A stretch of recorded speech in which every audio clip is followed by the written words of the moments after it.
Chapter 1. The Slaughter of the Entire Family. In a dark, damp cell permeated with a foul odor, Gu Yinshi lay on the blood-stained floor, clad only in a thin prison garment.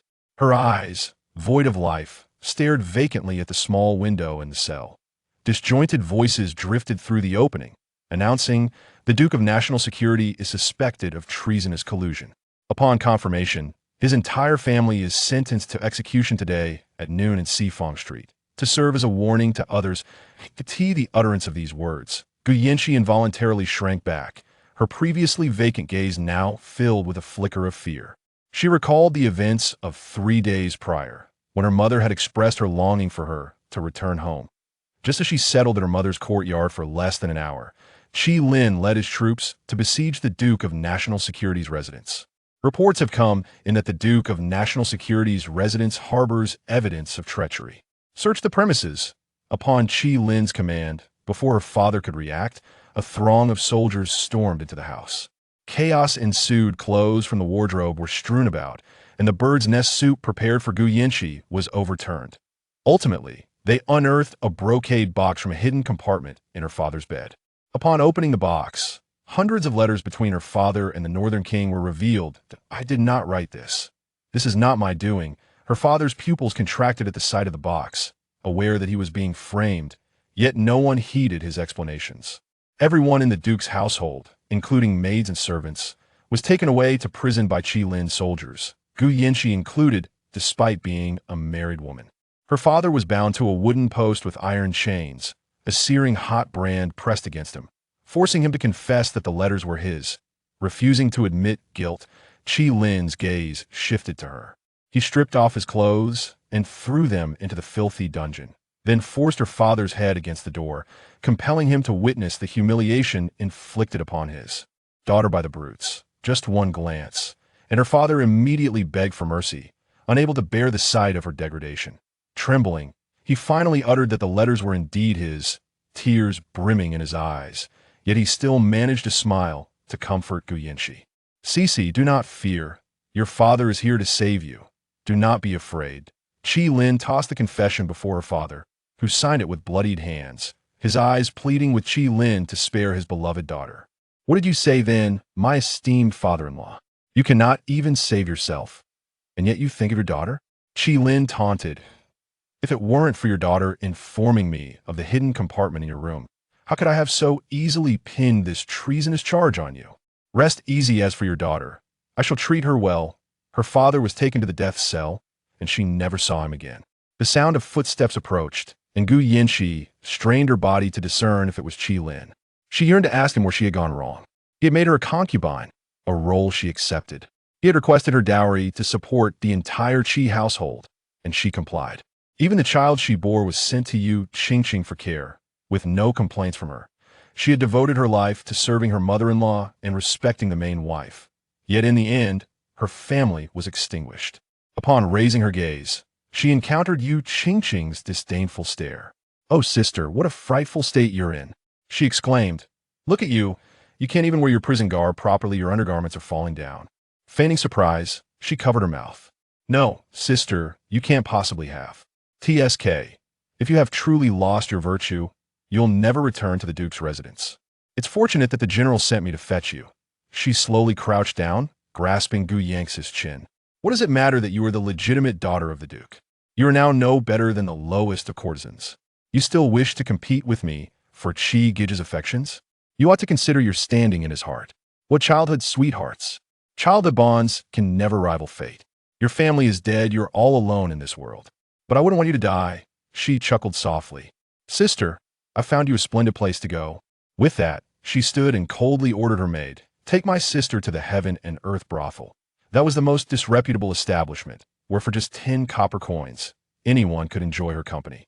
Gu Yinshi could not fathom what she had done to deserve such a fate. Yet, it mattered little now. She slowly closed her eyes, awaiting the impending doom. Standing beside Yu Qingqing, the maid nodded in acknowledgement. Soon, 2 guards arrived, dragging the mud-like Gu Yinshi from the ground. As she was being pulled up, she suddenly thrashed violently, breaking free from the guard's grasp. With swift steps, she lunged at Yu Qingqing, gripping her neck. The events unfolded too quickly for Yu Qingqing to react. By the time she regained her senses, her throat was nearly crushed by Gu Yanxi's grip. Cough, cough, stop it, Gu Yanxi, let go. Gu Yanxi remained silent, her bloodshot eyes locked onto Yu Qingqing. Did she wish for her to suffer in the most sordid place until death? How naive. Even in death, Gu Yanxi would ensure someone would accompany her in her demise. Did you not send me to the brothel? I no longer wish to go there, I wish to descend to hell. Yu Qingqing, let us go to hell together. Her grip tightened, and Yu Qingqing struggled to breathe, while the maid and guards nearby panicked, attempting to pry Gu Yanxi away. Yet, Gu Yanxi clung to Yu Qingqing as if she were a part of her, her hold unyielding until Yu Qingqing's face turned blue and her breath ceased. Just as Gu Yanxi was about to relent, a sharp pain pierced her heart. She looked down to find a long sword thrust through her chest. Qi Lin's doing. Gu Yanxi die. Qi Lin, may you suffer a fate worse than death. Gu Yanxi uttered these words before her body crumpled to the ground. Memories flooded her mind like a roller coaster. Scenes of her childhood friendship with Qi Lin, his promises of eternal devotion during his military campaigns, and the sight of Yu Qingqing by his side upon his victorious return. Qi Lin had vowed that even as a concubine, she would never be wronged.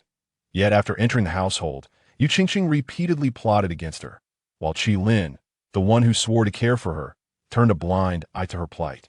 Her first child was lost due to Yu Qingqing's schemes, and her second was whisked away to Yu Qingqing's quarters before she could even glimpse the infant.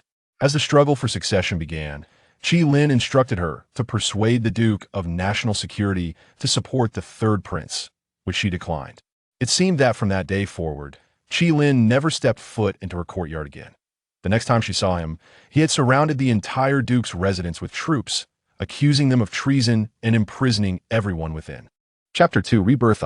With a piercing scream, Gu Yanxi awoke in a cold sweat, sitting upright in bed. Miss, you are awake. Did you have a nightmare? Yin Mama lifted the bed curtains and approached, her face etched with concern upon seeing Gu Yanxi's terrified expression. Yin Mama? But you are supposed to be dead. Gu Yanxi exclaimed instinctively as she turned to see Yin Mama standing by the bedside, worry evident on her face. The memory flooded back. When Yu Qingqing had been pregnant and craved the soybean milk pudding that Yin Mama made, she had delivered it, only for Yu Qingqing to clutch her belly in pain after just one bite. The physician had confirmed that someone had poisoned the pudding with miscarriage medicine. In a fit of rage, Qi Lin had killed Yin Mama without a moment's hesitation, ignoring her desperate explanations. Goodness, my dear young lady, how could you wish such misfortune upon an old servant? I long to see you married and to witness the birth of your children. How could I possibly die before that? Yin Mama quickly spat 3 times onto the floor for good luck. Miss, what dreadful dream have you had? Yin Mama inquired anxiously.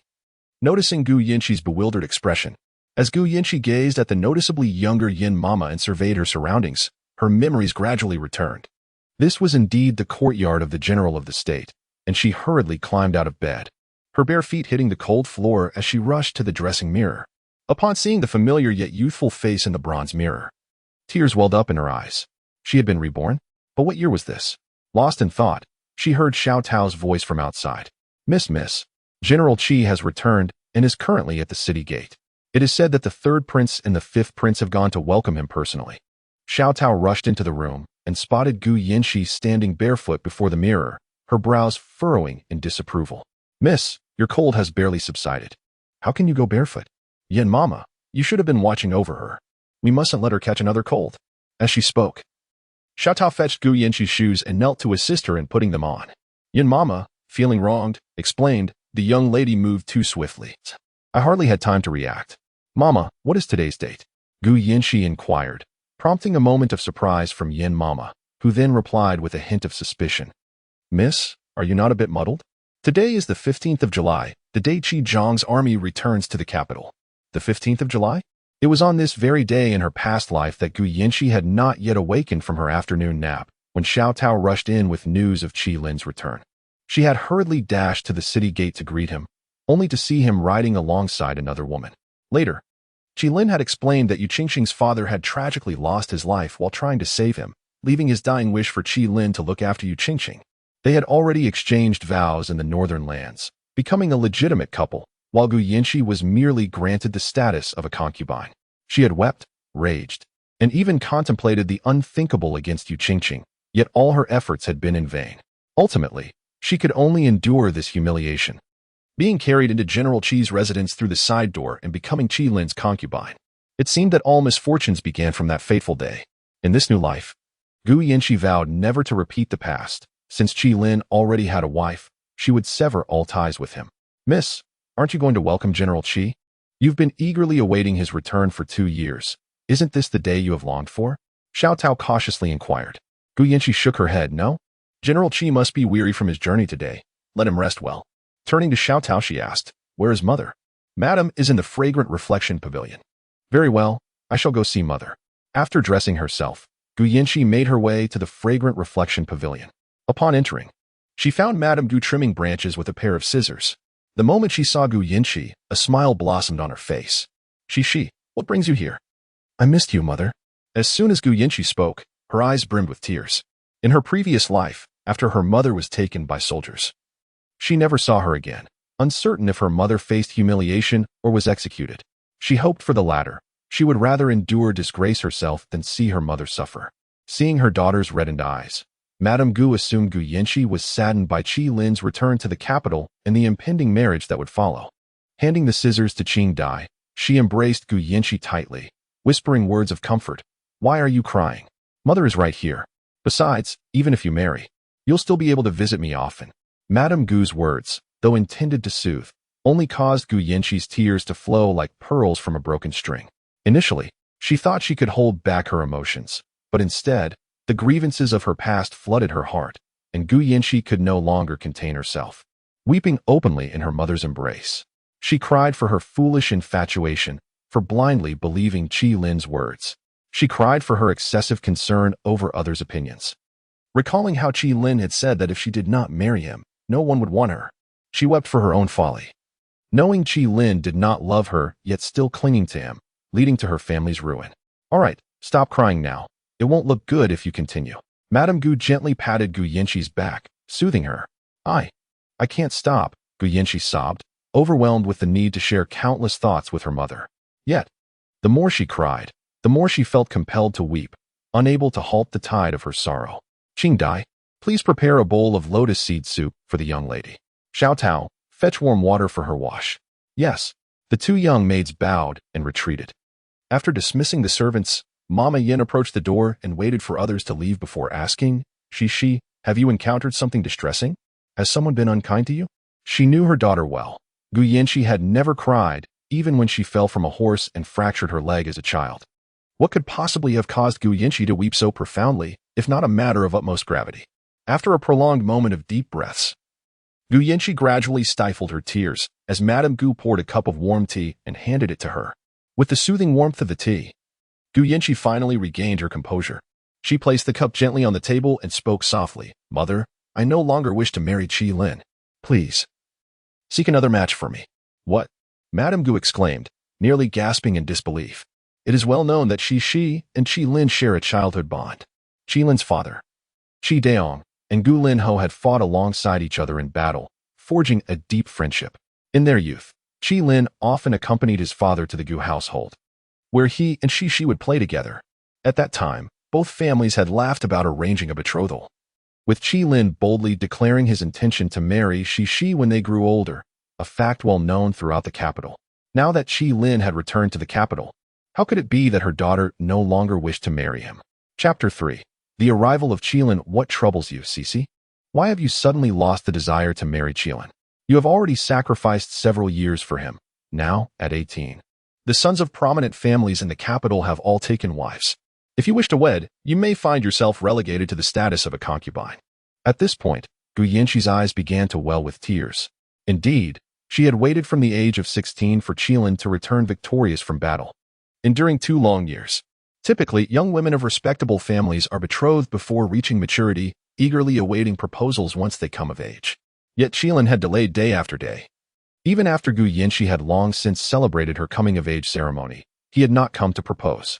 When she once inquired about his intentions, he responded, Cici, I have yet to earn my military achievements. I wish to offer you the finest, so please wait for me. When I return victorious, I will certainly marry you. Our lifelong bond, forged since childhood, will surely evoke envy in many. Believing his words, Gu Yinchi rejected all suitors who came to her family, resolutely awaiting Qi Lin's triumphant return. Little did she expect that after 2 years, all she would receive was an offer of a concubine's position. Mother, please do not inquire further. I will absolutely not marry Qi Lin again. Do help me search the capital. As long as a suitor can promise me the status of a legitimate wife, I would gladly accept, even if it means sharing him with numerous concubines. Cece. After dining with Madame Gu Yinchi returned home and immediately lay down, closing her eyes in a feigned slumber. It was difficult for her to discern whether she had truly lived a previous life or merely suffered through a dismal nightmare. Regardless, she could not allow those events to manifest into reality. The following morning, Qi Lin arrived at the residence of the Grand General of the National Defense. As Gu Yinchi finished her breakfast, a servant reported that General Qi was waiting for her in the side hall. She had refrained from seeking him out yesterday, and now he could not contain himself from coming to her. It seemed he was there to discuss the matter of her becoming a concubine. Gu Yinchi chose not to bring Xiaodao along, proceeding alone to the side hall. Upon entering, she was met with a pair of familiar eyes.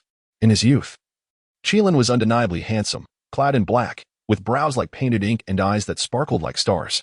His features were distinctly sculpted, exuding the natural beauty of a general combined with an unspoken authority. However, when he saw Gu Yinchi, a smile broke upon his face, warm as the winter sun. Yet to her, that smile felt colder than the snow of December. Cece, Qi Lin called, rising to extend his hand toward her, but Gu Yinchi sidestepped, evading his touch. Qi Lin noted her lack of the warmth she once displayed, and a fleeting look of disappointment flickered in his eyes. Cece, what is the matter? I have returned. Are you not happy? What basis does General Qi have to believe that my happiness is tied to his return?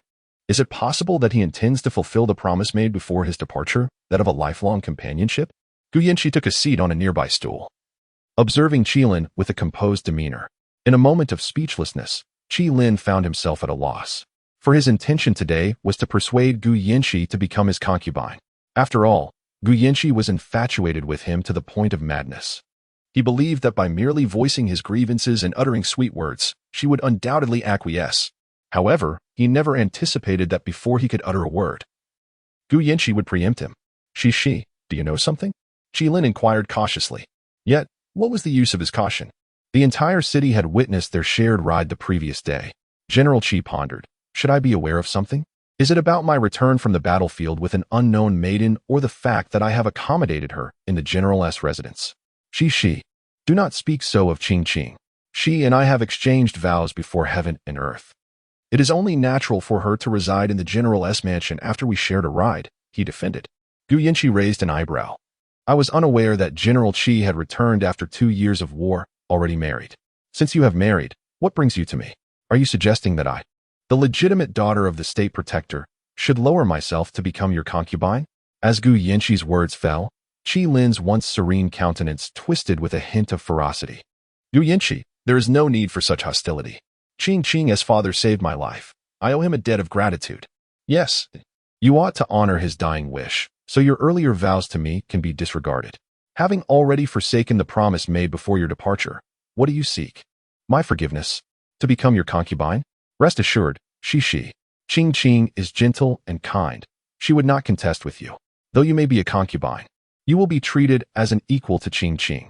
I shall also entrust you with the management of the household affairs, so you need not worry. Gu Yinchi gazed at Qi Lin with indifference, recalling how he stood before her prior to his departure, swearing to the heavens that upon earning military merit, he would return to seek her hand in a grand wedding, making her the happiest woman in the East. In just 2 short years, he had not only betrayed his promise, but shamelessly proposed that she become a concubine.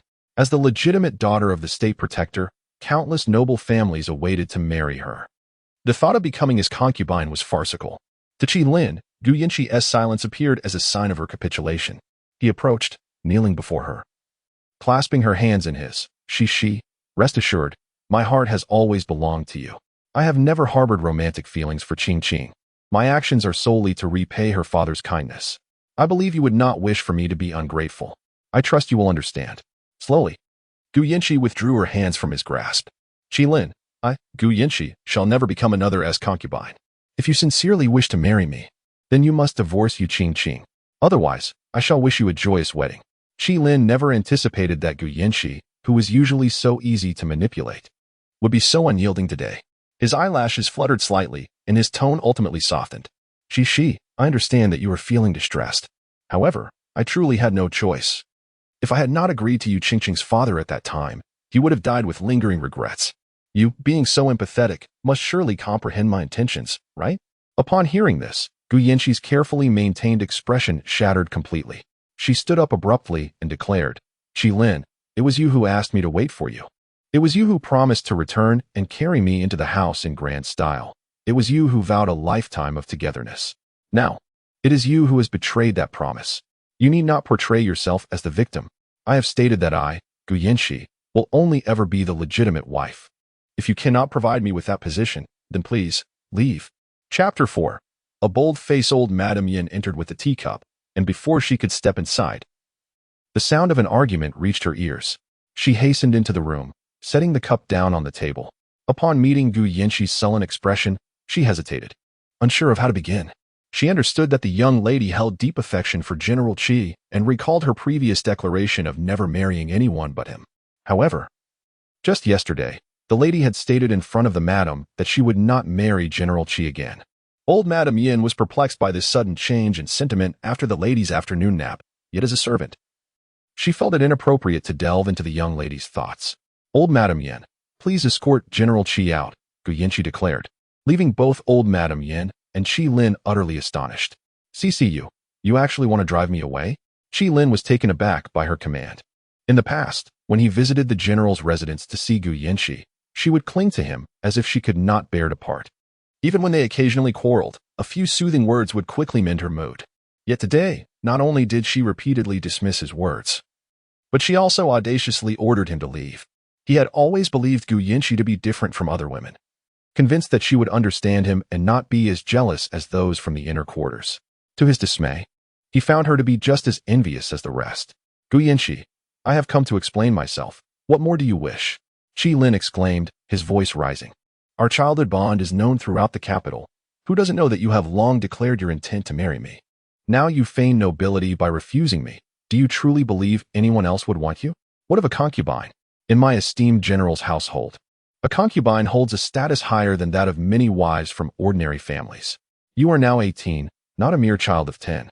I implore you to recognize reality. The truth is, in all of Donglu, aside from me, there will be no other suitors. Gu Yanqi regarded Qi Lin with a cold smile as he rambled on before her. In her past life, she had indeed been blinded by foolishness, unable to discern the nature of those around her. In this life, just a glance at Qi Lin filled her with revulsion.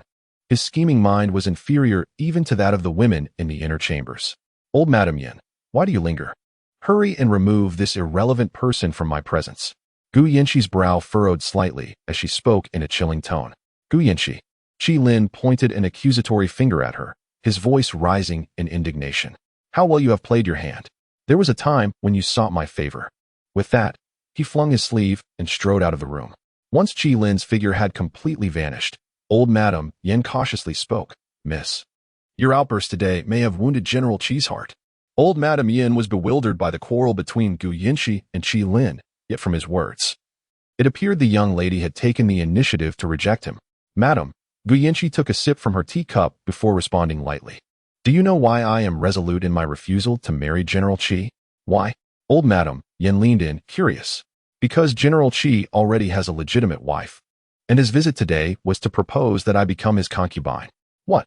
Upon hearing this, Granny Yin exclaimed in anger. How could General Qi betray you? My lady has been waiting for him at home for 2 long years. How could he forsake you?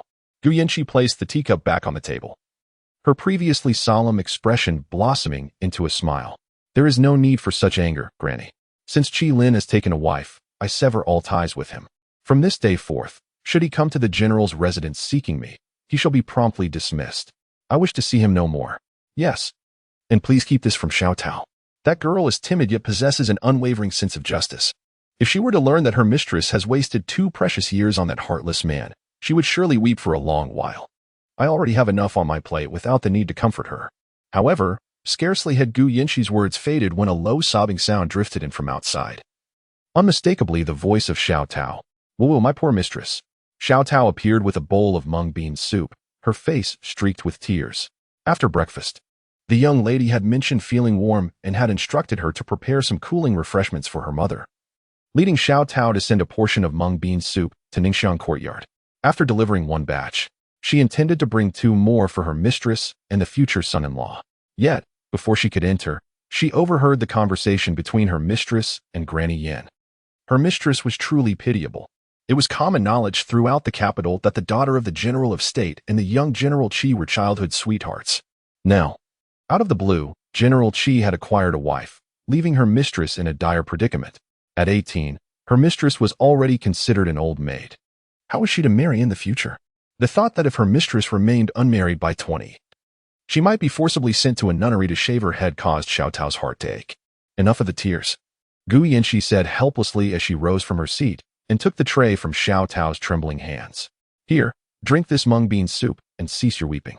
Gu Yanqi scooped a spoonful of the soup and placed it gently into Xiao Tao's open mouth. Whoa, mistress, you are so unfortunate. This mung bean soup is delightful. Xiao Tao lamented, prompting a chuckle from the previously somber Granny Yin. All right, no more tears. As the saying goes, a fortunate woman does not enter an ill-fated household. Indeed, our mistress is blessed. She shall not go to the Qi general's residence. Meanwhile, Qi Lin, enraged after being dismissed from the General of State's residence by Gu Yanqi, stormed back to the Qi general's estate. Upon entering, he was met with the anxious face of Yu Qingqing. Brother Qi, did you go to find Sister Gu? Is she willing to be a concubine? Qi Lin snorted. I had thought Gu Yanqi to be a virtuous woman, but it seems she is just as jealous as any other. Upon hearing of my intentions to take her as a concubine, she expelled me from the General of State's residence. What? How could she behave in such a manner? Even in anger, she should not have cast you out. Yu Qingqing exclaimed. That is utterly uncouth. Indeed, after just 2 years apart, she has become so coarse.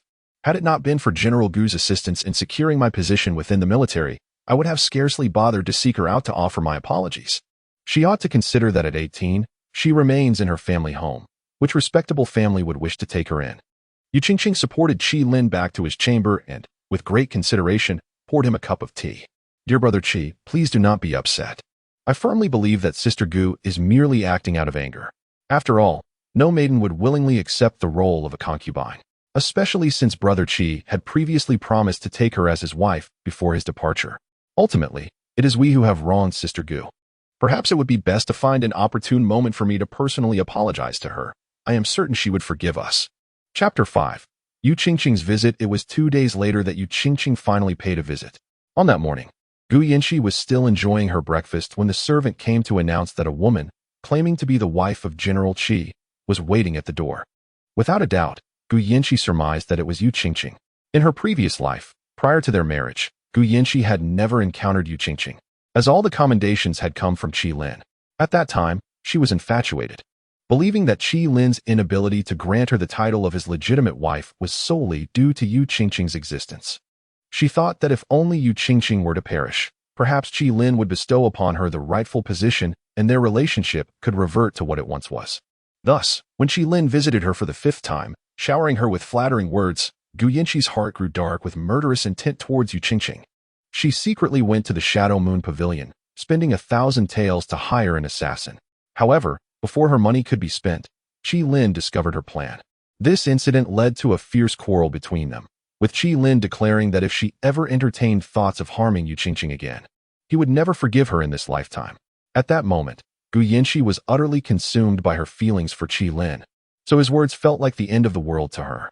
In a desperate bid for his forgiveness, she selected the finest jewelry her mother had given her and sent it to Yu Qingqing at the general's residence. She also vowed never to covet Yu Qingqing again and expressed her willingness to be a concubine. Reflecting on this, Gu Yanqi let out a silent sigh. Had she truly been devoid of reason in her past life? Before Gu Yanqi could utter a word, Xiao Tao pouted and said, Our young lady is quite busy and has no time for irrelevant individuals. Tell her to leave at once. Our lady does not wish to see her. The young servant looked up at Gu Yanqi, and upon seeing her slight nod, he took his leave. However, it was not long before the servant hurried back. Miss, that woman refuses to leave. She insists on seeing you today, and if you do not meet her, she will kneel at the entrance of the general's residence. Xiao Tao was even more incensed upon hearing this. How shameless could one be? She had already told the woman that the lady did not wish to see her, yet she remained, seemingly intent on provoking her. No meeting, no meeting. Xiao Tao pushed the servant toward the door, declaring that from now on, anyone from the General Qi's household would not be received. I've never encountered such audacity, coming here to flaunt and then refusing to leave. The servant stumbled as Xiao Tao pushed him, only to be halted by the stern voice of Mama Yin. Wait a moment, Xiao Tao. Mama Yin turned to Gu Yinchi and said, Miss, if the wife of General Qi truly kneels at our door, it may not be appropriate. Gu Yinchi sighed, relenting. Well, since she is so eager to see me, let us meet her. Mama Yin acknowledged her decision and instructed the servant, take that lady to the side hall. Yu Qingqing followed the servant into the courtyard. Upon entering, she was awestruck by the resplendent architecture of the general's residence, adorned with exquisite carvings and extraordinary flora. She had thought the Qi general's residence was opulent, but in comparison to the grandeur of the Zhangui general's estate, it paled in insignificance. The entire general's mansion is exceedingly vast, at least 4 times the size of a typical general's residence. A winding path paved with bluestone meanders through the estate, flanked by meticulously trimmed bamboo groves that sway gently in the breeze. As one advances, a rockery constructed from stones comes into view, encircled by a pond adorned with blooming lotus flowers. Upon closer inspection, one can discern goldfish beneath the surface, gracefully flicking their tails. A few steps further reveal maids and servants, some carrying trays while others wield brooms. Each one bows slightly in respect upon seeing her before resuming their tasks. Yu Qingqing, observing this scene, inwardly scoffs, contemplating how different her life would be if she possessed such a noble lineage. There would be no need for Gu Yinchi to exist. Gu Yinchi merely relies on her privileged background to make things difficult for Qi Gij. However, it matters little. Even if Gu Yinchi is the legitimate daughter of the great general, she remains beneath Yu Qingqing. Once she enters the general's mansion, she will relish the opportunity to refine Gu Yinchi. It is rumored that when Gu Yinchi marries, Madame Gu will bestow a wealth of dowry, all of which would ultimately belong to Yu Qingqing. Lost in these thoughts, she chuckles quietly, nearly startling the servant guiding her. Upon reaching the side hall, Gu Yinchi is already seated, awaiting her arrival, with Xiao Tao and Granny Yin standing at her flanks. Yu Qingqing, clad in a simple long dress with her hair tied back by a single white ribbon, appears strikingly pure and enchanting. In contrast, Gu Yinchi is adorned in a pink skirt, its hem embroidered with butterflies poised for flight, draped in a delicate layer of sheer fabric, exuding vitality and energy that starkly contrasts with Yu Qingqing's understated attire. Just as Gu Yinchi intends to speak, Yu Qingqing strides forward, kneeling before her with a thud. With tear-filled eyes, she implores, Sister, I am truly sorry. I never intended to usurp your Qi Gij. My father's dying wish was for Qi Gij to marry me. I cannot bear the thought of my father passing without peace, nor can Qi Gij be the one to forget his obligations. Hence, he must wed me. I understand you harbor resentment. If you feel the need to vent your anger upon me, I shall accept it, but I implore you to spare Qi Gij's feelings. You cannot fathom how distressed he was last night after you cast him out. He could not find solace and uttered your name in his dreams. My heart aches for him. Gazing at the seemingly delicate Yu Qingqing kneeling before her, Gu Yinchi feels a surge of indignation. She digs her nails into her palms to restrain the urge to retaliate against Yu Qingqing. In her past life, Yu Qingqing often employed this feigned fragility to elicit sympathy from Qi Lin. Qi Lin, blinded by affection, would readily accept Yu Qingqing's fabricated grievances, casting unfounded accusations upon Gu Yinchi. No matter how Gu Yinchi tried to clarify, her words fell on deaf ears. Not only did Yu Qingqing manage to have Granny Yin killed, but she also sold Xiao Tao into the most sordid of places. Xiao Tao, noticing her mistress's silence, assumed that Gu Yinchi was appalled by Yu Qingqing's manipulative display. She spoke directly, stating that our master has only one daughter, the young lady, and has never had any sisters. She kindly requested that this lady refrain from attempting to forge a sisterly bond with our young miss. Ridiculed by the maid, and feeling humiliated, Yu Qingqing longed to slap Xiao Tao for her insolence. However, as she knelt on the ground, she could not rise directly. So she could only look at Gu Yinchi with reddened eyes and continue, Sister, are you still unwilling to forgive me and Brother Qi? I truly recognize my faults. If only you could pardon me, I would comply with any request you make without complaint. Gu Yinchi let out a cold laugh and offered no response. Unable to bear it any longer, Granny Yin stepped forward and said, Madam Qi, you should rise from the ground. Otherwise, bystanders might mistakenly believe our young miss is bullying you. It would be quite unfortunate to be misunderstood. After all, it was your own choice to come. And it is you who chose to kneel, so do not feign victimhood as if we are all persecuting you. Yu Qingqing lifted her gaze to Granny Yin, sniffled, and, feeling immensely wronged, said, Granny, I kneel before sister because she is angry with me and brother Qi. I have come today specifically to seek her forgiveness. As long as she pardons me, I shall rise. If she continues to withhold her forgiveness, then I shall remain here kneeling. Chapter 6. The hero saves the beauty Lady Qi. It would be preferable for you to address me by my name. My mother only bestowed upon me an elder brother, and I possess no sisters, Yu Qingqing said, her face a picture of grievance. Has my sister yet to forgive me for my transgressions with Qi? Gu Yanqi found the situation rather amusing, unable to fathom for whom Yu Qingqing was orchestrating such a dramatic display today.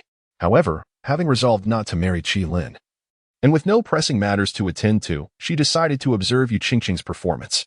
Lady Qi's assertion was clear. Neither I nor General Qi had ever been betrothed. His words prior to his expedition were mere flights of fancy, which I had never taken to heart. Now that General Qi has wed Lady Qi, those prior declarations hold no weight. I expelled General Qi from the general's residence yesterday because he had the audacity to request that I become his concubine. I found such a proposition utterly unacceptable, and he responded with harsh words. As the legitimate daughter of a distinguished general, how could I possibly accept the role of someone else's concubine? Fortunately, he made his proposal in my presence. Had he done so before my parents, he would likely have faced far more severe consequences. Listening to Gu Yanqi, Yu Qingqing felt a swell of indignation. Was it not said that Gu Yanqi was deeply infatuated with Qi? How could she display such indifference towards his marriage?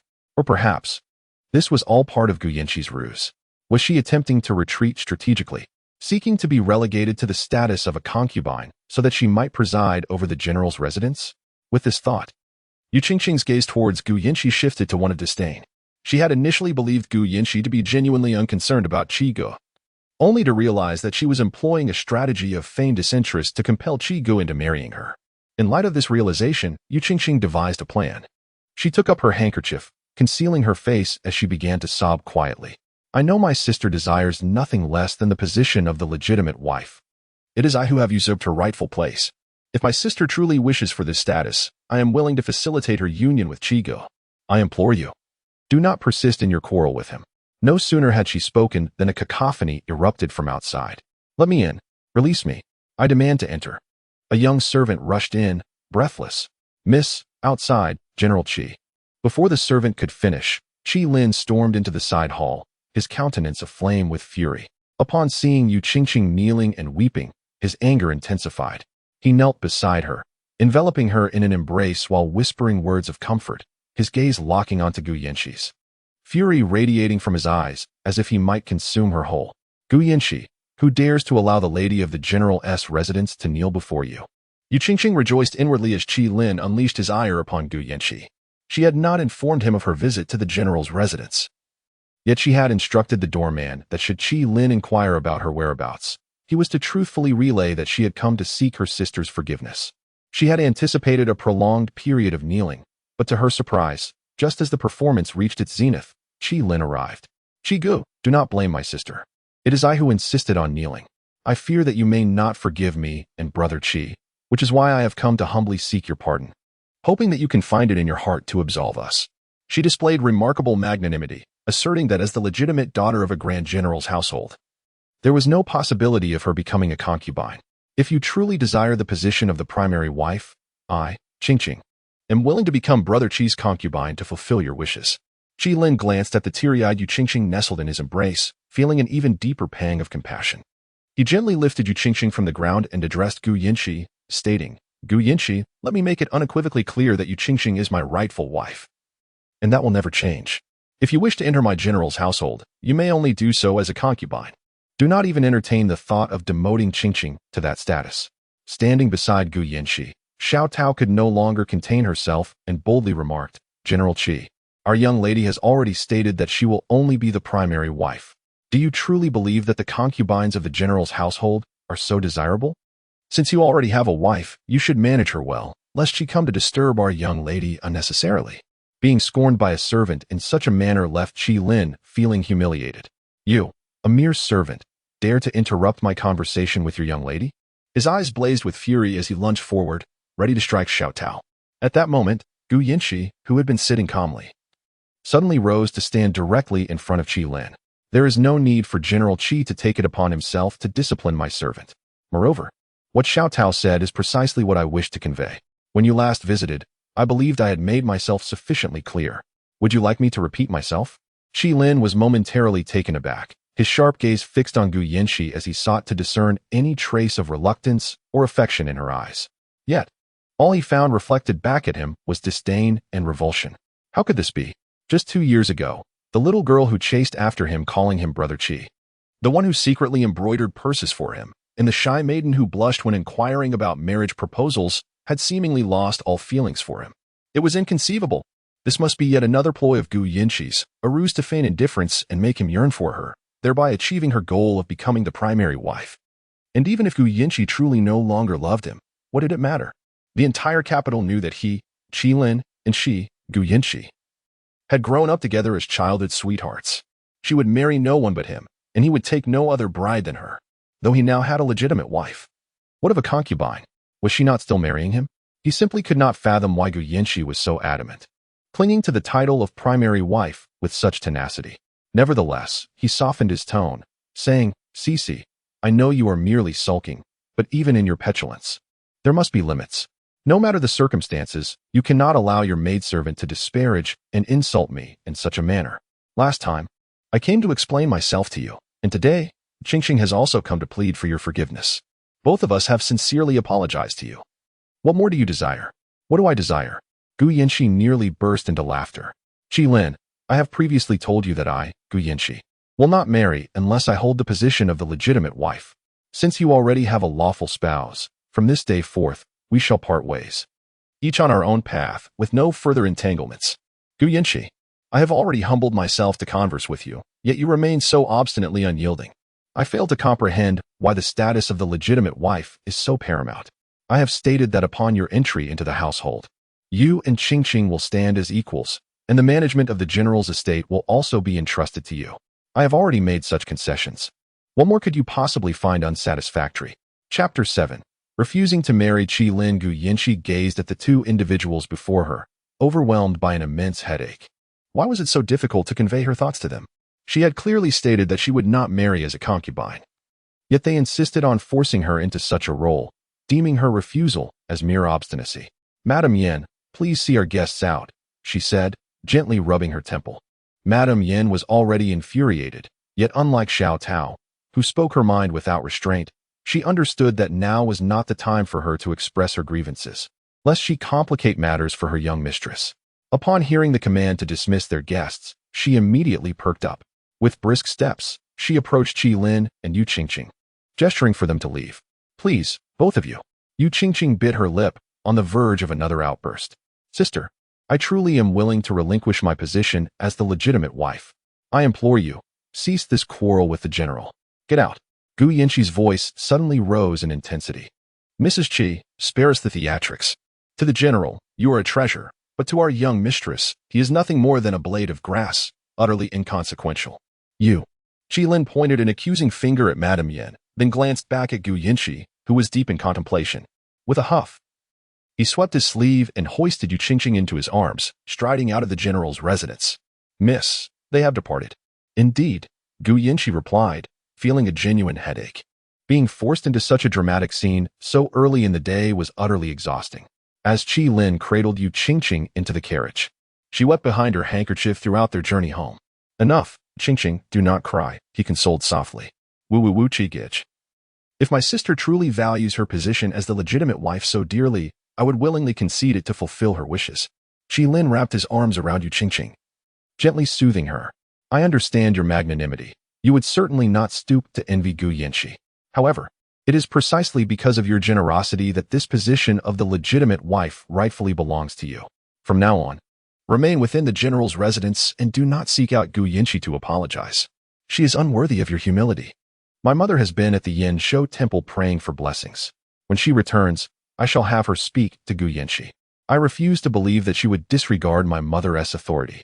After resting for a while in her chamber, Gu Yanxi heard Madame Yin mention that the pomelo from her mother's courtyard had just arrived, and that she was invited for lunch. My mother wants me to have lunch in her courtyard? Is there anything else to convey? Gu Yanxi inquired. None that I am aware of, Madam Yin replied. Gu Yinshi stretched languidly and rose from the concubine couch, allowing Xiao Tao to style her hair anew before heading to Ningxiang Pavilion. Upon entering, she was greeted by a table laden with her favorite dishes. Just as she reached for them, a deep voice interrupted her. At your age, how can you be so ill-mannered? Her delicate hand froze in midair, and she looked up to find a man adorned in a dark brocade robe. His solemn complexion did little to conceal his handsome features and refined countenance. Meeting Gu Yinshi's gaze, he chuckled heartily. Father. Gu Yinshi promptly withdrew her hand and rushed towards Gu Linho, leaping into his embrace. Oh dear. At such an age. How can she still act like a child seeking affection? Father, she has missed you dearly. Gu Linho had spent an extended period in the military training troops, rarely finding time to return home. Today, he seized the rare opportunity to visit his wife and child. As Madame Gu entered, she was greeted by the sight of Gu Yinshi clinging to Gu Linho like a koala, which elicited a chuckle from her. All right, she. Do come down from your father. There are so many people watching, and you should feel a bit embarrassed. Finally, Gu Yinshi released her hold on Gu Linho. Gazing at her father, who appeared much younger than before. Recalling the painful scene from her previous life where her father was burned by Qi Lin with a scalding iron. Her heart ached, and tears welled in her eyes. Father, mother, in my past life, I was blinded by foolishness and trusted the wrong person. In this life, I shall not permit anyone to harm you even a fraction. Gu Yinshi inhaled deeply, suppressing the resentment within, and settled between her parents to begin the meal. She served a chicken leg to her father and then offered some longjing shrimp to her mother, bringing smiles to their faces. She. I heard from your mother that you no longer wish to marry that Qi Lin fellow. Upon hearing this, Gu Yinshi paused, her mouth halting mid-bite. She replied softly with an affirmative hum. Previously, she had insisted on waiting for Qi Lin, despite her father's multiple warnings, and now, suddenly declaring her refusal to marry, would surely anger him. Gu Linho responded with a grunt before continuing. Might you share the reason with your father? You turned down so many noble suitors just to wait for Qi Lin, and now you say you want to marry him? Gu Yinshi's eyes glistened with unshed tears as she met her father's gaze. Father, Qi Lin is already married. He has asked me to be his concubine. What? Upon hearing that Qi Lin had the audacity to suggest such a thing to his beloved daughter, Gu Linho slammed the table in fury, nearly shattering it. My lord, please calm down. Father, we haven't finished our meal yet. Do refrain from breaking the table. With the soothing words from his daughter and wife, Gu Linho's wrath began to subside. What is going on? Didn't he return from battle? How could he already have a wife? Gu Yinshi sighed, explaining that it was said that Yu Qingqing's father had sacrificed his life to save Qi Lin, with his dying wish being for Qi Lin to marry Yu Qingqing. How treacherous! Since it was hoped that Qi Lin would marry Yu Qingqing, why then should she be relegated to the position of a concubine? Would the matriarch of the Qi family even agree to this? Gu Yinshi shook her head, uncertain. In her past life, she had no interaction with Yu Qingqing. By the time she entered the household, the Qi matriarch treated Yu Qingqing as her own daughter. She had no idea how Yu Qingqing had won the old lady's favor. Father, I truly do not wish to marry Qi Lin, not even as a legitimate wife. I beseech you to find me another suitable match. As long as it is the position of the legitimate wife, she remains indifferent to the multitude of concubines surrounding her counterpart. After all, who can blame her for having squandered so many years, ultimately reducing herself to the status of an old maid? It is a fitting consequence for her. Should she fail to marry within the next 2 years, she would be forcibly shaved and sent to a convent as a nun. The grievances of her past life remain unavenged, with Qi Lin and Yu Qingqing yet to face retribution. How could she resign herself to the life of a nun? Once married, no matter the circumstances, she would still possess the opportunity for vengeance. Gu Linho gazed at Gu Yinshi before him with a look of exasperation as Gu Yinshi, upon reaching womanhood, had turned down numerous suitors from prominent families. She had proclaimed that she would only marry Qi Lin. Who could have anticipated that Qi Lin would turn out to be such a disappointment? Alas, poor daughter of hers. Chapter 8. The stone crushing at the chest. My dear daughter, how could you possibly marry into a family with a multitude of concubines? My she is far too wonderful. If she is to wed, it must be to a family of esteemed officials with strict propriety. Gu Linho wrapped his arm around Gu Yinshi's shoulders, laughing heartily. Do not worry, my child. I shall certainly arrange a most suitable match for you. After enjoying lunch with her mother and father, Gu Linho, concerned that Gu Yinshi might feel disheartened by Qi Lin's broken promise to marry another, generously bestowed upon her 100 taels of silver, encouraging her to venture out and procure some delightful cosmetics and elegant garments. Elated by her newfound allowance, Gu Yinchi expressed her gratitude with a charming smile, pulling her father close and planting a kiss upon his cheek, exclaiming, "Father is the best." With that, she took the money and, accompanied by Xiao Tao, made her way out of the estate. Turning with worry, Granny Yin glanced at Madame Gu, saying, "Madam, I shall keep an eye on the young lady." Madame Gu shook her head. "Never mind. I see that she has been frowning these past few days. It is rare for her to be so joyful. Let her enjoy herself. In front of Xiao Tao, she could be carefree. Had you been present, you would have surely restricted them from purchasing trivial snacks devoid of substance." Meanwhile, Gu Linho, still grinning foolishly after being kissed by his own daughter, was abruptly pinched by Madame Gu. "My dear husband, has the fatigue of military drills dulled your hearing? How many times have I called your name? Ouch, that hurts." "Madam, please be gentle," he replied. "Quickly, come and see. I have found suitable matches for Shishi. Tell me whose son is the most fitting." With the generous sum of money in her possession, Gu Yinchi was delightfully planning her purchases. Her monthly allowance was a mere 20 taels of silver, and Madame Gu had always advised her against extravagant spending. Even before she reached the age of marriage, her mother had begun to teach her how to manage accounts and run a shop, instilling in her an understanding of the hardships of earning money. Gradually, Gu Yinchi's material desires diminished.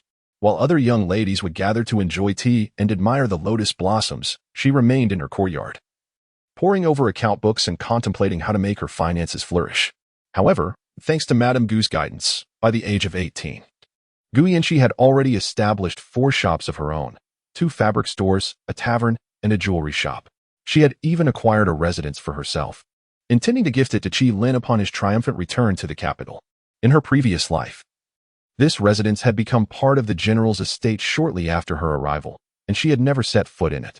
Contemplating this, Gu Yinchi resolved to visit the house when she had the chance. Should her future husband treat her poorly, she would have a refuge to retreat to after a separation. Miss, look over there. It seems there is an acrobatic show," Xiao Tao exclaimed, pointing towards a gathering crowd. "Let us go and see," Gu Yinchi said, taking Xiao Tao's hand and heading toward the spectacle. As they pushed through the throng, they encountered 2 men, their upper bodies bare, glistening with sweat as they performed. One man assumed a horse stance, grunting through his nose. A man gripped a thick iron rod, approximately the width of a thumb, and pressed it against the neck of another man, who was in a horse stance. Together, they exerted their strength, and with a few muffled sounds, the iron rod was forcefully bent by the man's neck. Gu Yinchi gasped in astonishment. How impressive! Such a robust iron rod, which could hardly be bent by hand, was effortlessly contorted by the man's neck. The crowd erupted in applause as the rod bent. A young girl, perhaps 15 or 16, approached the onlookers with a tray. Wealthy young men tossed in a few copper coins, but most others were less fortunate. By the time she completed her rounds, only about 10 coins rested in her tray. When she reached Gu Yinchi, she received a piece of broken silver in return. The girl met Gu Yinchi's bright gaze and softly uttered a thank you. The 2 muscular men who had bent the iron rod now descended, and when they returned, one of them, who had been in the horse stance, carried a large stone, followed by a slender young man. The lad, around 17 or 18, wore a blue long gown and had a dark complexion. He held a long bench, placing it on the ground before lying flat upon it. The horse stance man, seeing the young man reclined, placed the stone upon him and then lifted a hammer beside him. "This is the act of breaking a stone with one's chest. Let us hear your applause," the man announced, explaining the forthcoming performance. Gu Yinchi was momentarily taken aback by the young man's face. If her memory served her right, this young man was the foremost protector of the 3rd prince in her previous life, renowned for his exceptional martial skills. It was said that the 3rd prince had saved his life by chance, and the young man, filled with gratitude, had pledged his unwavering loyalty to him thereafter. As the horse stance man raised the hammer to strike the stone, Gu Yinchi stepped forward and called out loudly, "Wait." The crowd held their breath, eager to witness the act of breaking the stone, but Gu Yinchi's interruption drew their displeasure, and they turned their gazes toward her. This young man appears so frail. Is it not a bit cruel to have him perform such a dangerous act?" Gu Yinchi ventured cautiously. The horse stance man burst into hearty laughter, placing the hammer down. "Such concern is quite normal for a kind-hearted girl. But fret not. Our performers are well-trained and absolutely safe." "That is still unacceptable," Gu Yinchi insisted, stepping directly in front of the young man, shielding him. "I have taken a liking to this individual. Might you consider selling him to me?" The man, taken aback, scrutinized Gu Yinshi with skepticism. Clad in a pink skirt and adorned with a flowing cloud hairstyle, complemented by a jade hairpin, she exuded an air of elegance and propriety, reminiscent of a lady from a well-to-do family. Are you selecting a servant for yourself, or perhaps a consort? The horse stance man asked, leaning closer with a mischievous tone. How dare you? Xiao Dao heard the voice of the burly man, her delicate face flushing crimson. She stepped forward, positioning herself between the man and Gu Yinshi, her expression filled with wariness as she scrutinized the imposing figure before her. Miss, we came out to shop. Such matters are beyond our concern, Xiao Dao stammered, her voice trembling. She was merely caught off guard, and the young lady had charged ahead without caution. Xiao Dao was genuinely perplexed about what Miss Bai intended to do. After all, those who perform acrobatics undoubtedly possess remarkable skills. Take, for instance, the formidable man in front of her, who had effortlessly bent a thick iron rod with his neck. Although the young man appeared slender, he might very well possess the ability to shatter stones against his chest without sustaining any injury. Chapter 9. Purchasing a bodyguard. All right, young lady. Making a living in our world is no easy feat if you have no other business. Please do not impede our efforts to earn. The man's countenance darkened instantly as he raised a nearby hammer in a gesture of dismissal. Xiao Dao grasped Gu Yinshi's hand, attempting to lead her away. But Gu Yinshi forcefully pushed her aside. I am not hindering your profits. Rather, I wish to propose a transaction. I am in need of a skilled assistant, and he appears quite suitable. She gestured toward the figure reclining on the bench. Haha, splendid. You possess quite the audacity, young lady. I, Wang Hu, have performed acrobatics for many years, and never has anyone dared to interrupt my performance or directly inquire about purchasing one of my performers. You are the first, Wang Hu proclaimed, extending 5 fingers. This is my asking price. Gu Yinshi swallowed hard. Wang Hu seemed formidable, and she feared he might take this opportunity to extort her. She had merely 100 taels in her possession. If Wang Hu demanded 500, she would find herself in a dire predicament. Would she need to return home and beg her father for funds? The thought of her father's wrath was daunting. Not only would he scold her for bringing home a man from a circus, but her mother would likely chide her for being so reckless as well. Noticing Gu Yinshi's silence, Wang Hu grew impatient. He had discovered this young man, who, despite lacking any memory, possessed immense strength, able to lift a 300-pound wild boar with one hand and split a century-old tree with a single strike. Each performance showcased the young man's ability to lift heavy objects and break stones against his chest, earning Wang Hu a considerable fortune. Though reluctant to part with him, Wang Hu harbored a tinge of apprehension, should the young man recover his memory, who knew what havoc he might wreak upon their troop. 50 taels. Xiao Dao, hearing the figure, immediately protested, you are asking far too much. A mere assistant typically costs 5 taels, and one with skills might command 10. To demand 50 is enough to purchase 5 capable assistants. Gu Yinshi, however, felt a wave of relief wash over her. Thankfully, it was not 500 taels. Otherwise, she would truly be at a loss for what to do. Wang Hu was well aware that his price was exorbitant, but upon observing the naive young lady before him, he deduced she was not accustomed to the world outside. If he did not take advantage of her, who would he? No bargaining. 50 taels it is. Young lady, it was your esteemed family that expressed interest in our Xiao Song, not the other way around. If your family is so fond of him, surely 50 taels is not excessive. As Xiao Tao and Wang Hu began to haggle over Xiao Song, Gu Yinshi stepped forward, her voice apologetic. Brother Wang Hu, 50 taels is indeed quite steep.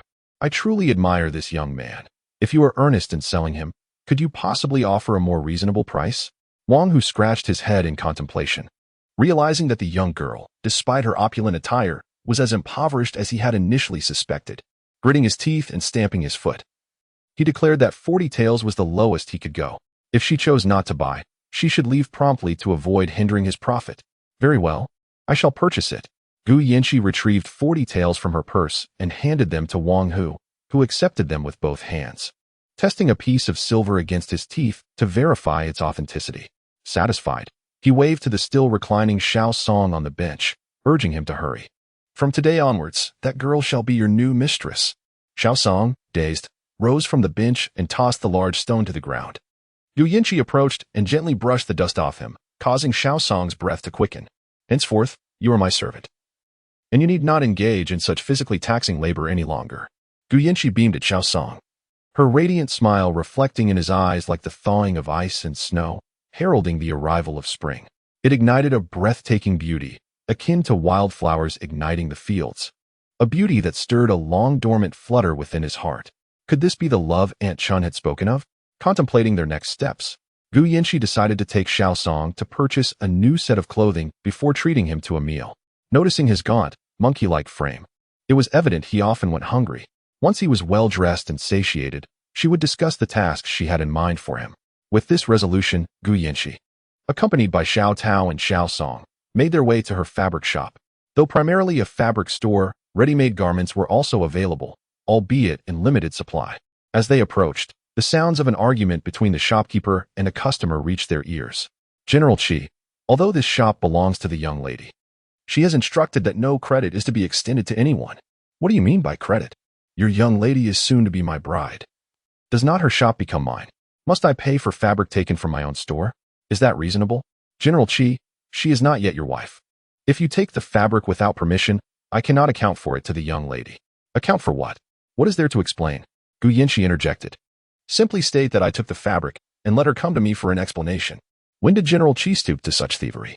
To enter my shop and demand goods without payment is absurd. Hearing Gu Yinshi's voice, the shopkeeper rushed toward the door, excitement evident in his demeanor. Madam, you have finally arrived. This General Qi.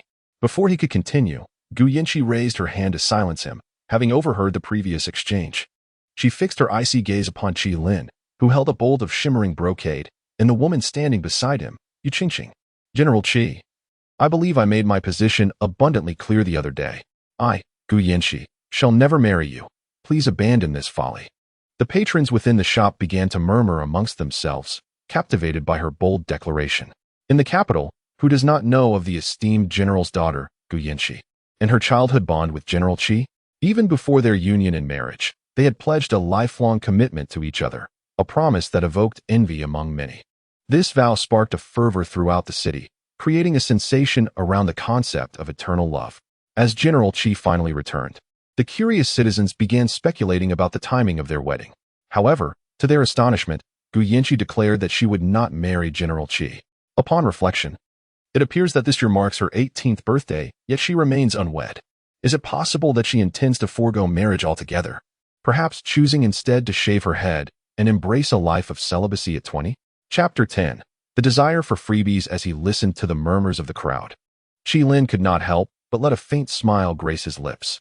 He knew well that the tale of him and Gu Yinshi was well known throughout the capital. Now that Gu Yinshi had chosen not to marry him, who else could she possibly wed? There was no need for him to speak.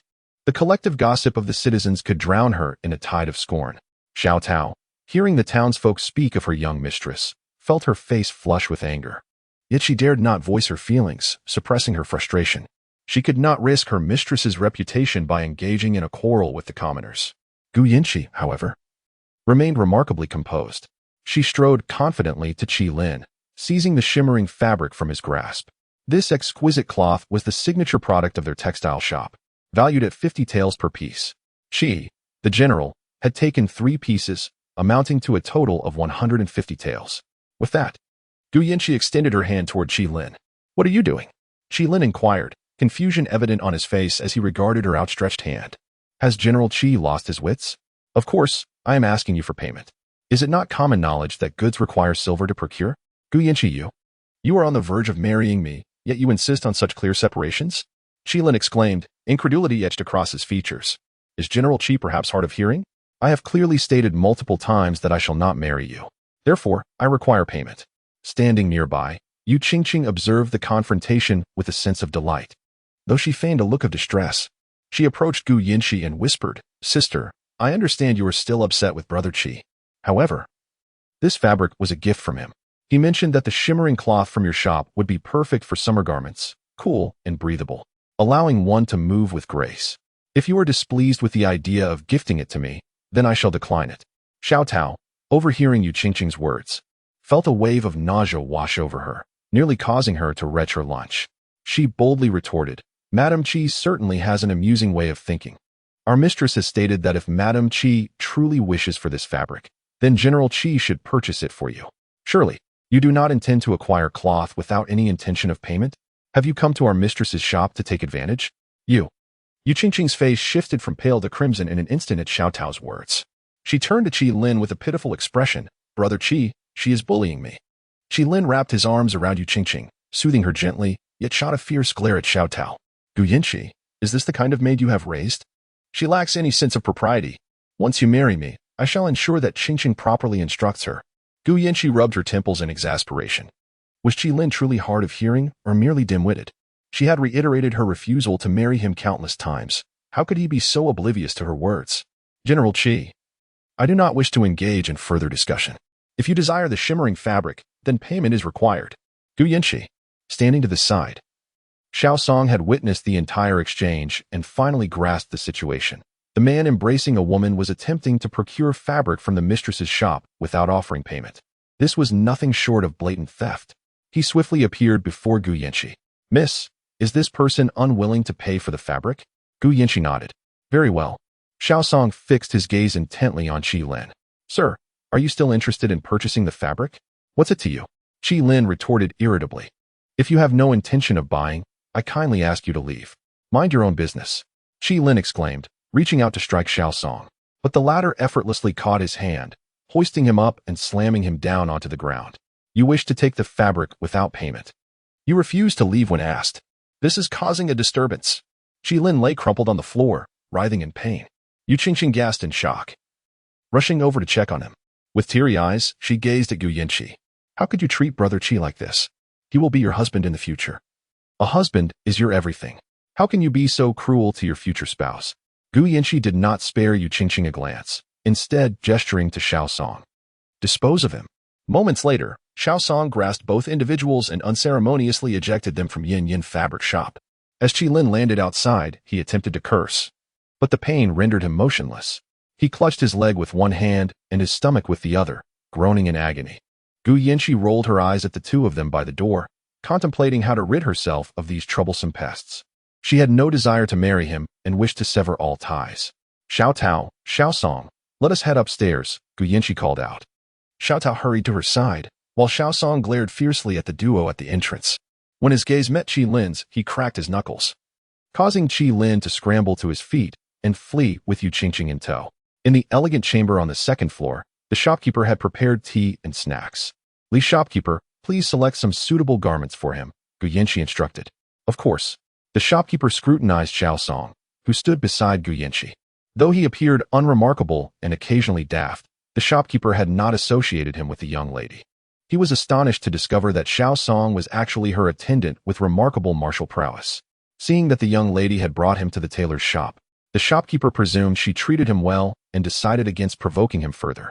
Li's shopkeeper enthusiastically led Xiao Song to the clothing section, measuring his shoulder width, arm length, and waist before retrieving two outfits from the rack.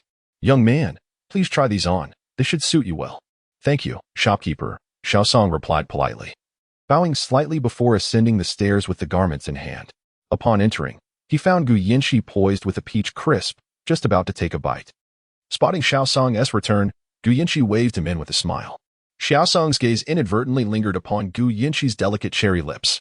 Perhaps she had indulged in the peach crisps a touch too eagerly, for crumbs clung to the corners of her mouth, reminiscent of a mischievous kitten caught in the act of stealing. Unconsciously, Xiao Song felt his heartbeat quicken. What was happening today? His heart had inexplicably raced twice already. He gently placed his hand over his heart, taking a deep breath to calm himself. What was amiss? Was his heart in distress? Observing Xiao Song's gesture, Gu Yinqi, concerned, stepped forward and placed her hand upon his chest.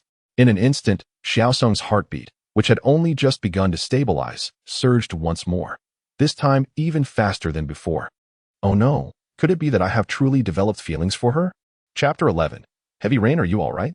Why is your heart racing so fast? It can't be that the weight of your heart is causing such a disturbance.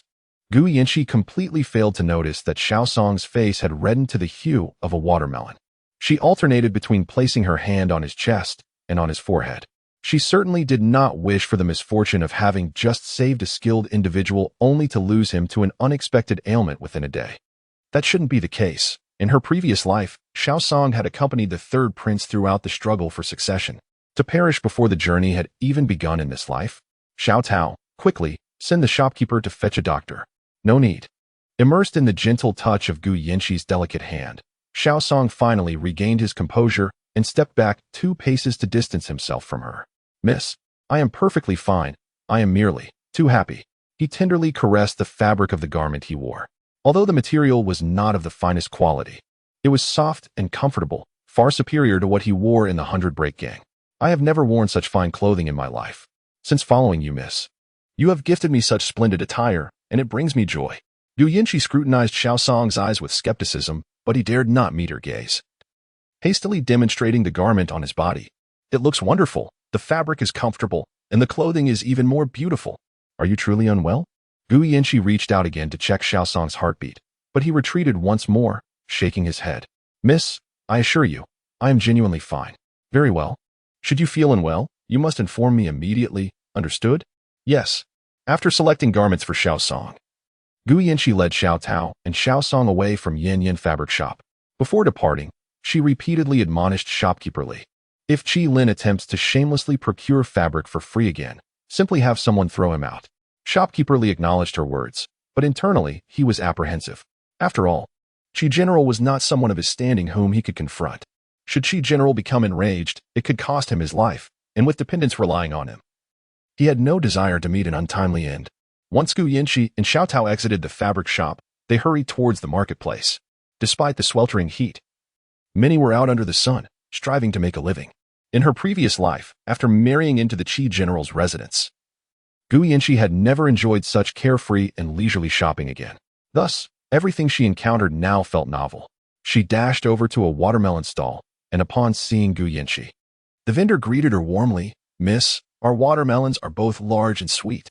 One, please, cut into pieces." Gu Yinchi generously tossed a silver ingot to the vendor, who happily accepted it and swiftly sliced the watermelon into small portions. Gu Yinchi took a piece and offered it to Xiaosong.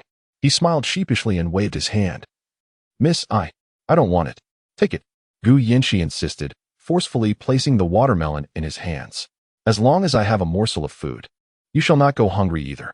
With that, she proudly patted her chest, exuding confidence.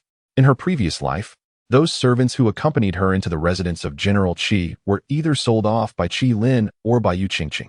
She had been foolishly passive, not only failing to prevent such occurrences, but also tacitly accepting them.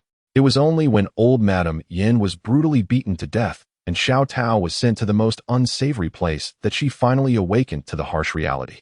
In this lifetime, she resolutely vowed not to allow anyone to bully those around her. Gu Yinchi procured a slice of watermelon for Xiao Tao, taking a piece for herself as well. After consuming it in a few hearty bites, she turned to leave. The vendor, flustered, called out, "Miss, your watermelon. It's a gift." Gu Yinchi's voice echoed from a distance, leaving the vendor bewildered. It was the first time he had encountered someone who bought a watermelon, yet only consumed half. At that moment, Gu Yinchi had already arrived at a stall selling mung bean soup.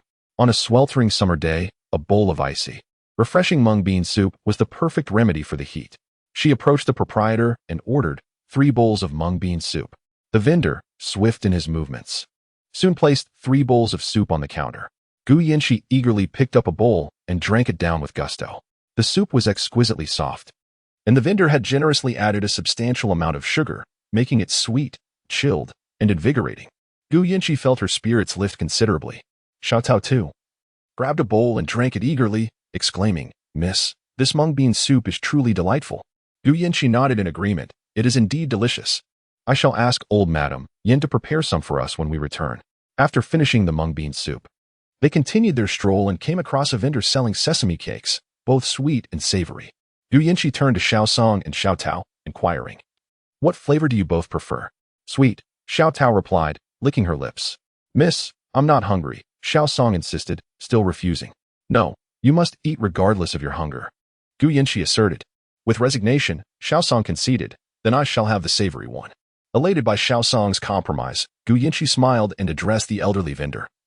2 sweet sesame cakes and 1 savory." "Certainly." The vendor promptly prepared the 3 cakes and handed them to Gu Yinchi. She divided them among the 3, keeping 1 for herself, and as she rummaged through her purse for coins, she took a sizable bite of her cake.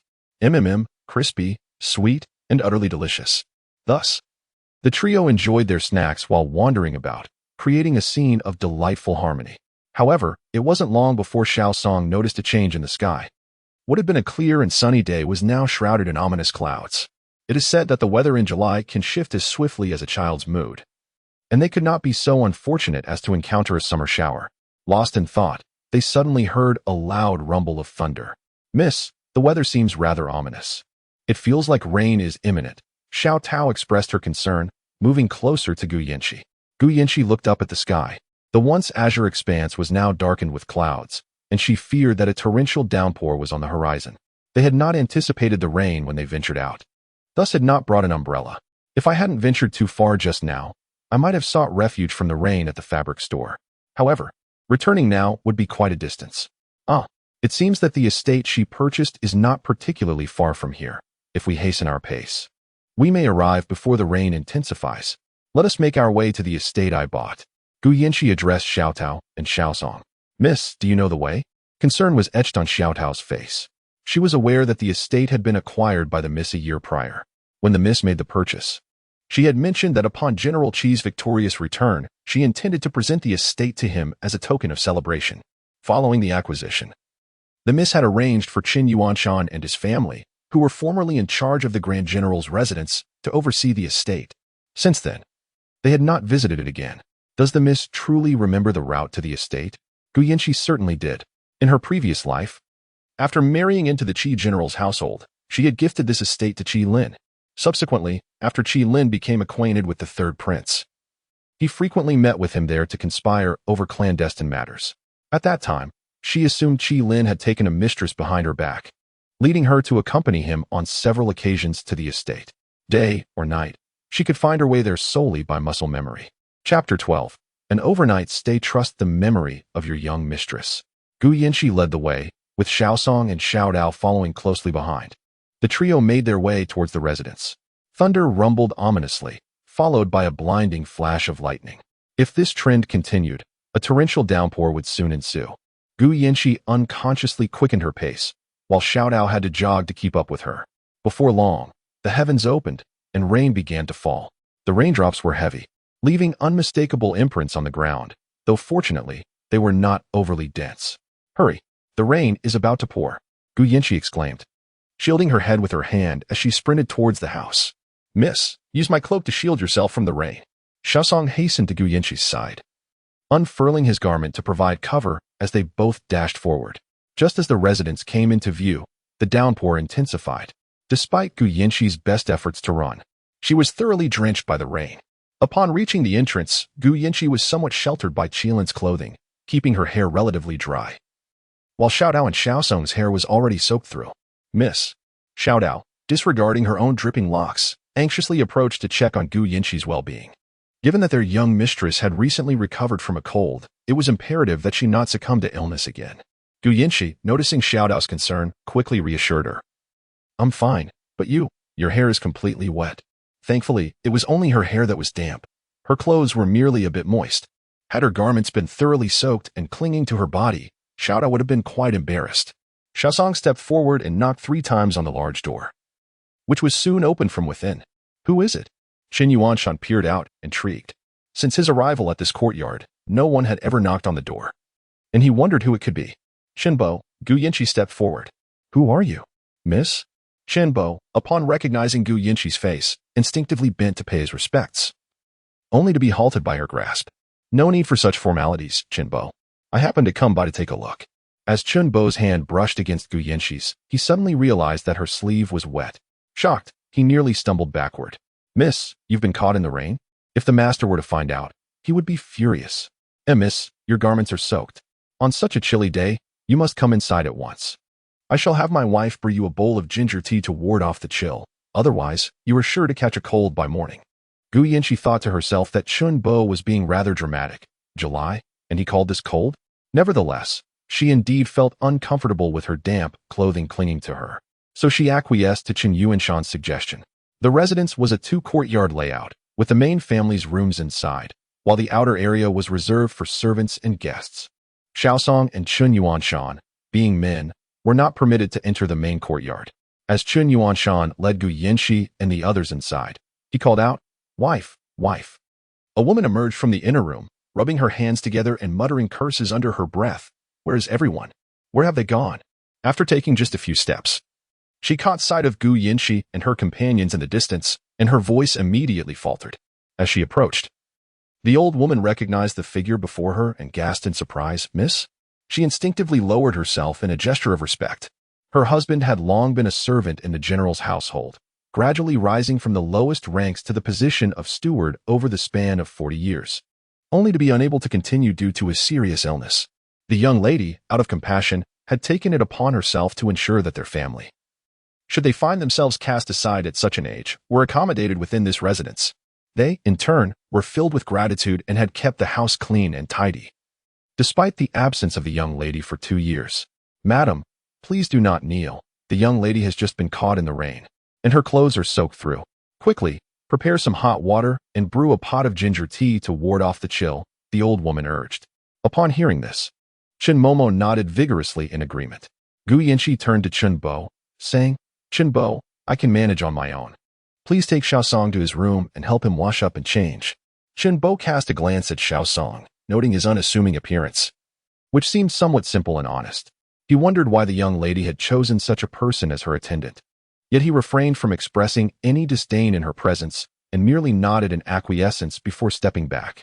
Just as Chen Bo had taken a few steps, Gu Yinshi called him back. "Chen Bo, could you kindly deliver a message to the general's residence? Inform them that I shall not be returning tonight and will be staying here." She remembered that she ought to inform her parents about her stay, lest they worry unnecessarily. Chen Bo nodded. "Certainly, young lady, I shall send word shortly." Gu Yinshi led Xiaotao to her room, which was impeccably clean, with a wardrobe stocked with bedding and fresh clothes, a thoughtful provision for the young lady's potential visits. Settling into a chair, she had not been seated long when Chen Momo hurried in, slowing her pace as she reached the room. "Young lady, the hot water is ready. You should take a bath at once to avoid catching a cold." "Very well," Gu Yinshi replied. Xiaotao had already prepared a change of clothes for her, and the two of them proceeded to the adjacent room. A large tub filled with steaming hot water awaited, releasing wisps of vapor into the air. Gu Yinshi shed her damp garments and stepped into the tub, enveloped in the soothing warmth. Xiaotao stood behind her, assisting with her ablutions. After her bath, Gu Yinshi dried her hair with a towel and donned the fresh attire. Xiaotao could only wash up after Gu Yinshi was fully dressed, but fortunately, there was ample hot water prepared by Chen Momo for both of them to use. Returning to her room, Gu Yinshi found a pot of hot tea waiting on the table. She poured herself a cup and inhaled the fragrant aroma of the ginger tea brewed by Chen Momo. Sipping slowly, she felt the warmth of the spicy liquid spread throughout her being, banishing the chill from her body. After completing her morning routine, Xiaotao emerged from her room, cradling a bundle of dirty laundry as she prepared to exit. Just then, she collided with Granny Chun, who was delivering food. "Oh dear, Miss Xiaotao, you may simply leave the dirty clothes there. I shall take care of them," Granny Chun said. Xiaotao, feeling a bit embarrassed, offered a shy smile. The garments worn by her mistress were crafted from exquisite silk, requiring utmost caution during washing. One misstep could render them unwearable. Granny Chun entered the room, meticulously arranging the dishes before Gu Yinshi. With a hint of awkwardness, she rubbed her hands together and said, "Miss, I was unaware that you would be visiting today, so I did not prepare any special dishes. These are merely what my family eats daily, if you do not mind." "Of course I don't mind," Gu Yinshi replied, surveying the array of vegetarian offerings, which included 3 dishes and a soup. After all, they had arrived unannounced. How could she possibly be choosy about the meal provided? Chapter 13. Robbery of Wealth and Virtue. After Xiaotao relayed the laundry methods for Gu Yinshi's clothing to Chun Mama, she returned to her chamber. Upon entering, her gaze fell upon the modest meal laid out on the table: a bowl of greens, a bowl of radish, a bowl of cucumber, and a bowl of tomato and egg soup. "Miss, when has our young lady ever dined on such simple fare?" they mused. Gu Yinshi shook her head at Xiaotao, assuring her that it was of no consequence. Having indulged in rich dishes at home, a light vegetarian meal now and then is rather pleasant. She beckoned Xiaotao to sit beside her, emphasizing the absence of outsiders. "Let us dine together. Afterward, I shall rest. Today has been utterly exhausting." Occasionally, Xiaotao would join Gu Yinshi for meals, despite the repeated admonitions from Granny Yin that servants and masters should not share the same table. Yet, Gu Yinshi's charming persistence prevailed. Both were somewhat hungry, and they devoured large bowls of rice, finishing all the dishes before pausing. "Miss, Chen Mama's cooking is quite delectable. She has managed to make such ordinary vegetables taste exquisite, surpassing even the culinary skills of our household chefs. Indeed, Gu Yinchi nodded in vigorous agreement. If not for the fear that Chen Mama's return would leave Chen Bo and his son in want, I would genuinely consider bringing her back. Meanwhile, Xiao Song had been assigned by Chen Yuanshan to a room adjacent to his son Chen Lizzie's. The mattress is in the cupboard. I will have my son bring you some dry clothes shortly, Chen Yuanshan instructed before departing. Xiao Song placed his wet clothing on the table and approached the cupboard, retrieving a soft mattress filled generously with cotton. He truly had not anticipated encountering such a benefactor after spending 2 years with the 100 Break Gang. Just as he laid the mattress on the bed, a knock echoed from the door, and a boy of about 15 or 16 entered, holding a piece of clothing. My father sent me to deliver these clothes. Xiao Song accepted the garment from Chen Lizzie, expressing his gratitude. The hot water is ready. You may take a bath. All right. Once Gu Yinchi had eaten her fill, her eyelids grew heavy with fatigue. Observing this, Xiao Tao promptly assisted her to the bed. Miss, if you are tired, please rest. I shall be next door. Call for me if you need anything. Gu Yinchi allowed Xiao Tao to help her undress, like a lifeless doll, and soon found herself tucked under the covers, slipping into slumber. In the stillness of the night, the creaking of the floorboards roused her from her dreams. Startled, she opened her eyes wide, her gaze darting around the room. Surely there are no mice in here, she thought anxiously, as the sound repeated, a persistent creak. Fear gripped her, and she pulled her head beneath the covers. No, not that. I dread mice. Memories of her previous life flooded back, where she had been thrown into a cell teeming with rodents and cockroaches. The mice had been large, some nearly the size of kittens, unafraid of her presence. Lunging toward her without hesitation. Creak, creak, the sound echoed in the stillness. Gu Yinchi, gripped by fear, pressed her hand tightly over her mouth to stifle any sound. Suddenly, a thud resounded, as if something had fallen from outside. Summoning her courage, Gu Yinchi peeked out from her cocoon of blankets, a chill breeze wafting through the window. Wait? I distinctly remember the window being closed before I fell asleep. The realization sent shivers down her spine. The window was shut before, and now it stood ajar. Could it be? Don't move. A deep, commanding voice pierced the silence beside her. Gu Yinchi felt a coldness at her neck, and without needing to think, she knew a razor-sharp blade was poised against her throat. This is it. She had barely been reborn for 2 days, and now death loomed once more. Hero, noble warrior, have mercy and spare my life. If you seek money, I have wealth. If you desire beauty, Gu Yinchi faltered, contemplating whether she should suggest that he could also rob her of her virtue. Upon hearing her words, the man chuckled darkly. Robbing of virtue, is that so? Gu Yinchi swallowed hard, steeling herself. If her innocence were to be lost, so be it. But if her life were taken, she would have nothing left. She nodded hesitantly. All right, but could you be gentler? This is my first time. A laugh escaped him, followed by a sharp hiss as he withdrew the knife from her neck. Gu Yinchi caught a whiff of blood in the air. Are you injured? I can help you bandage it. I won't tell anyone you were here. Will you let me go? In the darkness, the man wore a black mask that obscured much of his face. Yet she could discern a subtle smirk at the corners of his lips. Very well. Can you see in this darkness? It's pitch black. I'll light a candle. Gu Yinchi replied, her heart racing at his concession. She hurriedly slipped out of bed, her bare feet touching the cold floor. Her hands fumbled across the table, desperately searching for a match, but she found nothing. The man's gaze fell upon her delicate feet. Despite the midsummer heat, the night air was still quite chilly, causing her to awkwardly shift her weight from one foot to the other. The sight made him involuntarily swallow. He averted his gaze, swiftly striking a match against the side of the candle holder, and soon the room was illuminated by flickering flames. As the candles ignited, Gu Yinchi turned, only to be met by the sight of his masked face, nearly causing her heart to stop in fright. Intrigued, the man observed Gu Yinchi's attempt to maintain her composure, watching as she approached the cabinet to retrieve some bandages and ointment. These supplies had been specially prepared by old Madame Chen to prevent any injuries that might arise from the young lady's mischief. It was well known that in her youth, she had been quite the handful, climbing trees, catching fish, and gathering bird eggs, often returning home with scrapes and bruises. The general had never scolded her. Instead, he would help her tend to her wounds while laughing heartily, proclaiming that his daughter was not like the ordinary young ladies of noble families. One must not only master the arts of music, chess, calligraphy, and painting, but also possess the skills of foraging for bird eggs and fishing. Gu Yinchi approached the man with a tray in hand, only to notice her own pair of shoes placed beside the stool. A touch of embarrassment washed over her as she slipped into the shoes and placed 2 candles upon the table. As she drew closer, she discerned the gruesome sight of the man's right chest, nearly ravaged by blood, the metallic scent overwhelming her senses. "Are you afraid?" the man inquired softly, his tone laced with amusement. "Of course not." Gu Yinshi inhaled deeply, her gaze fixed upon the man as he gradually peeled away his clothing, revealing a horrific wound. The flesh around the injury was grotesquely turned outward, still oozing blood. Just a fleeting glance was enough to send her into a faint, her eyes rolling back in shock. She truly did not intend to, but the sight was simply unbearable. Chapter 14.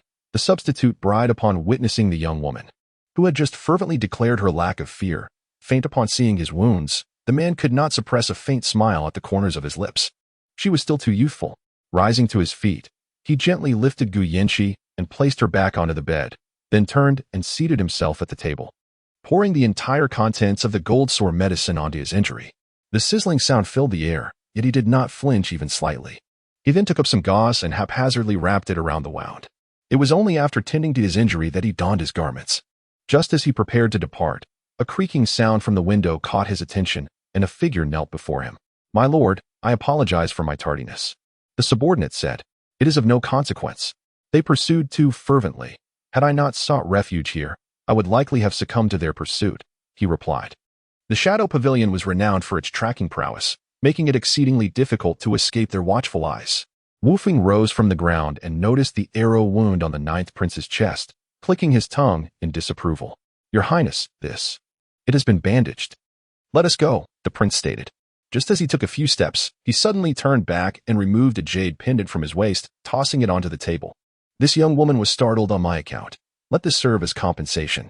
Wufeng stood in stunned silence, taken aback by the prince's casual gift of his treasured jade. The following morning, Gu Yinshi awoke, rubbing her eyes. Noticing the extinguished candle in her room, she suddenly recalled the masked figure from the previous night. Could it be that was not merely a dream? As she descended from the bed, she spotted the gauze and the empty gold sore medicine on the table.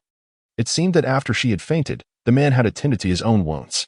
Her gaze fell upon a jade pendant resting beside the medicine. It was pure white, intricately carved with a Qi Lin. Clearly, the man had left it in his haste after tending to his injury. Clutching the jade tightly in her hand, she resolved to uncover his identity. But wait, it was quite late. Why had Xiao Dao not risen yet? Gu Yinshi hurried to the inner chamber, relieved to find Xiao Dao still nestled in bed, sound asleep. It seemed she had exhausted herself from the previous night's frivolities. Gu Yinshi playfully nudged Xiao Dao, calling out, "Get up, lazybones."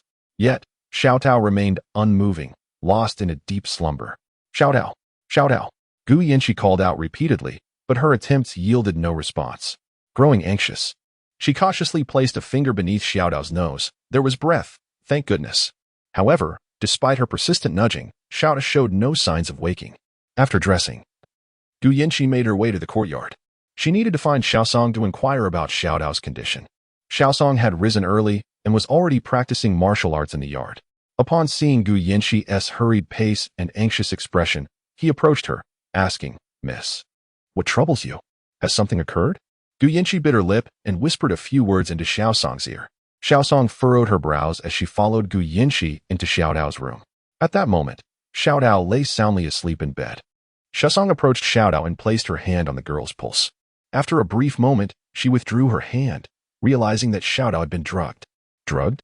Xiaosong nodded, confirming it was merely a common sleeping aid, albeit administered in a rather substantial dose. It posed no serious concern. However, it was likely that Xiao Dao would sleep for an extended period. Xiaosong cast a dubious glance at Gu Yinshi. Given that Xiao Dao had received such a significant dose of the sleeping aid, it stood to reason that Gu Yinshi should also exhibit some reaction. Yet, she appeared remarkably alert. Ultimately, Xiaosong refrained from voicing her suspicions, simply advising that Xiao Dao should rest a bit longer, expecting she would awaken by noon. After enjoying her breakfast, Gu Yinshi found herself aimlessly wandering the confines of the estate, which, being rather modest, lacked any greenery due to the solitary occupancy of old Qin and his family, rendering it desolate and lonely. As she strolled, Gu Yinshi mused that it would be prudent to take some time to properly organize the estate. Since she no longer intended to gift it to Qi Lin, she ought to show some care for the property she had acquired. Xiao Dao woke before noon, feeling dazed, seemingly oblivious to the passage of time. Upon realizing she had slept through to midday, she sprang from her bed in alarm, repeatedly apologizing to Gu Yinshi. Expressing her confusion over how she had overslept, Gu Yinshi opted not to disclose the truth about the drugging, instead attributing her own late awakening to the exhaustion from the previous day's activities and the chill from being caught in the rain. After partaking in lunch, Gu Yinshi and her companions returned to the Grand General's residence. Meanwhile, in the Nine Princes Manor, Luo Juanhe sat at a desk, with Wufeng kneeling before him, reporting on the events of the previous night. Suddenly, Luo Juanhe inquired about the identity of the young woman from last night. Wufeng hesitated momentarily before responding, stating that they had indeed identified her as Gu Yinshi, the legitimate daughter of the Grand General. It was her estate, which she had never occupied. But the reason for her overnight stay remained unclear. I recall that not long ago, Father Emperor arranged a marriage for me? Luo Juanhe prompted. Indeed. It is the legitimate daughter of the Xiang family, Yin Wanqing. I have heard that she was sent to the countryside by the Chancellor since childhood and has only recently returned, Wufeng replied. Isn't the legitimate daughter of the Xiang family named Yin Wanqing? Luo Juanhe questioned, gazing intently at Wufeng. Wufeng stammered in response, confirming that Yin Wanqing was indeed the daughter of the current Madam Chancellor, while Yin Wanqing was born of the Chancellor's former wife. After giving birth to Yin Wanqing, the former wife died due to complications, leading the Chancellor to believe that Yin Wanqing had inherited her mother's misfortune and thus sent her away. How outrageous! They wish to appoint such a rustic woman as my princess. Luo Juanhe exclaimed. My lord, should we not speak with the emperor to annul this engagement? The notion of marrying for good fortune is utterly absurd, Wufeng suggested. Absolutely not. I shall marry for good fortune. I simply require a different candidate for that role, Luo Juanhe declared resolutely. Luo Juanhe's fingers lightly tapped on the table as he recalled the image of that young woman searching for a fire starter in the darkness last night. Her delicate feet gracefully intertwined, an unforgettable sight. Wufeng observed his master with a perplexed expression as a mysterious smile graced his lips. What was the matter with their lord? Suddenly, Luo Juanhe declared, I wish to have the legitimate daughter of the Grand General as residence, Gu Yinshi, to bring me good fortune. What? Wufeng immediately questioned whether his ears were deceiving him. When had their lord ever shown interest in women? And now he was explicitly naming the Grand General's daughter to bring him luck? Did the prince truly comprehend the implications of such a request? After all, it meant marrying him and becoming his princess. Chapter 15. Selecting a suitor as Gu Yinshi approached her doorstep, she discerned the anxious figure of Granny Yin waiting outside, glancing about intermittently. Upon spotting Gu Yinshi's return, Granny Yin hurried over, her face etched with concern. Oh, my dear young lady. How could you have been caught in the rain yesterday, trapped in that desolate abode? The old servant had heard tales of the place, which was home to the Qin family of three, known for their frugality, likely depriving you of even a morsel of meat. Feeling somewhat embarrassed at the thought of last night's meager dinner, Gu Yinshi sheepishly stuck out her tongue at Granny Yin. However, the poor fare was merely due to the Qin's unawareness of her visit. Today's luncheon was far more sumptuous. Early that morning, Granny Qin had procured meat, including ribs and roasted chicken. Gu Yinshi savored the rich flavors, her mouth watering at the mere recollection. Come now, let us hurry inside. Your mother has been anxiously waiting, Granny Yin urged, leading the way, her worries for Gu Yinshi overshadowing her awareness of the young attendant, Xiaosong, trailing behind.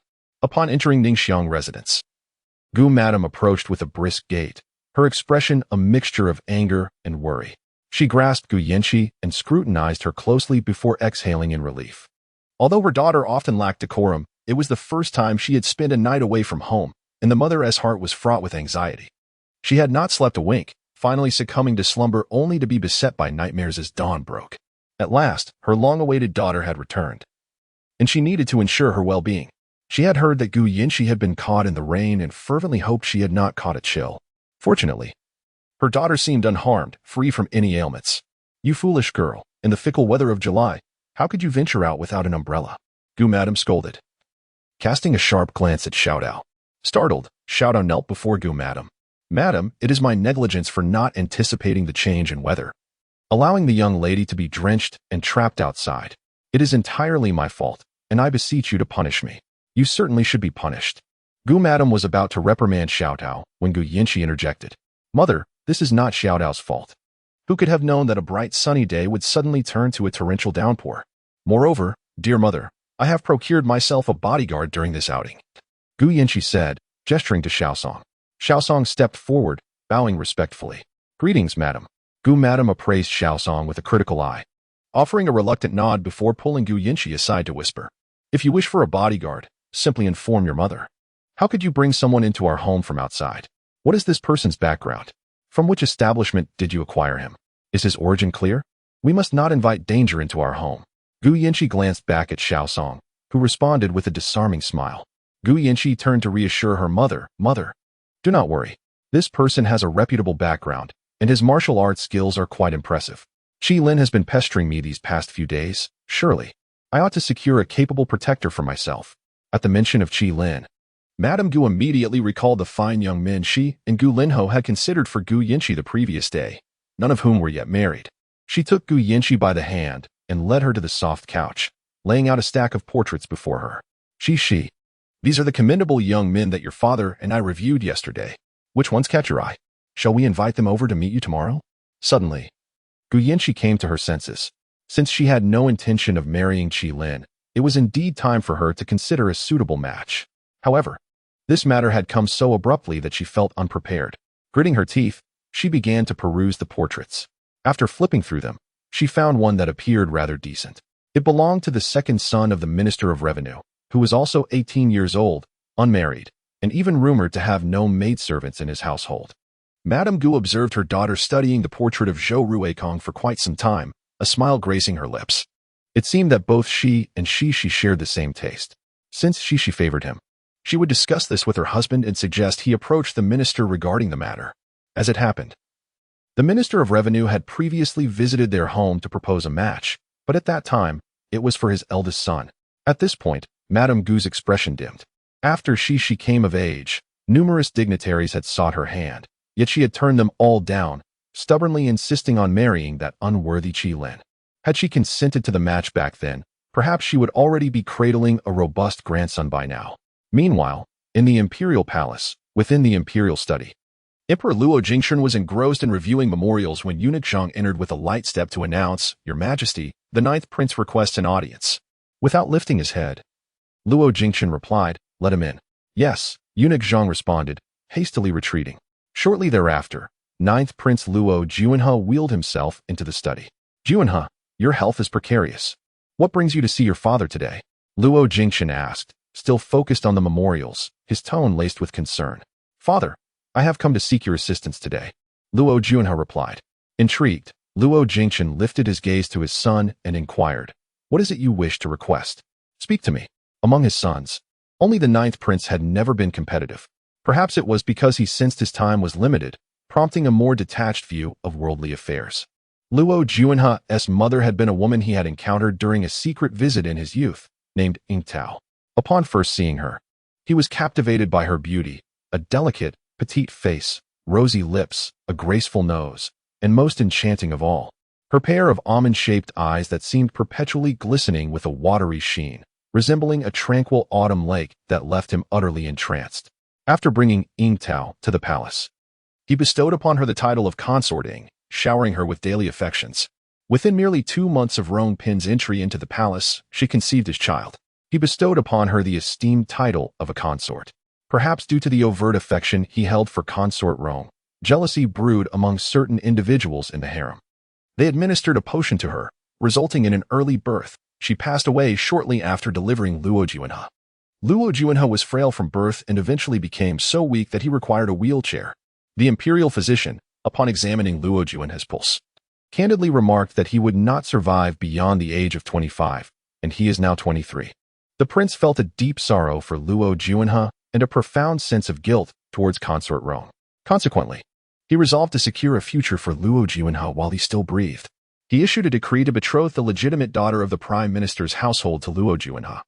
Under the pretext of bringing joy, he anticipated that Luo Juanhe would oppose this arrangement. Yet to his surprise, upon hearing the news, Luo Juanhe maintained a placid demeanor, simply stating that he would abide by his father's decision. Luo Jingshun could never have imagined that this seemingly unassuming 9th prince would seek anything from him. Chapter 16. Changing wives. Gazing into the emperor's eager eyes, Luo Juanhe could not help but swallow hard. To be candid, it was quite difficult for him to directly express his desire to replace the girl meant to bring him good fortune. However, Upon reflection, considering that he had but 2 years left to live, it was imperative that he spent this time with someone who piqued his interest. Gathering his resolve, Luo Juanhe spoke. Father, I wish to change the chosen candidate for my auspicious union. Oh? Luo Jingchen became even more intrigued. His ninth prince, a steadfast and unyielding tree, had finally begun to blossom, developing an interest in women. He was genuinely curious about the young lady capable of making this ancient tree bear fruit. Luo Juanhe continued. I wish for the legitimate daughter of the Grand General, Gu Yinshi, to be my bride. What? Luo Jingchen sprang up from his desk, filled with excitement. In the capital, there were numerous virtuous young women. Why had this rascal chosen the Grand General's daughter? Did he not realize that Gu Yinshi had grown up alongside General Qi, sharing a bond since childhood? Was he unaware of the promise made by General Qi Lin before his expedition, vowing to return and marry Gu Yinshi, which had stirred up quite a storm in the city? How could a girl who had been involved with another man possibly be worthy of his son? Father, I understand your concerns. Based on my knowledge of Miss Gu, she is no longer connected to General Qi, who has since taken a wife. This is something you have likely heard whispers of. Upon General Qi's return, he was seen riding alongside a young lady, whose father had once saved his life and entrusted his daughter to him before passing. But, Father, I have never asked you for anything before, this time. I implore you to allow Gu Yinshi to become my ninth consort. Upon hearing his son's plea, Luo Jingchen could only shake his head in resignation and ultimately acquiesce. Fortunately, the imperial decree for the marriage had not yet been issued. Had it been, even Luo Juanhe's desire to change his bride would have been thwarted.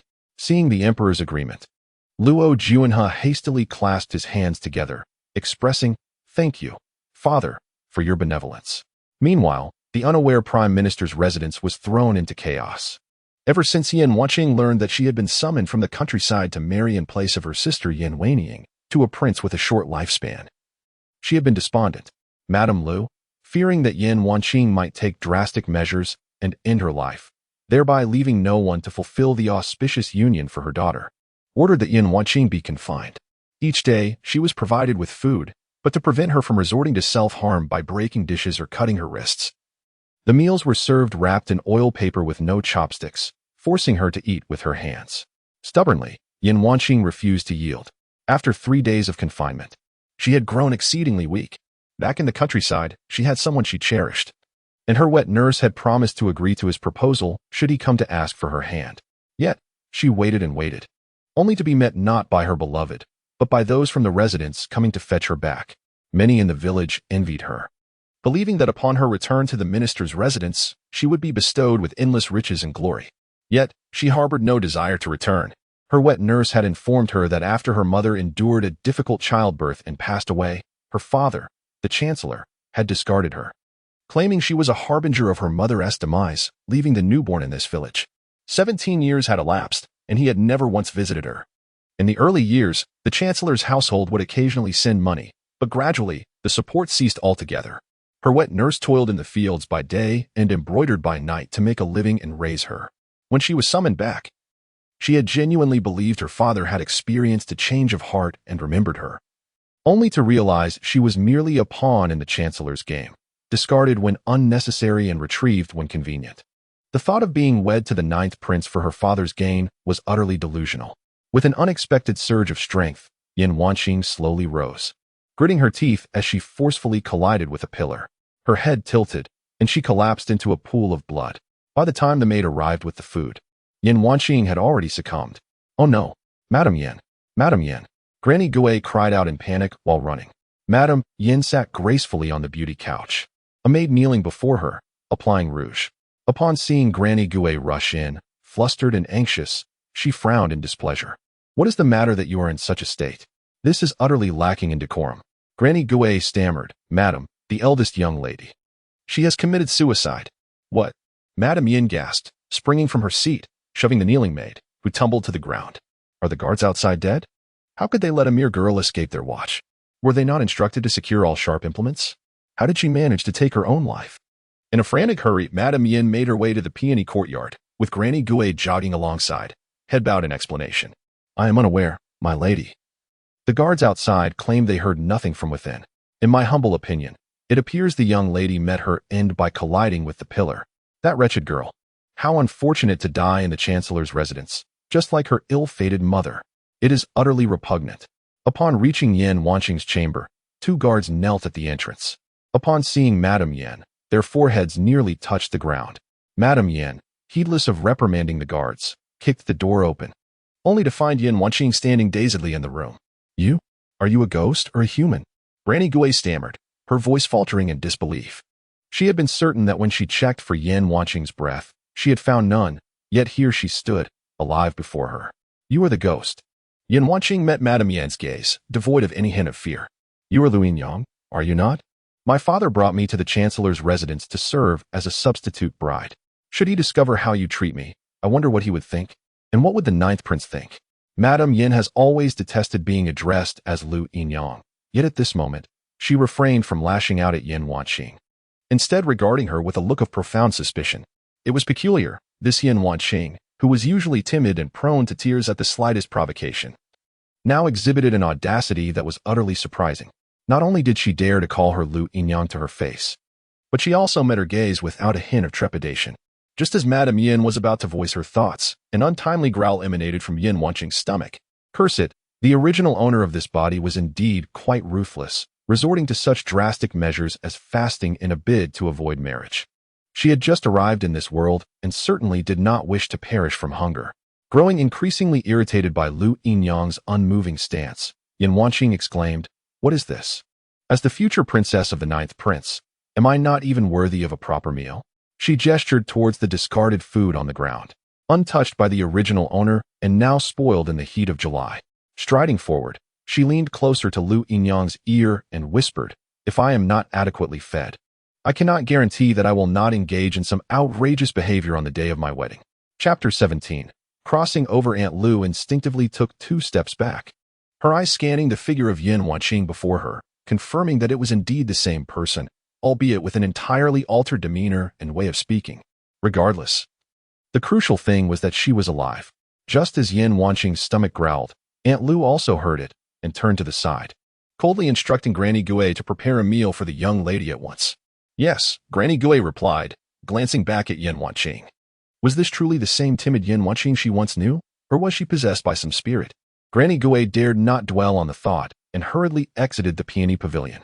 Once everyone had left, Yin Wanqing finally settled onto a stool. Upon awakening, she had been besieged by a splitting headache as waves of alien memory surged through her mind. It dawned on her that she had crossed over into the body of a young lady who had been sent to the countryside since birth. She had initially thought her father had a change of heart in bringing her back, only to discover that it was for the purpose of bringing good fortune to the family. Her despicable father, her malevolent stepmother, and the pitiful original owner of this body, these thoughts filled her with disdain. Yin Wanqing gingerly touched the wound on her head, wincing at the pain it elicited. The original owner must have resigned herself to a fatal fate to have inflicted such harm. It was a pity that she had to endure such suffering so soon after her arrival. However, now that she was here, she would make the best of it. Given that the 9th prince was on the brink of death, perhaps her medical skills could save him. If she could revive the 9th prince, she might secure a divorce and escape the capital to live in the countryside with her wet nurse. Moreover, she might even demand a fee for her medical services. Yin Wanqing indulged in her delightful thoughts. Before long, Granny Gui returned with a food box in hand. Keeping her head down, she dared not meet Yin Wanqing's gaze, silently unpacking the dishes and setting them on the table. After offering a slight bow, she turned and left without uttering a word. She was terrified, indeed. She distinctly recalled the moment she had brought food to Yin Wanqing, finding her breathless and lying in a pool of blood. How could someone who had lost their breath come back to life? It felt akin to a ghostly phenomenon. The more she pondered this, the chillier it felt down her spine. Having served beside Madame Yin, she had committed numerous misdeeds. She had seen no fewer than 7 or 8 maids perish at her hands. If those maids, like Yin Wanqing, were to return from the dead seeking vengeance, what would become of her? Granny Gui shut her eyes, silently reciting prayers for mercy, hoping that the spirits would not come for her, blaming Madame Yin for her actions. In the room, Yin Wanqing regarded the 3 dishes and a soup laid out on the table. Though they were simple home-cooked meals, they appeared appetizing and fragrant. As she tasted a morsel, her hunger intensified. She quickly devoured all the food on the table and finally felt as if she had come back to life. Satiated, she resolved to carefully plan her future. Just then, a mechanical voice suddenly echoed in her mind. Congratulations, host, on successfully entering the realm of the reincarnation novel titled The Concubine of the General's Mansion. I am not interested. From this moment forth, shall accompany you in completing the main storyline tasks within this narrative. What? Wait a moment, not only have I traversed time, but I also possess a system? Yin Wanqing was utterly bewildered. Hadn't the time travel novel she previously read always featured a golden finger? It turns out her golden finger is a system? Indeed, host. Shall ease your system. Now, allow me to briefly introduce the primary tasks you are to undertake within the story. What tasks? First, locate the female protagonist and assist her in exacting revenge. Second, collaborate with the female protagonist to amass wealth with a target of 10 million taels of gold. Third, find your own soulmate and marry, eventually bearing children. Should you successfully complete these three main tasks, you shall lead a life of luxury in this world, free from worries until the end of your days. What? I, a modern divine physician transported from the 23rd century, am not the female protagonist? Yin Wanqing felt a twinge of disappointment. However, upon reflection, it made sense. Whether in the 23rd century or in the Eastern continent, her fate seemed rather unfortunate. In the 23rd century, she was assassinated by capitalists for inventing a treatment that could effectively cure 80 of malignant tumors. Meanwhile, in the Eastern continent, she was sent to a village to fend for herself after her mother perished during childbirth. Being a supporting character is not so bad, especially with a system as her golden finger. But who is the female protagonist? Xiaoyi, who is the female protagonist? Yin Wanqing inquired. Sorry. The system cannot directly disclose that information to the host. You must discern the female protagonist for yourself within the novel. What? Is there such a deceptive system? If you do not reveal who the female protagonist is, how am I to aid her in her revenge? How will I earn money? After a moment of contemplation, the system responded, very well, I shall provide you with a bracelet. Wear this bracelet, and it will glow whenever you are near the female protagonist. However, the bracelet is only effective for 1 month. I hope you can find the female protagonist and become close friends within that time frame to continue fulfilling the main tasks. As the system's voice faded, Yin Wanqing noticed a blue bracelet adorning her wrist. She extended her right hand to scrutinize the bracelet closely, finding no discernible difference between it and any other bracelet. Alas, where am I to search for the female protagonist? Who in the world penned this wretched plot? At the General Qi's mansion, the elderly matriarch had just returned from Yinshou Temple, now seated in a grand chair as Yu Qingqing stood behind her, massaging her shoulders. Perhaps Yu Qingqing's ministrations were too soothing, for the matriarch had begun to enjoy herself, her eyes half closed. Mother, this Gu Yanqi is utterly outrageous. Brother Qi merely went to her fabric shop to procure 3 bolts of cloth, and not only did she demand payment, but when he refused, she had him unceremoniously thrown out. It is noteworthy that the shop was bustling with customers at that time, yet she showed no regard for Brother Qi. Yu Qingqing observed how comfortably the old matriarch was being served and began to recount the grievances regarding Gu Yanqi. Indeed, no sooner had she finished speaking than the old lady Qi slammed her palm on the table, exclaiming furiously, preposterous. I had thought that Gu Yanqi was a person of good character, yet she is so utterly lacking in decorum. Our Liner went to her fabric shop to collect some items as a courtesy, and not only does she show no gratitude, but she also demands payment from Liner, threatening to expel him in front of everyone if he does not comply. This is simply outrageous. Indeed, mother, Gu Yanqi is soon to marry Brother Qi. Does not her shop belong to him as well? When Brother Qi retrieves items from his own establishment, what reason is there to demand payment? The old lady Qi's eyes widened, filled with a fierce intensity. She spoke coldly. It seems I must find an opportunity to meet this Gu Yanqi. She ought to understand that even if she becomes a concubine in our Qi family, she shall still possess a status far above that of the legitimate wives of others. Chapter 18. The Deputy Minister of Revenue within the exquisite glazed courtyard of the general's residence. Gu Yanqi sat contemplatively. A bowl of green bean soup freshly delivered by Aunt Yin resting before her, alongside several scrolls of paintings.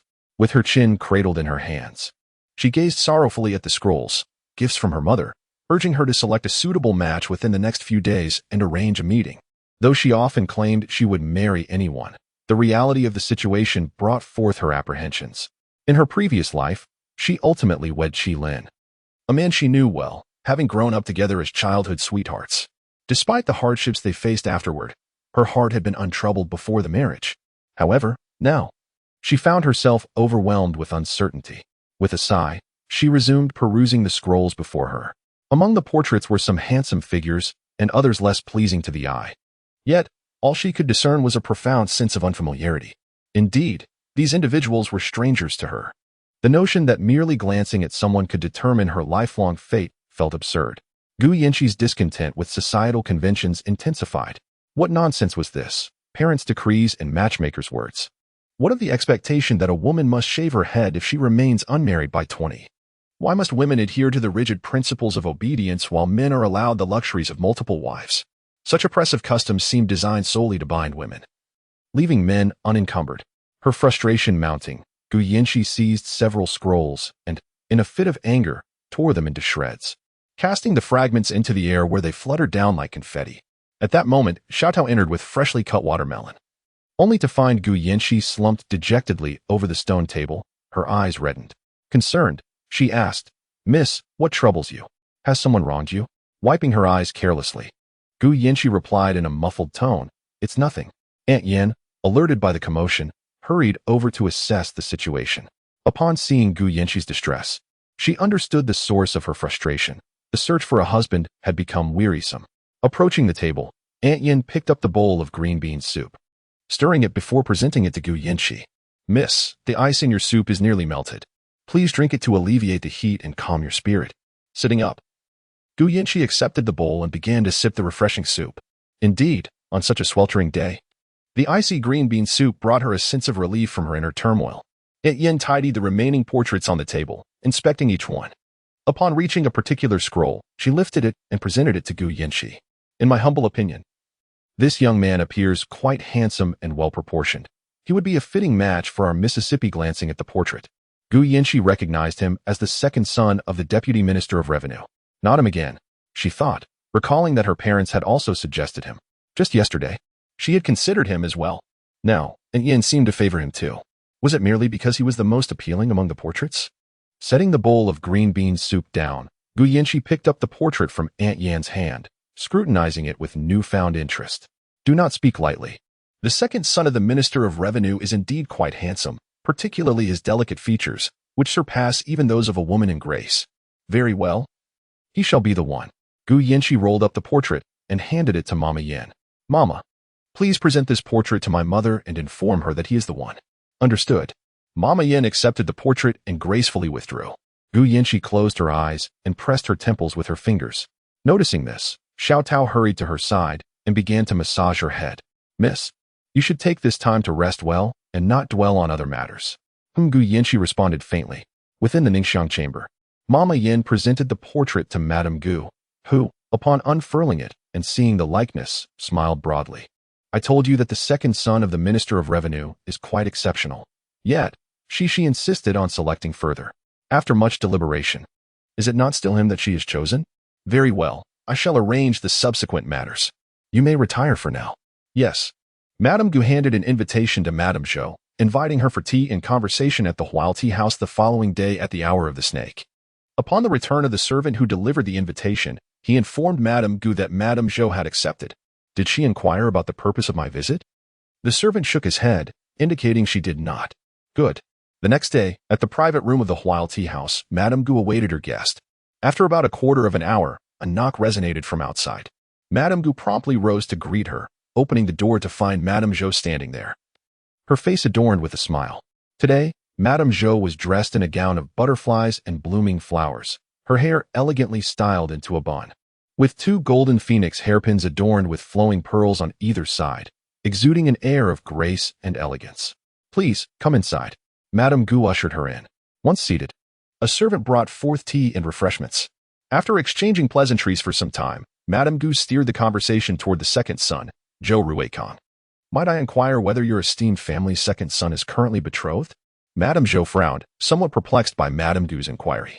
Noticing her confusion, Madame Gu calmly explained, "You see, my daughter, she has reached the age for marriage. Recently, she chanced upon your son's portrait and expressed her admiration for him. Hence I have come to inquire about the matter." Instantly, a broad smile illuminated Madame Zhou's face. "Ah, I see. Our Kong Kong is still unwed. He has not taken a wife, nor even a concubine. However, I recall that she has always been quite close to General Qi and his children. She often spoke of wanting to marry him when she grew up. I had assumed they were already engaged. Madame Gu hastily waved her hand in denial. That is not the case. It was merely childish banter, nothing to be taken seriously. Oh, I understand now. Very well then. I have seen Qi on a few occasions. She possesses a forthright character, which I admire. I shall speak with Kong Kong and inquire about his thoughts on this matter. Indeed, you speak the truth. Although parental commands and the words of matchmakers hold weight. As parents, we must ultimately respect our children's choices, don't you think? The two of them engaged in lively conversation, exchanging banter with great delight. As the dialogue progressed, they began to address each other as in-laws. Madame Zhou refrained from inquiring why, when seeking a marriage for her eldest son, they had previously declined. Yet now they approached to discuss the matrimonial prospects of her second son. Similarly, Madame Gu did not question why her second son, already at the age of 18, had yet to find a companion in the courtyard. Could it be that there were hidden afflictions? Ultimately, certain matters must be left for the young ones to observe and determine for themselves whether this union is feasible. Chapter 19. The arrival of Matriarch Qi. After a brief interlude of tranquility lasting merely 2 days, Qi Lin returned, accompanied by Matriarch Qi. However, this time, their visit was directed not at Gu Yinshi, but rather at Madame Gu. Within the confines of Ningxiang Pavilion, Madame Gu reclined gracefully upon a beauty couch, indulging in grapes, while Qingdai stood by her side, gently fanning her. It was then that a servant arrived to announce the presence of General Qi and Matriarch Qi at the entrance. Madame Gu opened her eyes, her gaze piercing as she regarded the young servant, inquiring about their purpose. The servant knelt on the ground, shaking his head in confusion, indicating his ignorance of the matter. Very well, let them wait in the side hall. I am curious to discover what Qi Lin intends to accomplish.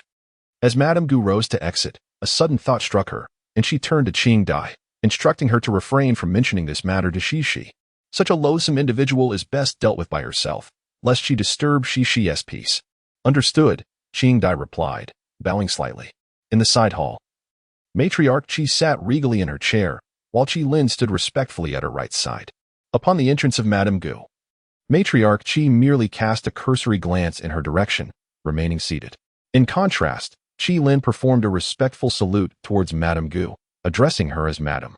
Observing Matriarch Qi's lack of cordiality, Madame Gu discerned that the visitors bore ill intentions. Once seated, a maidservant presented tea. Madame Gu lifted the cup, delicately skimming the surface with the lid to remove any froth before taking a sip. She then spoke slowly, inquiring about the purpose of Matriarch Qi's visit to the residence of the general. Matriarch Qi regarded Madame Gu, enunciating clearly. I have come today to propose a marriage for my Liner. Oh, Madame Gu responded, intrigued by Matriarch Qi's declaration. In the capital, even common folk present gifts when seeking a marriage alliance. Although the offerings may not be extravagant, they reflect the intentions of the groom's family. It is quite unprecedented to see Matriarch Qi and Qi Lin arriving empty-handed to propose a match. Madam, you are well aware that your Qi and our Liner have been childhood friends, sharing an innocent bond from a young age. Qi has turned down many suitors of noble lineage, patiently awaiting Liner. Now that he has returned victorious from battle, do you not think it is time to discuss their future together? Setting her teacup down upon the table, Madame Gu replied coldly. However, it is my understanding that General Qi is already married. At this, Matriarch Qi erupted into laughter, exclaiming, Ah, madam, indeed, this is a misstep on our Liner's part. Allow me to offer my apologies on his behalf.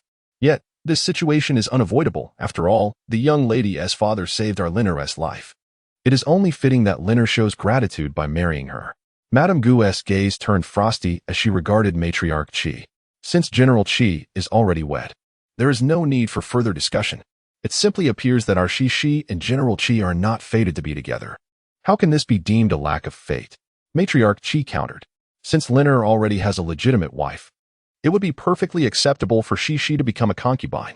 Upon hearing the term concubine uttered from the lips of the venerable Mrs. Qi, Madame Gu's gaze turned as piercing as a blade of ice, causing Mrs. Qi to shudder and fall silent, her mouth agape. Could it be that Mrs. Qi deemed our dear Cici only worthy of being a concubine in the general's residence? Madame Gu, I understand the tempest of emotions that stirs within you. Yet I speak with Cici's best interests at heart. Consider the profound bond that has flourished between Cici and our Liner over the years. They once pledged their eternal devotion to one another. Who in the capital does not recognize Cici's unwavering affection for Liner? If Cici were not to wed our Liner, whom else could she marry? Who else would desire her? I dare say, a woman should maintain a measure of reserve before marriage. Being overly proactive may lead to a passive position in the future. Would you not agree? Madame Gu, infuriated, clenched her hands tightly, yearning to rise and deliver a sharp retort to the elderly lady before her. It was no wonder that Cece had recently worn a troubled expression. Facing such an audacious family, who could find joy? Thankfully, she was in good health, lest her heart be driven to despair. Observing Madame Gu's agitation, Qi Dai, standing by her side, interjected, "Mrs. Qi, you have acknowledged that General Qi and our young lady once vowed their everlasting commitment. Yet, it is General Qi who has broken that promise by marrying another. Our young lady, in her magnanimity, chooses not to hold a grudge against you. Yet you persist in targeting her alone. How audacious is this little maid!" exclaimed Mrs. Qi, pointing a finger at Qi Dai while casting a reproachful glance at Madame Gu. "Is this how you educate your servants in the general's residence? I am speaking to you, Madame Gu, and she has no place to interject."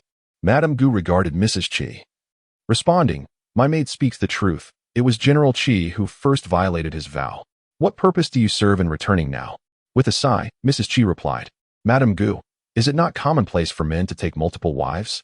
Take your own general's residence, which has its share of concubines. If the general is permitted to take concubines, why should our Liner be denied the same right? It merely happens to be Cece in this instance." Madame Gu inhaled deeply several times to quell her rising ire, then addressed Mrs. Qi. "You claim to come to our home with intentions of betrothal, yet you arrive empty-handed.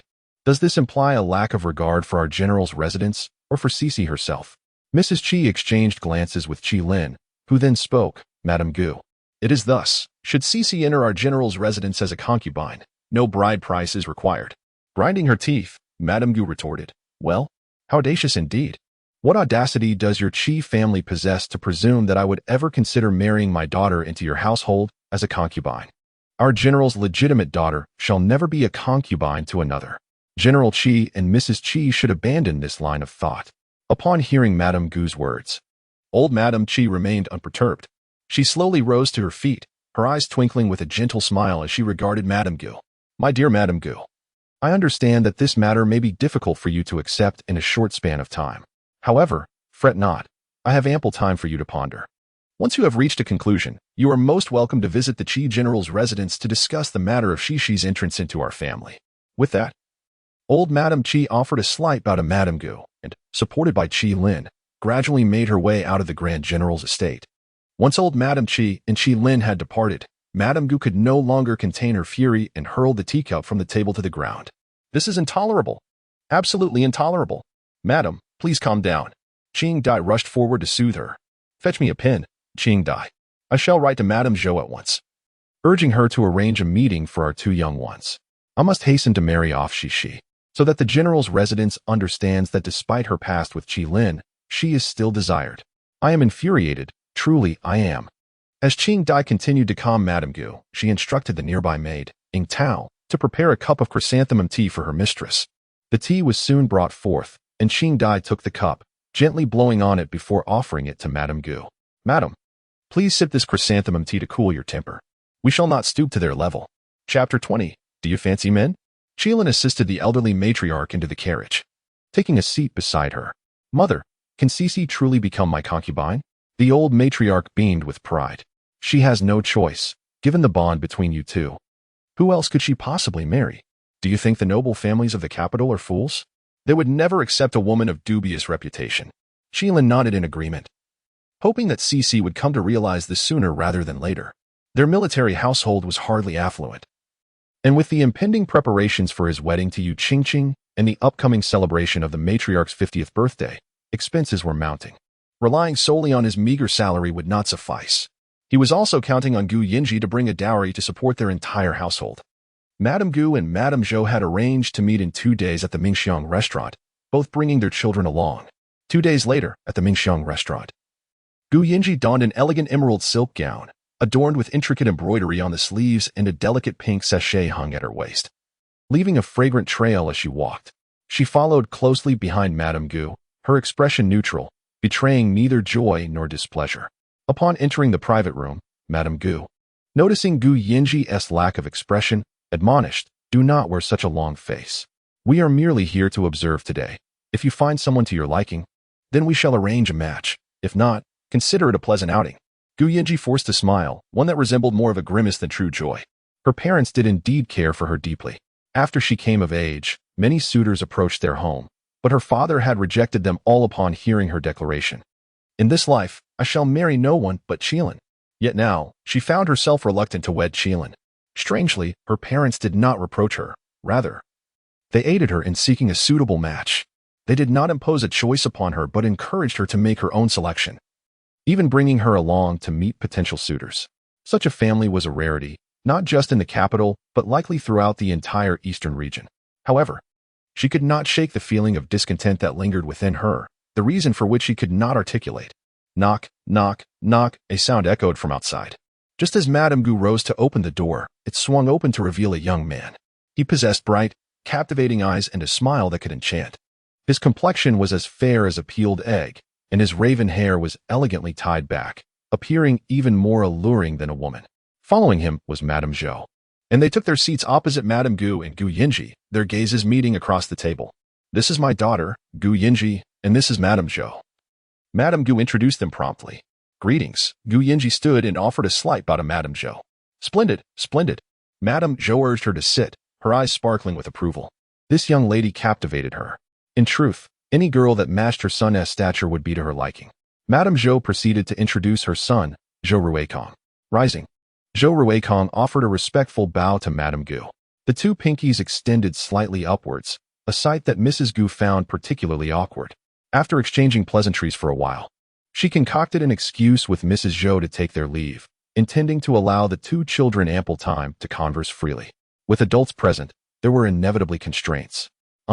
Mr. Zhou Gu Yinchi was about to speak when she was interrupted by Zhou Ruikong. Miss Gu, I shall not conceal my feelings any longer. I am attracted to men and have no interest in women whatsoever. Once Mrs. Gu finally departed, Zhou Ruikong felt liberated. He delicately pinched a piece of cake with his dainty fingers and took a gentle bite, crumbs clinging to his lips. He retrieved a pink handkerchief from his pocket and daintily wiped his mouth. His demeanor was almost more feminine than Gu Yinchi's. Watching this man transform into a woman before her eyes, Gu Yinchi involuntarily swallowed. She had sensed a certain dissonance upon first seeing Zhou Ruikong's portrait. And now it all made sense. What kind of good young man would ever adopt such a delicate mannerism? Even she, herself, hardly ever did so. Oh, well, Gu Yinchi picked up a piece of cake and took a hearty bite, devouring half in one go. She paid no heed to the crumbs on her lips and opened her mouth again to finish the rest. You must admit, the lotus cake at Mingxiang restaurant is quite delectable. Zhou Ruikong, seated opposite her, observed Gu Yinchi as she polished off a piece of cake with little regard for decorum, his brows furrowing in disapproval. Now I understand why you remain unmarried at such an age. Gu Yinchi looked at him with a puzzled expression, only to see him disdainfully pointing at her mouth. Not elegant at all, more crude than those boorish men. Gu Yinchi opened her mouth, at a loss for a defense. She couldn't very well claim that she had always been this way. In her past life, after marrying into the Qi general's household, she had also been criticized by the old matriarch for her lack of refinement. She had tried to reform herself, but being overly cautious in every endeavor proved exhausting.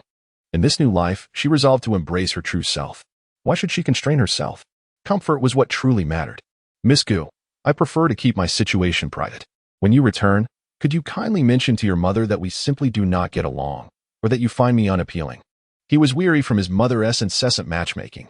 Although his courtyard lacked female attendants, it was filled with numerous male servants. While his mother indulged his choice of male companions, she still wished for him to settle down. He had turned down numerous suitors she had presented. And just when he thought she had given up, she began the search anew.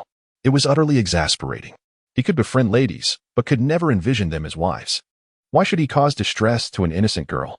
Very well, I shall speak with my mother, Gu Yinchi replied. Seeing Gu Yinchi so agreeable, Zhou Ruikong ceased his disdain for her lack of finesse and began to engage in light conversation with her. Upon discussing Qi Lin's betrayal of their vows by marrying another woman, Zhou Ruikong was even more incensed than Gu Yinchi. How could this man be so shameless? He had wronged you first, and yet had the audacity to demand you become his concubine. It's outrageous. Dear sister, you have suffered at the hands of such a scoundrel. I truly feel for you. Have you exchanged any tokens of affection with this cad? Zhou Ruikong fanned her flushed face vigorously, casually inquiring. At this question from Zhou Ruikong, Gu Yinchi suddenly remembered that she indeed had exchanged tokens of affection with Qi Lin.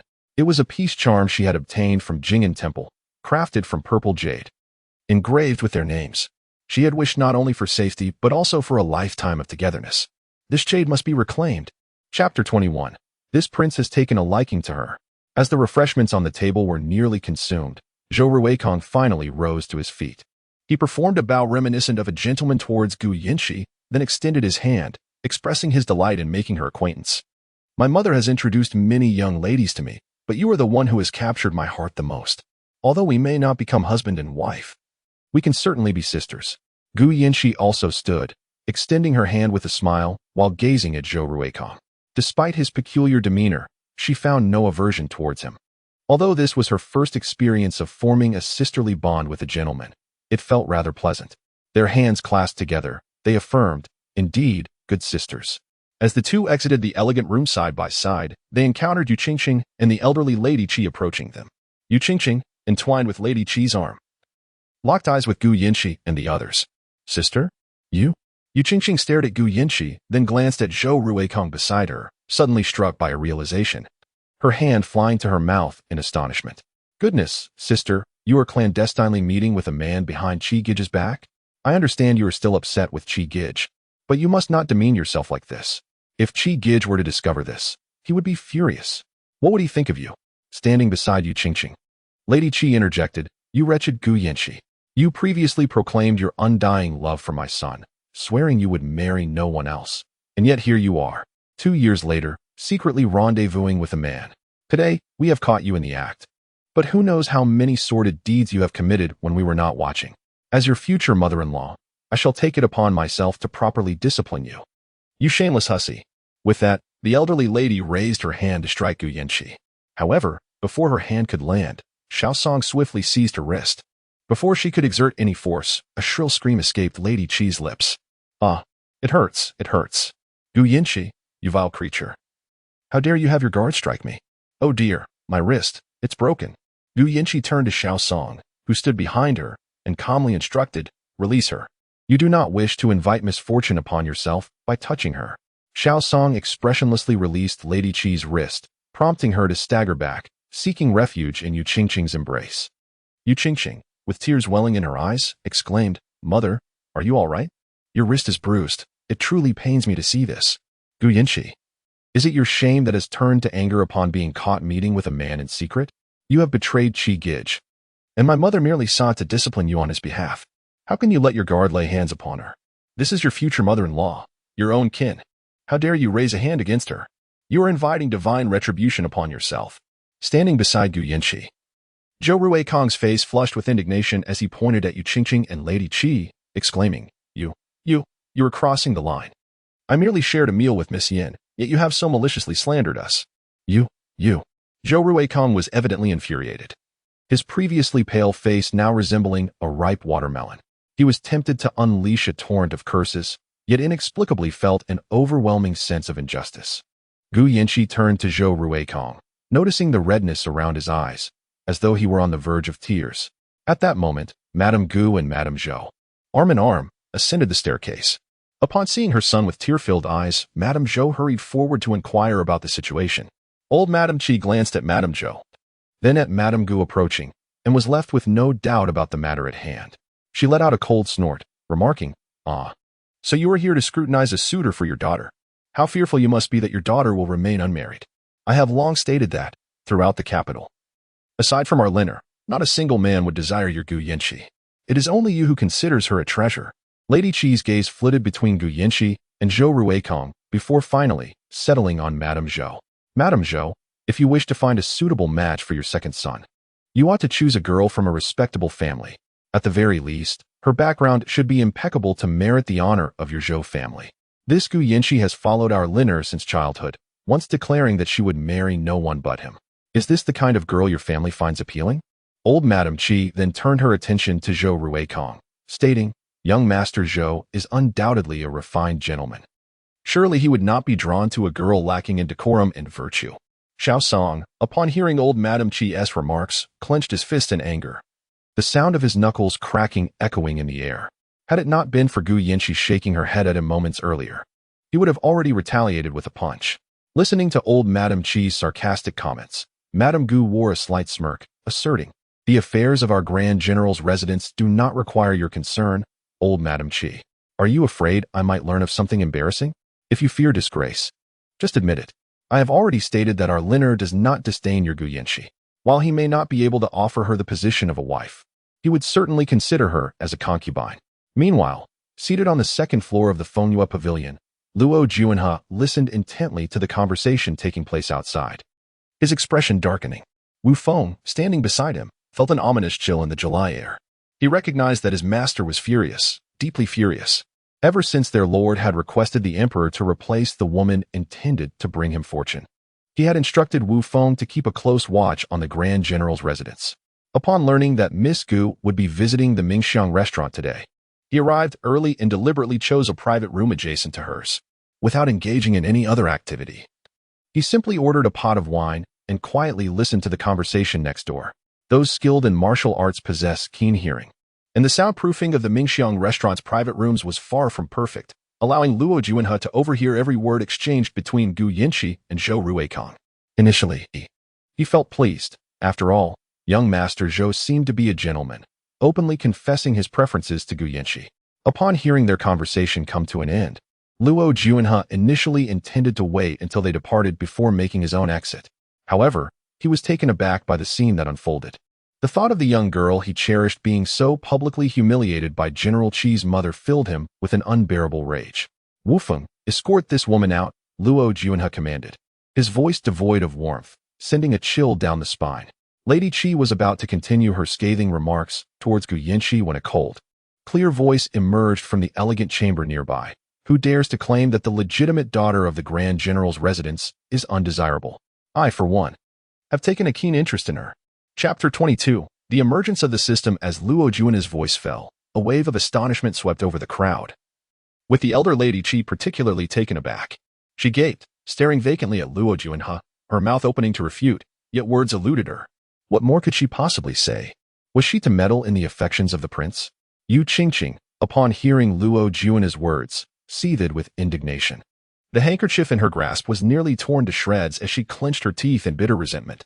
Why should Gu Yanxi enjoy such fortuitous fate? The moment Qi Gige lost interest in her, a prince of far greater stature had taken notice of her instead. Yet, upon reflection, it was clear that a prince would never choose a woman of ill repute as his primary consort. Even if Gu Yanxi had caught the prince's eye, at best, she would only be a secondary consort. While the term secondary consort sounded elegant, it merely denoted a concubine. Additionally, it was rumored that this ninth prince was on the brink of death. In that case, Gu Yanxi would not only acquire the notoriety of being a husband killer, but would also be left in a state of widowhood. With such thoughts, Yu Qingqing felt a surge of satisfaction within her. Gu Yanxi gazed upon the man seated in the wheelchair. He possessed a countenance as refined as jade, his eyes deep and inscrutable like the midnight sky, revealing nothing of his inner thoughts. His prominent nose accentuated his aloof and stoic demeanor. Seemingly aware of Gu Yanxi's scrutiny, the man raised his gaze to meet hers. At that moment, his enchanting and profound eyes sparkled like a celestial constellation, captivating her entirely. Gu Yanxi found herself entranced, her mouth slightly agape, almost drooling. Mrs. Gu gently nudged Gu Yanxi with her elbow, jolting her back to reality. She offered a slight bow, addressing Luo Juanhe. "This humble servant pays her respects to the ninth prince."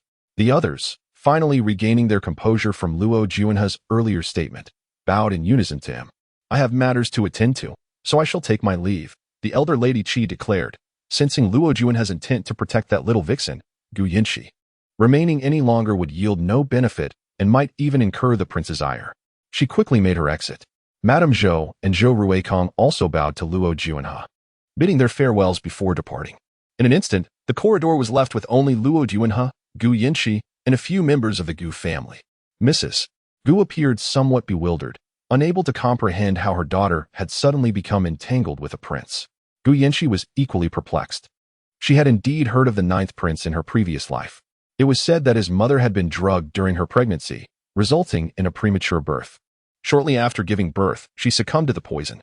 Due to the toxins ingested by his mother, the ninth prince had been frail and sickly since childhood, with physicians declaring he would not survive past the age of 25. In her past life, it seemed he had lived beyond that age, but as for what transpired thereafter, She had remained in the general's residence, completely unaware.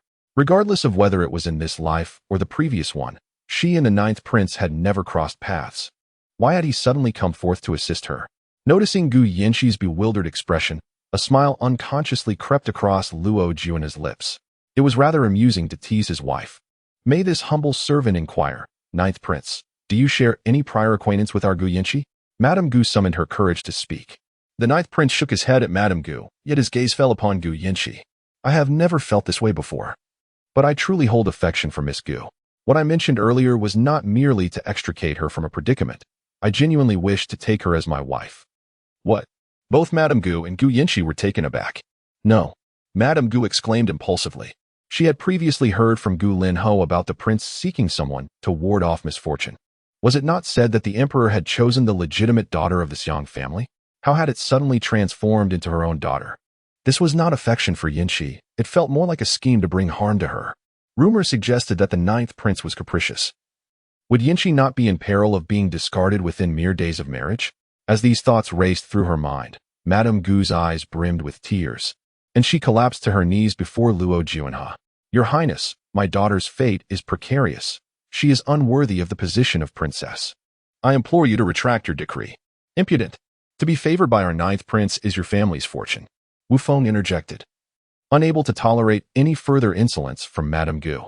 Wu Feng, do not speak so rudely. Luo Juanha had surmised Madame Gu's apprehensions. Did he not wish for better health himself? Was Madame Gu concerned that he would perish prematurely? No. Upon hearing Luo Juanha's words, Madame Gu nearly bowed in desperation. While it was the truth, the way Luo Juanha articulated it twisted its meaning. Very well, in 2 days, I shall visit the Gu residence to propose. I thank the ninth prince for his benevolence. Upon returning to the Grand General's residence, Madame Gu promptly instructed Wang Bo to deliver a message to General Gu in the military. Her daughter was entangled with a short-lived prince. This was a matter of a lifetime. Meanwhile, her husband, the general, was constantly away, entrenched in military affairs. The news of Luo Juanha's affection for Gu Yanqi spread like wildfire throughout the capital, even before nightfall, reaching the Xiong residence. Yin Heping, engrossed in official duties, was nearly thrown from his seat upon receiving the report from his guards. Is the news credible? The guard clasped his hands in respect. Absolutely reliable. There were many patrons present at the tavern who bore witness. How curious. Wasn't it said to send Yin Wanqing? Yin Heping mused, perplexed by the unexpected turn of events. I heard it was the ninth prince's own desire. He pinched the bridge of his nose, contemplating further investigation.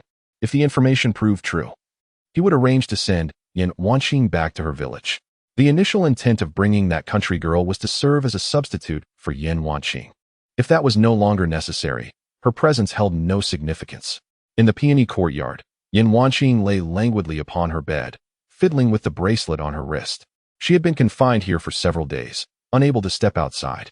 Each day, a maid would dutifully deliver her meals, but beyond that, nothing else transpired. She could not even leave the Xiong residence to seek out the heroine. How utterly vexing. Zongzi, do I possess no other skills? For instance, any martial arts? Or the ability to walk through walls? Apologies, but no. What about medical skills? I possess medical skills. Might I procure a surgical knife or something similar? I apologize, but there is none available. Yin Wanqing was utterly speechless. Nothing was available, not a single item. How was one to navigate this wretched game? As she pondered how to escape the confines of the residence, she overheard 2 young maidservants passing by, engaged in conversation. Have you heard? The princess is hosting a flower appreciation banquet and has invited numerous young ladies and gentlemen from the capital. I know. Last year, the princess held a banquet as well, and our young lady even emerged as the champion. The grace of our young lady's dance is unmatched by any of the girls in the capital. I eagerly anticipate this year's banquet. I hope the lady and her mother will choose me to attend. Yin Wanqing tilted her head, listening to the 2 maidservants chatter, and suddenly sat up in bed with newfound determination. Yes, the flower appreciation banquet. Attending the banquet would grant her the opportunity to leave the residence. Chapter 23. The sickly princess. The invitation to the flower banquet hosted by the esteemed princess was naturally delivered to the residence of the Grand General. Madame Gu, holding the invitation, made her way to the Liuli courtyard, where Gu Yanqi was seated at the table, engrossed in her writing. Upon noticing her mother's arrival, Gu Yanqi hastily grabbed a piece of paper to cover the items on the table. Mother, what brings you to my courtyard? You little rascal, why can't I come? Aren't you going to welcome your mother? Of course, it's just that I am rather surprised, Gu Yinchi replied, stepping forward to embrace Madame Gu's arm. Anxious that she might catch a glimpse of what lay before her, she quickly guided her mother to a nearby bench to sit down, taking her place behind Madame Gu. Gu Yinchi began to tenderly massage her shoulders. Madame Gu, relishing the moment, half closed her eyes. Why is my dear Shishi so obedient today? Have you been up to some mischief behind my back? Given Gu Yinchi's typically spirited nature, her unexpected compliance and willingness to offer a massage raised suspicions in Madame Gu's mind. Surely, it was a ploy to curry favor before facing a potential reprimand. Realizing her thoughts had been uncovered, Gu Yinchi forced an awkward smile. No, I simply missed you, mother. After a while, Madame Gu gently patted Gu Yinchi's small hand resting on her shoulder. Shishi, you must be tired. Stop the massage and come sit by me. Obediently, Gu Yinchi moved to sit beside her mother. Shishi, what is this about you and the ninth prince? Gu Yinchi raised her hand to swear an oath. Mother, I have never even met the ninth prince. I do not understand why he has taken an interest in me or wishes to marry me. In both her past life and this, she and the ninth prince, Luo Juanhe, had never crossed paths. No matter how hard she pondered, she could not fathom why he had singled her out for marriage.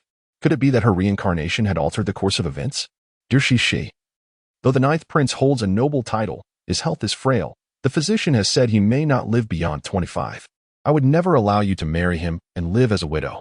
You need not worry, Madame Gu said, her eyes growing moist once more. Her unfortunate daughter had already suffered betrayal from her childhood companion, Qi Lin, being reduced from a wife to a concubine, only to be ensnared by a short-lived prince.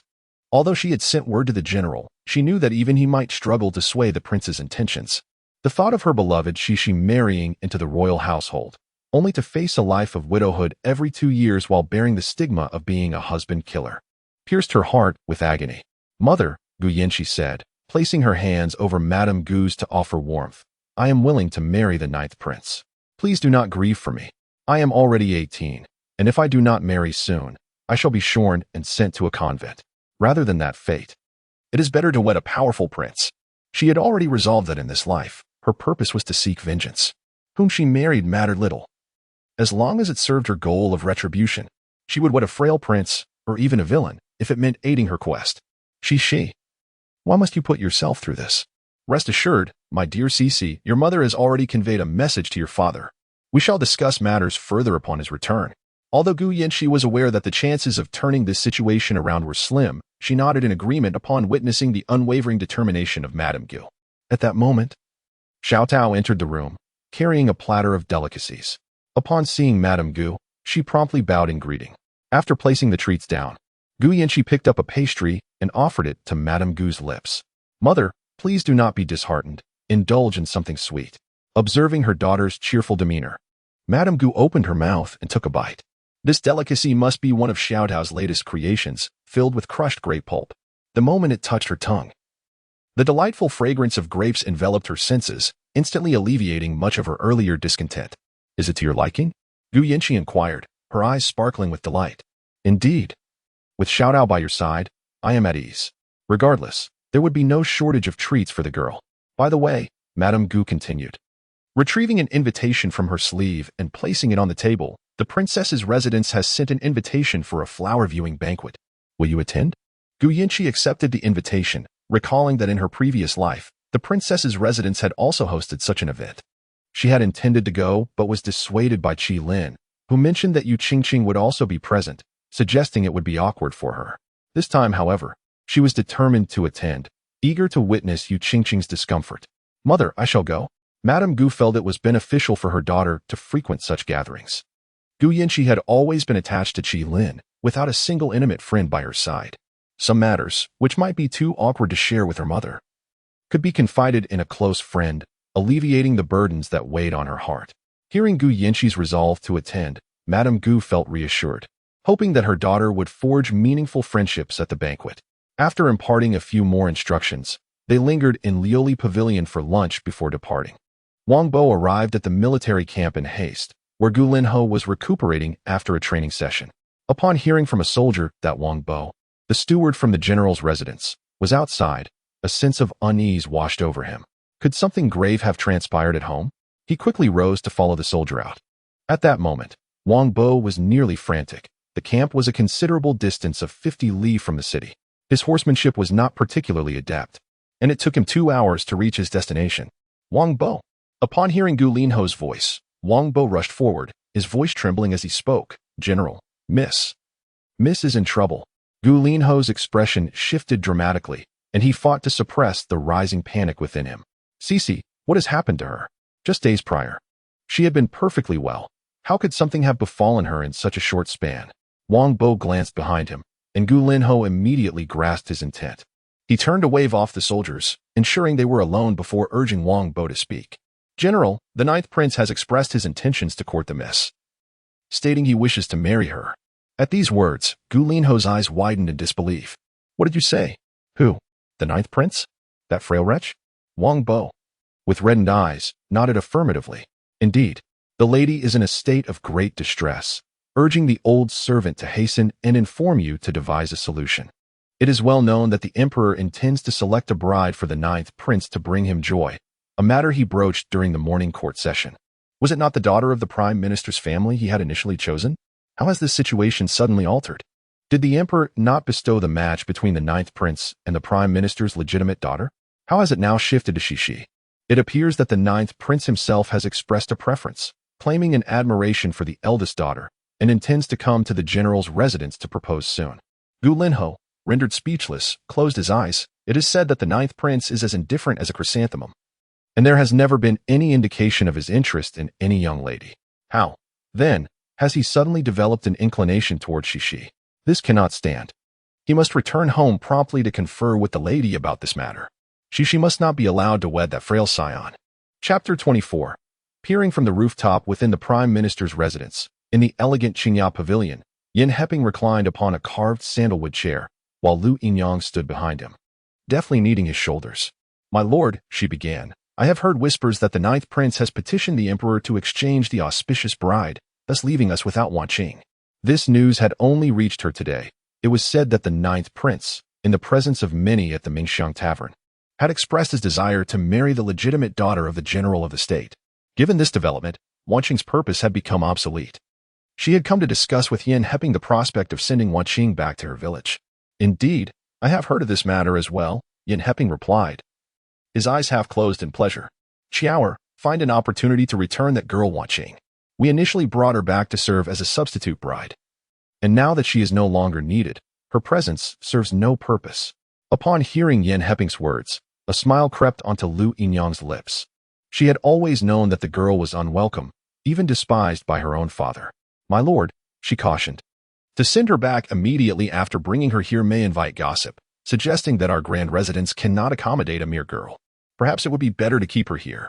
After all, we do not lack for sustenance. Yin Heping took Lu Yinyang's hand, pulling her onto his lap. His tone softened. Ah, my dear, you are too kind-hearted. That wretched girl has already caused the death of her mother, and I have heard rumors of her attempting self-harm in the courtyard. Such a poorly brought-up child tarnishes our reputation. However, you make a valid point. Sending her back right away could indeed raise eyebrows. Let us wait a few days until the 9th Prince weds the general's daughter. By then, everyone will have nearly forgotten that wretched girl, and we can send her back without a second thought. I shall heed your words, my lord. Lu Yinyang playfully tapped Yin Heping's chest, and in an instant, he was elated, lifting her chin to kiss her. Before long, the study was filled with intimate sounds, causing the listeners' cheeks to flush and hearts to race.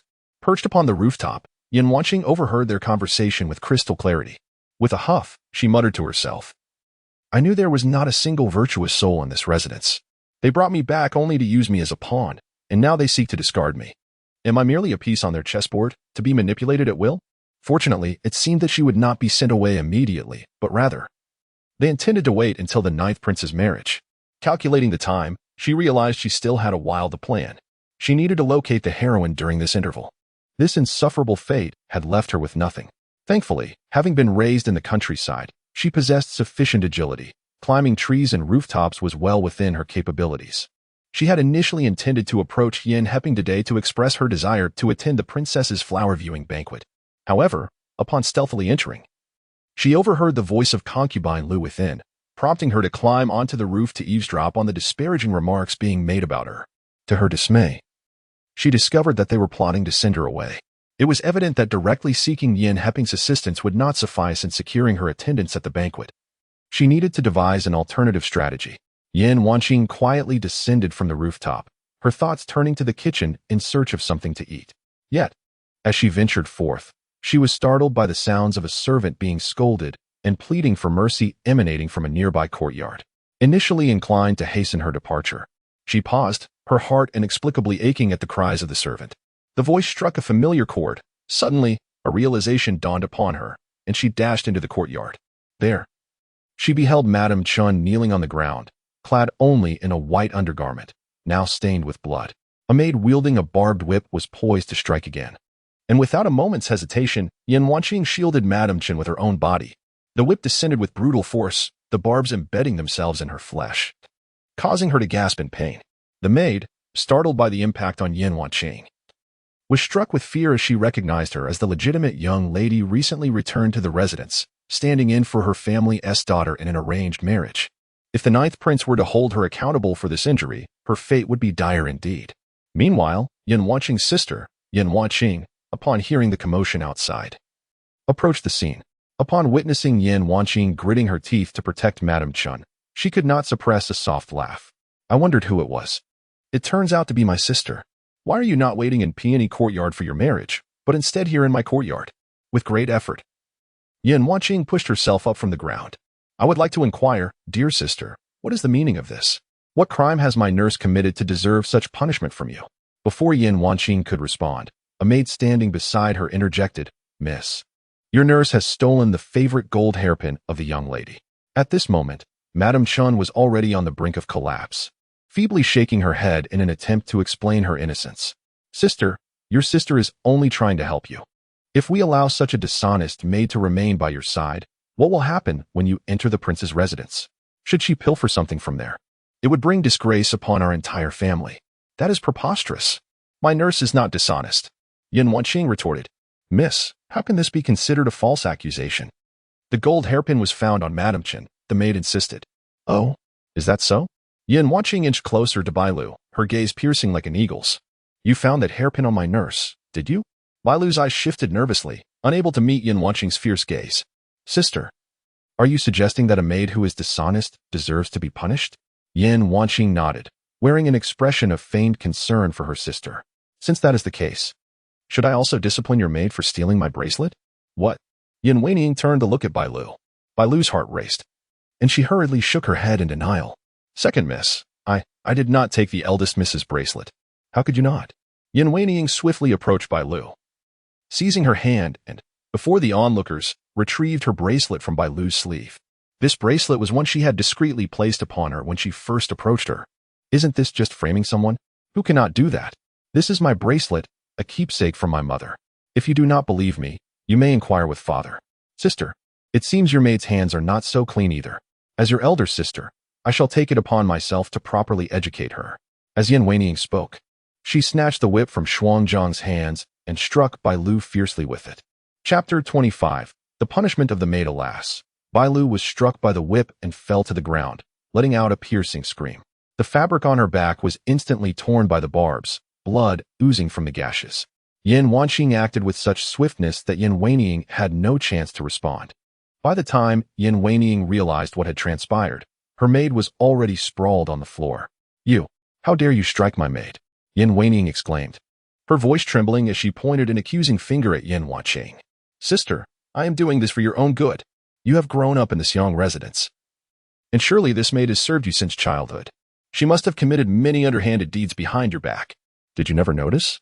Yin Wanqing, Bailu is my maid. Moreover, why would she steal your bracelet? It appears to be of little value. What reason would she have to take it? Bailu knelt on the ground, kowtowing and pleading her innocence. Miss, I have never been to the Peony Pavilion, nor have I ever approached you. How could I possibly have the opportunity to steal your bracelet? Yin Wanqing laughed derisively.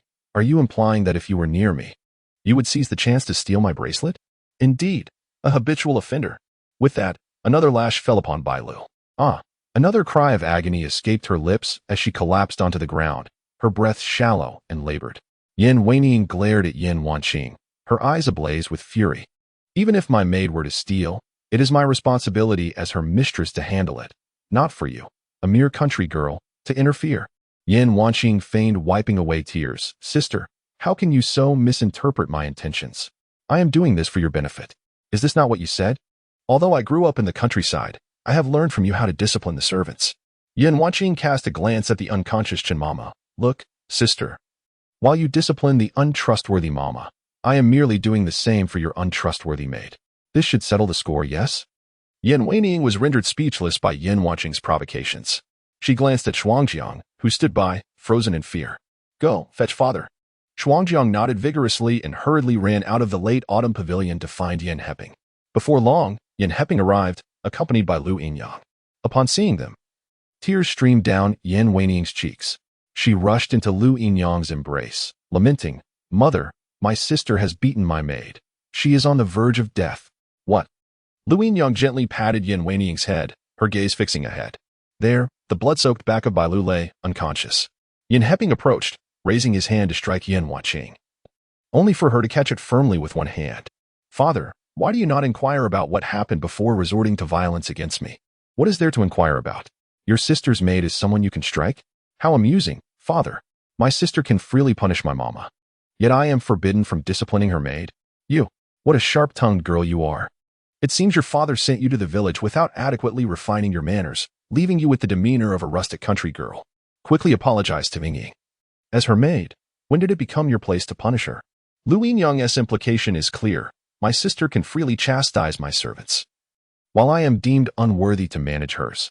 Does Lu Yinyang understand why I struck that wretched maid? It was because she pilfered my bracelet. I, too, care for my sister and do not wish for her to be deceived by such a scoundrel. For a maid whose hands are so unclean, I have shown great restraint by only administering 2 lashes. Yin Wanqing glanced at Yin Weinian, a smile gracing her lips. Right, sister? Yin Weinian nearly bit her tongue in frustration. Did mother not say that Yin Wanqing was timid as a rabbit? Did she not claim that in times of trouble, she would only whimper? How has she suddenly become so formidable? Upon hearing Yin Wanqing's words, Yin Heping turned his gaze to the bloodied Chen Mama lying on the ground, and then to Yin Weinian. Astute as he was, he had already discerned the entirety of the situation. Clearing his throat, he stated, Very well, since both maids have sullied their hands, let us sell them off immediately. No. Both Yin Wanqing and Yin Weinian exclaimed in unison. They both knew that the theft accusation was unfounded and were, of course, unwilling to part with their maidservants. Yin Weinian spoke first. Father, Bai Lu must have been momentarily blinded by greed to steal my sister's bracelet. Considering her years of service to me, please grant her another chance. Yin Wanqing added, Father, Chen Mama has been my wet nurse.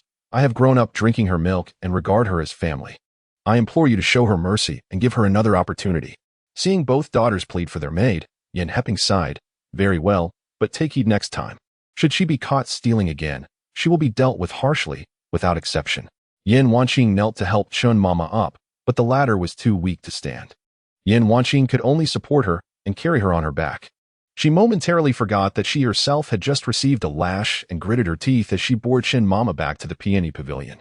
Once she had settled Chen Mama, she stepped outside to summon the physician, but upon arrival, she saw the physician hurriedly passing by with his medical kit, clearly on his way to treat Bai Lu's injuries. Unable to summon the physician, Yin Wanqing had no choice but to return to the peony courtyard. Gently, she cut open the back of Chen Mama's garment, revealing the gruesome wound, and her eyes instantly brimmed with tears.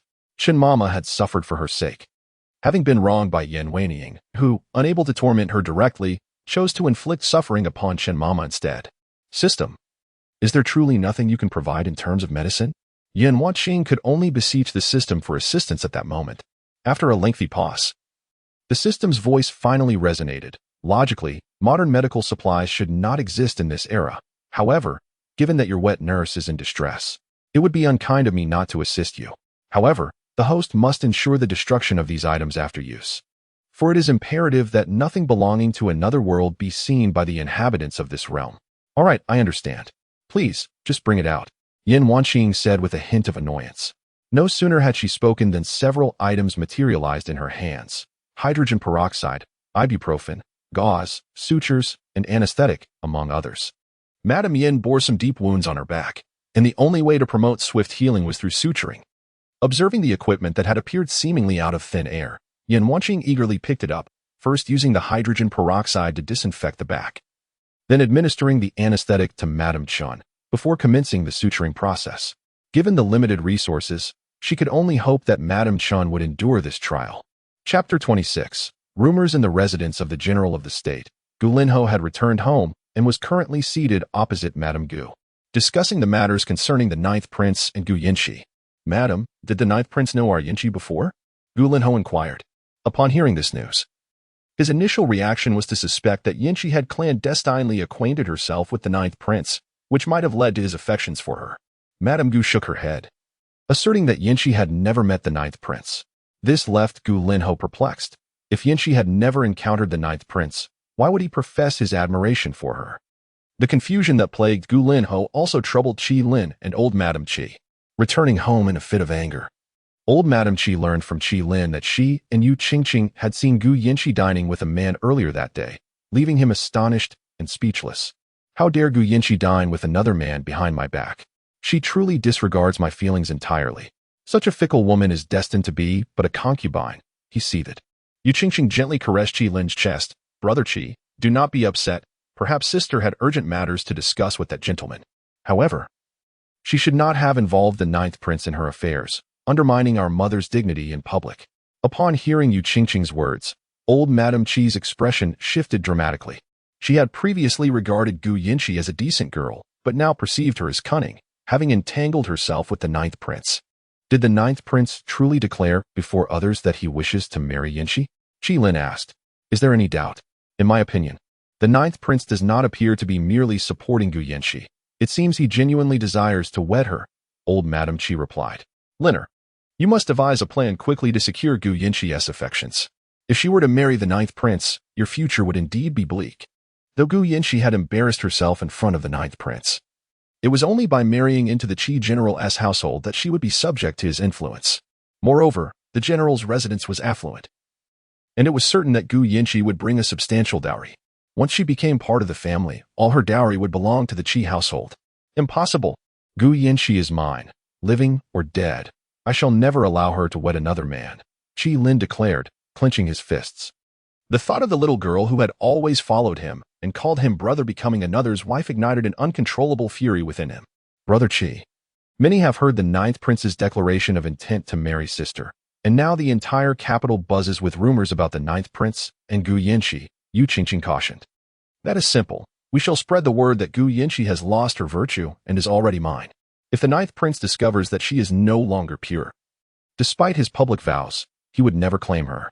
He added, not even those of royal blood, let alone common folk, would desire a woman who has been sullied by another. Gu Yinshi, I commanded you to accompany me while seeking other men for dining, to engage in an affair with them, and I desire your complete disgrace. In this manner, you shall belong solely to Qi Lin, becoming a concubine of our esteemed General Qi's household, devoting your life only to me. Consequently, within a mere 2 days, rumors began to circulate that the legitimate daughter of the National Guardian General had clandestinely communicated with General Qi, with some even suggesting that they had already conceived a child in secrecy. These rumors, detailed and vivid, were difficult to dismiss as mere fabrications. Upon hearing the news from Qiuxiang at Lijiang Courtyard, Yu Qingqing's eyes sparkled with glee. How splendid, Gu Yinshi. Your reputation is now tarnished. I wonder how you shall marry the Ninth Prince. I eagerly await your entrance into the Qi General's household, where I shall appropriate your dowry and have you serve me with tea daily. The mere thought of Gu Yinshi respectfully greeting her each day filled Yu Qingqing with uncontainable joy. Indeed, Qi Lin was ruthless. To ensure Gu Yinshi's entrance, he would stop at nothing. Yet, was it not this selfish tenacity that had initially attracted her to him? Within the National Guardian General's residence, upon hearing the gossip, Xiao Tao was infuriated and nearly rushed out to confront the gossips, but was fortunately restrained by Granny Yin. Keep this matter under wraps. Do not mention it to the young lady or the madam, to ensure that no one else would speak of it. Granny Yin specifically sought out Wang Bo and Wang Momo. Wang Bo managed the outer courtyard, overseeing the numerous servants, while Wang Momo was in charge of the inner courtyard, supervising the maids and matrons. After discussing the matter with them, their expressions grew serious. They were well aware of the rumors, as servants of the National Guardian General's household. They firmly believed that the eldest young lady would never stoop to such behavior.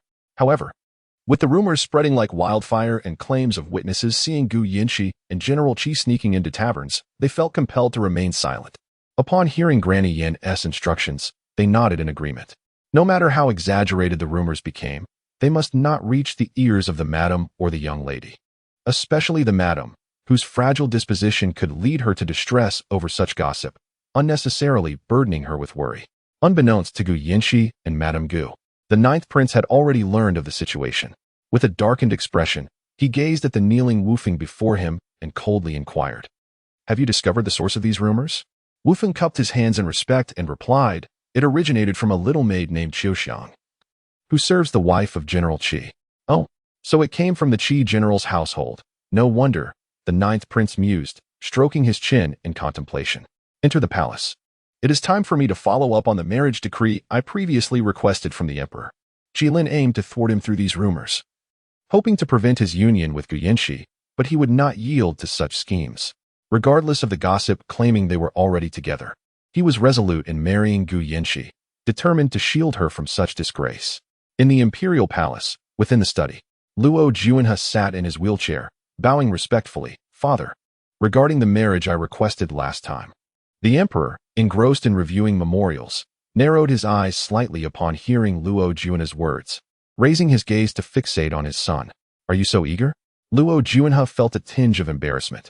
"I merely wish to marry soon and bear offspring to fulfill your majesty's wishes." The emperor chuckled heartily. "Ah, my ninth son, are you truly seeking to fulfill my desires? Or are you merely pursuing your own?" Caught in the emperor's discerning gaze, Luo Juanhe felt somewhat awkward. "Very well, the imperial decree for your marriage has long been prepared. Tomorrow, I shall have eunuch Zhang deliver it to the residence of the Grand General." "Thank you, father." Chapter 27. The imperial marriage decree on the following day.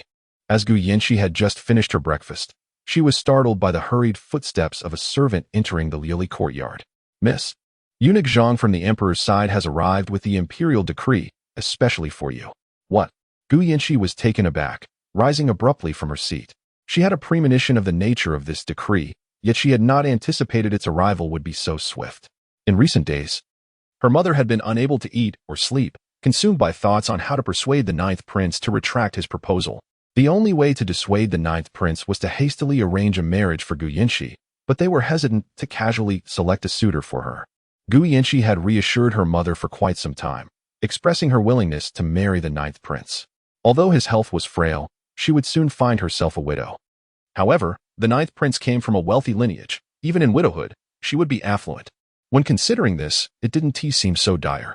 Presiding over a royal residence was certainly preferable to marrying into a family rife with concubines, embroiled in daily rivalries within the inner chambers. "Miss, you must hurry. Eunuch Zhang is waiting for you." The servant's words jolted Gu Yinshi back to reality. Nodding, she followed the servant to the main hall. Upon arrival, everyone had already knelt before eunuch Zhang. The stern expression on eunuch Zhang's face transformed into a warm smile upon meeting Gu Yinshi's gaze. "Miss Gu, please accept the decree swiftly," eunuch Zhang urged, his voice elevated. Gu Yinshi approached eunuch Zhang and knelt gracefully before him. "By the mandate of heaven, the emperor decrees. I have heard that the legitimate daughter of the Grand General's household, known as Yinshi, is unparalleled in archery, possesses both wisdom and valor, and is well versed in commerce, with a flourishing family business. I have also learned of my ninth prince, who is cultured and knowledgeable, yet lacks a principal consort. Considering their mutual commendable qualities and harmonious temperaments, I bestow this marriage to unite Yinshi and the ninth prince, in hopes of fostering national prosperity and the well-being of the people. The wedding date shall be arranged by the Bureau of Astronomy and the Ministry of Rites, ensuring that the populace partakes in the grand celebration and experiences the grace of the imperial family. Thus decreed. Long live the emperor." The crowd bowed deeply in gratitude. As Gu Yinshi rose and approached eunuch Zhang, she received the decree with both hands. Standing beside her, Granny Yin immediately produced a gold ingot from her pouch and presented it to eunuch Zhang. Satisfied with Gu Yinshi's understanding, eunuch Zhang declared, "Let us extend our congratulations to the future princess." As soon as eunuch Zhang departed, Madame Gu's legs gave way, and she slumped against Qingdai. "Madam, what is wrong?" Hearing Qingdai's voice jolted Gu Yinchi back to her senses. She hurried to her mother's side, pinching her acupoint. Mother, mother. Upon hearing her daughter's voice, Madame Gu slowly opened her eyes, her gaze falling on the imperial decree in Gu Yinchi's hands, causing her eyes to well with tears. My poor Yinchi, how could it be that you truly must become that sickly? Before Madame Gu could finish her sentence, Gu Yinchi swiftly covered her mouth. With so many witnesses present, any reckless words from Madame Gu could spell disaster for the entire Gu family. Qi Dai, Granny Yin, take mother back to the Ningxiang residence. Inside the Ningxiang residence, Madame Gu lay on the bed, appearing exceedingly haggard. Gu Yinchi sat at the edge of the bed, gently feeding her mother, Madame Gu, spoonful by spoonful of bird's nest soup.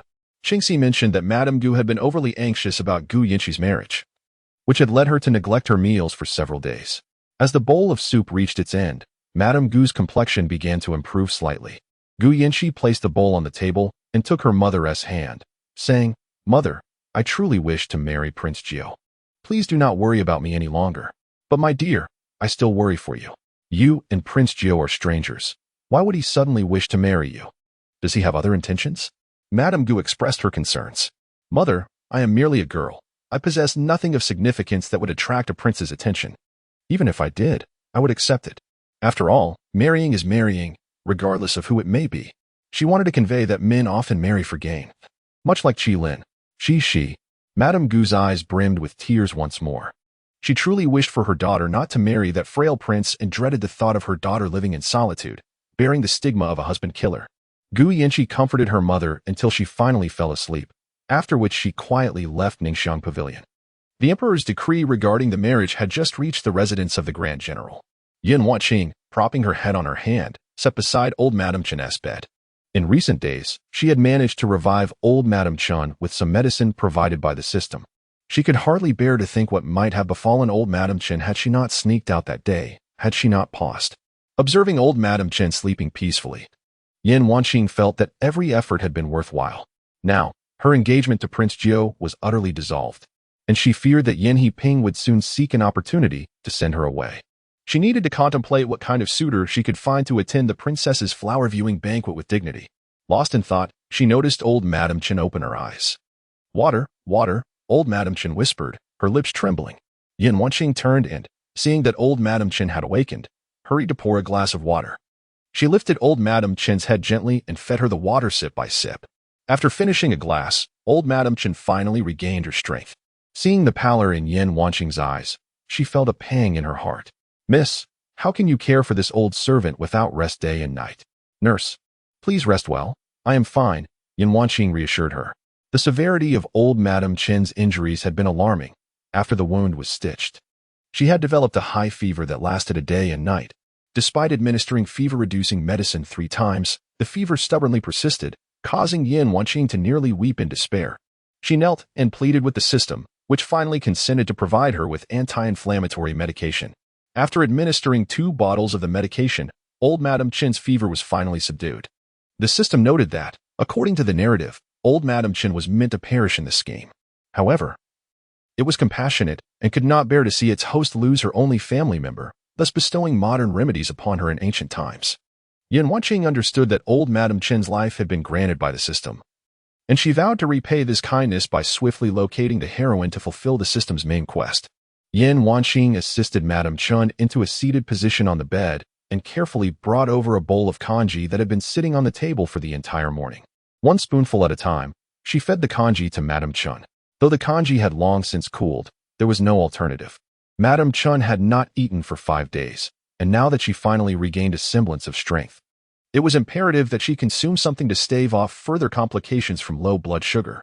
Madame Chen initially declined several times, insisting that she could feed herself. After all, how could a servant allow her young mistress to feed her? However, unable to resist Yin Huaqing's insistence, she reluctantly opened her mouth, permitting Yin Huaqing to spoon the congee into her mouth. Chapter 28. The brocade box. The princess's flower viewing banquet was to be held in 3 days. During this time, Gu Yinchi had been diligently preparing for her wedding in her courtyard. Her bridal gown had been embroidered long ago and was currently displayed in her fabric shop. However, the accessories needed to be changed as they were far too modest for a royal marriage. It seemed that Madame Gu had either finally been persuaded by Gu Yinchi or had convinced herself. As she began to assist Gu Yinchi in gathering the items necessary for the wedding. "Mother, will my elder brother return for my wedding?" Gu Yinchi inquired while organizing the dowry list her mother had provided. "Of course he will return. After all, you are his only sister." "Such a significant event cannot go unnoticed," Madame Gu replied. "Is my elder brother aware of my relationship with Qi Lin?" Gu Yinchi asked, her curiosity piqued. Madame Gu paused in her actions before responding, "I do not believe so. The distance from Lijiang to the capital exceeds 3,000 miles. Even if he possesses great abilities, he would likely not have heard of it." Gu Yinchi breathed a sigh of relief. In her previous life, her elder brother had learned of Qi Lin taking her as a concubine and had become so enraged that he physically confronted Qi Lin, leaving him bedridden for 3 days. In turn, she had faced the wrath of the Qi matriarch, who punished her by making her kneel in the ancestral hall for 3 days, surviving only on a single bowl of rice porridge each day. It was unclear whether the Qi matriarch had intentionally informed Madame Gu about her punishment or if a servant, unable to bear the sight of her suffering, had tipped her off. Regardless, on the 5th day, Madame Gu had brought her elder brother to the Qi residence to apologize. Her elder brother could not bear to see her mistreated, yet his methods of seeking vengeance were equally unbearable for her. She genuinely feared that upon discovering that the man she was to marry was the ill-fated prince, he might recklessly confront Prince Jiao. A confrontation with the prince would not merely be an apology. Gu Yinchi dared not contemplate the consequences. "Shi, when is your wedding with Prince Jiao scheduled?" Madame Gu asked, hoping the date could be postponed, allowing her daughter to remain by her side for a couple more years. Perhaps, in the meantime, the ill-fated prince would meet his demise, thus sparing her daughter from the need to marry him to bring good fortune. Gu Yinchi shook her head, replying. Eunuch Zhang did not mention it. As they conversed, Xiao Tao hurriedly entered, exclaiming, Miss, the guards from Prince Jiao's side have arrived." Upon entering, Xiao Tao noticed Madame Gu and immediately paused to bow respectfully, greeting her, "Madam." Madame Gu did not scold Xiao Tao for her lack of decorum, but rather, she asked anxiously, "What did you say? The guards from Prince Jiao's side? What could they want?" A wave of unease washed over her. Just a few days prior, a decree had been issued regarding the marriage, and now the guards had arrived. Could they be here to announce the wedding date? In royal marriages, the date was determined by the imperial family, leaving no room for discussion. A sense of foreboding gripped her heart as she rose to investigate. Gu Yinchi followed closely behind, and the two hurried to the main hall. There, they found Wufeng holding a brocade box. Upon seeing Gu Yinchi, Wufeng clasped his hands in a gesture of respect and said, "Miss Gu, this is a wedding gift from our prince." With that, he presented the box with both hands. Gu Yinchi curiously accepted the brocade box, expressing her gratitude. "Miss Gu," the attendant continued, "the prince has stated that the wedding date is set for the 8th of next month. Although the timeline is rather tight, you need not worry. The prince will ensure that all arrangements for the wedding are made flawlessly. Should you have any suggestions or requests, do feel free to convey them to the prince, who will undoubtedly accommodate your wishes." Gu Yinchi blurted out, "But how am I to inform you of my thoughts regarding the prince?" Implicit in her query was the realization that meeting the prince was not a privilege afforded to everyone. At Mingxiang Tavern, in the Zhu Room, 5 days hence, "The prince shall await your arrival," the attendant whispered discreetly into her ear, clearly indicating that he wished for her to attend alone. After delivering his message, he clasped his fists and departed. Once he had left, Madame Gu anxiously approached Gu Yinchi, inquiring about what the attendant had whispered. Still in a daze, Gu Yinchi snapped back to reality upon hearing her mother's question. Fearing that her mother might overthink the situation, she replied, "The guard mentioned that the prince holds me in high regard and advised me not to worry. Is that truly the case?" Madame Gu pondered. During their last visit to Mingxiang Tavern, the 9th prince had expressed his affection for Gu Yinchi, a claim she had found hard to believe at the time. Yet now, with the guard specifically sent to convey such sentiments, her heart began to waver. Perhaps it would not be a poor choice for Yinchi to marry into the 9th prince's residence, even if the prince's life were to be short. If he treated Yinchi with genuine affection, what would it matter? "Do not fret, mother," Gu Yinchi reassured, lifting the brocade box in her hand. "Look, the 9th prince has even sent a wedding gift for me. It seems he indeed holds me in his heart." Standing nearby, Xiao Tao was equally excited, thrilled that her young mistress had finally found someone who truly loved her. "Miss, do open it and see what lies within." Placing the brocade box on the table, Gu Yinchi gently lifted the lid. Inside lay a complete set of bridal adornments, artfully arranged in the shape of a double happiness character. Atop the display was a ruby-studded golden crown, the red gems sparkling against the gold, exuding an air of unparalleled nobility. Flanking it were delicate gold and silver ornaments, adding a playful elegance to the regal ensemble. "Well," Xiao Tao exclaimed upon seeing the exquisite adornments. "Miss, is this meant for you to wear on your wedding day?" Gu Yinshi nodded. "It seems so." The ninth prince has truly been thoughtful, aware that he hastily requested the emperor's consent for marriage and set a swift date. He must have realized I would have little time to prepare suitable adornments, hence he sent this in advance. Closing the box, Gu Yinshi turned to her mother, whose eyes were glistening with emotion. "Mother, are you now reassured? The ninth prince is so considerate, acknowledging my lack of time to prepare and ensuring I have this beautiful adornment." Madame Gu enveloped Gu Yinshi in her embrace, exclaiming, "Shi, I am so happy for you." In that moment, she chose to focus on the brighter side of things, although the ninth prince's life might be fleeting. If he truly cared for Yinshi, her days in the royal residence might prove to be more bearable. Gu Yinshi returned to the Liuli courtyard, holding a brocade box, instructing Xiao Tao to store it away.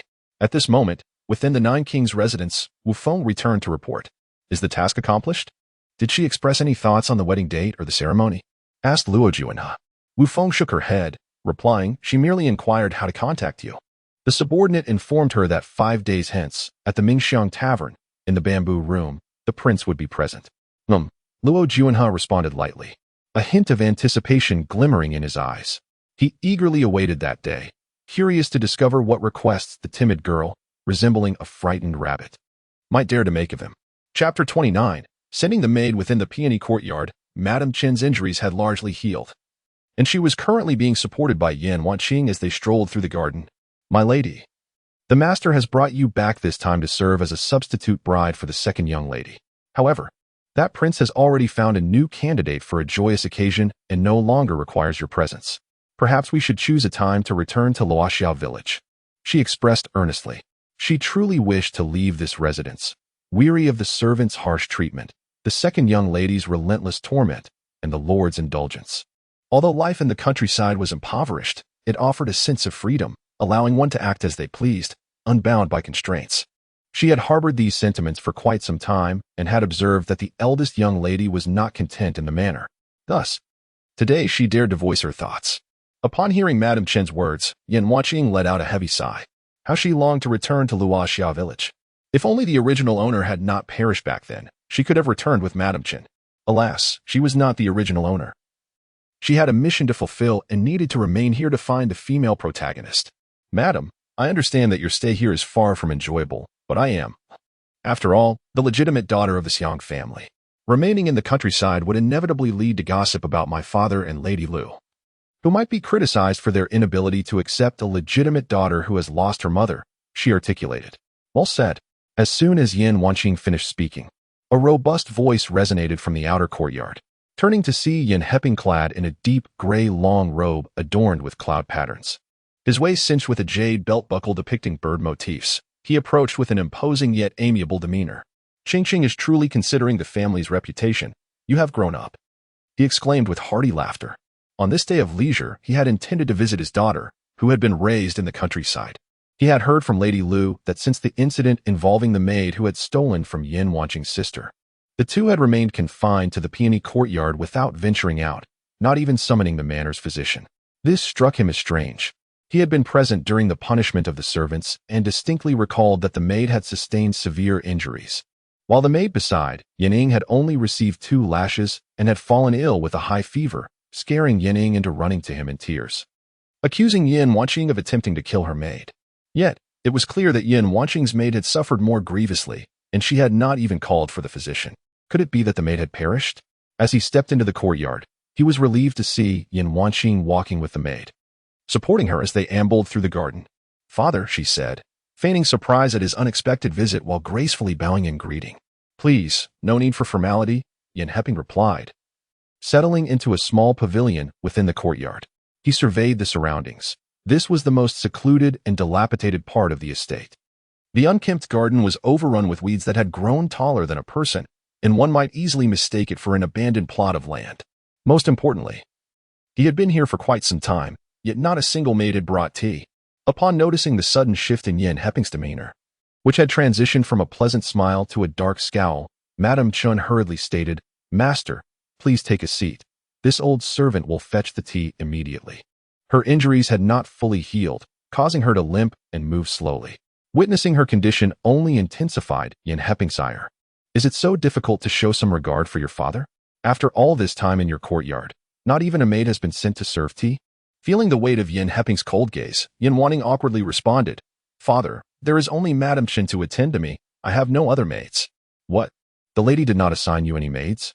Yin Heping was unaware of how Yin Wanning had been treated in the residence. His sole responsibility had been to ensure her return, after which he entrusted her to concubine Lu. After all, this daughter was merely a substitute bride. Her survival was all that mattered to him. He cared not for how concubine Lu treated her. Yin Wanning nodded, feeling wronged. How audacious of Lu to mistreat the legitimate daughter behind my back. She thought, "Madame Chun, summon concubine Lu for me. I wish to inquire why she dares to treat our legitimate daughter in such a manner." His motivation was not solely to defend Yin Wanning. It was also about maintaining his reputation as a minister. If word spread that his legitimate daughter resided in the worst quarters of the residence without even a maid, it would jeopardize his position. "Yes," Madame Chen replied, her nose tinged with emotion as she bowed and hurried away. After her departure, Yin Heping gestured for Yin Wanning to take a seat opposite him. "Having endured such grievances, why did you not come to your father? Were you afraid that I would not uphold justice for you?" Yin Wanning wanted to laugh at his words. Even if she confided in him, would he truly punish concubine Lu? To him, she was merely a pawn, summoned when useful and discarded when not. Did he ever genuinely care about her well-being in the residence? Nonetheless, she refrained from voicing her true thoughts, merely shaking her head. "I dare not," she replied. "Do not be afraid. Now that you have returned, embrace your role as the young lady. Once Madame Chen's health improves, I shall hire teachers to instruct you in the arts." He continued, "These past years, I have wronged you, but please understand, I too have my burdens." Yin Wanning felt a wave of nausea wash over her, but still nodded obediently. Their conversation had barely begun when soft cries echoed from outside. Concubine Lu's delicate voice soon followed. "Master, it is my fault. There has been much to manage in the household these past few days, and I inadvertently neglected to assign a maid to Qingqing." With reddened eyes, she beckoned to the two young maids trailing behind her. "Come forth and greet the young lady." Two maids, seemingly around 12 years old, lowered their heads and approached Yin Wanning, kneeling before her. "We pay our respects to the young lady." "Master, I have brought the maids for Qingqing," concubine Lu announced. She approached Yin Wanqing once more, extending her hand to grasp Yin Wanqing's. "Qingqing, it is not Mother's intention to neglect you. She has simply been preoccupied with her responsibilities. Would you be so kind as to forgive her?" As Lu Yinyang's voice, strained and high-pitched, reached her ears, Yin Wanqing felt a shiver run down her spine. She nodded, for her daughter had never held any resentment towards her stepmother. The fact that she referred to her as Yinyang instead of mother spoke volumes. It was evident that she had never acknowledged Lu Yinyang's status. There was only one true matron of the Yin family, and that was her mother. Lu Yinyang's face flushed with embarrassment. Yet she could not afford to lose her temper in front of so many witnesses. With a forced smile, she turned to Yin Heping, saying, "Look, your daughter has forgiven me, so please do not hold it against me any longer." She pouted playfully at Yin Heping, observing that Yin Wanqing was unperturbed. Yin Heping chose to remain silent. Chapter 30. Agreement to attend the flower viewing banquet. Father, I have heard that the flower viewing banquet hosted by the Grand Princess is in 2 days, and I wish to see the world, said Yin Wanqing. She had been yearning for an opportunity to venture outside, and now it had presented itself. She would certainly seize it. Upon hearing this, Yin Heping's expression faltered. He was reluctant for Yin Wanqing to attend the Grand Princess's banquet. The event would be graced by esteemed ladies of noble birth, and he feared that having a girl raised in the countryside could lead to embarrassment for him. Just as he prepared to decline her request, however, concubine Lu interjected. With a smile gracing her lips, she nodded in agreement, saying, "It is wonderful that Qingqing wishes to attend the banquet. I shall send someone to bring her the attire and accessories she will need." Yin Wanqing, taken aback by the ease of the arrangement, expressed her gratitude to concubine Lu with a smile. The moment Yin Heping heard concubine Lu readily acquiescing to Yin Wanqing's desire, a surge of anger welled within him. How could this woman, who often caused more trouble than she resolved, allow a country girl to attend such a prestigious affair? What if she brought disgrace upon him? Could it be that she truly intended to keep this wild girl in the manor indefinitely? Having served Yin Heping for so long, concubine Lu could read his thoughts in his eyes. She stepped closer, taking his arm and saying, "My lord, I have matters to discuss with you." What could be so urgent that it must be addressed now? Yin Heping replied irritably. "It is indeed urgent," concubine Lu insisted, leading Yin Heping out of the peony pavilion. In the Qingya pavilion, as she prepared tea with utmost seriousness, concubine Lu inquired, "My lord, what has prompted you to treat that girl with such kindness today, even providing her with a maid? Are you not considering allowing her to reside here permanently?" "Certainly not. However, while she remains in the manor, she is regarded as the legitimate daughter of the household. If others were to discover that the legitimate daughter of the Xiong family is housed in such a dilapidated courtyard, without even a maid by her side, they would question my reputation and speculate about you. Regardless, she cannot stay for long. I have heard that the decree for the 9th prince's marriage has already reached the general of the state's residence, so their wedding should be imminent. Once the 9th prince is wed, we shall find a suitable pretext to send her back to her village. You criticize me, yet what of you? Do you genuinely wish for that country girl to attend the grand princess's banquet? What can a mere village girl contribute to the event, other than bringing shame upon me and the Xiong family?" "Oh, my lord," concubine Lu exclaimed, presenting the freshly brewed tea to Yin Heping with both hands. "Only by having that country girl attend can we truly highlight our Yingying's remarkable talents and beauty. The noble ladies must have heard that we recently welcomed a new young lady into our household. If we were to confine her at home during such a grand affair, what would the daughters of officials think of us? What would they speculate about the new addition?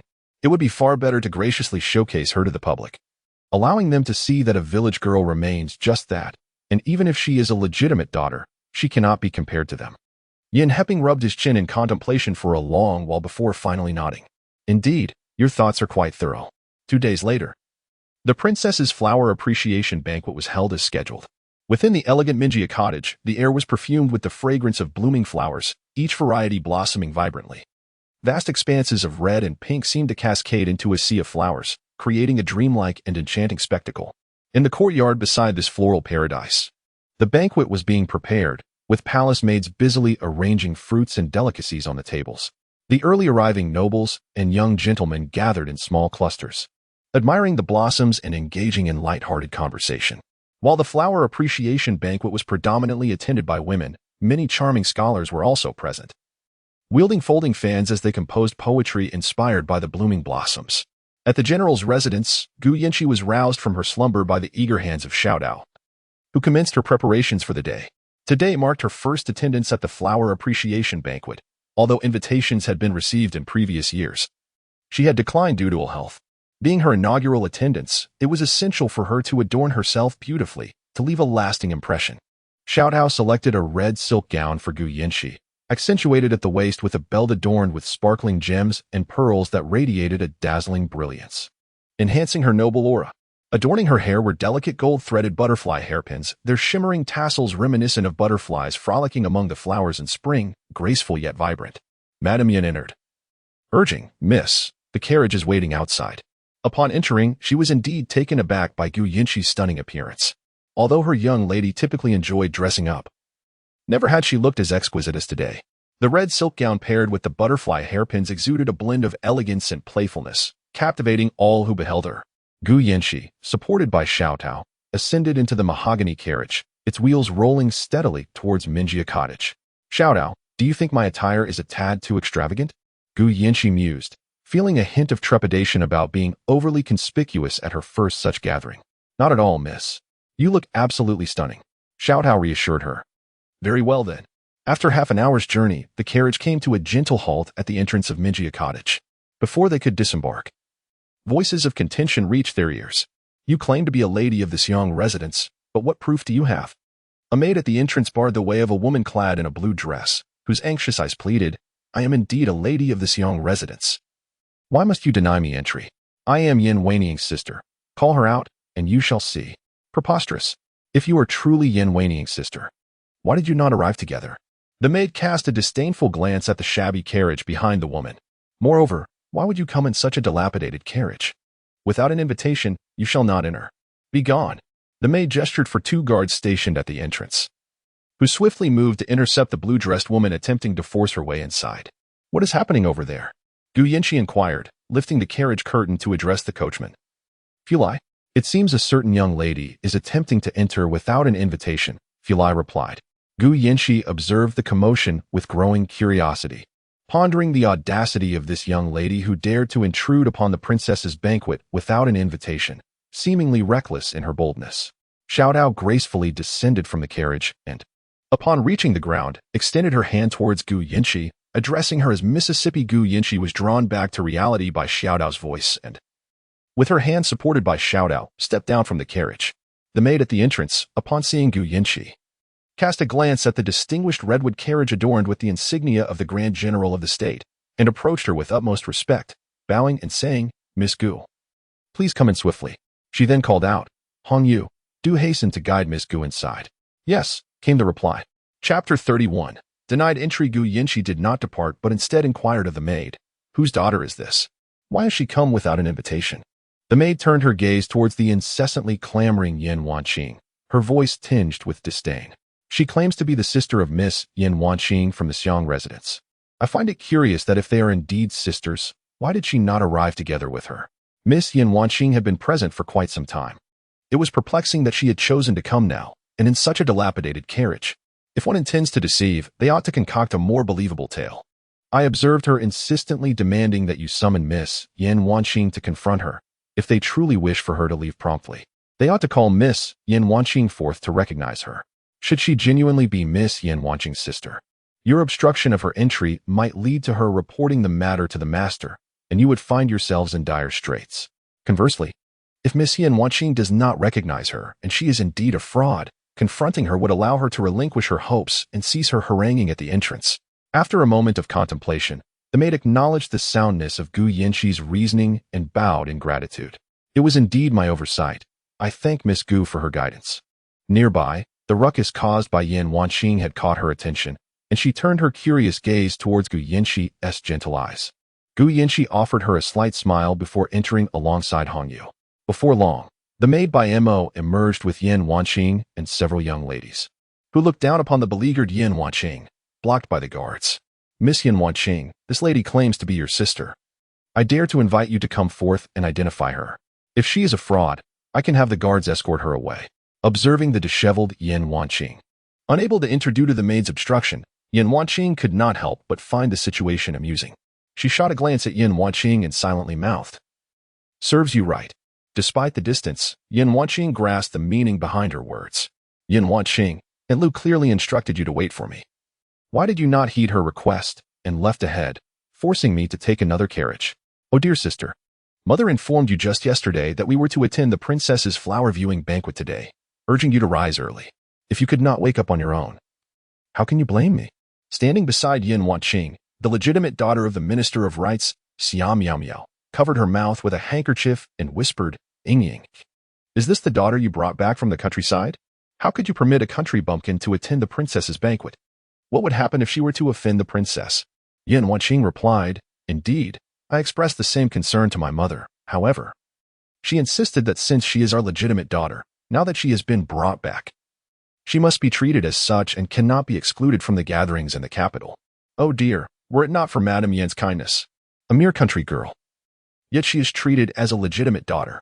To be incapable of even rising early for the princess's banquet and expecting her sister to wait for her is truly shameless." Standing below, Yin Wanqing felt utterly suffocated. She had instructed Greenlow to wake her early the next morning, yet that wretched girl failed to do so. Instead, she was roused from her slumber by the pressing need to relieve herself. Upon awakening, she found not only Greenlow absent, but also the maidservant Lu Zhu, who was responsible for tidying up. Ultimately, it was old Madame Chun who attended to her grooming. The garments sent by concubine Lu were questionable in intent. Each dress, when donned, revealed sleeves that were woefully short. With no other option, she rummaged through her own wardrobe and selected a slightly newer gown. As she finally emerged, she could only glimpse the retreating silhouette of a carriage. The doorman informed her that Yin Wanqing had waited for her for a whole incense stick's worth of time before departing in her absence. Resigned, she was compelled to take a common carriage arranged by the doorman. Upon reaching the entrance, the maidservant stationed there refused her entry, stating, "Sister, do you not recall that Mother sent you new garments? By not wearing them, do you disdain Mother or the Princess Royal?" As Yin Wanqing's words fell, all eyes turned to scrutinize Yin Wanqing's attire. Until that moment, they had overlooked it, but now, upon closer inspection, they realized her dress was so tattered it was unrecognizable. The fabric was of such poor quality that even the maidservants attending them would not wear it. Meanwhile, others attending the Princess Royal's banquet chose the latest fashions and adorned themselves with the finest jewels. Some noblewomen, upon receiving invitations to the Princess Royal's gathering, even had garments custom-made, with accessories meticulously coordinated. No one in the capital could match Yin Wanqing's blatant disregard for the Princess Royal's banquet. She longed to retort, to assert that concubine Lu had deliberately sent her an ill-fitting dress, but what good would that do? Who would believe her? They would merely conclude that she disrespected concubine Lu or the Princess Royal. In any case, the fault would lie with her. Miss Yin Wanqing, I regret to inform you that one who is improperly attired cannot attend the Princess Royal's banquet. I kindly ask you to return and change before rejoining us. Biamo said coldly, initiating her expulsion. Indeed, sister, you ought to return and change your outfit. If the Princess Royal were to see you like this, her displeasure would spell doom for our household. For the sake of our family, for father, do change your attire. The noble women beside Yin Wanqing giggled behind their handkerchiefs, stifling their laughter. Meanwhile, seated and partaking of refreshments, Gu Yinshi glanced around with curiosity. Xiao Tao, where have all the noble women gone in the blink of an eye? Where could they possibly be? Having never attended such a gathering, Gu Yinshi felt apprehensive about being left behind. Xiao Tao, equally perplexed, shared her uncertainty, as she too had never experienced such an event. Just then, a maidservant hurried past them, and Xiao Tao swiftly seized the maid's arm. Hello. My lady wishes to inquire where the other noble women have gone. The maid cast a glance at Gu Yinshi, pointed towards the entrance, and reported that a swindler had arrived outside, prompting everyone to investigate. After delivering her message, the maid freed herself from Xiao Tao's grasp and hurriedly departed. A sudden apprehension gripped Gu Yinshi. Could it be that the girl in the blue dress she had just seen at the door was indeed a fraud? However, when their eyes had briefly met, the young woman's gaze had been so clear and genuine, utterly devoid of deceit. Xiao Tao, let us also venture outside, she urged, a trace of concern in her voice. The girl was alone, without even a maid to accompany her, arriving in a modest carriage to attend the princess's banquet. In the capital, noble women often took pleasure in bullying others, and Gu Yinshi feared the girl might become a target for their malice. Chapter 32. The protagonist appears. Gu Yinshi swiftly approached the entrance, where she overheard the noble ladies exchanging remarks, urging a young woman to return home and change her attire before returning. As she drew closer, she noticed the girl's eyes were red, revealing her desire to retort, yet she was at a loss for words. Sister, you should hurry back. If you return now, you might still make it in time. If you delay any longer, the Minjia Pavilion will close, and you won't be able to enter. Indeed. Leave quickly. In my opinion, if you leave, do not return. What right does a country girl have to attend the princess's flower-viewing banquet? Yin Wanqing clenched her fists, filled with a desire to confront them. After much contemplation, she finally acquiesced. At such a gathering, dressed as she was, it would be impossible for her to gain entry. Much like in modern times, where formal attire is often required for entry, each occasion has its own rules. She longed to return promptly, find Aunt Lu, and change into appropriate clothing before rejoining the festivity. As she pondered this, a distinct voice resonated from above. My dear girl, if you do not mind, why not wear my dress for now? All eyes turned towards the source of the voice, where Gu Yinshi offered Yin Wanqing a warm smile. She gazed at her with compassion, devoid of disdain or contempt. To Yin Wanqing, Gu Yinshi appeared almost celestial in that moment. She nodded vigorously, expressing her gratitude. Xiao Tao, Gu Yinshi gently called, and Xiao Tao hurried to Yin Wanqing's side, saying, please allow this young lady to accompany me for a moment. Typically, young ladies from affluent families would bring along 2 or 3 sets of clothing for such occasions. Who would have thought it would be needed so soon? Seeing someone assist Yin Wanqing's sister shot a resentful glare at Gu Yinshi, whispering as she passed, mind your own business. With that, she led the group of noble ladies back to the Minjia Pavilion. Yin Wanqing was taken by Xiao Tao to his side room, where she donned Gu Yinshi's attire, a water blue skirt complemented by a pearl-embroidered belt. Xiao Tao kindly styled her hair anew, adorning it with an amber hairpin, emphasizing her gentle femininity. Once ready, Yin Wanqing followed Xiao Tao to the banquet. Grateful for Gu Yinshi's assistance, she felt it was only right to express her thanks. At that moment, Gu Yinshi stood before a jasmine blossom, admiring its beauty. Yin Wanqing approached her and curtsied, saying, thank you, miss, for the generous gift of clothing. Without your help, I fear I would not have been able to attend this flower viewing banquet today. It was but a small matter, dear girl. This is my first time at this banquet as well, and I am not well acquainted with most of the noble ladies here. However, I must caution you. These ladies can be quite formidable, especially your sister. Thank you for the warning. Just as Yin Wanqing prepared to depart, she felt a warmth on her wrist. Glancing down, she noticed the bracelet shimmering with a brilliant radiance. System. Yin Wanqing called out eagerly, "Is this the protagonist? Congratulations, esteemed host. You have successfully located the heroine within the span of merely a month. How utterly delightful. Just as I found her, the heroine came to my aid. She truly embodies her role, so exquisite and so benevolent." At this moment, Yin Wanqing was completely enveloped in the joy of finding the heroine. The warmth in her wrist having dissipated, the bracelet upon her hand gradually fading away. Miss. Gu Yinchi was bewildered.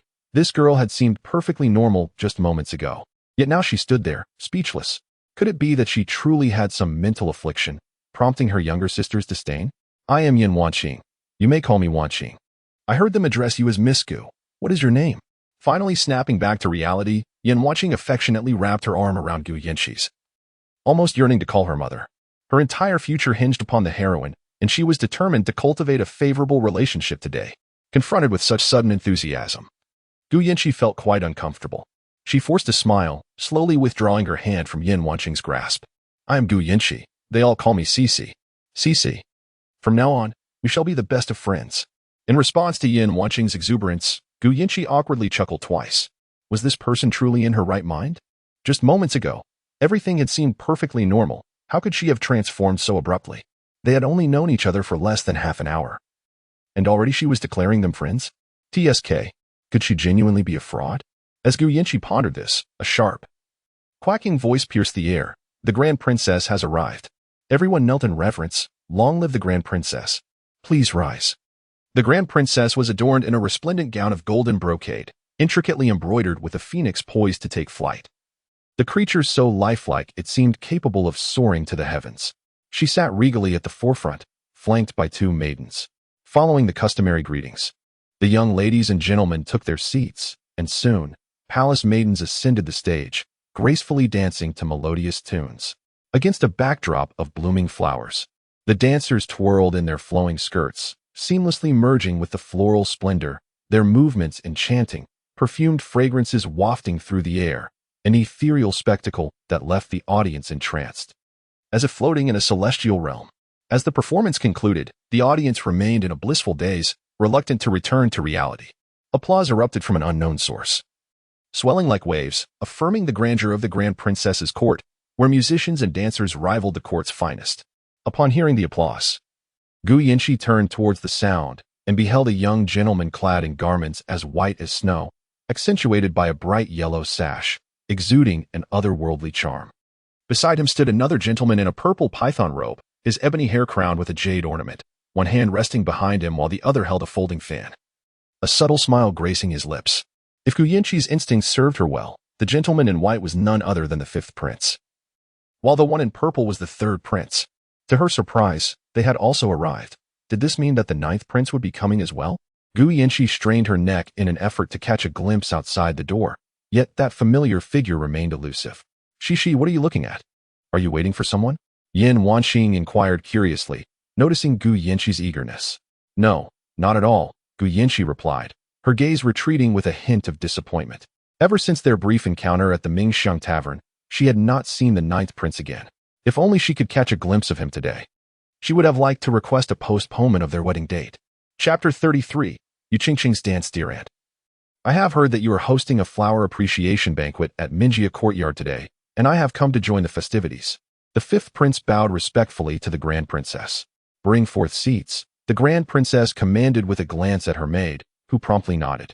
Soon, two intricately carved wooden chairs were brought forth and placed to the left of the Grand Princess.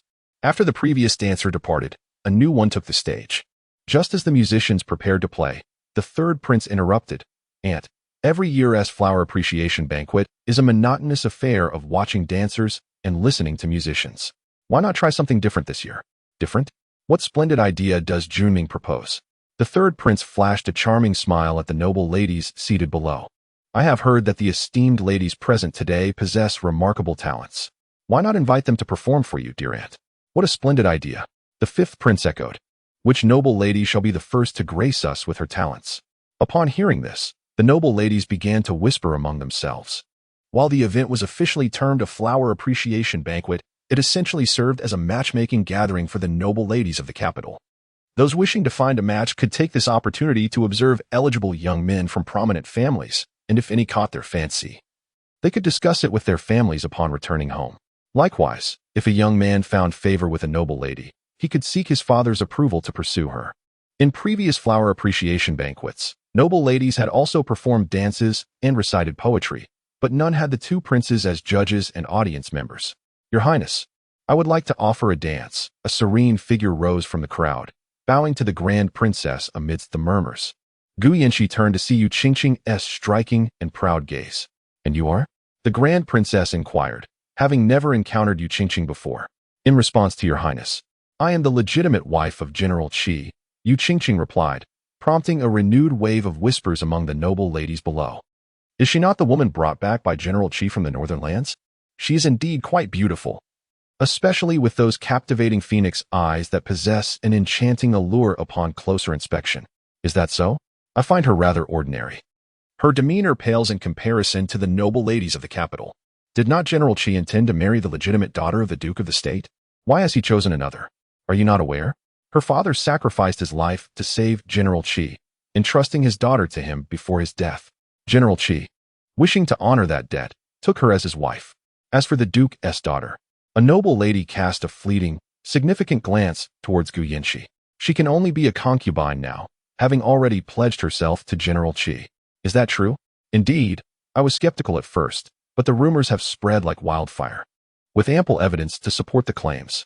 Moreover, the vows exchanged between General Qi and the Duke's daughter had captivated many. Now, apart from General Qi, who would dare to seek her hand? Seated beside Gu Yanxi, Yan Wanqing listened attentively to the conversation of several noble ladies, and as she subtly glanced at Gu Yanxi, realization dawned upon her. The female protagonist was none other than the legitimate daughter of the Grand General, Gu Yanxi, the very lady who had taken her betrothal. What a twist of fate! However, observing this young woman, it seemed she was rather timid. Despite the multitude discussing her, she appeared unfazed, indulging in sweet pastries and sipping tea. Lady Qi possesses remarkable courage. She requested the esteemed princess and the two princes to allow her a moment to change her attire. Permission granted. Moments later, music began to serenely fill the air, and Yu Qingqing descended gracefully in a crescent moon dance attire, alighting softly in the center of the dance floor, where she began to twirl. Her sleeves flowed like clear water. Her gown shimmered like phosphorescent light. Her slender waist moved with elegance, and her smiles and frowns captivated the hearts of all present. As the performance concluded, the audience remained entranced. The applause of the Grand Princess echoed first, exclaiming, "Ah, no wonder General Qi would forsake his childhood sweetheart to wed you. Had I been a man, I too would be enchanted by your dance." With such praise from the Grand Princess, the other noble ladies, no matter how unwilling, could only join in the accolades. Yet, beneath the surface, they clenched their fists in frustration, particularly Yan Wanqing. She had envisioned an opportunity for someone to perform first, allowing her to showcase her own skills in comparison, confident that her dancing prowess ranked among the best in the capital's elite circles. Little did she expect the sudden emergence of a woman whose dancing surpassed her own. The way those eyes ensnared onlookers was truly beguiling. And to think, she was the general's wife. How could a general's wife possess such captivating charm? Heaven knows from which brothel she might have emerged. I humbly present my performance, Yu Qingqing declared, aware that all eyes were upon her, especially the young gentlemen below, their eyes wide with astonishment, necks craning, nearly drooling in admiration. The purpose of attending the Grand Princess's flower-viewing banquet was to ensure the noble ladies and gentlemen of the capital remembered her, and to garner a multitude of admirers. Regardless of gender, it seemed her dance had achieved its goal. She was now etched in the memories of all. Once Yu Qingqing concluded her dance, the noble ladies who had previously been eager to showcase their own talents fell silent, heads bowed, unwilling to utter another word. Is there anyone else? The third prince surveyed the room, noting that nearly all the noble ladies had lowered their gazes, his interest waning. Suddenly, his attention settled upon Gu Yanxi. Unlike the other ladies, she did not bow her head. Instead, she continued to sip her tea and enjoy her pastries, occasionally sharing her delicacies with the maid standing beside her. "Miss Gu," the third prince said, narrowing his eyes with a smile. "I have heard that you and my royal brother are to wed shortly. Allow me to extend my congratulations to you." Gu Yinshi, engrossed in her pastries, could not help but acknowledge that the treats at this flower-viewing banquet were indeed exquisite. She continued to indulge, piece after piece, unable to stop. Suddenly summoned, Gu Yinshi, with crumbs of pastry still adorning her lips, raised her gaze in bewilderment to meet the faintly amused smile of the third prince. Embarrassed, she nodded slightly, expressing her gratitude. "Miss Gu, my royal brother has never been enamored by any lady before. You are the first. I am genuinely curious about what it is that has captured his attention, or whether you possess some extraordinary talent that other noble women lack." A jolt of alarm surged through Gu Yinshi. She understood that the third prince was up to something, and there was no way for her to escape it. "Miss Gu, today, as the elite of the capital gather in unison, why not showcase to everyone how you have managed to persuade my royal brother to forsake his previous betrothal in favor of you?" Chapter 34. The Dance of Swords. The gazes of all present towards Gu Yinshi underwent a profound transformation. What had once been indifferent expressions now morphed into disdain. The words of the third prince unequivocally conveyed to the assembly that the reason the ninth prince rejected the previously arranged noble lady in favor of Gu Yinshi was due to her employing some beguiling wiles to ensnare him. Whispers among the noble ladies began to circulate, incredulous that Miss Gu had become the prospective ninth princess. How surprising it was that the ninth prince would choose such a disreputable girl. It was rumored that Gu Yinshi had long been presumed to be under the influence of General Qi. Was the ninth prince truly so unconcerned? There were murmurs of his imminent demise, possibly due to being enchanted by certain seductresses, draining his essence and leading to his illness. How astonishing it was that the very woman who had bewitched General Qi into a state of utter distraction, once vowing to share a lifetime together, had seen him recover his senses after merely 2 years, swiftly seeking companionship elsewhere. It appeared that such enchantments required prolonged exertion to be effective. I must admit, I am intrigued. Should I master such alluring arts, the man I desire would undoubtedly fall at my feet. Yet, Gu Yinshi remained unfazed by the disparaging remarks. Rising silently to her feet, this encounter could not be evaded. Since it was inevitable, she would confront it head-on. If the third prince wished to witness her dance, then she would offer her humble performance. As she stood, Yan Wanqing tugged at her sleeve, apprehensive of the third prince's intentions, fearing that he might conspire against Gu Yinshi, perhaps orchestrating some trickery upon the stage. Noticing the concern in Yan Wanqing's eyes, Gu Yinshi responded with a confident smile. She signaled to Xiao Tao, who immediately understood and hurried off to prepare. In no time, the musicians began to play, the music shifting from the gentle melodies of before to a resonant and tenacious rhythm. The drum beats crescendoed from soft to powerful, quickening in pace, striking at the very core of the audience's hearts.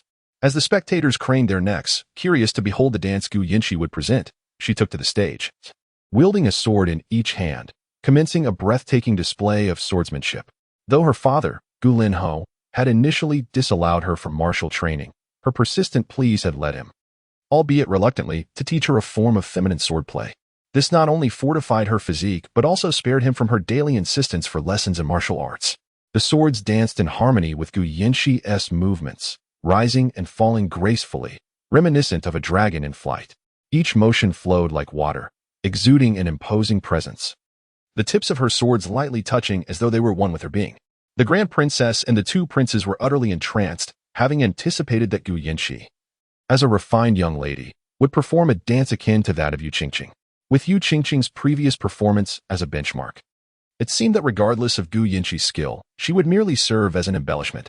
To their astonishment, she executed a sword dance, and it was executed with such elegance. Bravo! The third prince was the first to rise and lead the applause. With a swift motion, Gu Yinshi deftly lunged her sword towards Yu Qingqing, startling her despite the elevated stage. Gu Yinshi, I truly did not anticipate that you possess such martial prowess, the crown princess exclaimed, her eyes brimming with admiration. She was astonished that a mere young woman could wield 2 long swords without inflicting harm upon herself. Truly, she exemplified the grace befitting the daughter of a general from the esteemed Gu family. Bring forth a reward. Upon the crown princess's command, a maid approached with a tray bearing 2 Qingyu swords. It was said that the Qingyu swords were remarkably light, yet exceedingly sharp, capable of slicing through the air effortlessly. Those skilled in combat would often wear the Qingyu swords as a belt, ready to draw them in times of peril, serving as both an accessory and a means of self-defense. The crown princess held a deep affection for these swords, but regrettably lacked the martial skills to wield them. Thus, she decided to bestow them upon Gu Yanxi after witnessing her captivating sword dance. The noble ladies below could only watch with envy, particularly Yu Qingqing. Despite her vigorous performance, she had only received praise from the crown princess and two princes, with no gifts bestowed upon her. What right did Gu Yanxi have to receive such a reward simply for brandishing a sword? Her anger was palpable. Gu Yanxi, equally astonished by the crown princess's generosity, had not anticipated that her casual display of a double sword dance, taught by her father, would earn such an honor. Nevertheless, she maintained a composed demeanor, bowing in gratitude to the crown princess. Meanwhile, the maid handed the tray to her attendant, Xiao Tao, who graciously accepted it and stepped back. With Yu Qingqing's dance preceding Gu Yanxi's swordplay, the flower appreciation feast had transformed into a visual spectacle. As a flower viewing event, it was not meant to confine the attendees to their seats for prolonged performances. Noticing the reluctance of the noble ladies and gentlemen to take the stage, the crown princess feigned fatigue and chose to leave. The third and fifth princes, being of the younger generation, naturally followed to express their concern. Once the trio had distanced themselves, the initially restrained noble ladies relaxed, engaging in poetry and wine, while others strolled to admire the blossoms. Upon returning in a change of attire, Gu Yanxi found that only a handful of guests remained. Yan Wanqing greeted her with a smile, flashing a thumbs up. "Cici, you are truly remarkable," she thought, convinced that Gu Yanxi was indeed the protagonist with extraordinary talents. "Shall we go flower viewing?" Gu Yanxi inquired of Yan Wanqing. "Absolutely." Yan Wanqing eagerly looped her arm through Gu Yanxi's, seizing the opportunity to cultivate their relationship during the banquet. She understood that once the event concluded and she returned home, who knew when she would have the chance to see Gu Yanxi again? Though Gu Yanxi was not fond of Yan Wanqing's arm around hers, she could not resist the warmth of Yan Wanqing's exuberant smile and refrained from withdrawing her arm. Two individuals made their way towards a place adorned with blooming jasmine flowers. Yet, before they could draw near, their path was obstructed by four noble ladies, with the foremost being Yu Qingqing, with her eyes glistening with unshed tears. Upon spotting Gu Yanxi, she delicately dabbed at the corners of her eyes with a handkerchief. "Sister, my dear sister, I am aware that you are now betrothed to the ninth prince. However, you have already belonged to Qi Go. If you were to wed into the ninth prince's residence, and he were to discover that you are not a paragon of virtue, it could bring disgrace upon the entire general's household." Upon hearing Yu Qingqing's words, Gu Yanxi's face flushed with indignation. When had she ever belonged to Qi Lin? They had not even shared a kiss. Although Qi Lin had persistently encouraged her and teased her, seeking to deepen their connection, she was the daughter of the general, raised in a household with strict morals. Before her marriage, her mother had cautioned her repeatedly against actions that could tarnish her purity. Thus, despite Qi Lin's fervent pleas and even occasional forcefulness, she had never yielded. How was it that now, in Yu Qingqing's words, she had somehow become Qi Lin's? Chapter 35, Defamation. What nonsense are you spouting? Our young lady is entirely innocent. And when has she ever been associated with General Qi? A pang of anxiety struck Xiao Tao, who stood beside Gu Yanxi. She had kept the malicious gossip at bay to spare Gu Yanxi's feelings, but to her dismay, at this flower-viewing banquet, the accusations had been thrust directly into her mistress's presence. What a predicament! How can it be that Lady Qi is merely speaking out of turn? The rumors regarding your young lady and General Qi have already spread far and wide. If your young lady and General Qi are truly innocent, why is there such a plethora of gossip? Indeed, these rumors have circulated for 2 days without a word of clarification from the Duke of the State's residence. Perhaps they are at a loss for words and dare not speak the truth. How dare she accept an imperial decree while being unchaste? Aspiring to marry into the ninth prince's household? Does she believe herself worthy? The ninth prince is a paragon among men, far beyond her reach. You. Unable to bear it any longer, Xiao Tao reached out to strike the noble woman who spoke, only to be stopped by Gu Yanxi. Xiao Tao. Gu Yanxi's expression darkened. Though she too longed to slap each of them, she ultimately restrained herself. If she were to resort to violence, it would only appear as an act of shameful anger in the eyes of others. The most pressing concern was to clear her name. Yet a woman's virtue is notoriously difficult to defend. Would she really need to roll up her sleeves and display her token of purity for all to see? Even if she did, what would it prove? They would merely claim she had marked herself And would she then invite them to touch her to validate its authenticity? What of others? In the August heat, a chill ran down Gu Yanqi's spine. It was clear to her that this scheme was concocted by Qi Lin. His intent was to tarnish her reputation, thereby compelling her into becoming his concubine. Moreover, once her reputation was ruined, the entire city would label her as promiscuous, providing him with leverage to demand her dowry to support his household. How naive. The more he sought to make her his concubine, the more she resolved to marry into the ninth prince's residence.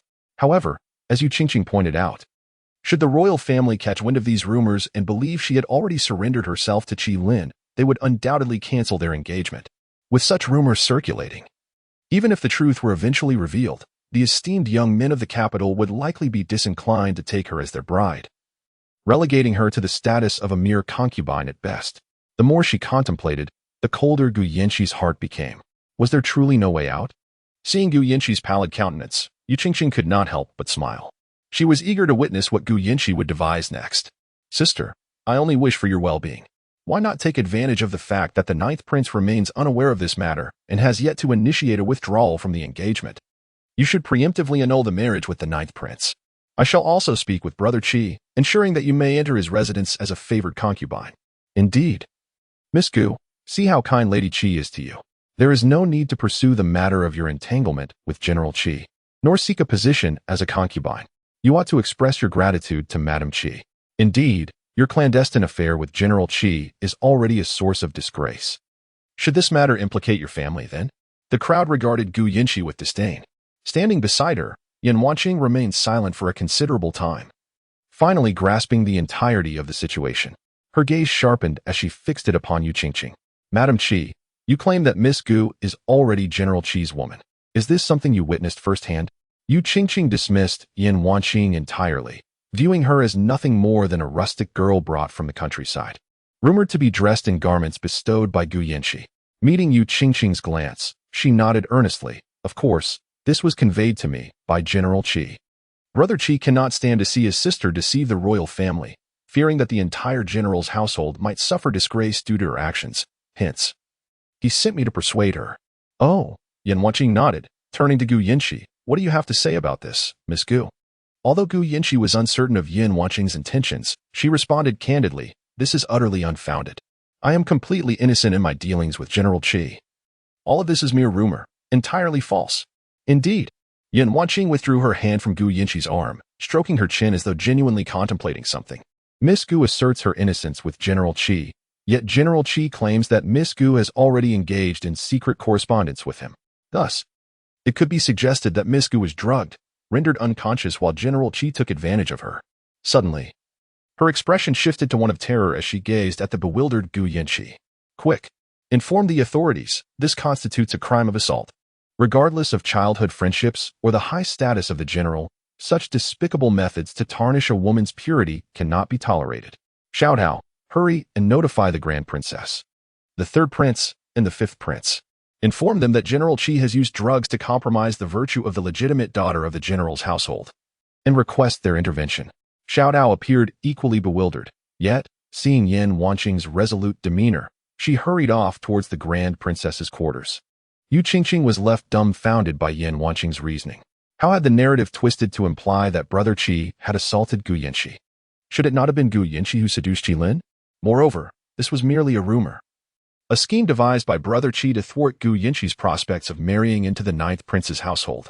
If the Grand Princess, along with the third and fifth princes, were to learn of this, it would spell disaster.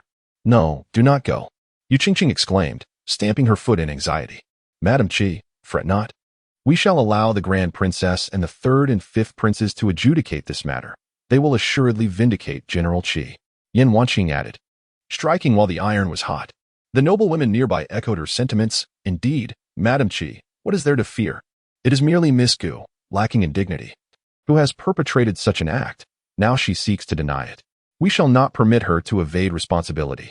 Their status was inferior to that of Gu Yanqi, and upon hearing that Gu Yanqi, whose standing was superior to theirs, had ruined her reputation and could only serve as a concubine in the general's residence, they naturally felt elated. No, that is not the case. Yu Qingqing opened her mouth, intending to explain something, yet found herself at a loss for words, merely watching helplessly as Xiao Dao's figure vanished from her sight. Xiao Dao ran, breathless, while at that moment, the Grand Princess was in her palace chamber playing chess with the third prince. Upon receiving a report from a servant that Miss Gu's maid was kneeling outside, pleading for the Grand Princess to intervene, she felt a twinge of suspicion. What intervention was required?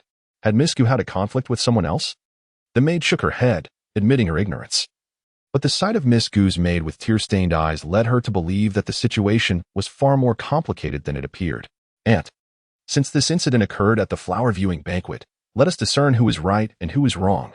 Chapter 36. Seeking justice after the incense had burned for half a stick, Gu Yinqi, Yan Wanqing, and Yu Qingqing, along with the noble ladies who had just followed Yu Qingqing, were summoned by the princess's maid to the side hall.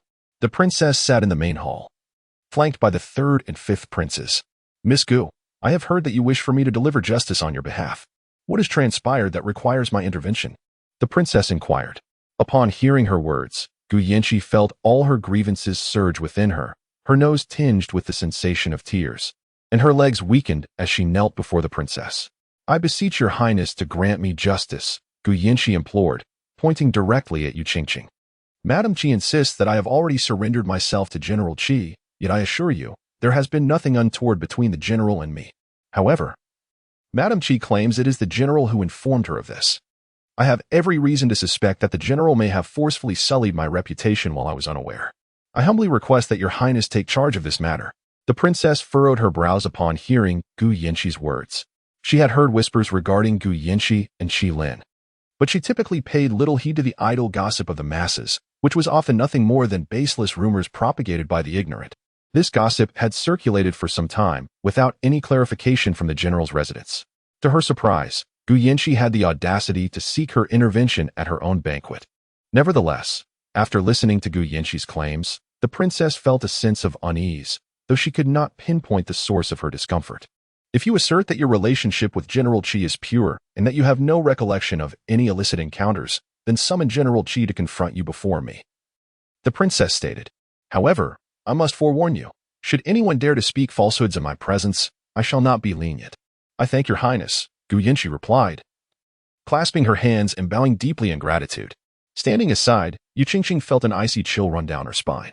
She had attended this flower viewing banquet with two intentions. First, to leave a lasting impression on the noble ladies of the capital, ideally securing a few sycophants to assist her in the future. Second, to ensure that the attendees understood what kind of person Gu Yinqi truly was. Yet, she had never anticipated that Gu Yinqi would be accompanied by such a clever maid, who would twist the narrative and ensnare her in this predicament. If the princess were to discover that the entire affair had been orchestrated by her brother Qi, would she not be furious and hold him accountable? Today, Qi Lin was absent from the military camp. He was preoccupied with preparations for his wedding to Yu Qingqing. Upon hearing that the princess's maid awaited him outside, he assumed something had gone awry with Yu Qingqing and hurried to the entrance. The maid, upon seeing him, bowed slightly and said, General Qi, the princess requests your presence. But what has happened to Qingqing at the banquet? Qi Lin asked anxiously. You shall find out once you arrive. The maid replied curtly, her demeanor revealing her disdain. It was evident that one's character could be discerned by their willingness to discuss intimate matters with others. Qi Lin harbored a lingering suspicion that the princess was summoning him for an undesirable purpose, yet he could hardly fathom what further matters she could have for him. As he pondered this, the carriage came to a halt before the Minjia pavilion. Following the maidservant with measured steps, his heart inexplicably began to race as he approached the anteroom. Upon entering, the maid stepped ahead, and Qi Lin merely caught a glimpse inside before feeling his legs weaken. Within the chamber stood not only the princess but also the third and fifth princes, with Gu Yinqi kneeling in the center and Yu Qingqing positioned to the left. Qi Lin respectfully saluted the princess, the third prince, and the fifth prince, before making his way directly to Gu Yinqi's side, where he too knelt before the princess. Though uncertain of the circumstances, he believed that kneeling first could only bode well. Recently, I have heard rumors regarding your clandestine affair with Miss Gu, suggesting that you two have long been entangled in secretive communications. Is there any truth to this?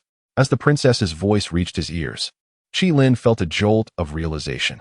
He instantly understood the purpose of her summons.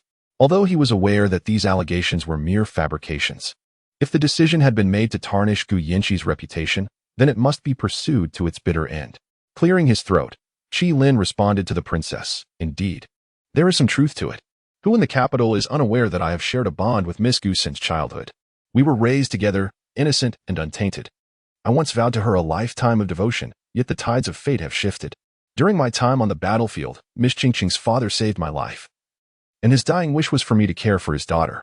In gratitude for his sacrifice, I could not bear to be ungrateful.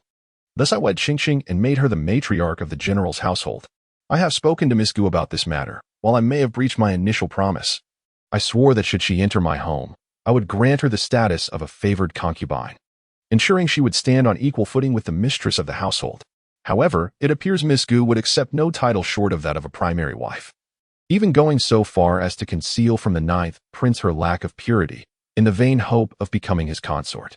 I feared the ninth prince might be deceived by Miss Gu, hence my well-intentioned warning. Kneeling beside Qi Lin, Gu Yanqi flushed with anger as she listened to his blatant lies. When have I ever had such a relationship with you?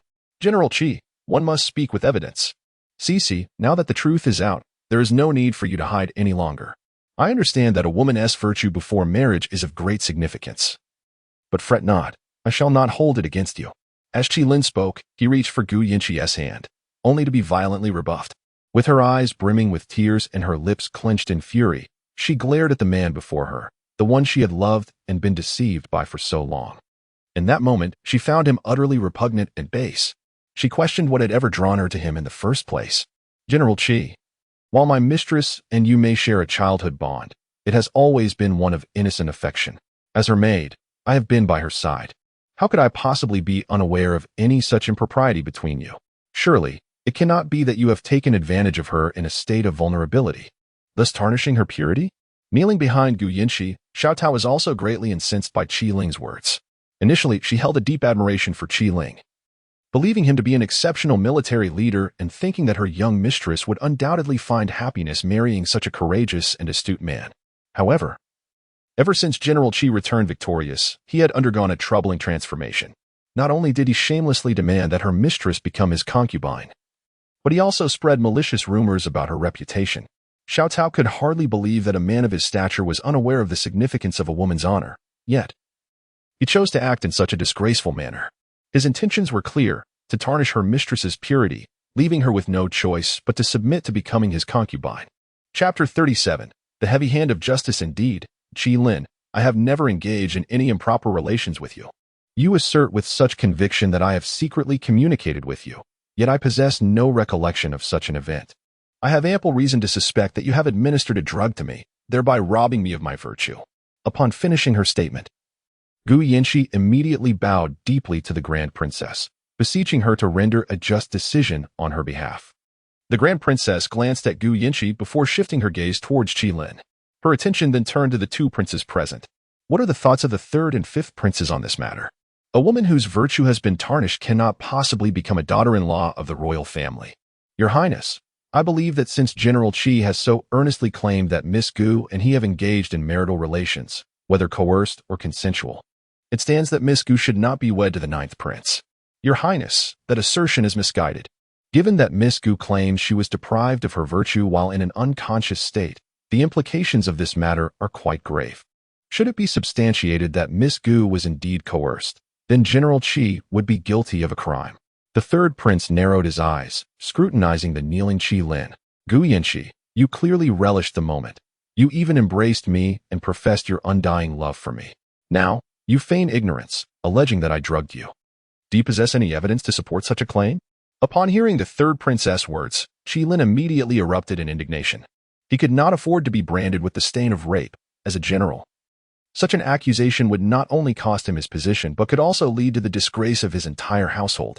Why must General Qi react with such embarrassment and fury? Since there is a discrepancy between what General Qi and Miss Gu have stated, perhaps it would be prudent to summon the officials for an investigation. Surely, the truth will soon come to light, remarked Yan Wanqing, who had been observing from the side. You, Gu Yanqi, are you truly willing to escalate this matter to the officials and become the laughingstock of the entire capital? Qi Lin was confident that Gu Yanqi lacked the courage to bring this incident to light. At that point, he could offer her a way out, reducing her to merely his concubine. Gu Yanqi did not respond to Qi Lin. Instead, she bowed once more to the Grand Princess, imploring her to take a stand on her behalf. Implicit in her words was her acceptance of any investigation, unafraid of making the situation public. Very well, Ruya. Summon Gung Rong to my presence. Wait. Upon hearing that the Grand Princess intended to involve the officials, Qi Lin immediately crumbled.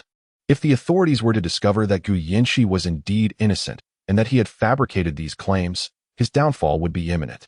If he had managed to keep this from the Grand Princess, it would have been one thing. Now that she and the third and fifth princes were aware of the matter, should it prove false, he would be guilty of deceiving the royal family and defaming the legitimate daughter of the national general's household. Such a charge would be severe. General Qi, do you have anything further to say? Under the penetrating gaze of the Grand Princess, akin to that of a hawk, a cold sweat broke out on Qi Lin's back. He awkwardly opened his mouth, stammering, "It seems, perhaps I have indeed misremembered the events. The one with whom I was intimate at the time was, in fact, my wife. I simply mistook my wife's visage for that of Miss Gu due to my preoccupation with her." He turned his head and looked at Gu Yanxi with a face full of regret. "Miss Gu, I sincerely apologize for the troubles I have caused you.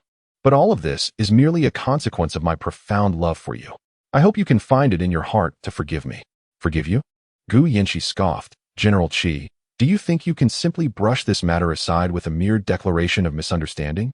Is there such a convenience in this world?" "Gu Yanxi, I have already admitted my mistake. What more do you desire?" Qi Lin seethed with indignation, glaring at Gu Yanxi. He found it perplexing that the Gu Yanxi who used to sweetly call him Brother Qi and follow him around had transformed so drastically during his 2-year absence. Not only had she ceased to address him affectionately, but she also consistently undermined him. He had publicly stated before the Crown Princess and the third and fifth princes that it was a mistake, yet Gu Yanxi insisted on pursuing him relentlessly. When had she become so confrontational? "Sister, I remember too. There was indeed an instance when Brother Qi mistook me for you." Wei Qingqing approached and knelt beside Qi Lin. "Your Highness, this is a misunderstanding. I implore you to show mercy and pardon General Qi this once." A misunderstanding? Lady Qi had not articulated it that way moments ago. When Lady Qi and the other noblewomen had intercepted Miss Gu, they had painted a vivid picture of the situation, claiming that the general's household had not clarified the matter immediately, thereby tacitly accepting it.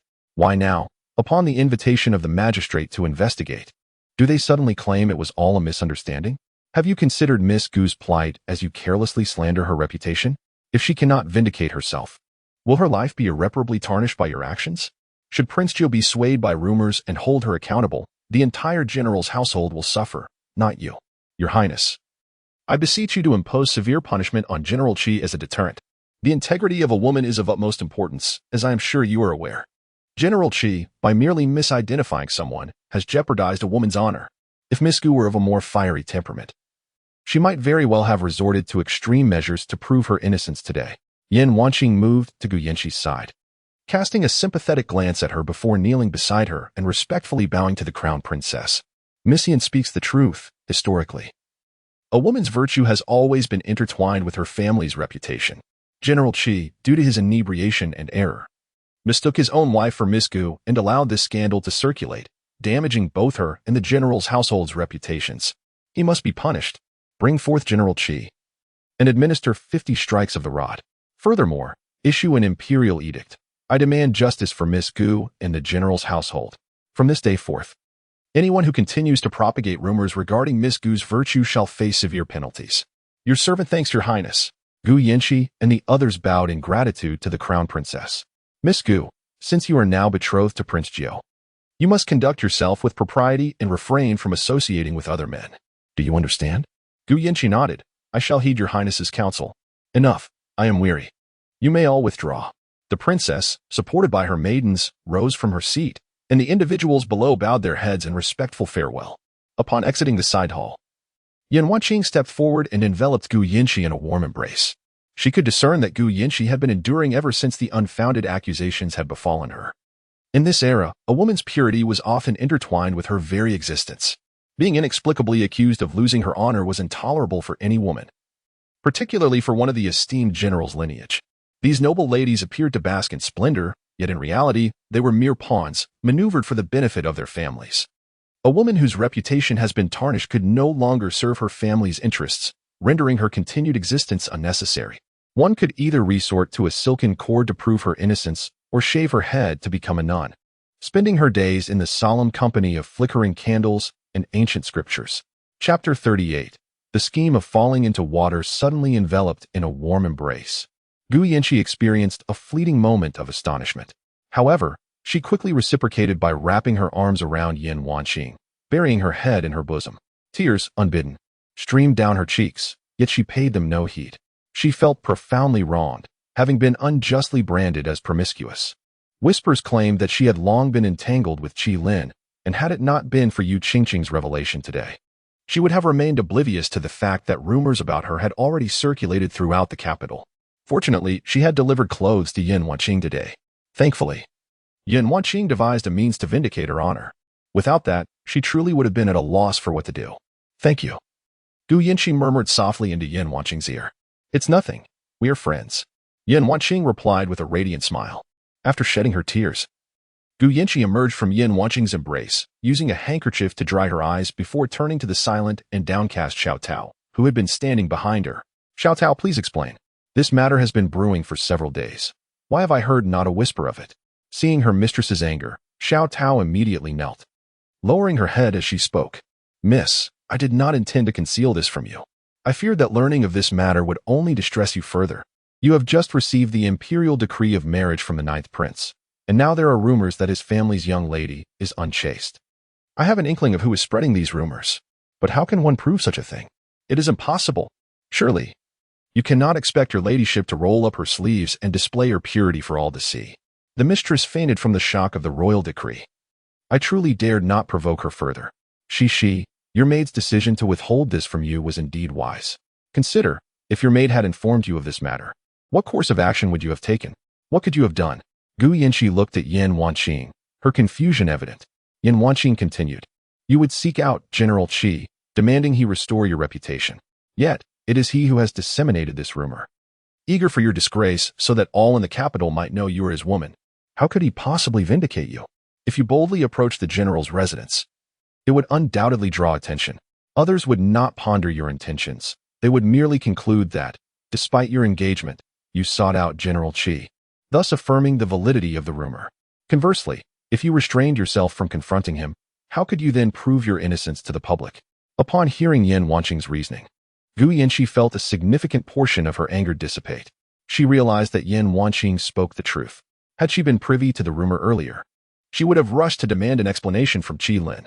If someone had witnessed her going alone to the general's residence or arranging a meeting with him, it would have solidified the rumor's veracity. It was perhaps better to remain unaware until today, when the matter was brought to light, allowing the Grand Princess to intervene on her behalf.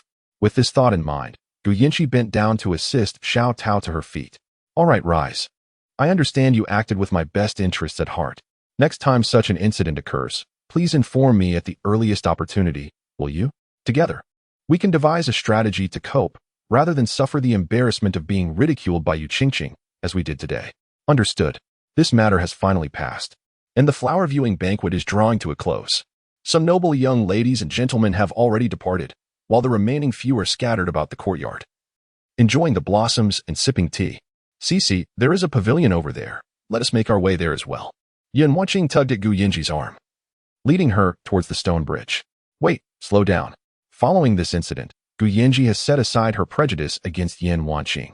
Although this girl can be rather boisterous, she possesses a kind heart. Having followed Qi Lin since childhood, Gu Yanqi had no close companions, and there were certain topics she could not broach with Madame Gu or Xiaodao, leaving her to harbor her thoughts alone. Now, however, she has found a good friend, and in the future, they can share secrets beneath the covers, discussing the musings of young ladies. The stone bridge is quite narrow, barely allowing two people to pass side by side. For safety's sake, Yin Wanqing relinquished her hold on Gu Yanqi's arm, proceeding ahead while Gu Yanqi followed closely behind. Beneath the bridge, blooming water lilies danced upon the surface, accompanied by a few koi fish frolicking in the water. As they reached the center of the bridge, a maidservant approached, carrying a tray. She had likely just delivered pastries and tea to the stone pavilion. Noticing Yin Wanqing and Gu Yanqi approaching, the maid stepped aside, bowing her head to allow them passage. Yin Wanqing's attention was entirely focused on the pavilion, and she failed to notice the maid standing to the side. As she passed by, she suddenly stumbled and fell straight into the water lily pond. The splash attracted the attention of those in the neighboring pavilion, who hurried over, as if fearing they would miss the unfolding drama. Yin Wanqing, unable to swim, found the water, though shallow, sufficiently perilous for her. Gu Yinji, witnessing Yin Wanqing fall into the water, gasped, "Qing, help, help."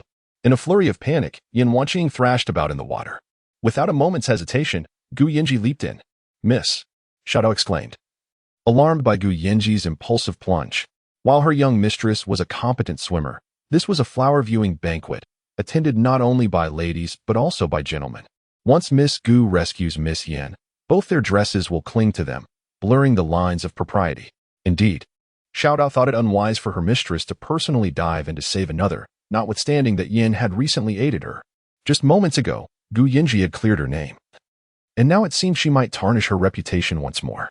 Yet, Gu Yinji was oblivious to such considerations. All she could see was her dear friend in peril, and her instinct compelled her to rescue her. The pond's water was not deep, and Gu Yinji swiftly swam to Yin Wanqing, pulling her towards the shore.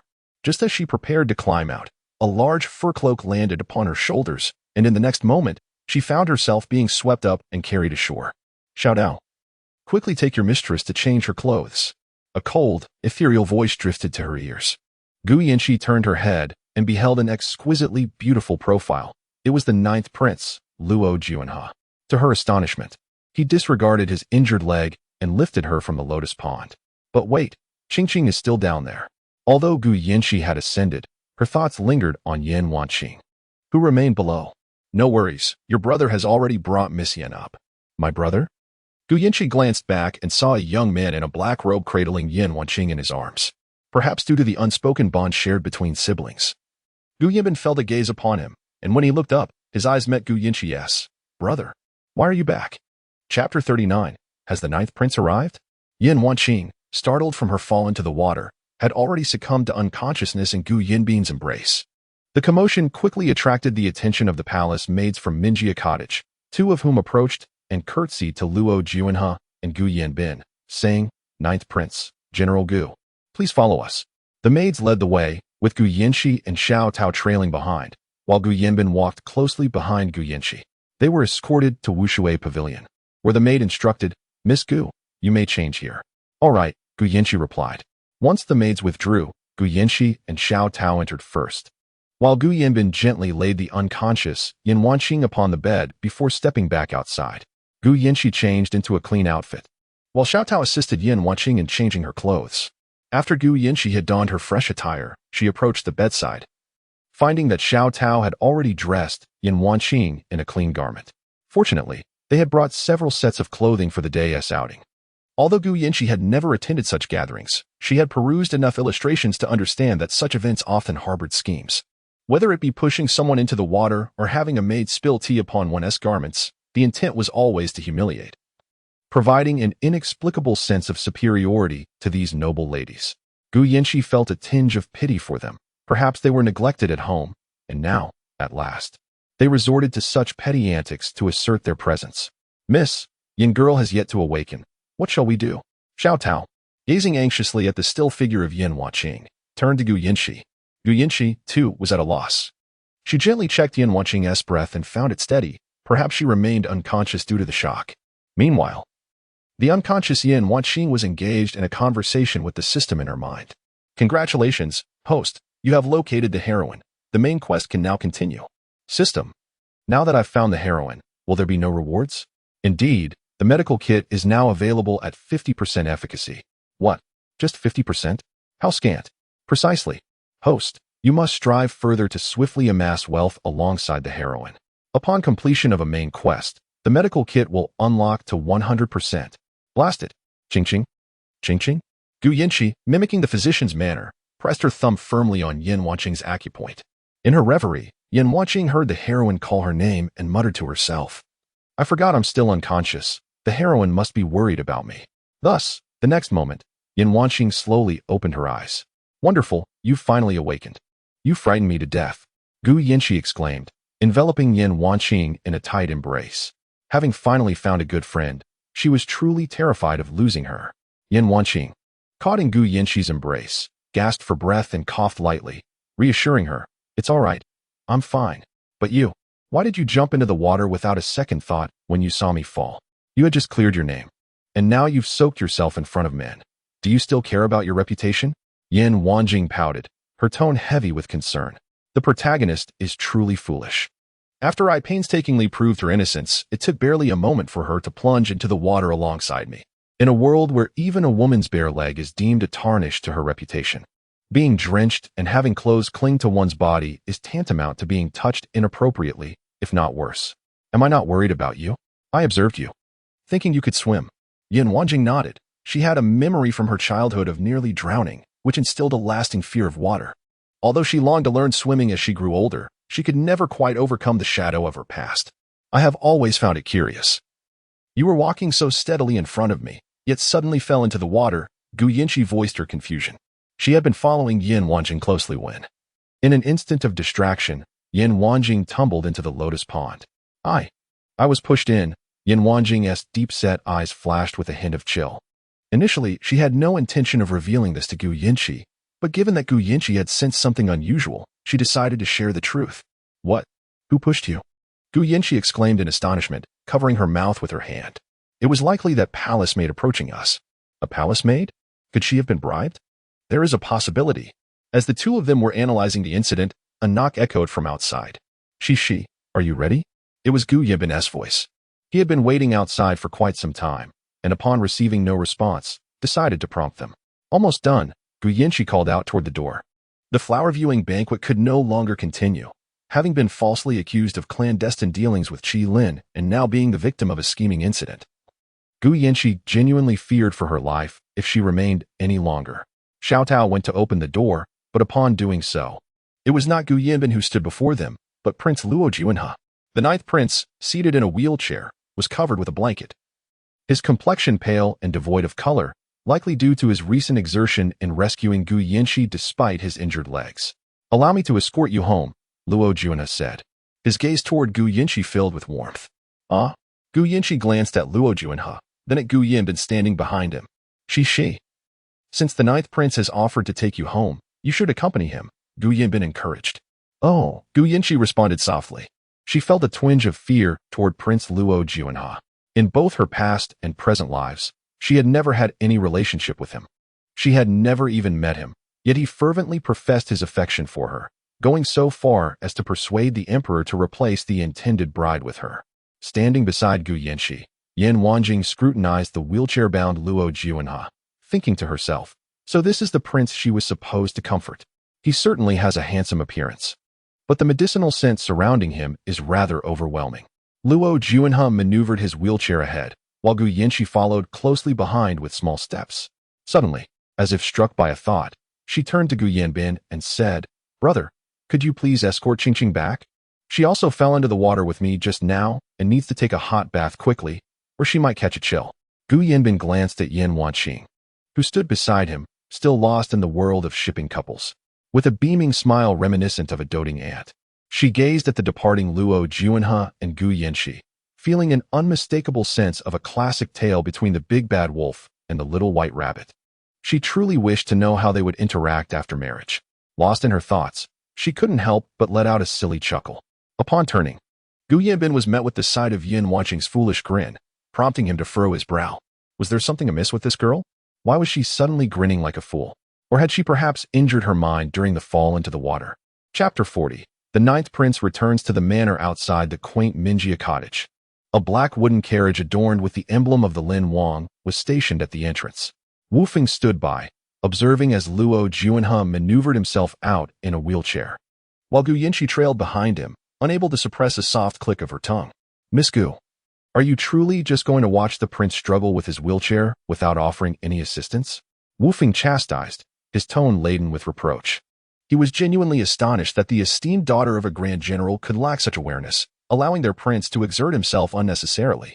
Meanwhile, she followed behind, leisurely admiring the flowers and scenery, completely oblivious to the fact that she could lend a hand to the prince. He couldn't fathom what the prince found appealing about her. Oh, my apologies, Gu Yinchi replied, suddenly realizing the absurdity of the situation. No wonder it felt so peculiar. This was the reason. She glanced at Xiao Dao, who wore an equally innocent expression. Although the ninth prince appeared approachable, they had only encountered him twice, once when he had come to her aid, and the second time when he had preserved her reputation. However, he was still a prince, far beyond the reach of mere maidservants like them. To be honest, Gu Yanqi shared the same sentiment. Wufeng. Upon hearing Wufeng's complaints about Gu Yanqi, Luo Juanhe coldly called his name, causing Wufeng to immediately fall silent, too intimidated to continue. He had no intention of having Gu Yanqi assist him with the wheelchair. He preferred to take his time, enjoying the company of Gu Yanqi. Luo Juanhe extended his hand, and Wufeng promptly stepped forward to help him rise from the wheelchair, carefully assisting him into the carriage. Once Luo Juanhe was seated, Gu Yanqi, with Xiao Tao's support, ascended the steps to the carriage, just as Xiao Tao intended to follow. Wufeng intercepted her with a gesture, instructing, "You go sit in the rear carriage." But Xiao Tao began to protest, only to be silenced by a single glance from Wufeng, prompting her to hurriedly scurry to the back carriage and slip inside. It was quite daunting. The ninth prince was intimidating, and so were the guards surrounding him. The thought of the young lady sharing a carriage with the prince was unsettling. She couldn't help but wonder if he might devour her whole. The mere idea was too frightening to contemplate. Xiao Tao shook her head to dispel such thoughts. With a crack of the whip, the driver urged the horse forward, and it whinnied before setting off. Inside the carriage, an unusual silence enveloped the space as Gu Yanqi settled obediently beside Luo Juanhe, too apprehensive to even breathe. Luo Juanhe found her feigned meekness amusing, a smile playing at the corners of his mouth. "What's this? Are you so frightened of me?" Gu Yanqi turned to meet the depth of his gaze, her cheeks flushing crimson as she hurriedly shook her head, insisting, "No, not at all." In truth, she was not only afraid of Luo Juanhe, but also exceedingly anxious. To alleviate her internal turmoil, she took a deep breath and met his gaze once more. "Why did the ninth prince appear at Shixin Bridge today? I have heard that General Qi maliciously accused my princess at the Grand Princess's flower viewing banquet today, so I came to ascertain the situation." Gu Yanqi's heart sank as she realized that the incident had reached Luo Juanhe's ears in such a short span of time. If it weren't for the Long Princess's flower appreciation banquet having Luo Juanhe's informants, it could only mean that he possessed an uncanny ability to hear whispers. "It seemed that I have arrived too late. Not only was I unable to assist the princess, but I also failed to prevent her from jumping into the lake." Speaking of the lake, Gu Yanqi felt a twinge of embarrassment. "In truth, I owe much gratitude to the prince for his timely intervention. Had it not been for him, my hard-won innocence would have surely been in jeopardy once more. Why must we be so formal, Zixi? I am your future husband. It is my duty to save you," he replied. As their conversation unfolded, Gu Yanqi shed her initial reserve and relaxed considerably. The carriage rolled onward, and before long, they arrived at the entrance of the Grand General's residence. Xiao Tao waited by the carriage, and upon seeing Gu Yanqi lift the curtain to descend, she immediately extended her hand to assist her. Just as Gu Yanqi was about to enter, she heard Luo Juanhe's voice call from behind. Turning, she saw him smiling broadly. "Remember to take a hot bath and drink a bowl of ginger tea when you return. Be careful not to catch a chill. Thank you for your concern, Your Highness." Upon returning to the Liuli courtyard, Mama Yin had already prepared hot water. Seeing Gu Yanqi arrive, she hurried forward, anxiously exclaiming, "Oh, my dear young lady. To attend a flower appreciation banquet and be ensnared in such a plot, what a pity indeed. I have prepared hot water. Please hurry and bathe." Gu Yanqi was gently ushered to the bathing chamber by Xiao Tao and Mama Yin. Once her garments were removed, Xiao Tao helped her into the bathing tub. Enveloped by the warm water, Gu Yanqi finally felt some relief.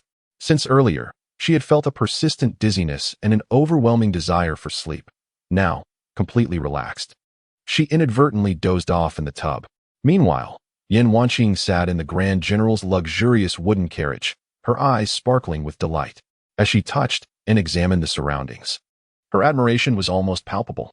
She had always believed that the Xiang residence was wealthy enough, yet the Grand General's estate surpassed her expectations. Just the carriage itself was crafted from exquisite mahogany, spacious enough to accommodate three. The seats were adorned with bamboo mats, providing a cool and comfortable seating experience.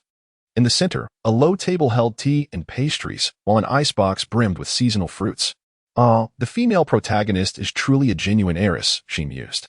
Gu Yanbin observed Yan Wanqing's unabashed admiration as her eyes roamed around the carriage's interior, a soft chuckle escaping his lips. "Isn't she the legitimate daughter of the Xiang family? Why does she seem so inexperienced?" Yet, despite her unwavering gaze fixed on the pastries, her hands hesitated to reach for them, likely out of consideration for Gu Yanqi, fearing she might embarrass her. "Miss Yin, if you're hungry, feel free to indulge in the pastries on the low table," Gu Yanbin suggested. Just as he finished speaking, he noticed Yin Wanqing's bright eyes sparkling at him. Really? Indeed. A smile grazed Gu Yinbin's lips as he watched Yin Wanqing take a pastry and pop it into her mouth hole. It's delicious. Yin Wanqing's eyes sparkled with delight as she puffed out her cheeks, unabashedly praising the pastries before her, which kept a smile lingering at the corners of Gu Yinbin's lips. This young lady was truly a breath of fresh air, unlike other noble women who often feigned propriety. Her affections and aversions were laid bare for all to see, and she was unencumbered by the restrained demeanor typically expected of a lady of her status, boldly savoring her favorite delicacies without hesitation. Unmindful of the shift in Gu Yinbin's gaze, she continued to indulge in the pastries, soon leaving only a solitary piece on her plate. Feeling a tad sheepish, she dabbed at the crumbs at the corner of her mouth and softly remarked, "I'm full. The pastries from the Grand General's residence are exquisite. Since they were so delectable, why not finish this last one?" Gu Yinbin lifted the plate and offered it to her. Yin Wanqing swallowed hard, her voice a whisper as she declined. "Thank you, General Gu, but I am quite satisfied. If you enjoy them so much, why not take it with you?" What? Chapter 41. High fever. As Xiao Tao attended to Gu Yinxi, preparing a bath for her, she engaged in light-hearted conversation. "Miss, today has been truly exhilarating. First, there was Lady Qi's false accusation, and then the treacherous incident that led to you falling into the water. However, the eldest daughter of the Xiang family is genuinely kind. Had she not escalated the situation on your behalf, you might have found it difficult to prove your innocence. But miss, why did the 9th prince happen to appear at the Grand Princess's flower viewing banquet? And why has the eldest son returned so suddenly?" Xiao Tao rambled on. But upon noticing Gu Yinxi's silence, she curiously called out, Miss? Miss. Approaching the front, she was startled to see Gu Yinxi with her eyes closed. "Miss, how can you sleep in the bathtub? You'll catch a cold," she urged. "Quickly dry yourself off and go to bed," gently nudging Gu Yinxi. Xiao Tao was alarmed by her lack of response. Miss. She reached out to check Gu Yinxi's forehead and was horrified to find it burning with fever. Panicking, she dashed outside. Mama Yin, the miss has a fever." Hearing Xiao Tao's frantic call, Mama Yin hastened over to inquire about the situation. Upon learning that Gu Yinxi had fallen asleep in the bathtub and was now feverish, she promptly instructed her servants to summon the physician. Before long, the physician arrived at Liuli courtyard, guided by the maidservants. Gu Yinxi was already dressed and lying on the bed. The physician felt her pulse for a considerable time before quietly asking, "Has the miss fallen into water today?" Xiao Tao nodded. The physician continued, "Has the miss been startled today?" Xiao Tao nodded again. Understanding the situation, the physician approached the table, wrote a prescription, and handed it to Xiao Tao. "The miss has developed a high fever due to both the fright and the chill from falling into the water. Prepare the medicine according to this prescription. Boil 3 bowls of water down to 1 for her to take. By tomorrow, the fever should subside." After thanking the physician, Xiao Tao hurried out to procure the medicine. Meanwhile, in the Xiang residence, after escorting Yin Wanqing home, Gu Yinbin took his leave. Upon returning to Peony Courtyard, Yin Wanqing found 2 maidservants sent by Aunt Lu chatting in the pavilion. As she entered, they merely glanced at her before resuming their conversation, entirely disregarding her presence. "Chen Mama, summon LVL Lu and LV Zhu for me," she commanded. Yes, Chen Mama had long been discontented with the 2 girls. For getting them to do any work was akin to pulling teeth. Not only were they lazy and evasive, but they also had sharp tongues, making it difficult to argue with them. If they continued this way, they would surely grow bolder. Shortly, LVL Lu and LV Zhu were brought before Yin Wanqing by Chen Mama. Leaning against the soft couch, Yin Wanqing scrutinized the 2 maidservants standing before her.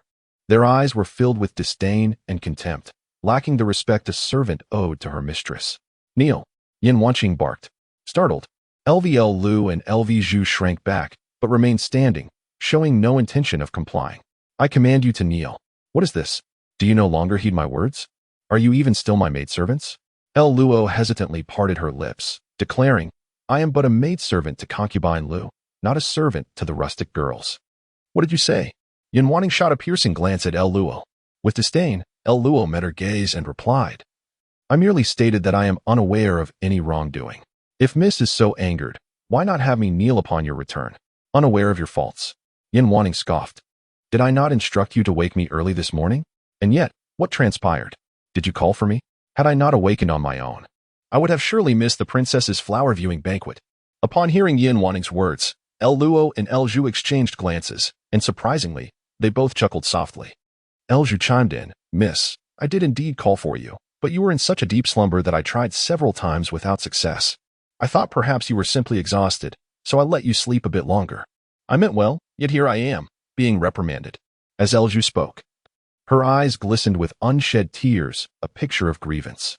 Yin Wanning was taken aback by Elju's unexpected display. She had believed that only the daughters of wealthy families could embody such cunningness, yet here it was, manifesting among the maidservants as well. "Indeed, miss, you have misjudged us. Both Elju and I called for you. It was merely your deep slumber that prevented you from hearing us." "Oh, is that so?" Yin Wanning narrowed her eyes, scrutinizing the two. Luo and Elju felt a chill run down their spines under her gaze, yet they persisted in their nodding. "Preposterous. On what grounds do you presume to make decisions for me? Who do you think you are? I have commanded you to awaken me this morning, and your failure to do so constitutes your fault. Chen Mama, give them each 20 slaps." "Very well," Chen Mama replied with a smile. Her steps light as she approached the two. With a swift motion, she delivered a resounding 20 slaps to each, leaving their cheeks swollen and red. Having lived in the countryside for many years, her hands were strong. Even after delivering such punishment, her hands felt no pain. In fact, there was a certain satisfaction in it. Let this serve as a lesson, to instill discipline, to curb their deceitful ways, to silence their sharp tongues.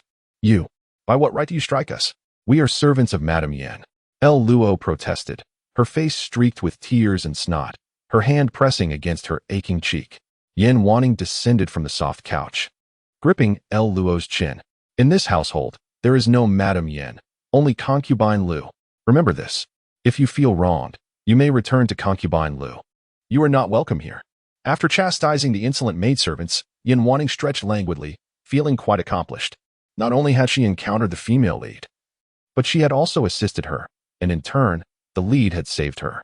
Thus, a bond had been forged between them. Yet, after the flower viewing banquet, how might she see the female lead again? She wondered how the lead fared after her fall into the water, whether she had caught a chill. The desire to check on her weighed heavily on her heart. Within the confines of the 9th Prince's residence, Luo Juanhe sat at his desk, idly toying with a jade pendant. This pendant was a counterpart to the one he had once bestowed upon Gu Yanqi. He pondered the fate of the young lady, wondering how she fared after her unfortunate fall into the water. Just as these thoughts occupied his mind, a breeze brought alarming news. "Your Highness, Miss Gu has developed a fever." "What? Is it serious?" Luo Juanhe inquired with mounting anxiety. The attendant, Yufeng, shook his head. "According to the servants from Liuli Courtyard, Miss Gu fainted while taking a bath and has yet to regain consciousness." Before Yufeng could finish his sentence, Luo Juanhe had already vanished from the table. Chapter 42. A midnight visit. As the night deepened, the gentle Xiaotao had just assisted Gu Yanqi in taking her medicine, yet she remained vigilantly by her bedside, occasionally moistening a cloth to soothe Gu Yanqi's forehead. "My lady, you must recover swiftly," Xiaotao murmured softly, sitting beside her mistress and tenderly wiping the palms of her hands. They had yet to inform Madame of her illness, as the stern Mama Yin had instructed them to keep it a secret for the time being. Should Madame discover that Gu Yanqi had attended a flower viewing banquet, only to be falsely accused, secretly schemed against by Qi Lin, and subsequently harmed, it would surely lead to tears. Xiaotao felt a pang of sorrow, gazing at Gu Yanqi, who lay with her eyes closed, her lips forming a slight pout as she fought back tears. Suddenly, a brisk breeze swept through the room, causing Xiaotao, who had been tending to Gu Yanqi, to collapse softly onto the floor, extinguishing the candles that flickered on either side. Mama Yin, carrying a basin of water and about to enter the room, noticed the sudden darkness and paused at the door, ultimately deciding to leave without disturbing her mistress.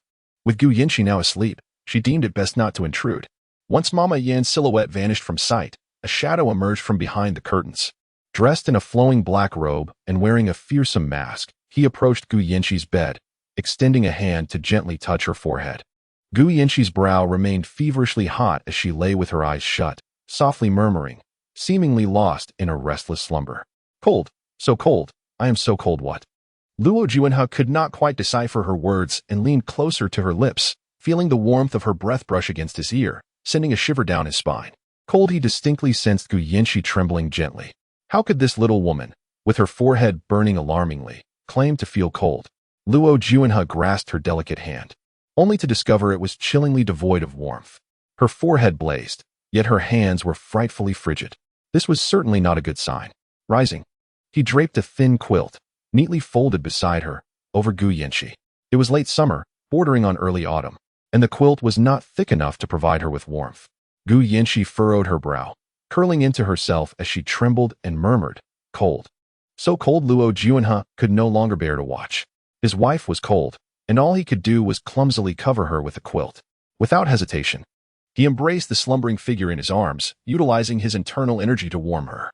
Gu Yanqi had been pulled from the bath by Xiao Tao, and thus she had not been stripped of her outer garments upon being laid in bed. Luo Juanhe felt somewhat relieved by this. He feared that if she were clad only in her inner garments, it would be quite inappropriate, since she was dressed. Even if Gu Yanqi were to awaken in his embrace, she would likely not be too upset. With both arms enveloping her, he concentrated on elevating his body temperature to provide her with warmth.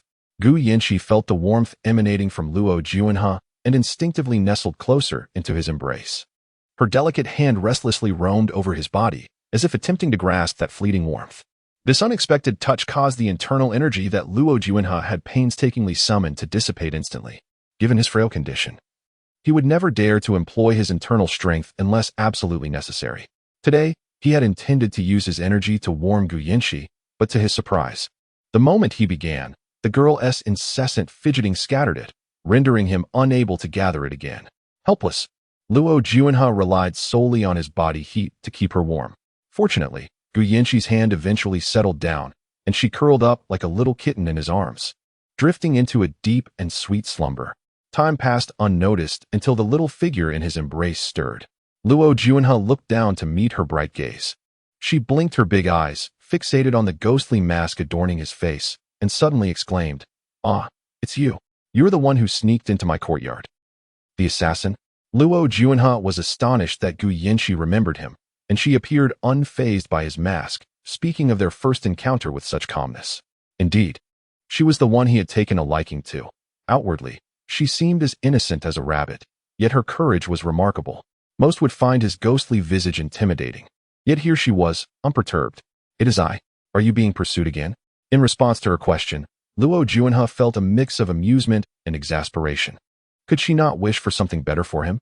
Why did she always associate him with being hunted? Clearly, their first meeting had left a lasting impression on her. "Could you not wish for something better for me?" Before he could finish his thought, the little one had already closed her eyes, slipping back into a deep slumber. Watching her, a smile crept onto Luo Juanhe's lips as he quietly gazed at the girl resting peacefully in his arms. As dawn broke, Luo Juanhe gently laid Gu Yanqi back onto the bed, covering her with a blanket, before vanishing from the room in a swift motion. Not long after his departure, the little maid, Xiao Tao, who had been sprawled beside the bed, rubbed her head and arose. How did I fall asleep?" Suddenly remembering her mistress, she hurriedly scrambled to Gu Yanqi's side, checking her forehead and letting out a sigh of relief. Finally, the fever has broken, with the weight lifted from her heart. She slowly stood, pressing her temples as she made her way outside. She needed to prepare a bowl of millet porridge for her mistress, so that when Gu Yanqi awoke, she could enjoy it. The sunlight of August streamed through the white lace window, casting a gentle glow upon Gu Yanqi's eyes. She slowly stirred, blinking as she gradually opened them. Raising her delicate hand to shield her eyes from the sun, she pushed herself up from the bed. How strange. Was it a dream? Why did I dream of that assassin who sneaked into the courtyard? And even dream of him remembering waking up in the arms of that man yesterday? Her cheeks flushed a deep crimson. Could it be that I am experiencing youthful infatuation? Gu Yanqi covered her face with her hands, unable to bear the thought. At that moment, Granny Yin entered, carrying water from outside. Upon seeing Gu Yanqi sitting up, she hurried over, her voice laced with joy. "Miss, you are awake. Yesterday truly frightened this old servant." Gu Yanqi pressed her fingers to her temples, recalling fragments of the previous day. She vaguely remembered Granny Yin mentioning that she had drawn hot water for her, and that little Tao had attended to her during her bath. Beyond that, her memory became hazy. "Miss, you fell asleep in the bathing tub yesterday. Little Tao chatted with you, but you did not respond. When she touched your forehead, it was alarmingly hot. Thankfully, your fever has subsided today. Otherwise, this old servant would not have known what to do. You mentioned that your cold had only just improved a few days ago. How could you have jumped into the water to save someone? Such matters should be handled by servants. What would happen if a young lady like you were to fall into the water and lose her virtue?" Chapter 43. Brother to the rescue. As her thoughts gradually coalesced, Gu Yinchi finally recalled all that had transpired. Indeed, she had attended the princess's flower appreciation banquet the previous day, where Yin Wanqing had been pushed into the water. It was to save Yin Wanqing that she had leaped in herself. She had not anticipated that a mere tumble into the water could result in a fever. Perhaps her constitution was simply too frail. She. As Gu Yinchi pondered, she heard the anxious voice of Madame Gu from outside. Madame Gu rushed into the room and, upon seeing Gu Yinchi sitting on the bed, hurried over to touch her forehead. Mother, I am perfectly fine, Gu Yinchi protested, gently removing her mother's hand from her head. Nonsense. You've summoned the physician, and yet you claim to be well. Had it not been for my insistence on checking your pulse today, would you have intended to keep this from me? Gu Yinchi glanced at Mama Yin and sheepishly stuck out her tongue at her mother. Ever since her rebirth, she had instructed the servants in her courtyard to conceal any unfortunate matters from Madame Gu. She did not wish to burden her mother with worry in this new life. All she desired was for her mother to be joyful and free from concern. All right, mother, I assure you, I am indeed fine. Please do not fret. How can I not worry? You returned from a flower banquet only to fall ill. Xiaodao mentioned that you took several changes of clothing, and you used them all? You fell into the water multiple times. Not at all. Gu Yinchi sighed. 2 sets of clothes were given to the daughter of the Xiang family. I fell into the water while rescuing her. The daughter of the Xiang family? Madame Gu connected the dots. Is she not the girl whom the emperor initially betrothed to the 9th prince to lift his spirits? Yes. She. How could you jump into the water to save someone like her? If it were not for the 9th prince's disinterest in her, would you be destined to a life of sorrow as his widow? Madame Gu remained troubled by the prospect of the 9th prince marrying Gu Yinchi. Had it not been for that young lady's inability to win the 9th prince's favor, could her own daughter have captured his heart? Now, that girl no longer needed to marry a sickly man, while her own daughter faced a grim future. In this lifetime, Gu Yinchi would be confined to a life with a frail partner. If, perchance, he were to pass away, she would be left a widow, burdened with the stigma of being a husband killer. Gu Yinchi longed to tell her mother that it was Yin Wanqing who had vindicated her innocence regarding Qi Lin. Yet she hesitated. If she revealed this, Madame Gu would learn of the rumors circulating about her. Mother, I have finally made a friend. Please do not worry any further. Mississippi Xiaotao entered, carrying a bowl of millet porridge. Gu Yinchi, desperate to find a suitable excuse to usher her mother away, turned to Madame Gu. Mother, I need to wash up and have breakfast. You certainly have many matters to attend to in your courtyard. Please go. I shall visit you after my meal. Her blatant dismissal elicited both amusement and irritation from Madame Gu. All right. I understand. I shall take my leave. As Madame Gu was gently pushed out the door, Gu Yinchi breathed a heavy sigh of relief, grateful for the moment of solitude. As Gu Yinchi lifted her bowl of millet porridge to her lips, she was suddenly greeted by the familiar voice of Gu Yanbin. Dressed in a splendid blue brocade robe, his dark hair elegantly crowned, he strode into Gu Yinchi's chamber with purpose. Upon noticing her enjoying her breakfast, he took a seat directly across from her. Brother, I meant to ask you yesterday. What prompted your sudden return? In recent years, the southern Lu kingdom had been increasingly restless, prompting the emperor to dispatch Gu Yanbin to the southern border of the eastern Lu to train troops and remain vigilant against the looming threats from the southern Lu. Typically, officers stationed at the borders are not permitted to enter the capital without summons, so Gu Yanbin's unexpected appearance at the princess's flower viewing banquet was quite puzzling. With a playful glint in his eyes, Gu Yanbin remarked, Sister, you are to be wed, and as your brother, it is only fitting that I return. I had presumed you would become General Qi's wife, yet upon my return, I discovered that it is actually Prince Jiao who seeks your hand in marriage. I find myself quite intrigued. When did you grow so close to Prince Jiao that he would petition the emperor for your hand? Gu Yinchi too was curious about what had captured Prince Jiao's attention, for she hardly knew him at all. Observing her brother's inquisitive demeanor, she let out a heavy sigh. I am just as perplexed as you. Well, it seems you are fated not to be with General Qi. If Prince Jiao holds you in such high regard, marrying him could very well be a splendid choice. Gu Yinchi was taken aback by her brother's unexpected attitude. Logically, upon learning that Qi Lin had betrayed their promise by marrying Yu Qingqing and had been spreading rumors about her, one would assume that her brother would be furious. Yet today he seemed remarkably amiable. Brother, I sense something is amiss with you. What do you mean? Gu Yanbin inquired, his curiosity piqued. Everything is amiss.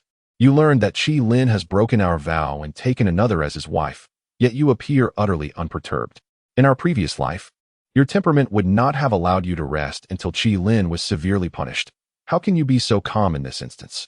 Gu Yanbin chuckled softly, leaning closer to whisper in Gu Yanqi's ear. I am not angry at all, for General Qi has already faced his comeuppance. What? After uttering those words, Gu Yanbin affectionately ruffled Gu Yanqi's hair and cheerfully advised, My dear sister, focus on preparing for your wedding with Prince Jiao. As she watched her brother's retreating figure, a chill ran down Gu Yanqi's spine. What could her brother mean by saying that Qi Lin had met his fate? Had he taken matters into his own hands? After finishing her breakfast, Gu Yanqi refreshed herself and made her way to the Liuli courtyard, for her wedding to Prince Jiao was imminent. And there were countless preparations yet to be made. The wedding attire. She had long since prepared her bridal gown before reaching the age of maturity, convinced that Qi Lin would come to claim her once she was of age. Little did she know that after waiting until the age of 18, that gown would not be for her union with Qi Lin, but rather for her marriage to Prince Jiao. The wedding garments are displayed at the Yin Yin cloth shop. I must find a moment to retrieve the attire and don it to ascertain if any modifications are required. In the Liuli courtyard, Madame Gu is diligently preparing the dowry for Gu Yanqi, carefully selecting each item after much contemplation. Although the royal family may not regard her dowry with any significance, she still harbors the hope that her daughter will thrive in the royal court, relying on her own merits rather than perpetually depending on the whims of others. Upon noticing Gu Yanqi's approach, Madame Gu eagerly beckons her closer. Once Gu Yanqi is near, Madame Gu hands her the list of dowry items and inquires, My dear, to take a look and see if there is anything you wish to add? Chapter 44. The dung water. Gu Yanqi assisted Madame Gu in arranging her marriage affairs. Although she felt an inherent strangeness in the process, the earnestness of preparing for a proxy marriage contrasted sharply with the memory of being carried into the General Qi's residence in a small sedan chair in her previous life. Meanwhile, the atmosphere at the General Qi's residence was unusually lively. Qi Lin had just received 50 lashes from the Grand Princess, leaving him in a rather grievous state. On his way back, his carriage was doused with filth, exacerbating his already serious injuries, making recovery all the more difficult. Sitting beside Qi Lin, Yu Qingqing was equally drenched in the noxious liquid, her entire being permeated with an unbearable stench. The two maidservants, who were seated in the back of the carriage, fortunately escaped the deluge but hesitated to assist Yu Qingqing upon their arrival at the General's residence. Infuriated, Yu Qingqing ordered that the two be soundly punished, and after taking a 2-hour bath, she finally calmed down. Lying in bed, Qi Lin moaned in pain, while the household physician, drenched in sweat, meticulously tended to his wounds. Seeing her beloved son in such distress, old Madame Qi wept bitterly, cursing Gu Yanqi, whom she believed had orchestrated this humiliation. How dare she? We offered her the position of concubine out of respect, and she has the audacity to escalate this matter. My poor son, first receiving lashes from the Grand Princess, and now being splattered with dung. This vile woman. Tomorrow, I shall demand an explanation from the Grand General's residence. The physician had nearly finished treating Qi Lin's back injuries. Given the summer heat, he refrained from bandaging the wounds to prevent infection, opting instead to apply medicine and advising that the room be kept well ventilated and meals kept light. Whether Qi Lin would fully recover now depended on his own fortitude. Qi Lin had long since succumbed to unconsciousness, prompting old Madame Qi to lament loudly, ultimately leading her to faint from grief. Meanwhile, Yu Qingqing had soaked in the tub for 2 hours, her delicate skin now reddened from scrubbing, yet she paid it no mind. The foul odor seemed to have permeated her very skin, and no amount of fragrant flower petals could eradicate it. Madam, you must stop soaking. Your skin will rot. Minghua, her maid, urged softly from the side. Get out. All of you get out. Yu Qingqing shouted, splashing water in anger, soaking Minghua's clothes in the process. That wretched Yin Wanqing dared decide with Gu Yanqi to vindicate her. If it weren't for her, Gu Yanqi would have been promptly dismissed by the 9th prince, and perhaps even held accountable by the royal family. Not only had her Qi Gij received 50 lashes, but now he was also sullied by filth. Yu Qingqing gritted her teeth, her eyes filled with malice. She had orchestrated Yin Wanqing's fall into the water, and if she wished to prove her innocence so desperately, she would relish watching her struggle as her clothes clung to her, revealing her predicament. Little did she know, Gu Yanqi, having just cleared her name, leapt into the water without a second thought upon witnessing Yin Wanqing's fall. Initially thrilled at the prospect of 2 birds with 1 stone, she had no inkling of the unfolding drama. As a result, just as she was reveling in her momentary joy, the 9th prince and Gu Yanbin appeared. each rescuing those two vile individuals. Since the ninth prince seemed so indifferent to Gu Yinqi's reputation, she resolved to truly ruin Gu Yinqi. She could not fathom that Gu Yinqi would continue to possess such extraordinary luck. The more Yu Qingqing contemplated this, the more exhilarated she became, her lips curving into an involuntary smile. However, paired with her malicious gaze, her brilliant smile took on an eerie quality, rendering Minghua nearby too frightened to breathe. In the Xiang residence, within the late autumn pavilion, Yin Weining reclined languidly on a soft couch, while two maids crouched beside her, fanning her. That wretched Yin Wanjing had actually used the flower-viewing banquet to ingratiate herself with the legitimate daughter of the Grand General's household. One could only wonder if that girl had a few screws loose, risking her own reputation to plunge into the fray to save that scoundrel. It was utterly infuriating. In my humble opinion, that Miss Gu was just as timid. Otherwise, how could she have remained silent for so long while General Qi spread such rumors? Without the elder sister's assistance, I doubt she could have proven her innocence given her limited wits. Yin Weining nodded as she popped a grape into her mouth, acknowledging the validity of her maid's words. She had heard that Gu Yinqi had always been close to Qi Lin since childhood. Their bond was exceedingly strong. Now that Qi Lin had a legitimate wife, he wished to take her as a concubine, as the legitimate daughter of the Grand General's household. She could not lower herself to such a position. But what if her reputation were indeed tarnished? Yin Weining's wicked eyes narrowed slightly, a nefarious thought forming in her mind. She could not allow Yin Wanjing to ally herself with Gu Yinqi, who had already become engaged to the ninth prince. Although the ninth prince's days were numbered, he was still a prince. Her mother had stated that once the ninth prince married Gu Yinqi, they would find a pretext to send Yin Wanjing back to that desolate place. Initially, she had been willing to tolerate Yin Wanjing. But now that Yin Wanjing had ingratiated herself with the Grand General's household, rumor had it that General Yin was the one who sent her back last time. If her father intended to use Yin Wanjing to curry favor with the Grand General's household, that country girl would undoubtedly remain in the Xiang residence. After so many years as the eldest daughter of the Xiang household, she would be relegated to the status of the second daughter upon Yin Wanjing's return. Should Yin Wanjing carelessly speak out, claiming that she was a concubine's offspring, her status would immediately shift from legitimate daughter to illegitimate daughter. With this thought, Yin Weining's resolve solidified. She had to eliminate Gu Yinqi and strip Yin Wanjing of her support. Unbeknownst to Gu Yinqi, who was preoccupied with preparing for her wedding, she had already caught the attention of Yu Qingqing and Yin Weining. After a busy afternoon in the Liuli courtyard and dining with Madame Gu, she finally returned home. She had heard that the Grand Princess had issued a notice confirming her innocence, threatening severe punishment for anyone who continued to spread rumors about her. Gu Yinqi was unsure how many would believe this notice or how effectively it would silence gossip. Nevertheless, she was grateful to the Grand Princess and realized she ought to find a suitable time to express her gratitude, though her greater concern was for Yin Wanjing. She wondered if she had developed a fever after her recent plunge into the water.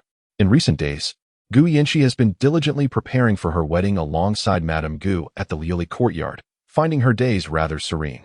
As the date of her meeting with the ninth prince approaches, Gu Yinqi lies upon her bed, wide awake and devoid of any slumberous inclination. Although rumors circulate that the ninth prince's life hangs by a thread, she recollects that in her previous life, there were no whispers of his deteriorating condition, nor any tidings of his demise. Is it truly the case that the ninth prince is frail and nearing his end? Or is this merely an elaborate fade he has orchestrated? Chapter 45, The Meeting 5 days later. Luo Juanhe left home early and made his way to the bamboo-themed private room at the Mingxiang restaurant, where he awaited the arrival of his master. He was taken aback by the peculiar behavior of his lord, who seemed to have lost his senses or perhaps had been bewitched by Miss Gu. Over the past few days, the prince had repeatedly inquired whether today was the day he would meet with Shi. Each time Luo Juanhe answered in the negative. His master displayed a countenance filled with disappointment. Just yesterday, when the prince posed the question once more, Luo Juanhe could no longer contain himself and revealed, "Tomorrow is the day you are to meet Miss Gu." To his astonishment, the prince remained restless throughout the night, rising at dawn to groom himself. He donned a newly crafted deep blue silk robe, embroidered with Miss Gu's name in gold thread at the collar and cuffs, exuding an air of ostentation.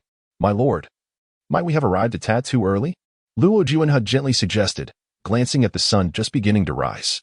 Even if Miss Gu were indeed to meet the prince, it was unlikely she would come at such an early hour.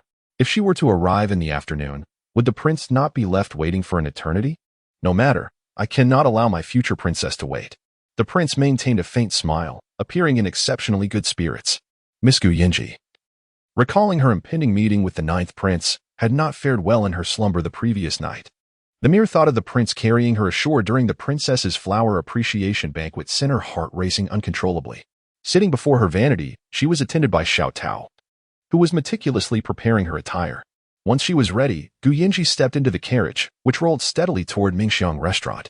Upon entering the establishment, a young servant approached her with a grin. You must be Miss Gu. Yes? The prince has been waiting for you. Please, do hurry upstairs.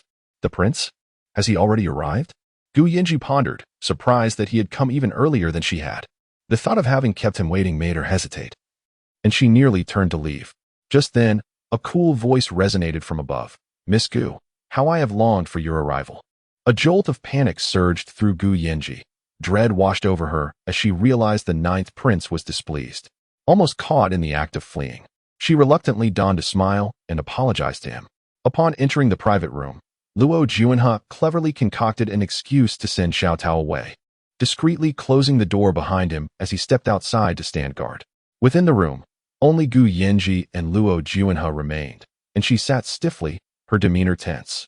The prince, still wearing a gentle smile, poured her a cup of warm tea. Miss Gu, there is no need to be so nervous, I assure you. I will not devour you. And no, of course not.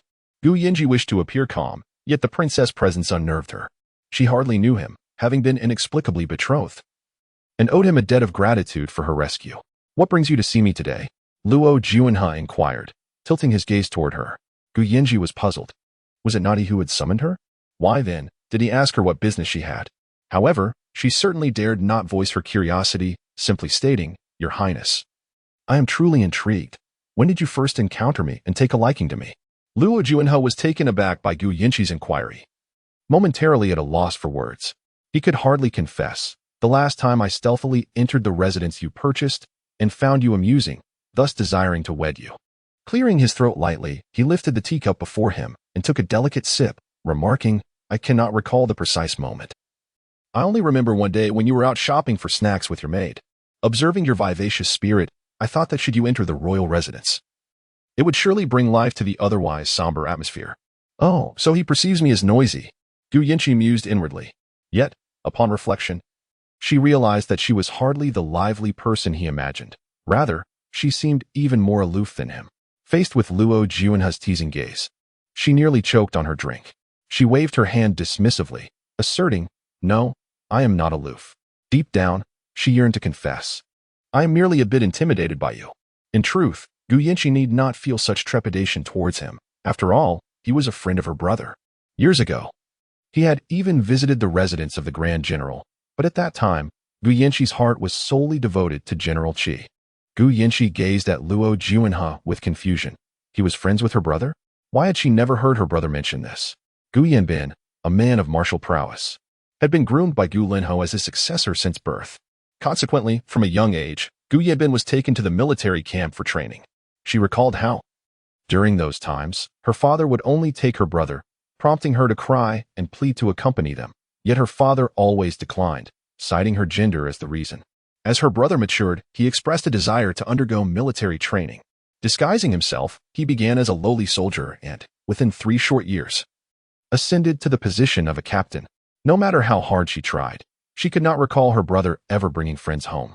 Seeing Gu Yinji genuinely perplexed, Luo Juanhe did not press the matter further, instead saying, If you cannot remember, it is of little consequence. After all, I merely caught a distant glimpse of you back then. Miss Gu, with less than a month remaining until our wedding, do you truly have no inquiries regarding the ceremony? Whatever you wish to discuss, rest assured I shall fulfill it if within my power. Gu Yinji pondered for a considerable time. In her previous life, she had eagerly anticipated her wedding to Qi Lin, only to be unceremoniously carried through the side door in a small palanquin.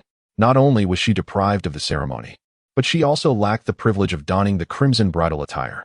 Now, with such a splendid opportunity before her, she could certainly convey her desires for the wedding to the ninth prince.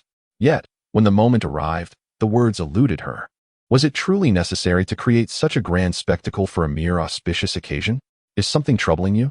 Observing the myriad expressions on Gu Yinji's face, Luo Juanhe continued. There is no need for you to feel embarrassed, as we are soon to be wed. It is only fitting that you express any concerns, ensuring no regrets linger. After all, a wedding is a once-in-a-lifetime event.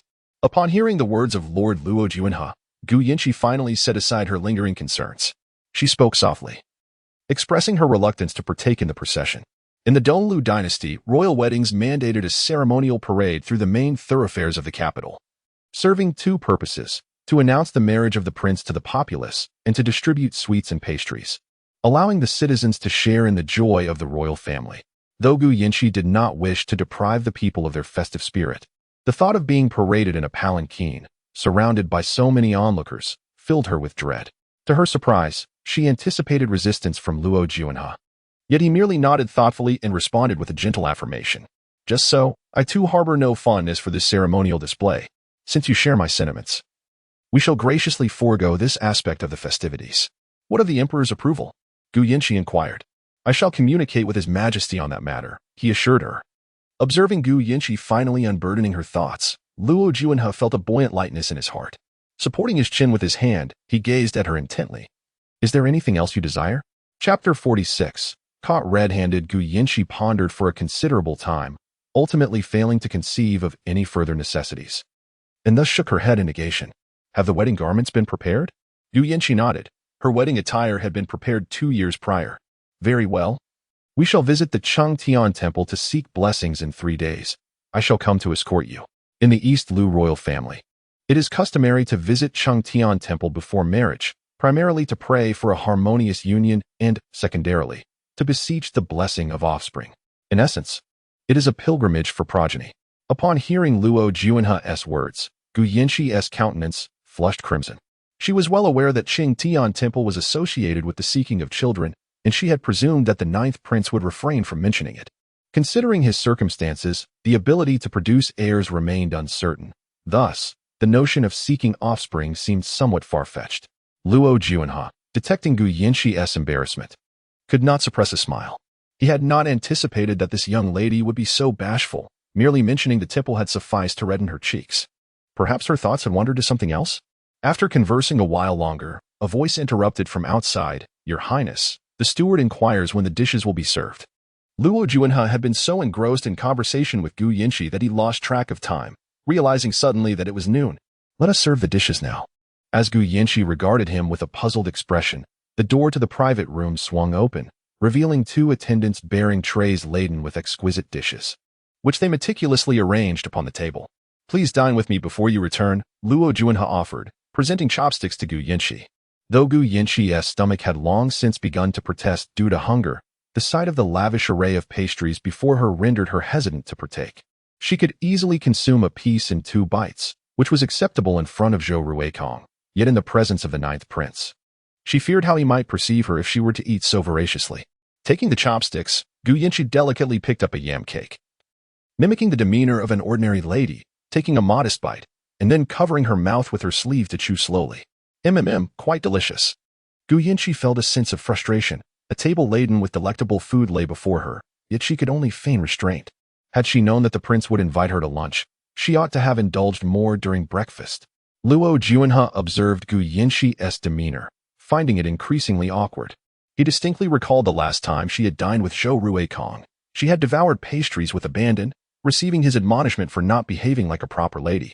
Yet now, in his company, she seemed overly cautious, even when merely nibbling on a yam cake. When a woman feigns modesty in the presence of a man, it could stem from 2 motives. First, she is enamored and wishes to leave a favorable impression. Second, she is not yet familiar with him, and thus adopts a reserved demeanor. He hoped that Gu Yinshi belonged to the former category.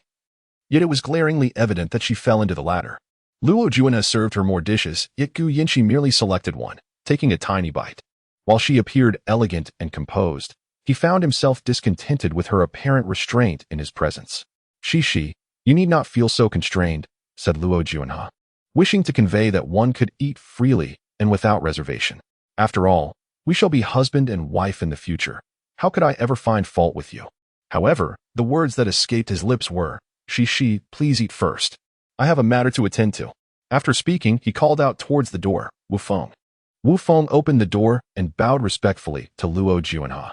Shall we proceed? Wu Feng noticed Gu Yinshi, who was seated opposite Luo Juanhe. Did the prince not mention he would dine with Miss Gu before departing today? The dishes have only just been served. Why does he wish to leave? Let us go. Oh, very well. Wu Feng hastily moved behind Luo Juanhe, pushing his wheelchair as they exited.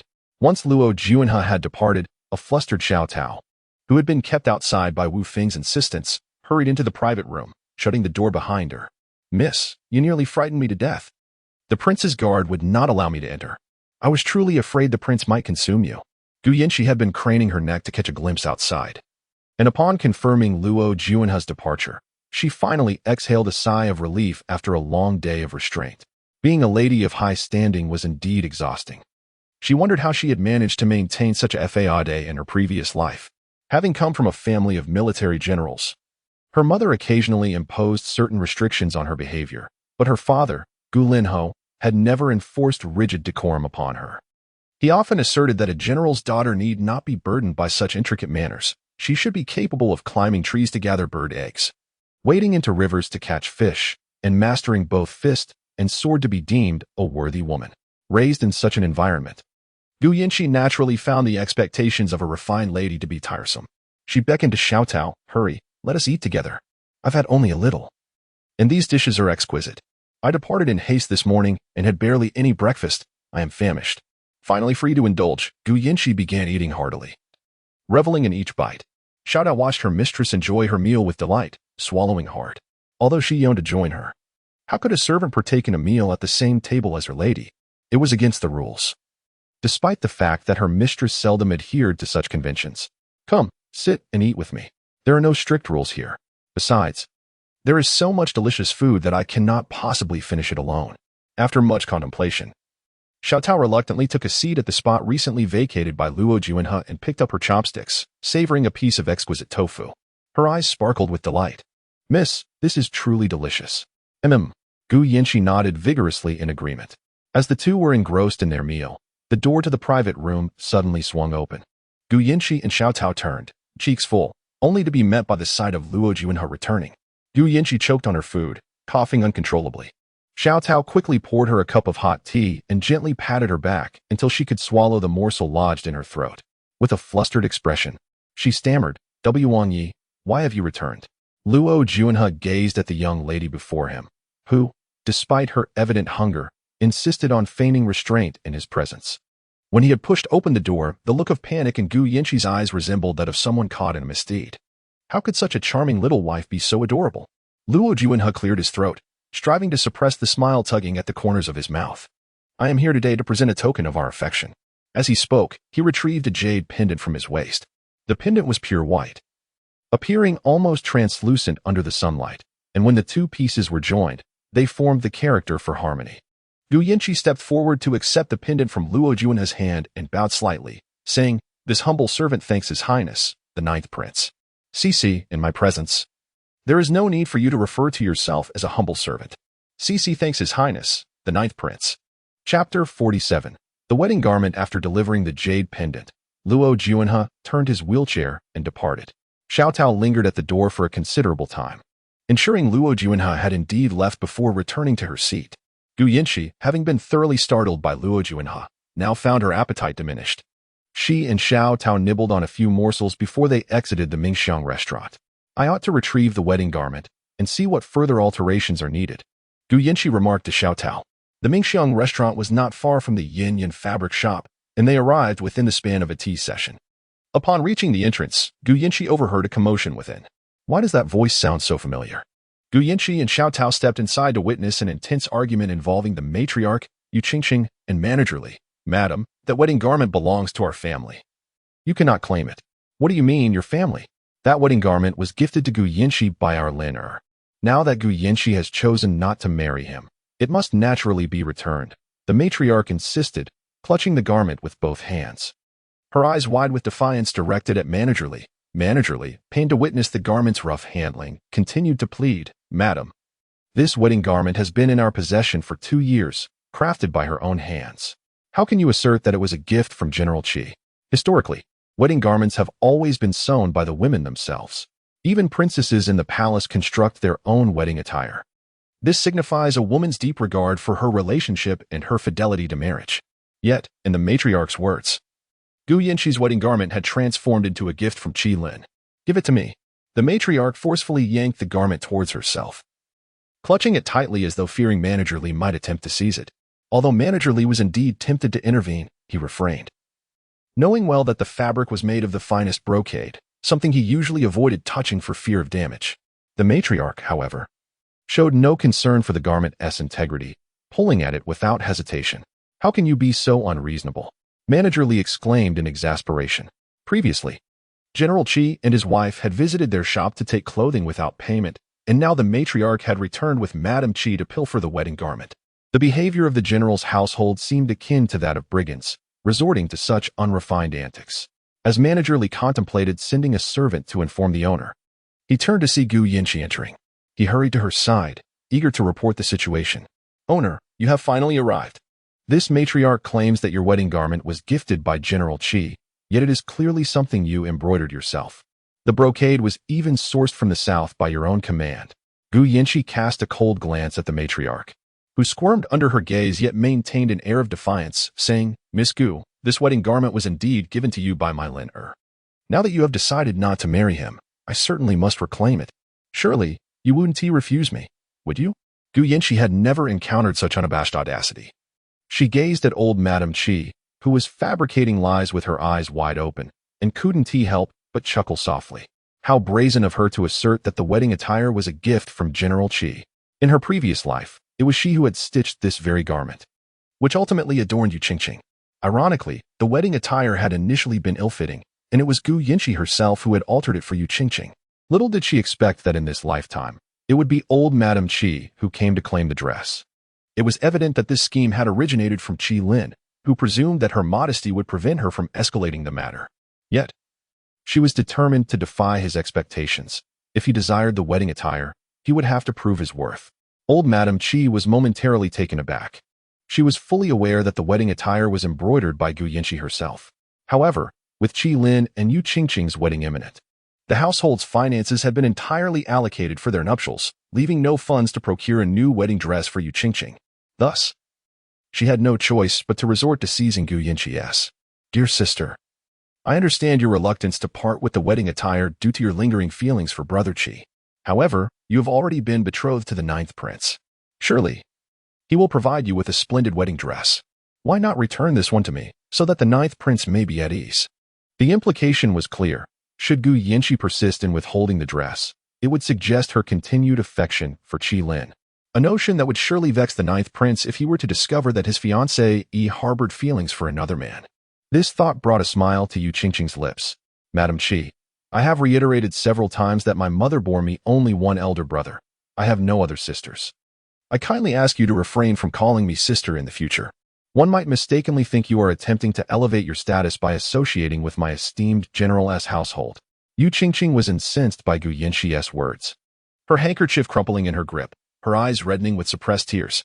"If sister looks down upon me in the Qi general's household, then I shall cease to call you sister." What was a plea for her to avoid unwarranted associations had twisted into a narrative of Gu Yinqi's disdain for the Qi household and Yu Qingqing's retelling. Gu Yinqi, disinterested in further discourse with Yu Qingqing, fixed her gaze on the wedding attire clutched by old Madame Qi. "This wedding attire was crafted by my own hands. If you wish to acquire it, it is not impossible, but it comes at a price." With that, she extended 3 fingers. 3,000 taels. "What? You demand such an exorbitant sum for this rag? Why not simply steal it?" Gu Yinqi stifled a laugh, her hand covering her mouth. "Steal? Is old Madame Qi referring to herself?" Old Madame Qi's face shifted between shades of green and red as she crumpled the wedding attire into a ball, clutching it to her chest. "This wedding attire was gifted to you by my son. What is wrong with taking it back? How dare you accuse me of theft?" Bystanders, unable to contain their disbelief, interjected, "Old Madame Qi, in my 30 years of life, I have never heard of a woman's wedding attire being gifted by a man." Others chimed in, "Indeed, in ordinary households, the wedding attire is traditionally embroidered by the bride herself, not to mention the general's household." While it was true that the customs of the eastern lands dictated that a bride must personally embroider her wedding gown, some young ladies who lacked the skill or found it too cumbersome would opt to have their garments crafted by a tailor. The act of seeking out a tailor for wedding attire is often regarded as somewhat embarrassing. Thus, most families tend to conduct such matters discreetly. avoiding any grand display that might draw attention. However, in front of the gathered populace, the venerable Lady Qi brazenly declared that the wedding gown of Gu Yinshi was a gift from Qi Lin, subtly insinuating that the esteemed general's household lacked decorum in raising their daughters. It is indeed a source of great humiliation that the legitimate daughter of the illustrious general would not personally craft her bridal gown, but rather receive it from a man. Such an admission is nothing short of scandalous. Upon hearing this, Lady Qi was incensed, exclaiming, "On what grounds do you presume that the general's daughter would be expected to embroider her own wedding gown? I assert that this gown was given by my son." "And so it is." "Very well. Since Lady Qi claims the gown is from General Qi, Masterly, summon General Qi to confront this matter directly." As Gu Yinshi's words fell, Masterly immediately signaled to a nearby servant, who swiftly maneuvered through the crowd, vanishing from sight. Oh dear! Lady Qi was taken aback. Realizing that Gu Yinshi was unafraid of disgrace and actually intended to call Lin for a confrontation, leaving her in a state of frantic disarray. Chapter 48. Brazen Miss Gu. If you truly cannot part with the wedding garment bestowed upon you by Brother Qi, I shall return it without causing such a commotion to summon him. Brother Qi has been bedridden since the last incident at the princess's residence. With reddened eyes brimming with indignation, Yu Qingqing could scarcely contain her fury. The humiliation she endured at the princess's estate, compounded by the disgraceful incident upon her return, filled her with a seething resentment towards Gu Yinshi. With a visage that seemed on the verge of tears, Yu Qingqing implored the matriarch Qi, "Mother, since Miss Gu desires this wedding attire so fervently, I shall concede it to her." "Absolutely not." The matriarch Qi swiftly rebuffed her. The fabric of this wedding garment was exquisite, adorned with golden and silver threads embroidered into a pair of mandarin ducks. Such a splendid attire could not possibly be returned to Gu Yinshi. How would Yu Qingqing and Qi Lin procure a wedding outfit for their future nuptials thereafter? Meanwhile, a young servant stumbled towards the General Qi's residence, only to be halted at the entrance by the doorman. "Whose servant are you, to be so disrespectful? Without an invitation, how dare you attempt to enter our general's residence?" "I serve at Yin Yin's textile shop. Our master has sent me to summon General Qi," the young servant replied. "And who is your master? Does she think she can see our general just because she desires to?" The doorman's expression was stern as he dismissed the servant.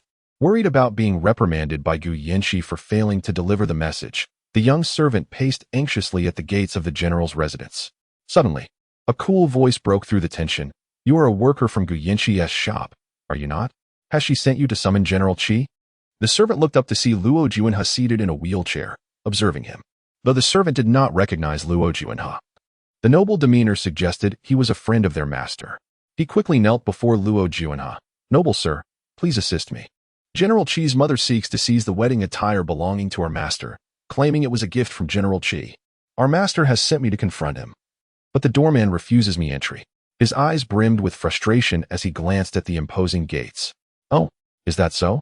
Luo Juanhe inquired with interest.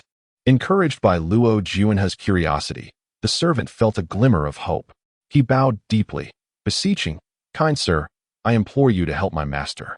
"Wu Feng, go knock on the door," commanded Luo Juanhe. "Yes, sir." Wu Feng ascended the steps with purpose, delivering a firm knock upon the general's door. Moments later, the doorman opened the door, prepared to shoo them away, but was interrupted by Wu Feng's declaration. "My lord has heard that General Qi was punished by the princess recently and is still recuperating. He has come to pay a visit." Upon hearing the mention of the ninth prince, the doorman, Changbo, quickly transformed into a sycophant, opening the door wide. "I apologize for my lack of discernment. Please do not hold it against me, your highness." With the door now ajar, Wu Feng ushered Luo Juanhe into the general's residence, while the young servant followed cautiously behind. Changbo, apprehensive, led them through the halls until they arrived at the Baibo pavilion. Due to the injury on his back, Qi Lin had not slept well for several days. As the wounds began to heal, the matriarch of the Qi family decided to dismiss all the servants from Baibo pavilion, leaving only a young maid to attend to Qi Lin. At that moment, the maid was in the kitchen preparing medicine for him, leaving Qi Lin alone. As he lay on the bed, he heard noises outside and, mistaking them for the return of his mother and Yu Qingqing with the wedding garments, he eagerly propped himself up and called out, "Mother, did you manage to retrieve the wedding attire?" The idea of sending his mother to Gu Yinshi's fabric shop for the wedding garments was, of course, Qi Lin's own conception. From the day he resolved to take Gu Yinshi as a concubine, he had envisioned wearing a wedding robe embroidered by her when he married Yu Qingqing. After all, their figures were quite similar. Should the robe not fit perfectly, Gu Yinchi could simply adjust it later. However, he had not anticipated that Gu Yinchi would refuse to be his concubine and would instead be bestowed in marriage by the emperor to the ninth prince. Nevertheless, even if Gu Yinchi could not become his concubine, he was determined to secure her wedding attire. After all, Gu Yinchi loved him deeply. What did it matter if he took her wedding robe? Qi Lin truly lacked shame, encouraging his mother and wife to seize Gu Yinchi's wedding attire. A chilling voice interrupted his thoughts from outside, and as Qi Lin turned to see the speaker, beads of cold sweat broke out on his back. It was the ninth prince. General Qi, began Luo Juanhe, the servant from Gu Yinchi's fabric shop mentioned that your mother claimed the wedding robe was a gift from you. Yet, Gu Yinchi insists she embroidered it herself. With your accounts differing, I must personally request your presence to clarify this matter with Gu Yinchi. This situation was giving Qi Lin a headache. What was supposed to be a simple errand to retrieve a wedding robe had unexpectedly entangled the ninth prince. Surely it is unnecessary. If Gu Yinchi cherishes that wedding robe so much, I will relinquish it to her. That will not do. Your mother disagrees, Luo Juanhe replied, narrowing his eyes as he regarded Qi Lin, who lay on the bed, his back still oozing blood. Whether it was due to the wounds festering or some other foul substance, an unpleasant odor permeated the room. He exchanged a glance with Wu Feng, who understood immediately. It is imperative that you accompany us, General Qi. Seeing Luo Juanhe's intent to take him away, Qi Lin panicked. Ninth Prince, I am currently unwell. If Gu Yinchi truly desires that wedding robe, I do not wish to keep it. Truly, I do not. That is not an option. Take him. Wu Feng swiftly hoisted Qi Lin onto his shoulder while a servant adeptly took on the task of pushing Luo Juanhe forward. The four of them quickly departed the general's residence. At Gu Yinchi's fabric shop, Manager Li, concerned that Gu Yinchi might grow weary, brought over a stool for her to sit upon. Yu Qingqing and the matriarch of the Qi family stood nearby, whispering amongst themselves. Suddenly, a voice echoed from outside, announcing, General Qi has arrived. The ninth prince is here too. The crowd of onlookers instinctively parted to create a pathway. Wu Feng set Qi Lin down at the entrance, promptly placing a pill in his mouth before nudging him inside. Qi Lin was pushed heavily by Wu Feng, nearly losing his balance and falling to the ground. My son, you truly came, he exclaimed, noticing the injuries on Qi Lin's back. Just moments ago, the old matriarch had been conversing with Yu Qingqing, expressing her doubts that the young servant could summon Qi Lin, perhaps even questioning whether he could enter the general's residence at all. Yet, in the next instant, Qi Lin appeared before them. Mother, Qi Lin said, his gaze immediately drawn to the wedding garment crumpled in the old matriarch's embrace, its shape utterly distorted, causing him to frown. General Qi, you have finally arrived, Gu Yinchi said, slowly rising from her seat and gracefully approaching Qi Lin. Your mother mentioned that this wedding garment was a gift from you. Yet, I distinctly recall crafting this garment myself. Qi Lin's expression darkened as he discreetly pulled Gu Yinchi aside, whispering, Shi, please do not jest. Allow Qingqing to have this wedding garment. She and I are to be wed shortly, and without an appropriate garment, what shall we do? Chapter 49. The wedding garment. Gu Yinchi was both amused and infuriated by Qi Lin's remarks. How could the members of the Qi general's residence be so shameless? One claimed that the wedding garment was a gift from his son, while another demanded that she relinquish it. Did she appear to be a charitable soul? Why would she willingly part with the wedding garment she had painstakingly embroidered for 2 years, and to give it to a foe from her past life? General Qi, on what grounds should I surrender the wedding garment to your wife? The fact that your wife lacks a wedding garment is a testament to your ineptitude as a husband. Why should I bear the burden of your shortcomings? Qi Lin was taken aback by Gu Yinchi's unexpected eloquence, his face flushing with anger.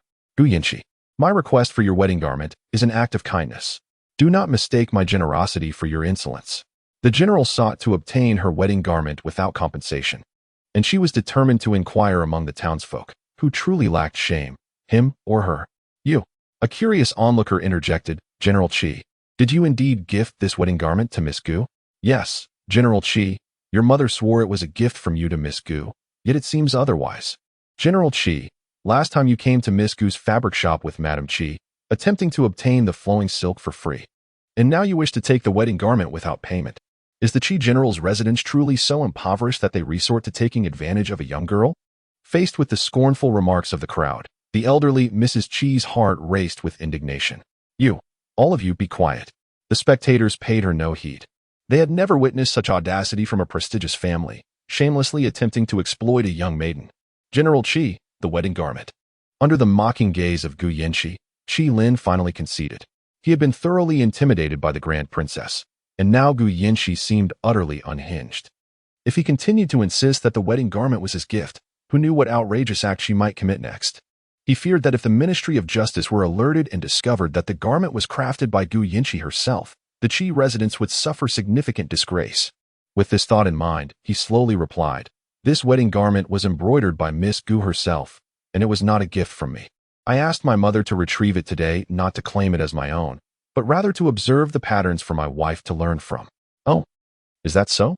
Mrs. Qi's face darkened like the bottom of a pot. She glared at Gu Yanqi, who appeared to relish the unfolding drama, and in a fit of rage, tossed the crumpled garment into the hands of Manager Li. If you won't lend it, so be it. Such stinginess." Saying this, Mrs. Qi grabbed Yu Qingqing and attempted to leave, but was blocked by Xiao Song. Since Xiao Song had entered the residence of the Grand General, Gu Yanqi had appointed him as her covert guard. After all, a man could not follow a woman openly without inviting gossip, and there were many places where men were not permitted. Thus, Xiao Song could only remain hidden, waiting for the moment when Gu Yanqi required his assistance. "Madam Qi, considering the state in which you have left this wedding garment, it is evident that I cannot wear it again. This garment is valued at 3,000 taels. How will you compensate me?" You are extorting me. What kind of garment costs such a fortune? Moreover, if the clothing is wrinkled, a simple pressing would suffice. Why should I purchase it? It is solely because you have damaged my wedding attire." Gu Yanqi's gaze was sharp and unyielding as she fixed her eyes upon the old matriarch Qi, causing the hairs on the back of the old lady's neck to stand on end. When had Gu Yanqi become so formidable? In the past, she had only sought to please Liner and herself, secretly indulging in fine garments and delicacies at the expense of Madame Gu. How had she transformed into this? I. Yu Qingqing stepped forward, shielding the old matriarch Qi. "Miss Gu, this wedding attire was a misunderstanding concerning Qi Gij's intentions. However, Mother did not act with malice. Though the attire is wrinkled, it can still be worn after a little pressing. Could you possibly show some mercy and not make things difficult for us? How can this be deemed as making things difficult? Is it not right for you to compensate for the damage done to another's wedding attire? Does Madame Qi believe that her family's influence allows them to escape responsibility with merely an apology? There is no such fairness in this world. Indeed, compensation." A voice among the onlookers sparked a chorus of agreement, and soon all were shouting in unison. The uproar caused Qi Lin's complexion to shift between hues, resembling a painter's palette. "Compensation. We will compensate." Suddenly, Qi Lin interjected, cutting through the clamor. "Indeed, 3,000 taels is rather excessive. Typically, a wedding attire for an ordinary family would cost no more than 1,000 taels. This 3,000 taels." Noticing the softening of Qi Lin's tone, Gu Yanqi felt a surge of delight. Since General Qi had decided to offer compensation, she too would relent. 2,000 taels. And the money remains with me while the attire is taken. General Qi, I assure you, I am not extorting you. This wedding attire is crafted from brocade silk, which I specifically had brought from the southern lands. It is quite valuable. Moreover, just moments ago, Madame Qi and the old matriarch confirmed that the attire is merely wrinkled and can be worn after pressing. Unable to bear it any longer, Qi Lin interrupted Gu Yanqi. "Very well, but I do not currently possess that much cash. I can provide an IOU. That is of no concern. Manager Li, please accompany General Qi to the general's residence to retrieve the money shortly." Qi Lin's expression shifted once more. He had assumed that upon suggesting an IOU, Gu Yanqi would readily agree, especially in front of such a crowd. Surely, she would think he would not renege on his promise. When the time came for Gu Yanqi to ask for the money, he would simply concoct an excuse, leaving Gu Yanqi powerless to act against him. He never anticipated that Gu Yanqi would refuse the IOU and instead instruct someone to collect the funds from the general's residence. Manager Li, do hurry and wrap the wedding attire for General Qi to take to the general's residence, and be sure to retrieve the money for the clothing as well. Manager Li promptly complied, refolding and packaging the wedding attire before handing it to the old matriarch Qi. The old matriarch's face was already a stormy shade of anger. She had hoped to acquire a fine wedding attire without spending a single tael, only to find herself parting with 2,000 taels instead. Had she known it would cost money, she would have simply commissioned someone to make one. Even the most expensive attire from the embroidery workshop would only cost 1,000 taels. With a huff, she snatched the wedding attire, rolled her eyes at Gu Yanqi, and pushed her way through the crowd to leave. Li, the shopkeeper, followed closely behind Madame Qi and General Qi. Feeling anxious as they headed to the general's residence to collect the payment, uncertain whether the Qi family would default on their debt. Upon arriving at the entrance of the general's mansion, Qi Lin had initially contemplated reneging on the payment. However, upon glancing back, he was met with a throng of onlookers who had gathered earlier at Yin Yan's cloth shop, in the presence of the townsfolk. He could hardly tell the shopkeeper to defer payment. Thus, with a heavy heart, he commanded his servants to retrieve the funds from the treasury. As he handed over the 2,000 taels in silver notes to the shopkeeper, Qi Lin felt as though his heart were bleeding. Chapter 50. The wedding attire. The wedding attire had been seized by Qi Lin, and Xiao Tao gazed at Gu Yanxi with a troubled expression. Miss, what shall we do now that the wedding attire is gone? Gu Yanxi also felt a headache coming on. She never anticipated that Qi Lin could be so shameless in this lifetime. In her previous life, when Qi Lin had asked her for the wedding attire, despite her countless reservations, she had reluctantly agreed, reminding herself that she had become a concubine in the general's residence, since she had no use for the attire herself, allowing Yu Qingqing to wear it seemed harmless. However, in this life, she was no longer a concubine in the general's residence, and she had long since severed ties with Qi Lin. She did not expect him to brazenly attempt to seize her wedding attire once more. Let us think of another solution, Gu Yanxi sighed softly. Outside the door, Luo Juanhe observed Gu Yanxi's anxious demeanor and instructed Wu Feng. Return to the estate and retrieve the wedding attire that my mother left for me. Your Highness, this. Go quickly, Luo Juanhe commanded coldly, leaving Wu Feng with no choice but to bow and retreat. Just as Gu Yanxi returned to the general's residence, a servant rushed in, breathlessly announcing, Miss, the prince. Gu Yanxi grew impatient with the servant's halting words. What happened to the prince? The prince has come with the betrothal gifts. What? By the time Gu Yanxi and Xiao Tao hurried to the entrance, they beheld a line of servants carrying in the betrothal gifts. Granny Wang and Granny Yan stood to either side, maintaining order, while Madame Gu and Gu Yanbin stood by with smiles of satisfaction. Though the ninth prince's life was said to be fleeting, his kindness towards Shishi was undeniable. Just look at the numerous boxes of betrothal gifts. There were over 50 boxes, each filled to the brim. Gu Yanxi stood agape, watching the servants carry in box after box as if the procession would never end. Mother Gu Yanxi approached Madame Gu, who grasped her hand tightly. Shishi, see how well the prince treats you, bringing so many betrothal gifts. She had previously worried that, despite the emperor's decree of marriage being issued some time ago, the ninth prince had yet to make his intentions clear. Now, it seemed the prince not only came to propose but also brought an abundance of gifts. Gu Yanxi craned her neck, searching for the ninth prince. But she saw neither him nor Wu Feng, who was usually by his side. Are you looking for me, Shishi? A clear, cold voice interrupted her thoughts. Luo Juanhe was being pushed into the general's residence by Wu Feng. He had been waiting in the carriage for the young lady to emerge and, upon spotting her searching for him, could no longer remain seated, instructing Wu Feng to bring him inside. Seeing Luo Juanhe, Gu Yanxi hurried to greet him. Your Highness, this.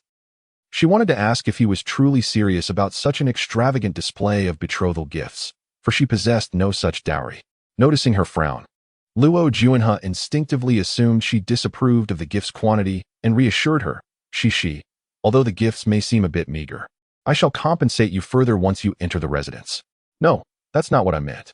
I was wondering if the gifts might be a bit too much. In her previous life, she became a concubine of Qi Lin. Not only was there no betrothal gift, but even the most modest banquet was absent. Qi Lin merely carried her through the side door in a small sedan chair. He spoke sweetly, assuring her that upon entering the residence, she would share equal standing with Yu Qingqing, and that all the household affairs would be entrusted to her. However, the reality was that ever since she entered the manor, her dowry had been placed in the private treasury of the general's household. How had Qi Lin put it? Since you have crossed the threshold of our general's estate, not only does your dowry belong to us, but so do you. Reflecting on her naive self in that past life, Gu Yanxi couldn't help but wish to slap her former self. How foolish it was to abandon the esteemed position of a legitimate daughter of the general's household to become a mere concubine for another. Just how lowly had she been at that time? For Cici, the things this prince provides shall never be deemed excessive. Luo Juanhe extended his hand towards Wu Feng, who placed a gift box into his palm.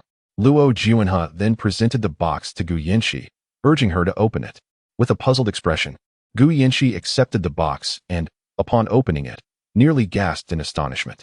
Inside lay a wedding gown, resplendent in red and adorned with jewels. Intricately embroidered with phoenixes and golden thread, exuding an air of nobility. What is this? Gu Yanqi's hands trembled slightly as she held the box. How did Luo Juanhe know that she was in need of a wedding gown? And how fortuitously did he present it to her? This was prepared by my mother for me during her lifetime. Strangely enough, concubine Rong seemed to have anticipated her demise, as she began preparing items for Luo Juanhe from the moment she was with child. She had garments and shoes crafted for him from infancy to adulthood, even a wedding gown for his future. Not knowing the gender of the child, concubine Rong had simply made one according to her and the emperor's measurements. Once Luo Juanhe was conferred the title of prince, the emperor entrusted him with all these items prepared by concubine Rong. He had thought he would never use that gown in his lifetime, as it was customary for women in the eastern land to sew their own wedding dresses. Yet unexpectedly, CC's gown had been seized by Qi Lin. In truth, he ought to sincerely thank General Qi. CC, although it is customary in the eastern land for brides to embroider their own wedding gowns, our wedding is rather hasty. I thought you might not have the time to craft one, so I took the liberty of sending you this. I hope you do not find it bothersome. Madame Gu, who had been watching from the side, immediately stepped forward upon hearing Luo Juanhe's words. Your Highness, our Cece's wedding gown has been prepared for 2 years now. You. Before Madame Gu could finish her sentence, Gu Yanqi swiftly covered her mouth, smiling brightly at Luo Juanhe. In that case, Cece extends her gratitude to His Royal Highness the Ninth. Oh dear, Madame Gu struggled to free herself from Gu Yanqi's grasp, finally managing to take a breath and exclaim, how can a woman wear a wedding gown given by a man? It is quite inappropriate. Before she could voice her thoughts, Xiao Tao hurriedly stepped forward and pulled Madame Gu away.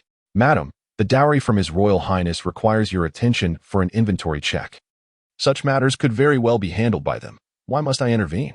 Madame Gu intended to continue speaking, but Gu Yanqi, with a charming pout, urged, Mother, please go. Hurry, my daughter has matters to discuss with the prince. Gu Yanqi wished to keep Madame Gu oblivious to the events that transpired at the fabric shop today. If she were to discover that her painstakingly embroidered wedding gown, which she labored over for 2 years, had been shamelessly taken by Qi Lin and his family, it would surely distress her to the point of illness. Luo Juanhe watched with amusement as Gu Yanqi cleverly distracted Madame Gu. He refrained from exposing the truth. And once Madame Gu finally departed, Gu Yanqi exhaled a heavy sigh of relief and turned to Luo Juanhe with a beaming smile, remarking that the prince had witnessed quite the spectacle. Chapter 51. Yearning to return to the village after exchanging a few more words, Luo Juanhe took his leave, feeling quite satisfied with Gu Yanqi's demeanor today. The young woman, who had previously been so restrained and unable to meet his gaze, now seemed more at ease. He found himself curious. Was he truly so intimidating? Despite their earlier encounter where she had confidently negotiated terms while wearing a mask, her nervousness without it was palpable. Perhaps their light-hearted conversation that morning at the Mingxiang Tavern had alleviated her apprehensions, allowing her to treat him with the same openness she showed to others. He believed that, given time, he would succeed in making her completely let down her guard and reveal her true self in his presence. Once Luo Juanhe had departed, Xiao Tao, beaming with joy, followed Gu Yanqi closely, clutching a brocade box containing bridal attire. She, the prince is truly kind to you. Not only has he sent an abundance of betrothal gifts, but he has also provided bridal garments, relieving our immediate concerns. Gu Yanqi found it rather perplexing. Ordinarily, it was unheard of for a man to gift bridal attire to a woman, as it would signify a lack of respect. What had prompted Luo Juanhe to think of presenting her with such garments? Did he perhaps witness that scene at the fabric shop today? The mere thought caused her cheeks to flush crimson. If the ninth prince had indeed seen her assertive demeanor, how could she ever present herself as the demure lady before him in the future? In the residence, at the Peony Courtyard, Yin Wanqing had remained indoors ever since returning from the flower appreciation banquet, prohibited from stepping outside by Yin Heping. The two maids, having faced her wrath previously, were now behaving themselves, wary of incurring her displeasure again. Host, since your meeting with the female lead, there has been no progress in the main storyline. You must make an effort to appear before her more often, or she may very well forget you. The system kindly reminded her. Yin Wanqing, feeling lethargic, turned over with a huff. I'm utterly frustrated. I can't even go out, confined in this cage-like residence. I might as well return to the village. At least there I would have freedom. Just then, inspiration struck her. With a sudden burst of energy, Yin Wanqing sprang from her bed, donned her shoes, and set out to find Granny Chun. Granny Chun had just returned from the kitchen with a meal. Since the young lady had been escorted home from the flower banquet by General Gu, it seemed that the master had shown her a bit more favor lately, resulting in an improved diet for them. Seeing Yin Wanqing approach, Granny Chen assumed she was hungry and hurried toward her. "My lady, you must be famished. Today, I've brought you a delightful array of dishes, all your favorites." "Granny Chen, I'm not hungry," Yin Wanqing replied, her eyes sparkling with excitement. "Granny, do you wish to return to the village?" "What?" Granny Chen thought she must have misheard. She had hinted several times about wanting to take the young lady back to the village, where life, albeit difficult, afforded them some measure of freedom, unlike in the residence, where even mealtime required careful navigation of others' moods. She dreaded to think of the day when the master might grow weary of the young lady, making their lives exceedingly difficult. "I expressed my desire to return to the village." Yin Wanqing's voice carried a hint of cheerfulness. Yin Heping had long wished to send her back to the village, and now that she had voiced it herself, he could hardly contain his joy. "Is that true, my lady?"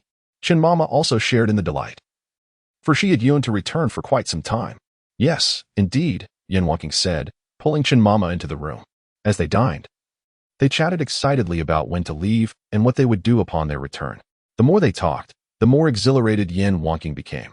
Initially reluctant to depart, she had been waiting to find a leading lady. Now that she had, her resolve was firm. After their meal, Yin Wanqing headed to Qingyao Pavilion, where Yin Heping had just finished his lunch and was seated at his writing desk, engrossed in his work. Upon seeing his daughter enter, a flicker of surprise crossed his face. Ever since she returned from the flower viewing banquet, she had rarely left the peony courtyard. It was unexpected for her to come to his quarters today. "What brings you here, my dear?" he inquired, setting down his brush and looking at her. Meeting her father's gaze, Yin Wanqing felt a flutter of apprehension. She swallowed hard and said, "Father, I wish to return to Luoxiao village." Yin Heping was taken aback. He never anticipated that his daughter, who had finally ascended to the status of a young lady, would voluntarily express a desire to return to the village. Confusion filled his eyes. "Has someone bullied you at the residence? Are you unhappy there? Why the sudden wish to return?" Yin Wanqing had assumed that her declaration would prompt Yin Heping to happily agree and arrange for her return. Yet, he believed she was content at the residence. However, she had grown up in the countryside and struggled to grasp the intricacies of the noble house, lacking the grace of high-born ladies. The recent flower viewing banquet had only highlighted the chasm between her and the daughters of illustrious families. Aware of her inferiority, she feared that she would bring shame to the Yin family and disgrace her father, leading her to conclude that a return to the countryside, where she could be free and unencumbered, was preferable. Had this been earlier, Yin Heping would have immediately dispatched someone to escort them back upon hearing her wish. However, after the flower viewing, he had learned from Ying that Yin Wanqing had not only befriended the legitimate daughter of the general of the state, but had also been returned by the young General Gu. Gu Linho, a martial figure, had never cared to engage with scholars like them and had no interest in forming alliances. If he could leverage Yin Wanqing to establish ties with the general or even consider her a match for the young general, their family's influence would undoubtedly rise. With a sigh, Yin Heping addressed her. "My dear, I am sorry for having left you in the countryside since childhood. However, my actions were not without purpose. I hope you can understand my reasoning." Yin Wanqing scoffed internally at his words, thinking, "What reason could you possibly have? You merely believe I caused my mother's demise and fear that I might bring about your end as well." Yet, on the surface, she feigned understanding, replying, "Father, I comprehend everything. Perhaps she was simply not meant for the noble house, unable to fulfill the role of a young lady, destined instead to return to the countryside and assume the humble existence of a rustic maid." Qingqing, your father understands that you may find it difficult to accept your identity as a young lady and the lifestyle that accompanies it. However, there is no need to worry. Your father will grant you the time you need to gradually adapt. When the moment arrives, I shall arrange for several instructors to teach you the arts of music, chess, calligraphy, and painting. I have heard from Ying that you recently made the acquaintance of the legitimate daughter of the Grand General's residence at the Flower Appreciation Banquet. Their family adheres to strict rules, and I imagine that the daughter of the Grand General has been well educated in etiquette. It would be beneficial for you to spend more time with her, as she may impart valuable knowledge to you. Upon hearing her father mention the young lady, Yin Wanqing's eyes instantly sparkled with excitement. Her primary desire was simply to meet the young lady, regardless of whether it occurred at the residence or back in Luoxiao village. Now that Yin Heping encourages her to interact more with the young lady, it signifies that she will soon have the opportunity to meet her. With this thought in mind, Yin Wanqing promptly bowed deeply to Yin Heping, expressing her gratitude. Thank you, Father. I will certainly endeavor to learn much from Miss Gu. Chapter 52. Meeting the protagonist having obtained Yin Heping's consent. Yin Wanqing joyfully returned to the peony garden. Upon seeing the smile gracing her face, Chen Mama approached with hopeful curiosity, inquiring, Miss, when shall we return to Luoxia village? It was only then that Yin Wanqing noticed Chen Mama's eager expression. Instantly, she repressed her smile and sighed. Father does not permit my return. He insists on hiring a tutor for me to learn the arts of music, chess, calligraphy, and painting. Though Chen Mama felt a twinge of disappointment, she felt a sense of joy for Yin Wanqing. After all, the master was willing to invest thought and effort into his daughter. Given Miss Yin's intelligence, she would surely rival the noble ladies of the capital within a year. Approaching the writing desk, Yin Wanqing took up a brush and penned an invitation, handing it to Chen Mama. Mama, I wish to pay a visit to Shishi tomorrow. Please deliver this invitation to the general's residence. Chen Mama, slightly puzzled, wondered when their miss had grown so close to the general's daughter. However, she dared not inquire further and accepted the invitation before departing. At that moment, Gu Yanxi was busy tallying the betrothal gifts given by Luo Junhe, preparing to store them away. When Xiaotao reported that Miss Yin had sent an invitation expressing her desire to visit, a smile immediately illuminated Gu Yanxi's face. In the flurry of recent days, she had nearly forgotten the friend she had so recently made. The following day, Yin Wanqing set out early, riding in a carriage marked with the insignia of the Yin residence. Gu Yanxi had also arrived early, waiting at the entrance of the general's residence. Upon seeing the carriage come to a steady halt, she hurried forward. With Chen Mama's assistance, Yin Wanqing alighted from the carriage. Compared to her previous attire, this time she wore a lake blue skirt and had her hair elegantly styled, adorned with 2 glass hairpins. Surely, her previous appearance at Mingyu Cottage had been a result of someone scheming. She, spotting Gu Yanxi waiting at the entrance. Yin Wanqing swiftly approached and linked her arm with Gu Yanxi's, affectionately nuzzling against her. How she had missed the protagonist. Nearly 10 days had passed since their return from the flower viewing banquet, and she feared that Gu Yanxi might have forgotten her. After all, noble ladies in the capital often had many friends, and they had only known each other for a day. It would not be unusual for her to be forgotten. Let us head inside. It is awfully sunny out here. Gu Yanxi allowed Yin Wanqing to lead her back to the Liuli courtyard.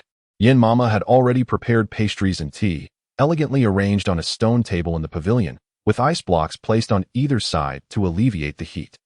Gu Yanxi guided Yin Wanqing to sit on the stone bench, pouring her a cup of tea.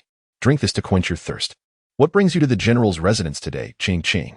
Feeling parched, Yin Wanqing lifted the cup and drained it in one gulp.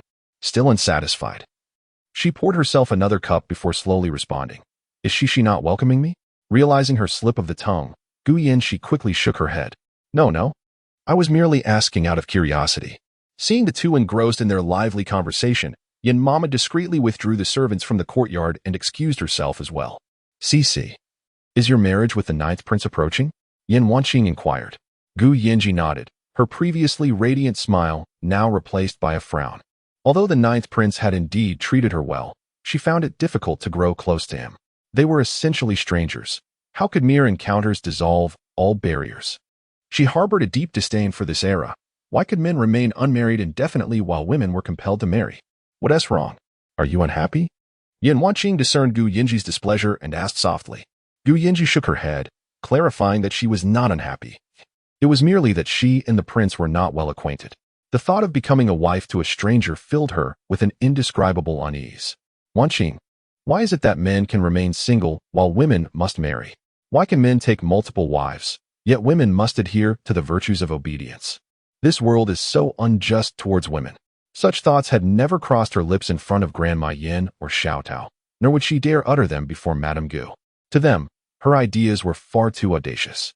If heard by others, not only would her reputation be tarnished, but the entire general's household would also suffer disgrace. Yet, she found herself unguarded with Yin Wanqing, perhaps because from their first encounter, when Yin Wanqing had helped to vindicate her, she sensed a uniqueness in her. Yin Wanqing, hailing from the modern world, could hardly fathom that women of the past could possess such clarity of thought. She had assumed that ancient women, raised under the constraints of traditional virtues, would only engage in petty rivalries. Initially, she worried that if Gu Yanxi was akin to those noble ladies, Always perceiving other women as rivals for men, it would pose a dilemma. Truly, she was the heroine. Her awareness transcended the times. Noticing Yin Wanqing's dazed expression, Gu Yinji suddenly covered her mouth with her hand, her heart racing with apprehension that Yin Wanqing might label her as rebellious. Finally regaining her composure, Yin Wanqing slammed her palm on the stone table, wincing in pain yet suppressing it, exclaiming, "What you say is valid. I too believe this world is exceedingly unfair to women. Why can only men partake in the imperial examinations, while women cannot? Why are men allowed to engage in business? Yet women are barred? Why can men go into battle, while women cannot? Must women be confined to a life of childbearing and household management, serving their husbands and children for eternity? Why is that? Is it merely because men possess?" As Yin Wanqing grew increasingly animated, she nearly blurted out an inappropriate remark regarding men. Quick-witted, Gu Yinji swiftly covered Yin Wanqing's mouth. Her face flushed crimson. She had not anticipated Yin Wanqing's fervent disdain for their era or her bluntness. Realizing her faux pas, Yin Wanqing awkwardly scratched her head and flashed an endearing grin at Gu Yinji. "Sorry, I got a bit carried away." As they spoke, both individuals burst into laughter. What could possibly be so joyous? Share it with your brother to bring him some delight. A voice from outside the door interrupted their merriment. Gu Yinji and Yin Wanqing turned their heads toward the source of the sound, only to see Gu Yanbin entering through the courtyard gate, holding a food container in his hand. Chapter 53. The Blushing Gu Yanbin Brother? What brings you here? As the wedding of Gu Yinji was still some time away, Gu Yanbin had been stationed at Gu Linho's military camp, aiding and training the troops. To his surprise, he returned today. Gu Yinji felt no longing for her brother, which left him feeling quite dejected. "You're not missing me at all, are you? How sad," Gu Yanbin said, sniffling with a feigned grievance. "Enough with the theatrics. Just tell me, why are you back?" Gu Yinji was well aware that her brother had a tendency to appear out of the blue, particularly when he had no pressing matters at hand. He stood in her courtyard, holding a food box. Could it be that he had discovered some delectable treat outside and had brought it back for her? As this thought crossed her mind, Gu Yinji reached for the food box, only to have Gu Yanbin lifted out of her grasp. "This isn't for you. It's for Miss Yin," he said, beaming at Yin Wanqing, who was seated nearby. Yin Wanqing blinked in surprise, pointing at herself. "For me?" "Indeed, for you," Gu Yanbin confirmed, handing over the food box. Curious, Yin Wanqing opened the lid to reveal 2 platters of pastries. These pastries were unmistakably the same ones she had seen on the low table during her ride in the general's carriage last time. Recalling how she had carelessly consumed nearly all the pastries, leaving only a single piece behind, Yin Wanqing felt a wave of embarrassment wash over her. She glanced at Gu Yanbin, only to find him looking at her with an expression that seemed to urge her to compliment him. "I noticed you enjoyed those pastries last time, so upon learning that you were visiting Shishi today, I instructed the kitchen to prepare more. If you find this insufficient, I can fetch you some more later." No, this is plenty. Really," she insisted. The food box was divided into 2 tiers, each holding 2 platters, with each platter boasting a different selection of pastries. Each platter held at least 10 pieces, stacked high, amounting to a total of 40 pastries. Had she been so eager during her previous visit that Gu Yanbin assumed she would need that many? No need to be formal at the general's residence. "If you enjoy them, I can have the kitchen prepare more for your next visit. By the way, the pastries made by Granny Yin and Xiao Tao are also exquisite. You should sample theirs later." Gu Yinji rested her chin on her hand, observing her brother, who seemed to be utilizing the talents of her own maid and nanny to curry favor. Suddenly, she grasped the underlying intention, and a mischievous smile crept onto her lips as she tugged at Gu Yanbin's sleeve. "Brother, you are quite attentive to Miss Yin. I had no idea she liked our household's pastries so much, yet you seem to know her preferences intimately," emphasizing the word quite. Gu Yinji watched as her brother's face flushed crimson, and he hurriedly waved his hands in denial. "No, it's not like that. Last time you asked me to see Miss Yin home, and then she had those pastries in the carriage. I just noticed she enjoyed them." Gu Yanbin had an endearing trait. The more anxious he became, the more he stumbled over his words, rendering his explanations increasingly incoherent. Gu Yinji and Gu Yanbin have shared over a decade of life together, yet it is the first time she has witnessed her brother speaking so haltingly. His words disjointed and clearly revealing his unease. "Brother, do you perhaps harbor feelings for Miss Yin?" The moment these words escaped her lips, Gu Yanbin's face flushed a deep crimson, akin to a ripe watermelon. He even dared not meet Yin Wanqing's gaze, gesturing dismissively with his hands before concocting an excuse about pressing military matters and hastily making his exit. Thus, Another episode of madness ensued.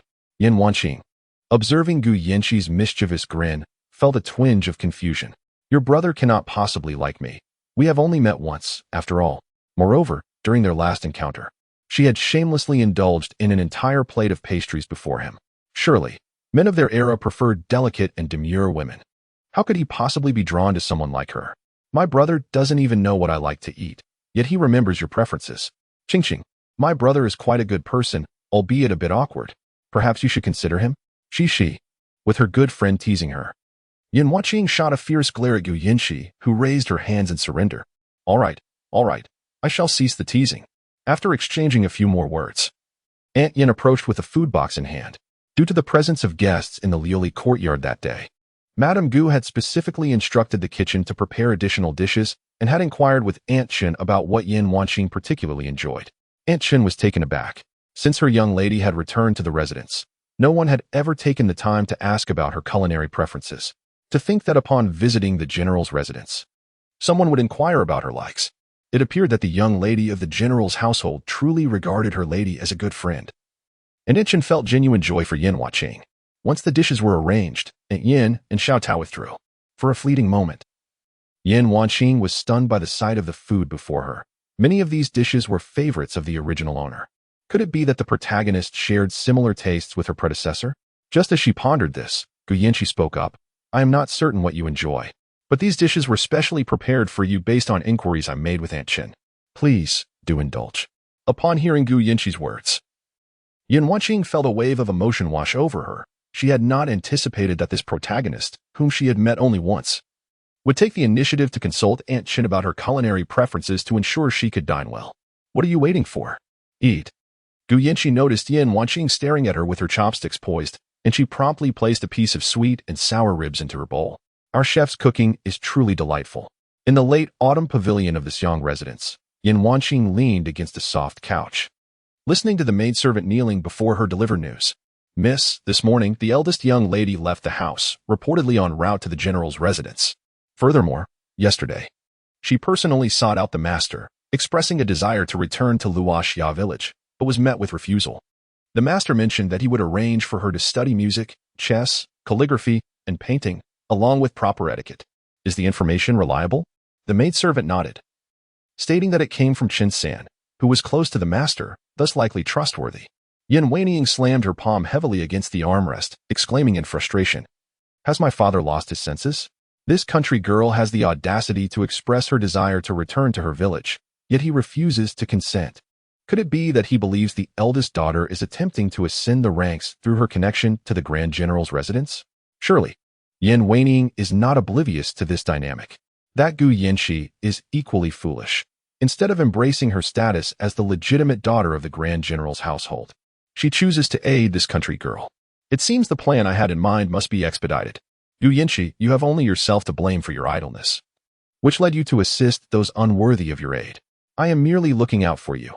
After all, with the 9th prince's life nearing its end, securing a position as a concubine in the Qi general's household would surely be preferable to bearing the stigma of being a husband killer. Chapter 54 The Awakening of Emotions. As Yin Wanqing departed, the sky was nearly shrouded in darkness. Gu Yanqi had lingered for quite some time, yet she was unable to persuade Yin Wanqing to stay overnight. In truth, Yin Wanqing yearned to remain at the Grand General's residence, but she felt compelled to return home. She feared that if she stayed the night, her desire to leave the following day would only intensify. Just as she was about to leave, Gu Yanbin arrived once more, the flush on his cheek still evident. He awkwardly extended an oiled paper bag towards Yin Wanqing, saying, I brought you some roast duck from Feng Tower. Do try it. Upon witnessing this, Gu Yanqi immediately pouted. Brother, you are biased. I want to eat too. I'll buy you some next time, Gu Yanbin replied, shoving the oiled paper bag into Yin Wanqing's hands. Just as he was about to depart, she grasped his wrist firmly. Yin Wanqing looked at him with her autumn-like eyes, sincerity radiating from her gaze as she softly uttered, Thank you. No need for that. As you are Shi's friend, you are also my friend, he replied. By the way, here is something for you. Yin Wanqing handed him a small pouch, upon which the character for Gu was embroidered in a somewhat crooked manner. She felt rather fortunate that she had stitched the character for Gu instead of Shi. Originally, this pouch was intended as a gift for Shi, but given that Gu Yanbin had presented her with both pastries and roast duck, she believed it only proper to reciprocate. Searching through her belongings, she found that this pouch was her only worthy offering. Gu Yanbin accepted the pouch, his ears turning crimson as he glanced at Yin Wanqing, confirming, "Is this for me?" Yin Wanqing nodded. "My embroidery skills are lacking. I hope you won't mind." "Not at all, not at all," he beamed, cradling the pouch as if it were a treasured gem, grinning like a fool. "You too." Gu Yanqi, observing the exchange of gifts, felt abandoned and immediately grew irate. "What about me?" Yin Wanqing tugged Gu Yanqi closer to her, turning slightly to hand her a packet of white powder, lowering her voice. "This is a sedative. If you find yourself in danger, simply throw it in the assailant's face." She then produced another packet, handing it to Gu Yanqi as well. "This is the antidote. Take one before you use the sedative. Not only does it counteract the sedative, but it also neutralizes various other poisons, such as aphrodisiacs. I worry that Qi Lin and Yu Qingqing may still pose a threat to you.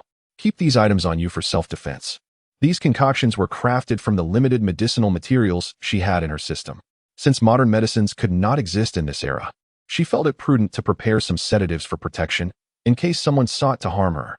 Gu Yanqi gazed at Yin Wanqing in astonishment, realizing that such items would be unavailable in any ordinary pharmacy.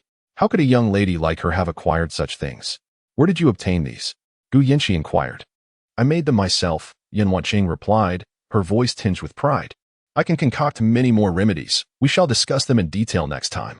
Finally, Yin Wanqing added, "Use them only in dire circumstances."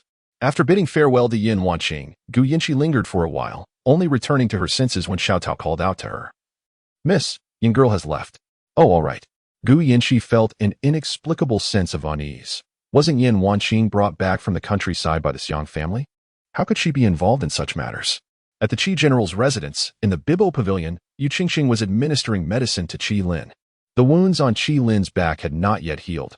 In fact, they had worsened, some even festering and emitting a foul odor. Yu Qingqing was nearly holding her breath as she treated him. She had not intended to come, but today, while Qiu Xiang was out shopping, someone had slipped her a note, instructing her to deliver it.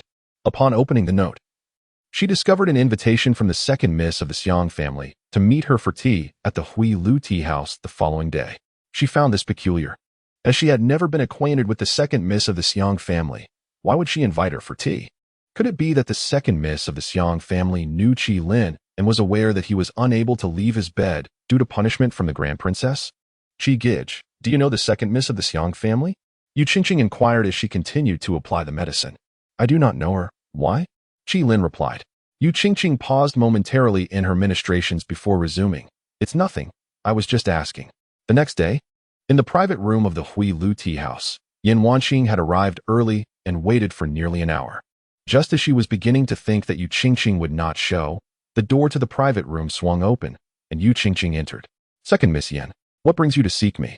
Yu Qingqing seated herself across from Yin Wanqing, her expression cold and aloof as she regarded her. Realizing that Yu Qingqing had misunderstood her intentions, Yin Wanqing quickly donned a smiling demeanor and poured a cup of tea for her.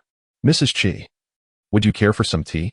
"I am not thirsty," Yu Qingqing replied, eyeing the cup of tea with suspicion. Stung by the slight, Yin Wanqing remained unperturbed, placing the teacup down with a smile and softly suggesting, "Would Mrs. Qi consider joining forces with me? To tarnish Gu Yanqi's reputation and have her become a concubine in your Qi general's residence?" Yu Qingqing, upon hearing Yin Wanqing's words, was filled with skepticism. Did the second miss of the Xiang family harbor grievances against Gu Yanqi? How could she contemplate a partnership to ruin Gu Yanqi's reputation? To her surprise, Gu Yanqi had quite a few adversaries. Not only did she wish to see Gu Yanqi's reputation destroyed, but the second miss of the Xiang family also sought to ruin her. However, upon further reflection, what benefit would the second miss of the Xiang family gain from tarnishing Gu Yanqi's name? How could having Gu Yanqi become a concubine in the general's residence serve her interests? Does Miss Yin have a grudge against Gu Yanqi? Yu Qingqing raised an eyebrow in inquiry. Yin Wanqing shook her head. "I bear no ill will towards her, but I do have a grievance against Yin Wanqing.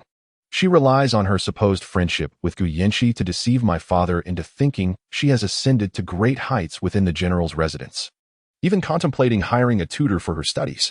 If she truly masters the arts of music, chess, calligraphy, and painting, what place would I have in this Yang family then? Therefore, I must cut off Yin Wanqing's path.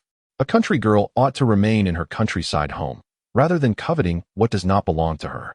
Yu Qingqing immediately comprehended Yan Weiniang's intention, and the vigilance and wariness on her face vanished in an instant, replaced by a smile. So, how does Miss Yin plan to proceed? Yu Qingqing inquired. She had yet to exact revenge on Gu Yinshi for the humiliation she endured, and had been contemplating an opportunity to ruin her. Fortuitously, the chance had now presented itself. This is quite manageable. As long as General Qi and Gu Yinshi engage in an intimate affair and others witness it, the deed will be accomplished, Yan Weiniang remarked with a wicked grin. Yu Qingqing, however, did not wish for her brother Qi to truly become involved with Gu Yinshi. The smile on her face gradually contorted. If her brother were to genuinely develop a relationship with Gu Yinshi, she mused, it would not be sufficient to ruin her. But what if Gu Yinshi were to be seen in a liaison with a band of beggars? What reputation would she have left? The entire general's residence would be left in disgrace. Chapter 55, Scheming. Yan Weiniang gazed at Yu Qingqing, who wore a smile while suggesting that General Qi be replaced by a beggar, causing her to shudder involuntarily. Her intention was merely to make Gu Yinshi the concubine of Qi Lin, not to tarnish Gu Yinshi's virtue. After all, she was the legitimate daughter of the Grand General, not a girl of humble origins. Qi Lin, being a general himself and a childhood friend of Gu Yinshi, would certainly lead to scandal if their affair were discovered. Onlookers would deem Gu Yinshi frivolous, already betrothed yet entangled with another man. However, if it were a group of beggars with whom Gu Yinshi was involved, the public might conclude that she was coerced, and those beggars would be met with violent retribution. Furthermore, what if Gu Yinshi, in despair, chose to end her own life? She merely wished to ruin her reputation, not to become a murderer. Noticing the rigidity in Yan Weiniang's expression, Yu Qingqing understood her fear. After all, a young lady raised in seclusion could hardly fathom the depths of malice required for such scheming. If it were her, she would have immediately turned the plan against Yan Weiniang herself. However, since Yan Weiniang was apprehensive, she decided to play along. I was merely jesting, Miss Yan. There is no need for alarm. Upon hearing Yu Qingqing's words, Yan Weiniang's tense demeanor finally relaxed, the weight on her heart lifting.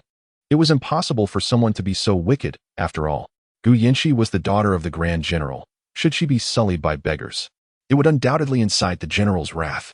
What if the investigation led back to us? Yu Qingqing nodded with a smile. Indeed, I am aware, hence my jest. I am in agreement, but how shall we entice Gu Yinshi out? She would never come at my behest or even at Brother Qi's. A gleam of triumph filled Yan Weiniang's eyes. Leave that to me. I will summon her in the name of Yan Wanxing. The two began to meticulously devise their plan for luring Gu Yinshi out, administering drugs, and orchestrating a scenario for others to discover. Once their scheme was thoroughly arranged, they realized the hour had grown late. Yan Weiniang felt elated and extended her hand toward Yu Qingqing, sealing their collaboration with a gesture of camaraderie. Yu Qingqing looked at Yan Weiniang with a beaming smile. I must express my gratitude to you, Miss Yan. Without your insight, I would not have conceived such a meticulous plot. 3 days later, the Grand General's residence was abuzz with hurried footsteps as servants and maids scurried about, adorning the estate with red silk in preparation for the impending marriage. Gu Yinshi sat on a swing, her feet dragging against the ground, engulfed in a heavy gloom. Marriage was on the horizon once more, albeit with a different suitor this time. Yet her feelings were utterly distinct from her previous life. Neither joy nor sorrow defined her. Rather, it was a sense of detachment. Miss, Xiao Tao approached briskly, holding a letter, a message from Miss Yin. Gu Yinshi's eyes brightened as she took the letter from Xiao Tao's hand and opened it. Inside, it read, Please join me for a boat ride at Lotus Lake tomorrow at the hour of the snake. The corners of Gu Yinshi's mouth could not help but rise in a smile. Qingqing must have invited her for a boat ride, fearing that she had been under pressure and in a poor mood these past few days. With her spirits lifted, her steps became lighter as she returned to her room to prepare her attire for the next day's excursion, suddenly filled with anticipation for the morrow. On the following day, Gu Yinshi awoke early. After Xiao Tao assisted her with her hair, she boarded the mahogany carriage of the General's residence, heading towards the Lotus Garden. The Lotus Garden was a courtyard featuring a grand lotus pond at its center, accompanied by quaint pavilions. It was a favored retreat for literati during the blooming season of the lotuses, where they would stay briefly to paint or compose poetry. As the wheels rolled towards the Lotus Garden, they arrived at the entrance, where a gatekeeper approached with great respect upon learning she was the young lady of the General's household. Miss Gu, Miss Yin is already waiting for you at the Lotus Pavilion. I shall take your carriage to the stables. Please hurry along. He beckoned to another servant, Xiao Hong. Please escort Miss Gu to the Peach Blossom Pavilion. Gratefully, Gu Yinchi followed Xiao Hong into the inner courtyard. This was her first visit to the lotus garden. She gazed around, marveling at the lush greenery that enveloped the courtyard. Even the long corridors were adorned with an array of verdant plants, resembling an enchanted forest. After a considerable walk, they arrived at a door marked with the sign of the Lotus Pavilion. Xiao Hong curtsied to Gu Yinchi, saying, Miss Yin is inside. You need only push the door to enter. Go fetch some tea and snacks for Miss Gu, Xiao Hong instructed Xiao Tao, who stood beside Gu Yinchi. Sensing Xiao Tao's potential misunderstanding, she further explained, the paths here are numerous. I'll guide you, so you won't get lost when leading your mistress later. Xiao Tao, unable to counter, merely nodded in agreement. After Xiao Tao and Xiao Hong departed, Gu Yinchi pushed the door open. Ching ching. The windows were tightly shut, and only a solitary oil lamp illuminated the dim room. Calling out twice without response, she turned to leave, only to hear a click. The door had been locked from the outside. Panic surged as she hurried to the door, pulling it forcefully, but it remained steadfastly shut. Open the door! Open the door! She pounded against it, yet no one answered her cries. Miss Gu, why do you wish to leave so soon? A lewd chuckle echoed from behind her.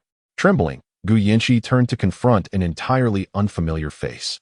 The man was ragged, and as he spoke, a foul stench wafted from his mouth. His disheveled hair cascaded over his shoulders. He was a beggar. Realizing she had fallen into a trap aimed at tarnishing her reputation, Gu Yinchi fought to maintain her composure. With a forced smile, she said, Good sir, let us talk. I am the legitimate daughter of the general's residence. I possess wealth. If you release me today, I will give you 100 taels. No, 1,000 taels. The man leered as he wiped his mouth, inching closer to Gu Yinchi. I do not want your money. What I desire is a woman. I have not savored the essence of a woman for quite some time, and I am uncertain whether my weapon has succumbed to rust. Today, I shall grant you a taste of pleasure, allowing you to experience the joys of womanhood. With that, the assailant forcefully pushed Gu Yinchi to the ground. Gu Yinchi found herself unable to resist. As she fell, fear compelled her to inch backward.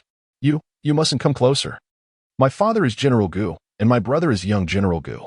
If you dare to harm me, neither my father nor my brother will let you go. You desire a woman, do you?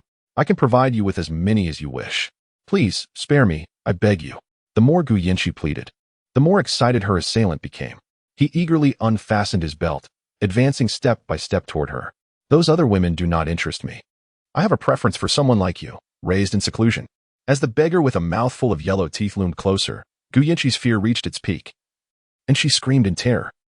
Chapter 56. A clever ruse. The piercing scream ceased, revealing the beggar who had moments ago been poised to strike, now lying unconscious upon the ground. A thin sheen of cold sweat glistened on Gu Yinchi's forehead, her back drenched in perspiration. Neither in her previous life nor in this one had she ever ventured into such perilous circumstances, engaging in such a terrifying act. For an instant, she truly believed she would perish. As the beggar lay in a stupor, two figures emerged from the dim candlelight, one tall and one small. Yan Wanqing gave Gu Yinchi a thumbs up, exclaiming, "Cici, you are magnificent. Your performance was so convincing that I almost lost my composure." Luo Juanhe nodded in agreement, stating, "Indeed. Cici, your talent is remarkable. Even I, a prince, am awed by your acting prowess." The two had been watching from the shadows, their hearts racing when the beggar had pushed Gu Yinchi to the ground. Luo Juanhe had nearly rushed forth to vanquish the beggar on several occasions, but Yan Wanqing had restrained him each time. Gu Yinchi managed a bitter smile, wishing to convey that she had not been acting. She was genuinely terrified. Quickly, we must change, Yan Wanqing, she urged, sensing that company was imminent. Together, Gu Yinchi and Yan Wanqing hastily placed Yan Wanqing onto the bed, while Luo Juanhe discarded the beggar back onto the mattress. After completing these actions, Yan Wanqing sprinkled a pinch of powder from the burning incense onto the scene. Before long, the effects of the powder took hold, and Yan Wanqing, lying on the bed, began to tug at her clothing's collar, mumbling incoherently, "Hot, so hot." The unconscious beggar also began to stir restlessly, and soon, both individuals had shed much of their attire. Is this accessible without a membership? Yan Wanqing pondered silently as she observed the two on the bed. Luo Juanhe swiftly covered Gu Yinchi's eyes, unwilling to allow such sordid imagery to tarnish her innocence. "Let us depart. They should be arriving shortly." The doors swung open without a breeze, and the three exited boldly, locking the door behind them. Just as the door clicked shut, sounds of amorous revelry echoed from within, rising in intensity. Even as they distanced themselves, Gu Yanqi could still discern the suggestive tones. "Cece, do not listen," Luo Juina cautioned, covering her ears with his hand.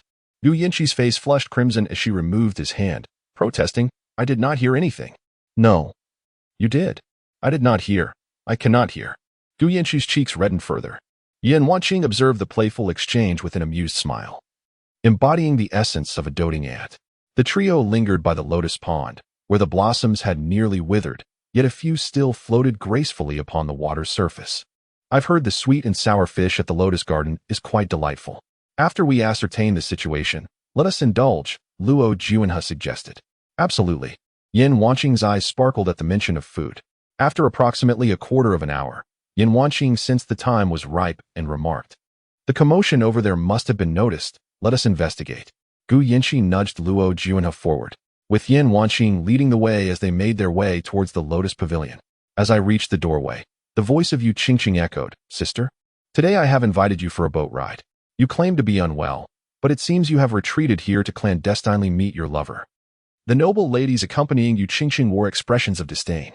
Had it not been said that Miss Gu was promised to the ninth prince? Could it be that she was here clandestinely meeting him? Impossible. The ninth prince was not a man of such shamelessness. Surely it was that Gu Yanqi who was insatiable, sneaking away from the ninth prince to rendezvous with another man. In my view, Gu Yanqi was indeed worse than a courtesan, flitting from General Qi to the ninth prince. And now another suitor had appeared. One must wonder how the general's household raises their daughters. Although the door had been opened, the crowd remained outside, refraining from entering.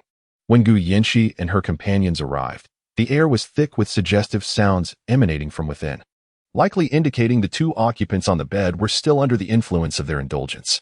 Who among you will go inside and separate those two? In broad daylight. This is utterly scandalous. A lady in waiting, accompanied by one of the noble women, rolled up her sleeves and strode forward, lifting the bed curtain. There on the bed lay two bodies entwined in an intimate embrace. The young ladies who had yet to be married turned crimson, gasping in shock as they fled outside. The lady in waiting approached and pinched the soft flesh at the waist of the woman, eliciting a surprised cry as she regained some awareness. She then twisted the waist of the man, who groaned and ceased his actions. Yan Wanqing finally came to her senses, and upon witnessing the scene, she screamed in terror, frantically attempting to cover herself with the bed curtain. How could this be? Wasn't it Gu Yanqi who should be on that bed? Shouldn't she be with Qi Lin? How had it become her? Glancing at the crowd, Yan Wanqing felt as though the world was spinning. She was utterly finished. Overcome by the shock, she fainted. "What a bore," muttered Yan Wanqing. Yu Qingqing was equally astonished to find Yan Wanqing in such a predicament. Wasn't it supposed to be Gu Yanqi? "Lady Qi, did you not say today was our boat ride? This cannot be right. I have been with the ninth prince and Miss Yan all day." Turning to see Gu Yanqi standing and scathed nearby, alongside the man she had pushed, it became clear. Luo Juinhe must have been aware of their scheme, and thus they had turned the tables, swapping partners. This incompetent Yan Wanqing deserved to be replaced. Not a shred of usefulness. Gu Yanqi noticed Yan Wanqing still dazed by her side and nudged her with her elbow, signaling it was her turn to perform. Yan Wanqing immediately donned a pitiful expression and rushed inside, weeping, "Sister, my sister, why are you so foolish? If you love Wu De, just tell father. He will surely support you. Why must you meet him under the guise of a boat ride? Now that the affair between the two of you has been witnessed by so many, what do you expect your father to do? What about Lu Yinyang?" Yan Wanqing stepped forward and forcefully pushed aside the matron, draping the prepared cloak over Yan Wanqing, holding her protectively in her embrace. Upon hearing Yan Wanqing's words, the crowd immediately regarded Yan Wanqing with disdain. This Yan Wanqing, who typically exuded an air of superiority, was revealed to be utterly shameless. Instead of embracing her position as the second young lady of this young residence, she has taken a liking to a beggar. It seems I did indeed catch a glimpse of her clandestine meetings with this beggar before. I had thought her kind-hearted, but who would have guessed? The lady did not articulate her thoughts fully, yet the discerning understood her implication. Amidst the murmurs of the crowd, Yan Wanqing lifted Yan Wanqing in her arms and carried her away. Chapter 57. Innocence ruined as soon as she stepped out of the room. The voice of a maid echoed from behind, Second Mississippi." It was Bai Lu, who had been by Yan Wanqing's side. She hurriedly caught up with Yan Wanqing and the others, and upon seeing Yan Wanqing, who was still unconscious in Yan Wanqing's arms, she gasped in shock. She was aware that the second Miss and Madame Qi intended to conspire to tarnish the reputation of Miss Gu, yet she was oblivious to the specifics of their scheme. Earlier that day, she had accompanied the second miss to Lianhua Garden, where the second miss instructed her to keep a close watch on Lianhua Pavilion. As soon as Gu Yinchi entered, she was to lock the door. She had clearly witnessed Gu Yinchi entering and had locked the door herself. Yet, she could not fathom why she had awakened behind the rockery, with no recollection of the events that transpired. By the time she regained consciousness and made her way to Lianhua Pavilion, she found a throng of ladies gathered at the entrance. From their murmurs, she vaguely caught mention of the second Miss's name, and a sense of foreboding gripped her heart. She hurried out and spotted the figure of the eldest miss, prompting her to rush forward. The sight of the disheveled second miss, unconscious in the eldest miss's embrace, wrapped only in a blanket, made her world spin. It was over. The second miss was doomed, and she too would face dire consequences. Surely, the Lord would beat her to death. Eldest miss, what? What has happened to the second miss? Bailu stammered, her voice trembling. I was about to ask you the same. Why weren't you by your sister's side during such a grave incident? Were you hiding away, shirking your duties? Yan Wanqing's reproachful tone pierced through Bailu's anxiety. The second miss had undoubtedly fallen victim to a treacherous scheme. Suddenly, she lifted her gaze and saw Gu Yinchi standing beside Yan Wanqing. Why was she unharmed? Shouldn't it have been her whose innocence was compromised? Did only you accompany the second miss today? Where is Shuangjiang? Yan Wanqing inquired further. I was the only one with the second miss today, Bailu replied. Eldest miss, the second miss has been wronged. She enough. Quickly take her to change into clean clothes and return her to the residence. By the way, I have ordered for that Wuda to be captured. He will be brought back as well. Understood. Bailu, feeling utterly lost, could only acquiesce to Yan Wanqing's commands. After escorting Yan Wanqing to Mutant Pavilion to change into fresh attire, Yan Wanqing ordered Bailu and Yan Wanqing to be sent back. Eldest miss, will you not return with us?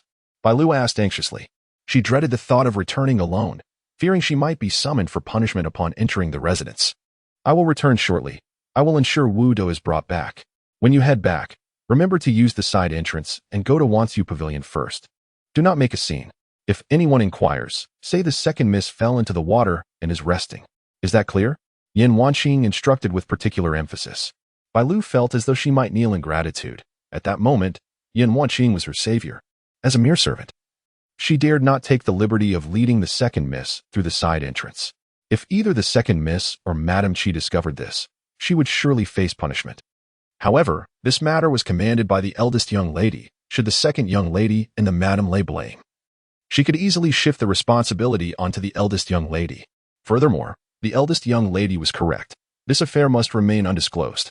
Although many ladies had already witnessed it, there might still be room for maneuver if news had not spread widely. The servant girl expressed her gratitude to the eldest young lady with a deep bow. As the carriage receded into the distance, a smile graced Yan Wanqing's lips. Success. What shall we dine on now? Gu Yinchi and Luo Juanhe exchanged glances, their expressions tinged with subtle intrigue. How could one personally orchestrate the ruin of her own sister's virtue and still find appetite for a meal? This woman is truly ruthless. What's the matter? Let us go. Yan Wanqing disregarded their peculiar expressions and strode ahead. Half an hour later, within the Qingyao Pavilion, a table was adorned with the signature dishes of Lianhua Garden, and Yan Wanqing was relishing her meal. Qingqing, is this truly acceptable? Gu Yinchi inquired, her voice laced with concern. Since receiving Yan Wanqing's letter about the boating outing yesterday, Gu Yinchi had been too agitated to sleep. Bathed in moonlight, she sat by the window, admiring the moon, when suddenly a dove landed on her right hand. Curiously, she untied a bamboo tube from the dove's leg, extracting a rolled paper from within. The note revealed that the boating outing was a scheme devised by Yan Wanqing and Yu Qingqing, and to uncover the truth, she was instructed to meet at the side gate of the General's mansion at the hour of the rabbit. Unable to quell her anxiety after reading the note, Gu Yinchi found herself even more restless. Whose dove was this? Who had left the message? How did they know that the outing was a trap? If the boating outing were indeed a scheme, Gu Yinchi could understand Yu Qingqing's animosity, but Yan Wanqing? Aside from their brief encounter at the flower viewing banquet, they had never crossed paths. She recalled Yan Wanqing's warning at the banquet, advising her not to meddle. Could it be that her simple act of gifting Yan Wanqing a garment had drawn the ire of Yan Wanqing? This woman possesses a rather petty spirit. The more Gu Yinchi pondered, the more her thoughts tangled. Her mind grew increasingly alert, leaving her wide awake until the appointed hour. As the hour of the rabbit approached, she dressed swiftly and stealthily made her way to the side gate. Stretching her neck to scan the surroundings, she soon spotted Wu Feng, who guided her to the carriage. Luo Juanhe was reclining against the carriage, feigning sleep, but upon hearing her approach, he instantly opened his eyes. Luo Juanhe revealed that his secret informant had discovered Yin Wanqing clandestinely colluding with Yu Qingqing, intending to ensure that Qi Lin would truly ruin her virtue, thereby relegating her to the status of his concubine. The informant had quietly followed Yu Qingqing back to the general's mansion, only to find that Yu Qingqing had not disclosed this scheme to Qi Lin. Instead, she had instructed a maid to seek out a beggar, aiming to utterly destroy Gu Yanxi's reputation, ensuring that she would not even attain the status of a concubine in the general's house, but would instead become a figure of public ridicule. Upon hearing this, Gu Yanxi gritted her teeth in fury. This Yu Qingqing, having already harmed her in the past life, still sought to ruin her further. She vowed that this time, she would ensure that Yu Qingqing reaped the bitter fruits of her own malevolence. Initially, Gu Yanxi had intended to replace Yu Qingqing, but this proposition was swiftly dismissed by Yin Wanqing. She asserted that the entire situation stemmed from Yin Wanqing's actions, and thus, it was only fitting for her to experience the scorn of the masses. After much deliberation, they ultimately resolved to substitute her with Yin Wanqing. Unfazed, Yin Wanqing nonchalantly munched on a chicken leg, indifferent to the implications. After all, she had harbored malicious intentions. Have you considered the repercussions you would face? Given that you are already engaged to the 9th prince, and the wedding is imminent? The crux of the matter lies in the audacity of Yin Wanqing to target the female protagonist. If Yin Wanqing found the protagonist intolerable, she could very well confront her directly. What purpose does it serve to direct her ire towards the protagonist? Chapter 58, Boating After Dining. Yin Wanqing still wished to persuade Gu Yanxi to row on the Lotus Lake. At this moment, Luo Juanhe looked at Yin Wanqing with evident disdain in his eyes. How could this person be so oblivious, positioning herself as a glaring obstruction between him and Xiangxi? Luo Juanhe turned to give Wu Feng a glance. And just as Wu Feng was about to depart, a hurried maid approached Yin Wanqing. Miss Yin, the madam requests your return. Yin Wanqing raised an eyebrow at the maid. Which madam? The maid timidly replied, it is Madam Yin. Oh, since when did the residents have a Madam Yin? Did my mother not pass away years ago? The maid lowered her head even further, shrinking back as she corrected herself. I meant, it is Lu Yinyang. See, you should have said it was Lu Yinyang from the start. What does she want with me? I do not know, but Lu Yinyang is quite angry. Please, miss, return with me at once.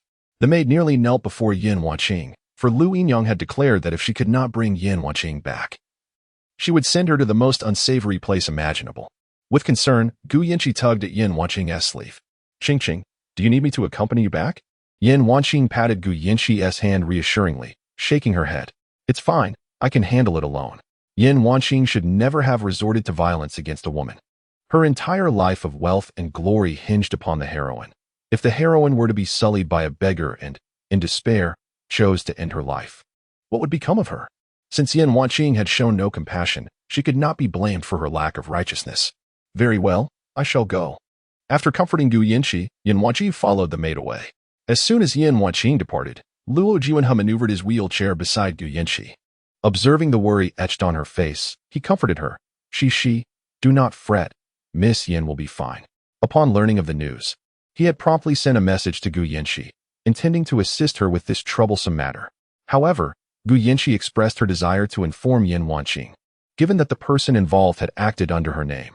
Upon learning of the scheme, Yin Wanqing wasted no time, declaring that if Yin Wanqing sought to entrap Shi with such underhanded tactics, she would return the favor, allowing Yin Wanqing to experience the plight of a beggar herself. A lady capable of such cunning would hardly fear a mere concubine. Despite Luo Juanhe's assurances, Gu Yanxi remained deeply troubled, as this predicament had arisen due to her. The thought that Yin Wanqing might face punishment from the master because of her filled her with guilt. She, noticing Gu Yanxi's furrowed brow, Luo Juanhe gently took her small hand.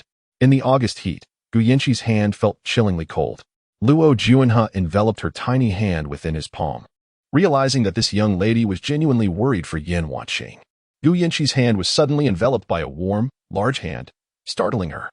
She turned to meet the gentle gaze of Luo Juanhe, her cheeks instantly flushing a deep crimson. Why are your hands so cold?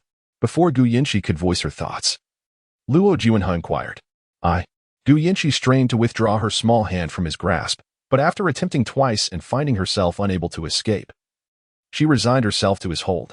Luo Juanhe turned to her, his warm eyes shimmering like water. Do not fear. I shall handle everything. Gu Yanqi's face grew even hotter. Biting her lower lip, she murmured softly, You are not in good health. I cannot rely on you. Though her words were barely a whisper, they reached Luo Juanhe's ears. His previously gentle eyes darkened in an instant. In truth, his health had improved significantly. The divine physician Bien he had assured him that as long as he lived like an ordinary person and refrained from recklessly using his internal power, he could expect to live a full life. Yet, as a prince, with his mother's vengeance still unfulfilled, how could he live as an ordinary man? Thus, he continued to take the medicine prescribed by the divine physician while relentlessly pursuing the truth behind his mother's demise. He had once tried to convince himself that perhaps on the day he gifted Gu Yanqi his mother's ceremonial robe, he could embrace a life of leisure as a carefree prince, to set aside all grievances and simply share a lifetime with Qi. Envisioning a future filled with adorable children, a boy to teach archery and horseback riding, and a girl to nurture in the arts. As the children grew, he imagined wandering the world with them. Yet, these beautiful visions lingered only briefly in his mind before dissipating. He could not allow the perpetrator who harmed his mother to roam freely, nor could he permit the one who deceived her into the palace to retain their exalted position. Your Highness? Gu Yanqi, sensing Luo Juanhe's prolonged silence, turned to him with a hint of suspicion. Luo Juanhe finally emerged from his reverie, forcing a smile to meet her gaze, and murmured in acknowledgement. Shall we go boating? Gu Yanqi beamed at him. With just one glance, Luo Juanhe was completely drawn away from the unpleasant memories that had clouded his mind. No matter what the future held, as long as Qi was by his side in this moment, everything would be well. As for the bloody matters of revenge, he would ensure that Qi remained untouched by such turmoil. His beloved Qi, once protected by her father and brothers, would henceforth be safeguarded by him, destined to live a life of joy as a carefree princess. All right, Luo Juanhe nodded in agreement. The lotus flowers of Lianhua Lake had mostly withered, leaving only a few blooms in the center. Red koi swam beneath the lotus, occasionally leaping to the surface to dislodge a leaf. Sunlight shimmered on the lake's surface. And with no wind, Gu Yanqi and Luo Juanhe sat in the boat's cabin, a small stove warming a pot of tea on the table, with a platter of pastries resting on the left. Occasionally, a gentle breeze would sweep by, causing Gu Yanqi's hair, which she had tucked behind her ear, to flutter forward. She would reach up to tuck the stray strands back, only for them to be blown forward once more. After several attempts, Gu Yanqi lost her patience and allowed the rebellious wisps to dance chaotically in the wind. Luo Juanhe lifted the teapot from the stove and poured a cup of tea for Gu Yanqi, presenting it to her with a soft, Qi, enjoy your tea. The two sat together in the small boat, savoring their tea and engaging in light conversation while admiring the picturesque scenery of the lake. In that moment, Gu Yanqi finally experienced a sense of rebirth. It was then that Luo Juanhe comprehended what a life akin to that of ordinary people truly entailed. Chapter 59. Partiality. In the Wanqiu pavilion of the Xiang residence, Yan Weiniang stood atop a stool, clutching a white silk ribbon, poised to hang it from the beam. Mother, my honor has been tarnished. I can no longer face the world. Just let me die, she lamented, despite her efforts to drape the ribbon over the beam. The stool was too low, and after several attempts, she failed to achieve her goal. Madame Lu, her anxiety palpable, raised her head and implored, Weiniang, can we discuss this after you come down? Whatever troubles you, your mother will seek justice. I will ensure that those who have wronged you pay dearly. Please, come down. Bai Lu and Shuang Jiang, on either side, clung to Yan Weiniang's legs, urging her to descend. Second miss, please come down. This is not your fault. If you were to end your life, you would only be playing into the hands of the wicked. Indeed, second miss, if blame is to be assigned, let it fall upon the eldest Mississippi were it not for her. Bai Lu began, but was interrupted by the voice of a maid from outside. Madam, the eldest miss has returned. Madame Lu, frustrated and seeking an outlet for her ire, brightened at the news of Yan Weiniang's return. She swiftly approached the entrance, and upon seeing her daughter, raised her hand and struck her across the face. How dare you conspire with outsiders to ensnare your sister, tarnishing her honor? Yan Weiniang, who gave you the audacity? How could you possess such a malicious heart? I even spoke favorably of you before the master, allowing you to remain in the Xiang residence as a young lady. Someone, bind the eldest miss. With a commanding shout from Madame Lu, 5 burly servants approached Yan Weiniang with ropes in hand. Wait, Yan Weiniang interjected. Madame Lu, you claim I conspired with outsiders to ruin my sister's honor? Do you possess any evidence for such an accusation? Evidence? Madame Lu scoffed. What further evidence is needed? Waning's words are proof enough. Atop the stool, clutching the white ribbon, Yin Waning's eyes burned with rage upon seeing her sister. It was undoubtedly Yin Wanqing who had orchestrated this, having anticipated her plan and cunningly substituted Gu Yinchi in her place. Yet, she could not fathom why, despite having agreed with Yu Qingqing to involve General Qi.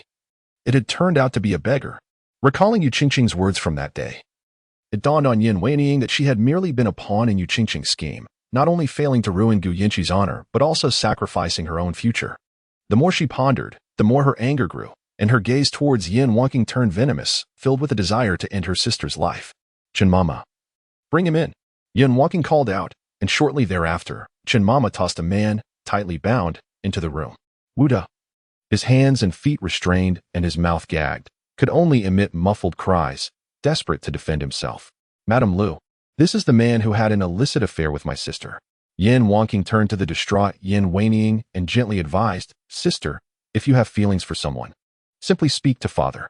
Why must you secretly meet outside? If outsiders witness this, what will become of our family's reputation? You. Silence yourself. Madame Lu, incensed, fell back and pointed a finger at Yin Wanqing. The man kneeling on the ground was clearly a beggar, and yet she, Yin Wanqing, had the audacity to claim that her precious daughter harbored affections for a beggar. Sister. Yin Wanqing's sister, Yin Wanqing, wept profusely. I know you have always resented me for occupying the position of the legitimate daughter of the minister's residence. You deliberately devised a scheme to entangle me with a beggar, and then, with the company of several noble ladies, caught me in the act, all to exact revenge upon me. However, sending you to Luoxiang village was father's idea, and I had no part in it. Your machinations not only tarnished my reputation, but also sullied that of the minister's residence, and ultimately, your own. Wuda, listening to Yin Wanqing's words, squirmed on the ground, desperate to explain himself. Just yesterday, after returning from begging and intending to rest in a dilapidated temple, he was intercepted by a woman along the way. She claimed to be a maidservant of the second miss of the minister's residence, and offered him 10 taels of silver to go to the Lotus Pavilion in Lianhua Garden today, assuring him that a woman would enter the room, and he could simply do as he pleased. With the promise of silver and the allure of a lady, who could possibly refuse such an extraordinary opportunity? Without a second thought, Wuda accepted the silver and nodded in agreement. The Lotus Garden would not entertain beggars, so he followed the woman indiscreetly. Once inside, she led him to the Lotus Pavilion and instructed him to wait in the room. After a long wait, nearly succumbing to slumber, he finally heard the sound of the door opening, followed by the delightful fragrance of a woman. Upon seeing the visitor clearly, he grasped her intentions. Such sordid affairs were not uncommon among the highborn, though he was a beggar. He had occasionally overheard tales of the scandalous intrigues that transpired in the courtyards of wealthy families, the machinations of the main wife and concubines, and the schemes between legitimate and illegitimate daughters were all too familiar to him.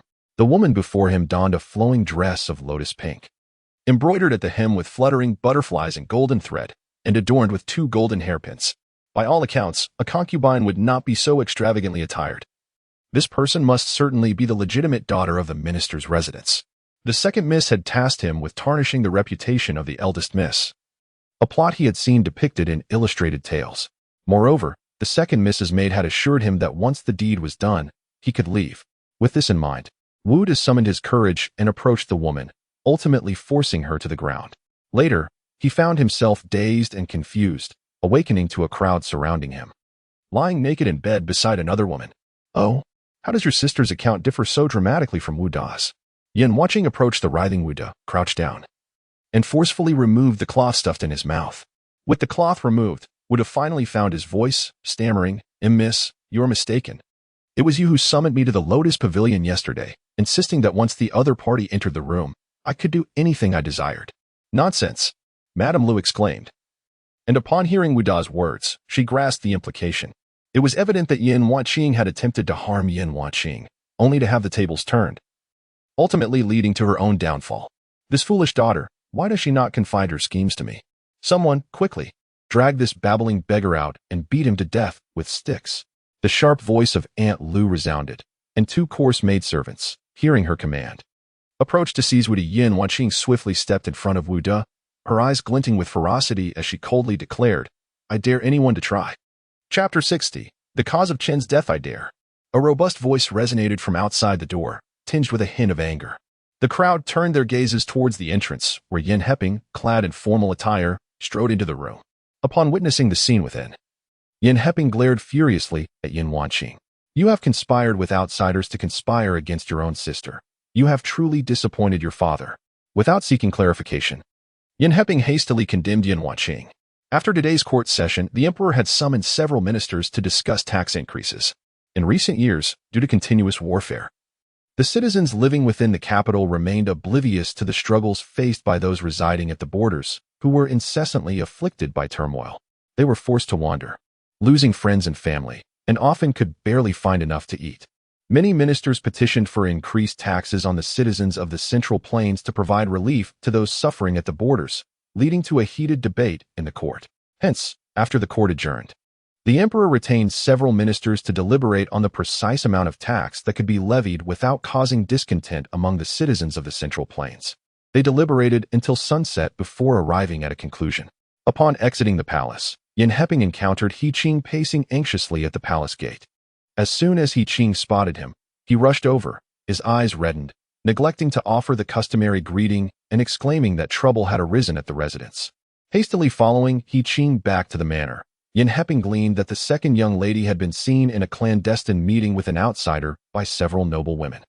Upon learning this, the second young lady had threatened to hang herself in the courtyard. Yin Heping, well aware of his daughter's pride and disdain for ordinary suitors, found it implausible that she would suddenly engage in such an affair. He suspected foul play. Thus, upon entering the Wanxiu Autumn Pavilion and hearing the commotion inside, he immediately surmised that the matter was inextricably linked to that country girl. Father, this matter has nothing to do with me. Yin Wanqing was appalled by Yin Heping's bias, as he had not even inquired about the circumstances before hastily attributing blame to her. Ying mentioned your involvement, therefore it is your fault. Yin Heping retorted sharply. Guards, take the eldest daughter to the water prison for reflection, and as for this beggar, beat him to death and dispose of his body in a mass grave. His daughter, Ying, was destined to marry a prince. She could not be sullied by a beggar. He vowed to investigate the incident thoroughly, but had already resolved to pin the blame on Yin Wanqing. After all, the initial intention of bringing Yin Wanqing into the family was to shield Yin Wanqing from disaster through a marriage of substitution. Now that such a marriage was no longer necessary, let her bear the consequences for Yin Wanqing. Father, this is unjust. This matter does not concern me. You have not even bothered to ask what happened before punishing me. This is not fair. Yin Wanqing's cries of injustice quickly faded within the confines of Wanxiu Autumn Pavilion as two guards seized her by the arms and dragged her towards the water prison. One of them opened the lid of the water prison, and with a splash, Yin Wanqing was unceremoniously thrown into the icy, filthy water, the noxious stench overwhelming her senses, causing her to retch. When she regained her senses, she discovered that the door of the water prison had been locked, and no matter how she pounded on it, there was no response. It was over, completely finished. She had thought that by substituting the female lead with Yin Wanqing, she could teach her a lesson, even if Yin Wanqing would not commit suicide to prove her innocence or shave her head to become a nun. The mere fact that she had been seen in such a compromising situation with a beggar by so many people would be sufficient to ruin her reputation in the circles of noblewomen in the capital. She never anticipated that Yin Heping would be so biased in favor of Yin Wanqing, even if Yin Wanqing had been sullied. And even if she had become useless to the Xiang residents, Yin Heping still placed all the blame on her. While it was true that she had acted, if Yin Wanqing had not attempted to harm the female lead, could she have faced the consequences? The entire situation was a result of Yin Wanqing's own actions. She had merely fanned the flames. How could Yin Heping be so unjust? Yin Wanqing could not swim, and although the water in the prison would not claim her life, it had risen to her chest. For someone who could not swim, such a depth was enough to instill fear. Help! Someone, please! Yin Wanqing shouted.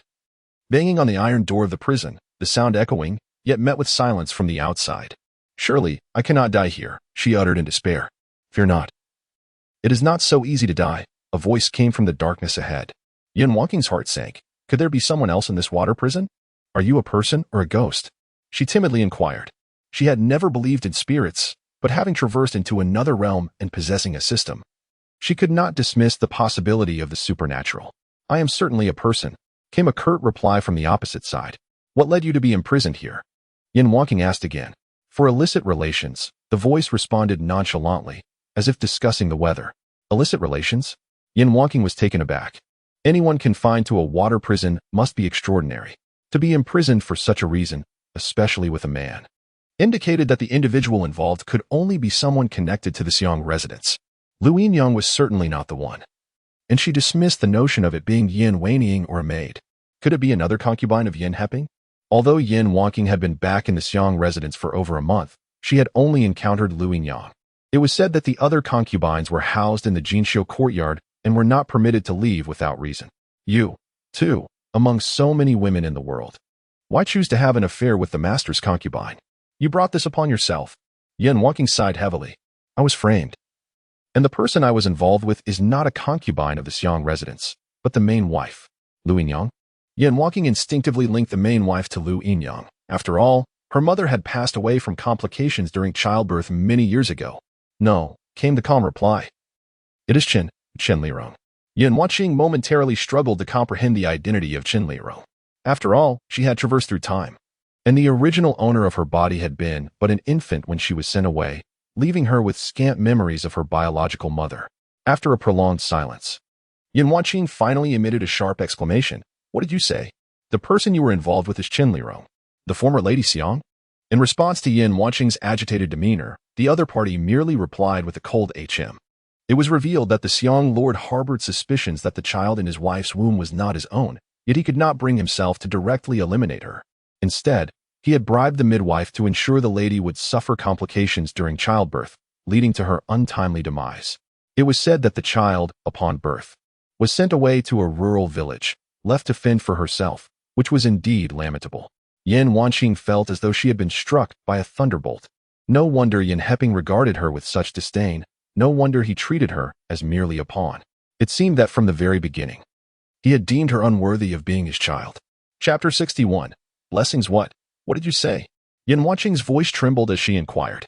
Who are you? How do you know my mother? Upon hearing the term mother from Yin Wanqing's lips, the other party's originally composed voice became agitated. You? You were Lirong's daughter? The girl who was cast away to the countryside by Yin Go since childhood? Yes, it's me. Who are you? Do you know my mother? What is your relationship with her? Yin Wanqing asked anxiously. The other person, seemingly amused by the situation, burst into laughter. At last, I have met your daughter. It is worth my struggles to have lived until today. Lirong, you may now rest in peace. You can finally close your eyes. Suddenly, a splash of water was heard, followed by a loud bang. The iron door of the water prison was blown open. In the darkness, Yin Wanqing, with the faint moonlight, could barely discern a man with disheveled hair extending a pale, waterlogged hand towards her. For reasons unknown, she felt no fear and instinctively reached out her hand toward him. As her hand was grasped, her body was abruptly lifted off the ground, and she was dragged out of the water prison. The following day, a carriage bearing the emblem of the 9th Prince's residence was stationed early at the entrance of the Grand General's mansion. Inside the carriage, Luo Juanhe occasionally lifted the curtain to peer outside, checking if Gu Yinchi had emerged. Standing beside the carriage, Wu Feng could no longer bear it and muttered softly. How can it be right for the prince to wait every time? Miss Gu truly has no sense. Wu Feng. Luo Juanhe reprimanded with irritation. It is I who willingly waits for Shi, and it has nothing to do with her. After a while, Gu Yinchi finally hurriedly emerged from the main gate, carefully lifting her skirt as she ascended the steps and entered the carriage. Upon seeing Luo Juanhe's smiling face, Gu Yinchi felt momentarily dazed. The 9th Prince had waited for her so long and was not the least bit angry. It was worth noting that when the servant had informed her that the 9th Prince was waiting at the door, she had only just been awakened by Xiao Tao. Still half asleep and startled by the servant's announcement, Xiao Tao hurriedly helped her with her grooming, while Granny Yin fed her millet porridge one spoonful at a time. The three of them worked together in a flurry, finally managing to prepare her within the time it took to drink a cup of tea. After confirming in the bronze mirror that her appearance was satisfactory, Gu Yinchi dashed out, not even waiting for Xiao Tao to catch up. There was truly no need for such haste. Shi, Luo Juanhe gently remarked upon seeing the breathless young woman before him. Originally, they had planned to visit the Chengtian Temple 3 days later, but due to the incident involving Yin Wanqing, the blessing trip had been postponed. It was indeed inappropriate for Shi to make the prince wait. Next time, you need not arrive so early, Gu Yinchi said, feeling a touch of embarrassment. It was noted that during their last visit to Mingxiang restaurant, it had also been Luo Juanhe waiting for her, and now again. Who would allow a dignified prince to wait so frequently? Even if the prince cherished her, such delays would surely make him think she lacked a sense of time. Although they had not specified the exact hour for their departure, it was evident that the earlier they set out to seek blessings, the better it would be. Not at all. I relish waiting. The longer I wait, the greater my anticipation to meet you, Qi. Upon meeting Luo Juanhe's earnest gaze, Gu Yanqi's cheeks flushed instantly. The journey was silent, save for the rhythmic sound of the horse's hooves. Luo Juanhe attempted to speak several times, but each glance at Gu Yanqi's crimson face stifled his mirth. His little wife was truly bashful. A mere admission of his fondness for her rendered her incapable of meeting his eyes throughout the journey. Very well, if she could not bear to look at him, he would refrain from teasing her further. Gu Yanqi hesitantly licked her lips, occasionally lifting the curtain to gaze outside in an attempt to regain her composure. Yet, no matter how she tried to divert her attention, her heart raced uncontrollably. During her time with Qi Lin, although he occasionally uttered sweet nothings, she never felt this level of tension. Why was it that when such words flowed from Luo Juanhe's lips, her cheeks flushed and her heart raced? Surely, she must be ailing in some manner. Gu Yanqi placed her hand on her chest, feeling the tumultuous heartbeat within her ribcage, wildly thumping out of control. The carriage had been in motion for nearly half an hour, yet her heart showed no signs of calming, just as she thought her heartbeat had finally steadied. The recollection of Luo Juanhe's words, "I enjoy waiting, the longer I wait, the more I look forward to meeting you," Qi, sent her heart racing once more. "What is it, Qi? Are you unwell?" Luo Juanhe noticed Gu Yanqi frowning and clutching her chest, instinctively assuming she might be in discomfort, and he inquired with concern. Gu Yanqi wanted to assure him that she was fine, but before she could utter a word, he grasped her other hand. His large hand was warm, 3 fingers resting on her wrist, and her heartbeat quickened further. Nervously, she withdrew her left hand from his grasp, shaking her head with a guilty expression. "No, I'm fine. Your Highness, are we nearing our destination? After we seek blessings, let us stay at Chengtian Temple for a vegetarian meal before returning." At that moment, Gu Yanqi's mind was a blank slate. She sought to redirect the conversation. Luo Juanhe had already taken her pulse. The young lady was in good health. Aside from her accelerated heartbeat, was her rapid pulse a result of anxiety? Did his presence make her nervous? Or perhaps, Luo Juanhe watched her divert the topic with great pleasure, realizing that she only felt this way in the company of someone she cherished. So, could it mean that she held affections for him? The thought made a smile spread across his face, and he nodded at Gu Yanqi, simply responding with a single word, "Good." After another half hour of travel, Gu Yanqi caught a whiff of faint incense. Soon after, the carriage came to a halt. "Your Highness, we have arrived," came the voice from outside, breaking the stillness. Once the carriage came to a halt, Gu Yanqi stepped out, greeted by Xiao Tao, who promptly extended a hand to assist her down. Luo Juanhe followed closely behind, settling into a wheelchair after disembarking. The regulations of Chengtian Temple dictated that maids and guards could only wait in the side hall, thus preventing their entry into the main hall for prayers. Consequently, Gu Yanqi had no choice but to push Luo Juanhe herself towards the main hall. Upon their arrival, a young monk bowed deeply to them, expressing that he had awaited their presence for quite some time. The incense had already been prepared, and he invited them to proceed as they wished. Gu Yanqi joined her hands in prayer and bowed to the young monk before taking a fire stick from the side to light 3 incense sticks, which she handed to Luo Juanhe. She then lit 3 more for herself, kneeling before the statue of the Bodhisattva, closing her eyes and bringing her hands together in reverence. Grateful to the heavens for granting her a second chance, she vowed in this life to protect her father and mother, her brother, and all those she loved and who loved her, ensuring that they would never suffer even the slightest harm again. As for those who had wronged her in her past life, she swore that none would escape her reckoning. Chapter 62 Red Silk. After paying respects to the goddess of childbirth, the young monk approached once more. "Esteemed guests, Master Liaoran requests your presence." Master Liaoran is a renowned enlightened monk at Chengtian Temple, often wandering the world, making his appearance today at the temple a rare occurrence. Gu Yanqi gently pushed Luo Juanhe's wheelchair, following the young monk towards the Bodhi garden. Shortly, they arrived at the entrance. The young monk clasped his hands together, bowed deeply to Gu Yanqi, and said, "I shall take my leave here. You may enter."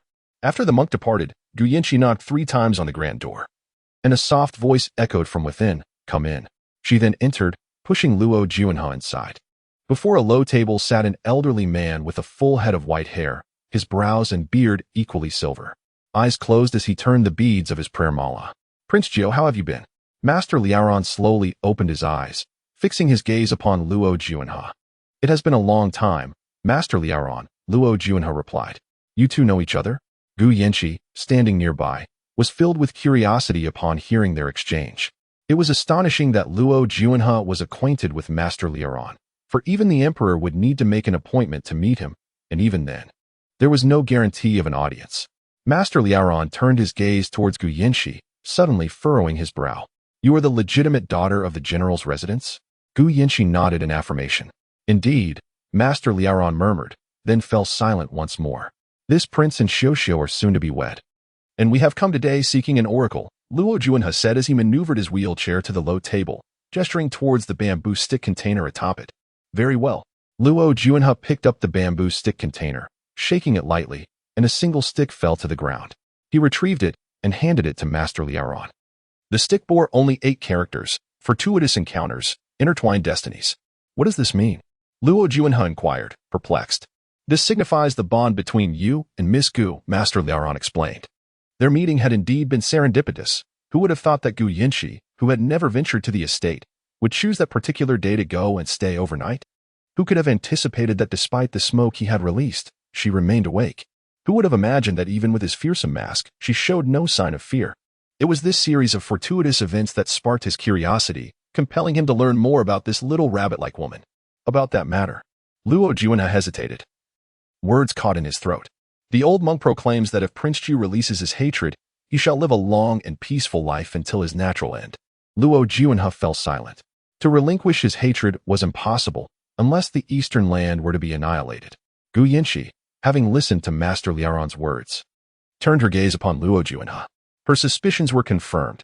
His ailment was not as dire as rumored, and he could indeed live to a ripe old age.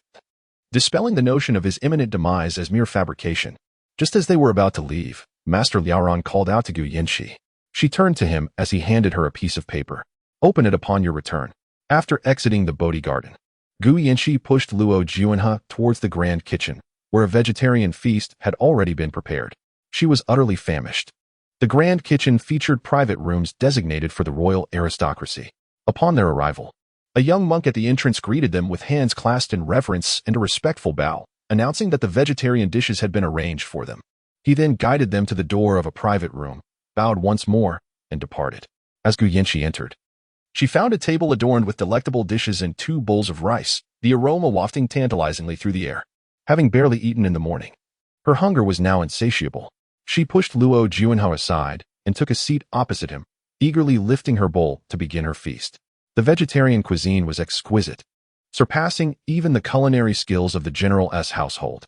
In her delight, Gu Yanqi completely forgot that Luo Juanhe was still seated across from her, devouring her meal with little regard for decorum. In no time, she had finished her small bowl of rice. Once she set down her utensils, a sudden awareness washed over her, and she blushed as she glanced at Luo Juanhe, who remained with a full bowl of rice untouched before him. Why aren't you eating? She inquired. The dishes are truly delightful. To alleviate her embarrassment, she began to extol the virtues of the food on the table. Luo Juanhe found her antics amusing. Just a few days prior, she had feigned restraint, taking only the smallest bites, yet here she was, unabashedly promoting the dishes. Was the next step for her to serve him herself? Just as he contemplated this, Gu Yanqi indeed picked up the serving chopsticks and placed a piece of tofu into his bowl. This tofu is exquisite. It melts in your mouth. You must try it, she urged, her eyes sparkling with anticipation. Luo Juanhe, with a slight acknowledgement, took the tofu and sampled it. While it was merely ordinary tofu, it was indeed more flavorful. And in Gu Yanqi's presence, it felt akin to a royal delicacy. Suddenly, he recalled that he had kept her waiting that morning, likely causing her to forego breakfast to avoid making him wait longer, thus explaining her delight in the tofu. This realization brought a twinge of guilt. He had assumed that waiting for her at the general's residence would convey her significance, yet he had overlooked the pressure it imposed on her.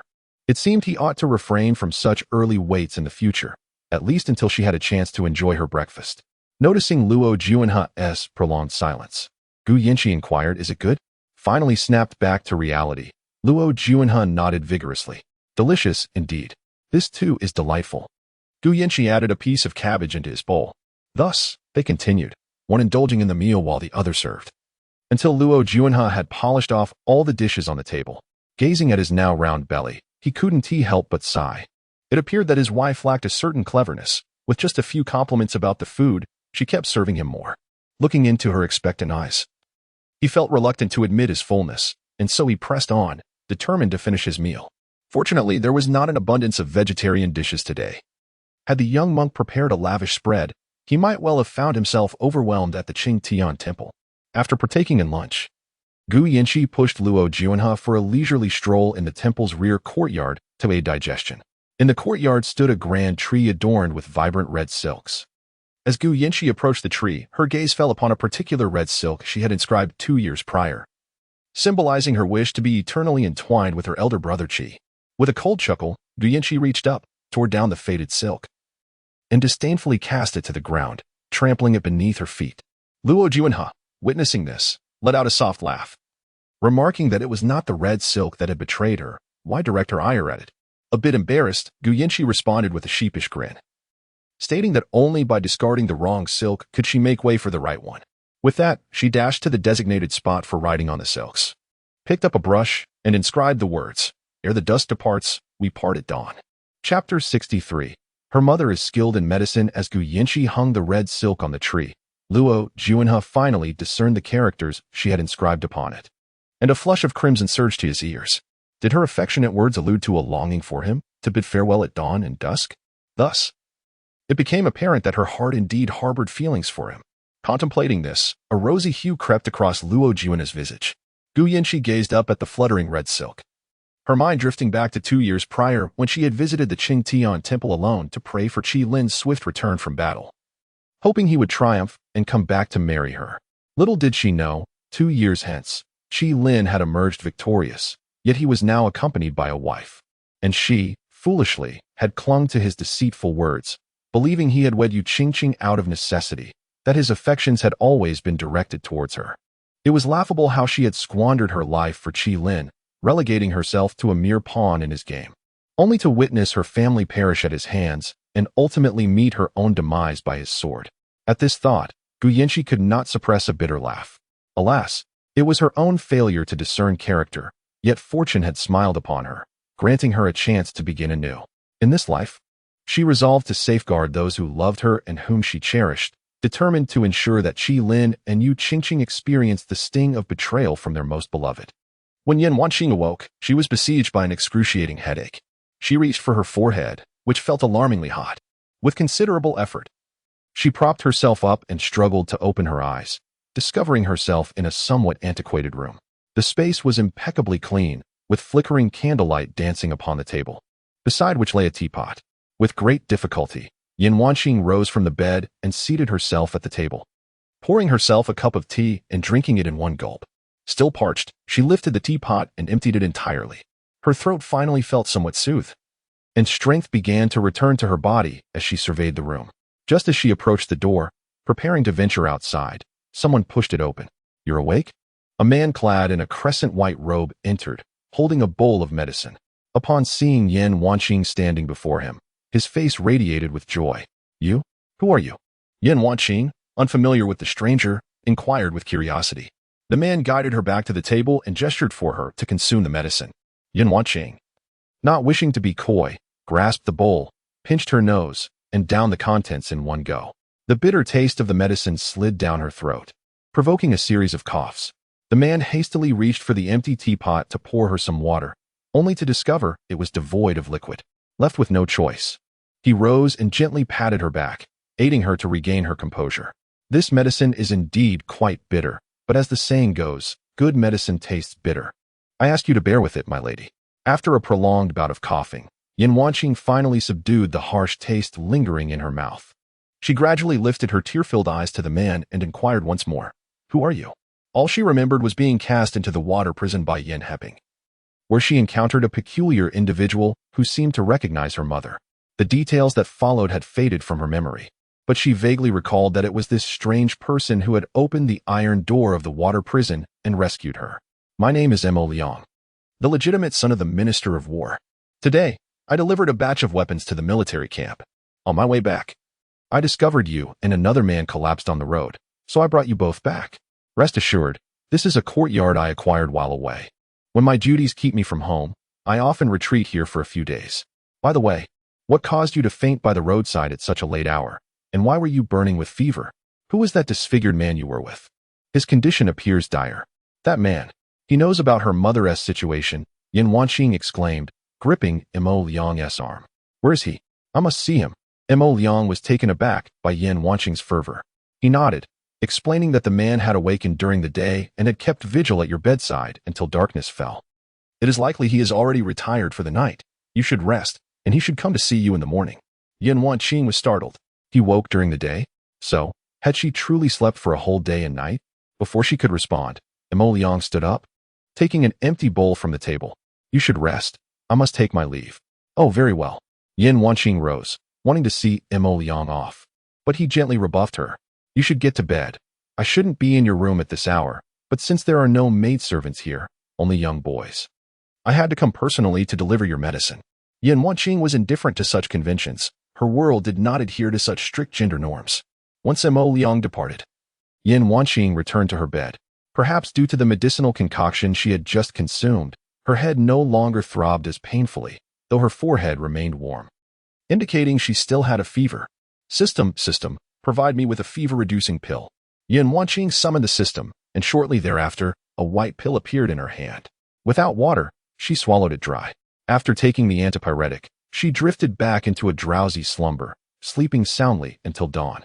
When she finally opened her eyes again, she was met with a grotesque face, hair carelessly cascading on either side, its eyes fixed intently upon her.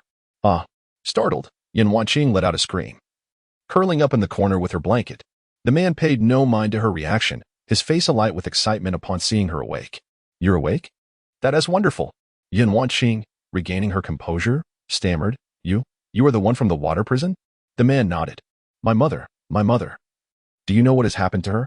In her urgency, Yin Wanqing disregarded the man's disfigured face, scrambling closer to him with anxious questions. Please, do not rush. First, wash up and have breakfast. Afterward, I will explain everything, he said gently, calming her racing heart. She nodded in response. The warm water for washing had already been prepared by her bedside. After freshening up, she found the man entering with a food box, which contained simple congee and side dishes, surprisingly delightful in flavor.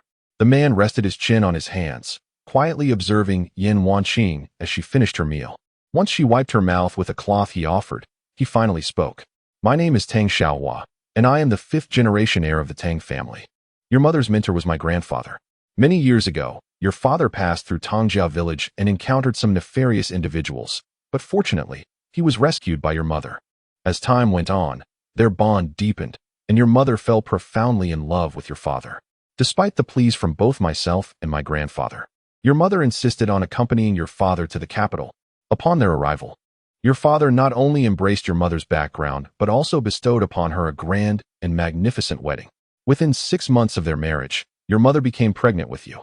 Perhaps it is the nature of men, for shortly after your mother conceived you, your father took Lu Qiaoer into his household. Chapter 64.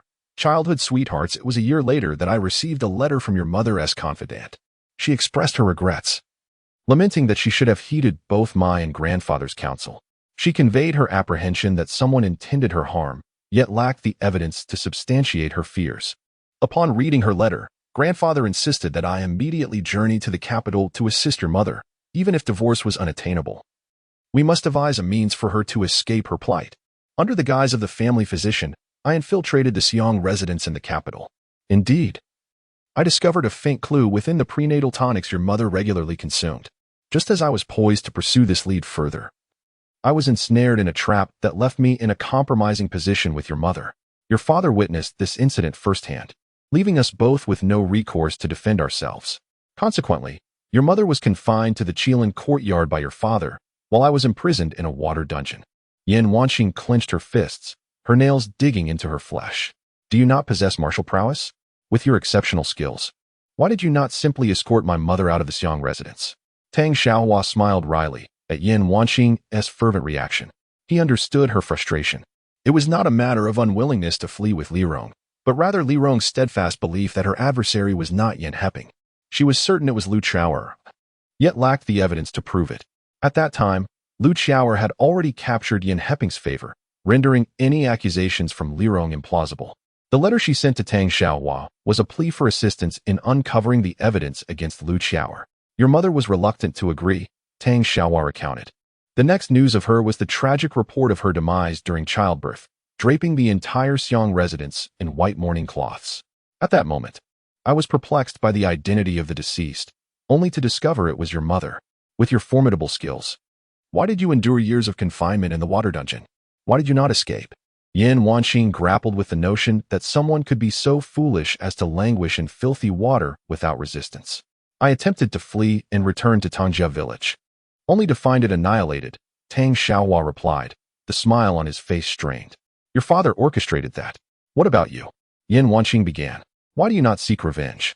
You possess such great martial abilities. Will you simply allow Yin Heping to slaughter your loved ones and friends? Of course, I seek vengeance. In fact, I have already begun. Tang Xiaohua's gaze turned hollow as he stared into the distance. Yin Heping will not survive much longer. Yin Wanqing regarded Tang Xiaohua with skepticism. Tang Xiaohua's focus sharpened as he turned towards her, revealing a radiant smile. But you are still alive. Lirong will be overjoyed to learn of your survival. Although he and Qin Lirong were not precisely childhood sweethearts, they had grown up together.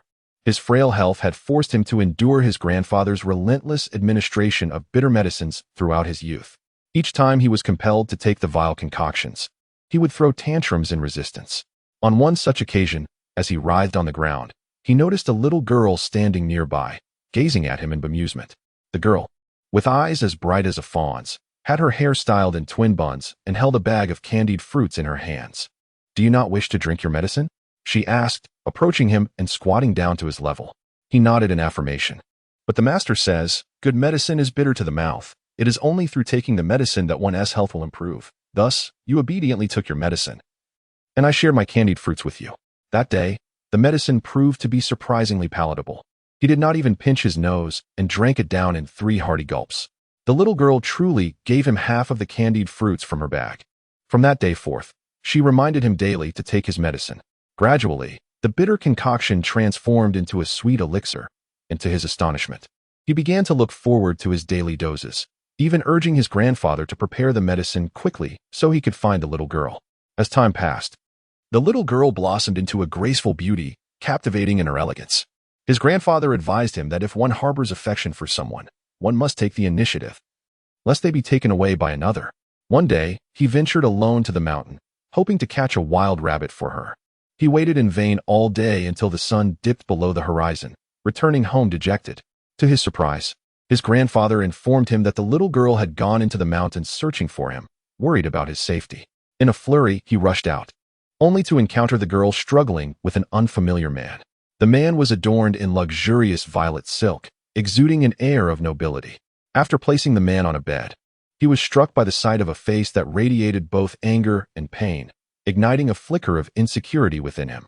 He had never witnessed the little girl exhibit such concern for a stranger. She hurried outside and then back in, balancing a tray laden with various medicinal powders. The man had sustained a grievous injury, a long sword piercing through his right shoulder. With tear-filled eyes, the little girl tended to the man's wounds, removing the sword and applying medicine, then dashing out to brew more remedies. He stood by, paralyzed and unable to assist, his heart aching as if something precious were slipping away from him. Indeed, upon the man's awakening, he realized that the little girl's gaze toward him was entirely different from that which she cast upon the stranger. She had grown up and found someone she adored. Yet regrettably, that person was not him. As his thoughts began to coalesce, Tang Xiaohua's gaze upon Yin Wanqing softened considerably. At the moment he learned of Lirong's demise, he felt an overwhelming desire to join her in death, yet he could not. The vendetta for Lirong remained unavenged, as did the grievances of Tangjia village. How could he simply abandon them? He practiced relentlessly, teetering on the brink of obsession, and to prevent himself from causing undue harm, he voluntarily returned to the water prison of the Xiang residence. He wished to remain close to Lirong, even if it meant residing in the confines of the prison. He had never anticipated that he would encounter Lirong's daughter in his lifetime. And yet, her daughter had also been cast into such a dismal place by that scoundrel. Yin Heping, Uncle Tang? Yin Wanqing called, tilting her head as she noticed Tang Xiaohua's silence, his gaze fixated on her face. Upon hearing her refer to him as Uncle Tang, his eyes glistened with unshed tears, and he barely restrained himself from embracing her. Rising from his seat, he said, "You must rest well. I shall take my leave. Once you regain your strength, we shall devise a new plan." As Tang Xiaohua departed, Mo Yang, who had been lurking in the shadows, quietly slipped away as well. He had never imagined that a chance encounter on the road would lead him to the legitimate daughter of the Xiong residents, recently brought back from the countryside. If he could ascend the branches of the Xiong residence by relying on Yin Wanqing, would his father still look down upon him? With this thought, Mo Liang's lips involuntarily curled into a smile. "Cheng Song, go and select a few capable maidservants for Miss Yin, preferably those with some martial prowess." "Yes, I shall take my leave." Mo Liang twirled the jade ring on his finger, his eyes filled with scheming intent. He would not resort to underhanded methods to win Yin Wanqing.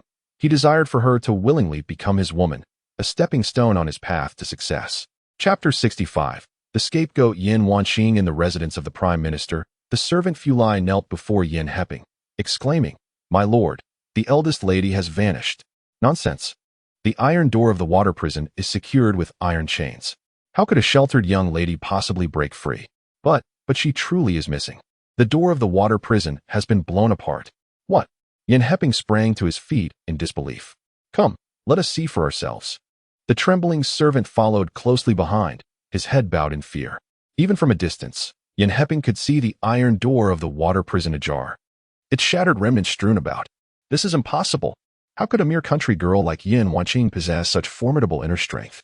"My lord," Lu Yinyang interjected, "I have long maintained that Yin Wanqing is a calamity. She caused her mother's untimely death, and shortly after her return, she brought misfortune upon her sister. Such a scourge should not be allowed to remain in the residence. I propose we place the blame squarely upon her shoulders. For outsiders will never discern who we truly sent to the countryside." Yin Heping furrowed his brow, sensing that the situation was far more intricate than it appeared. If Yin Wanqing had not escaped on her own accord, then someone must have infiltrated the residence to rescue her. Who could that be? His thoughts immediately turned to Gu Yanbin, the young general who had previously escorted Yin Wanqing home from the flower banquet. With his inner strength, it would be a trivial matter for him to blow open an iron door. Could it be that the relationship between the young general and Yin Wanqing had deepened to such an extent? "My lord," Lu Yinyang prodded, noticing his silence. Yin Heping nodded in acknowledgement. Regardless of the circumstances, preserving Yin Wanqing's innocence was of utmost importance. As for Yin Wanqing herself, now that she was missing, it would be convenient to declare her dead, thereby safeguarding the reputation of the residents.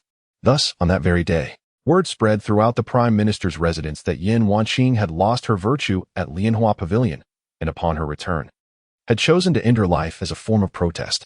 In the general's residence, Gu Yinchi, preoccupied with her upcoming nuptials, was startled to hear the news from the Prime Minister's residence and stood abruptly from her seat, intent on understanding the situation better, only to be intercepted by Aunt Yin.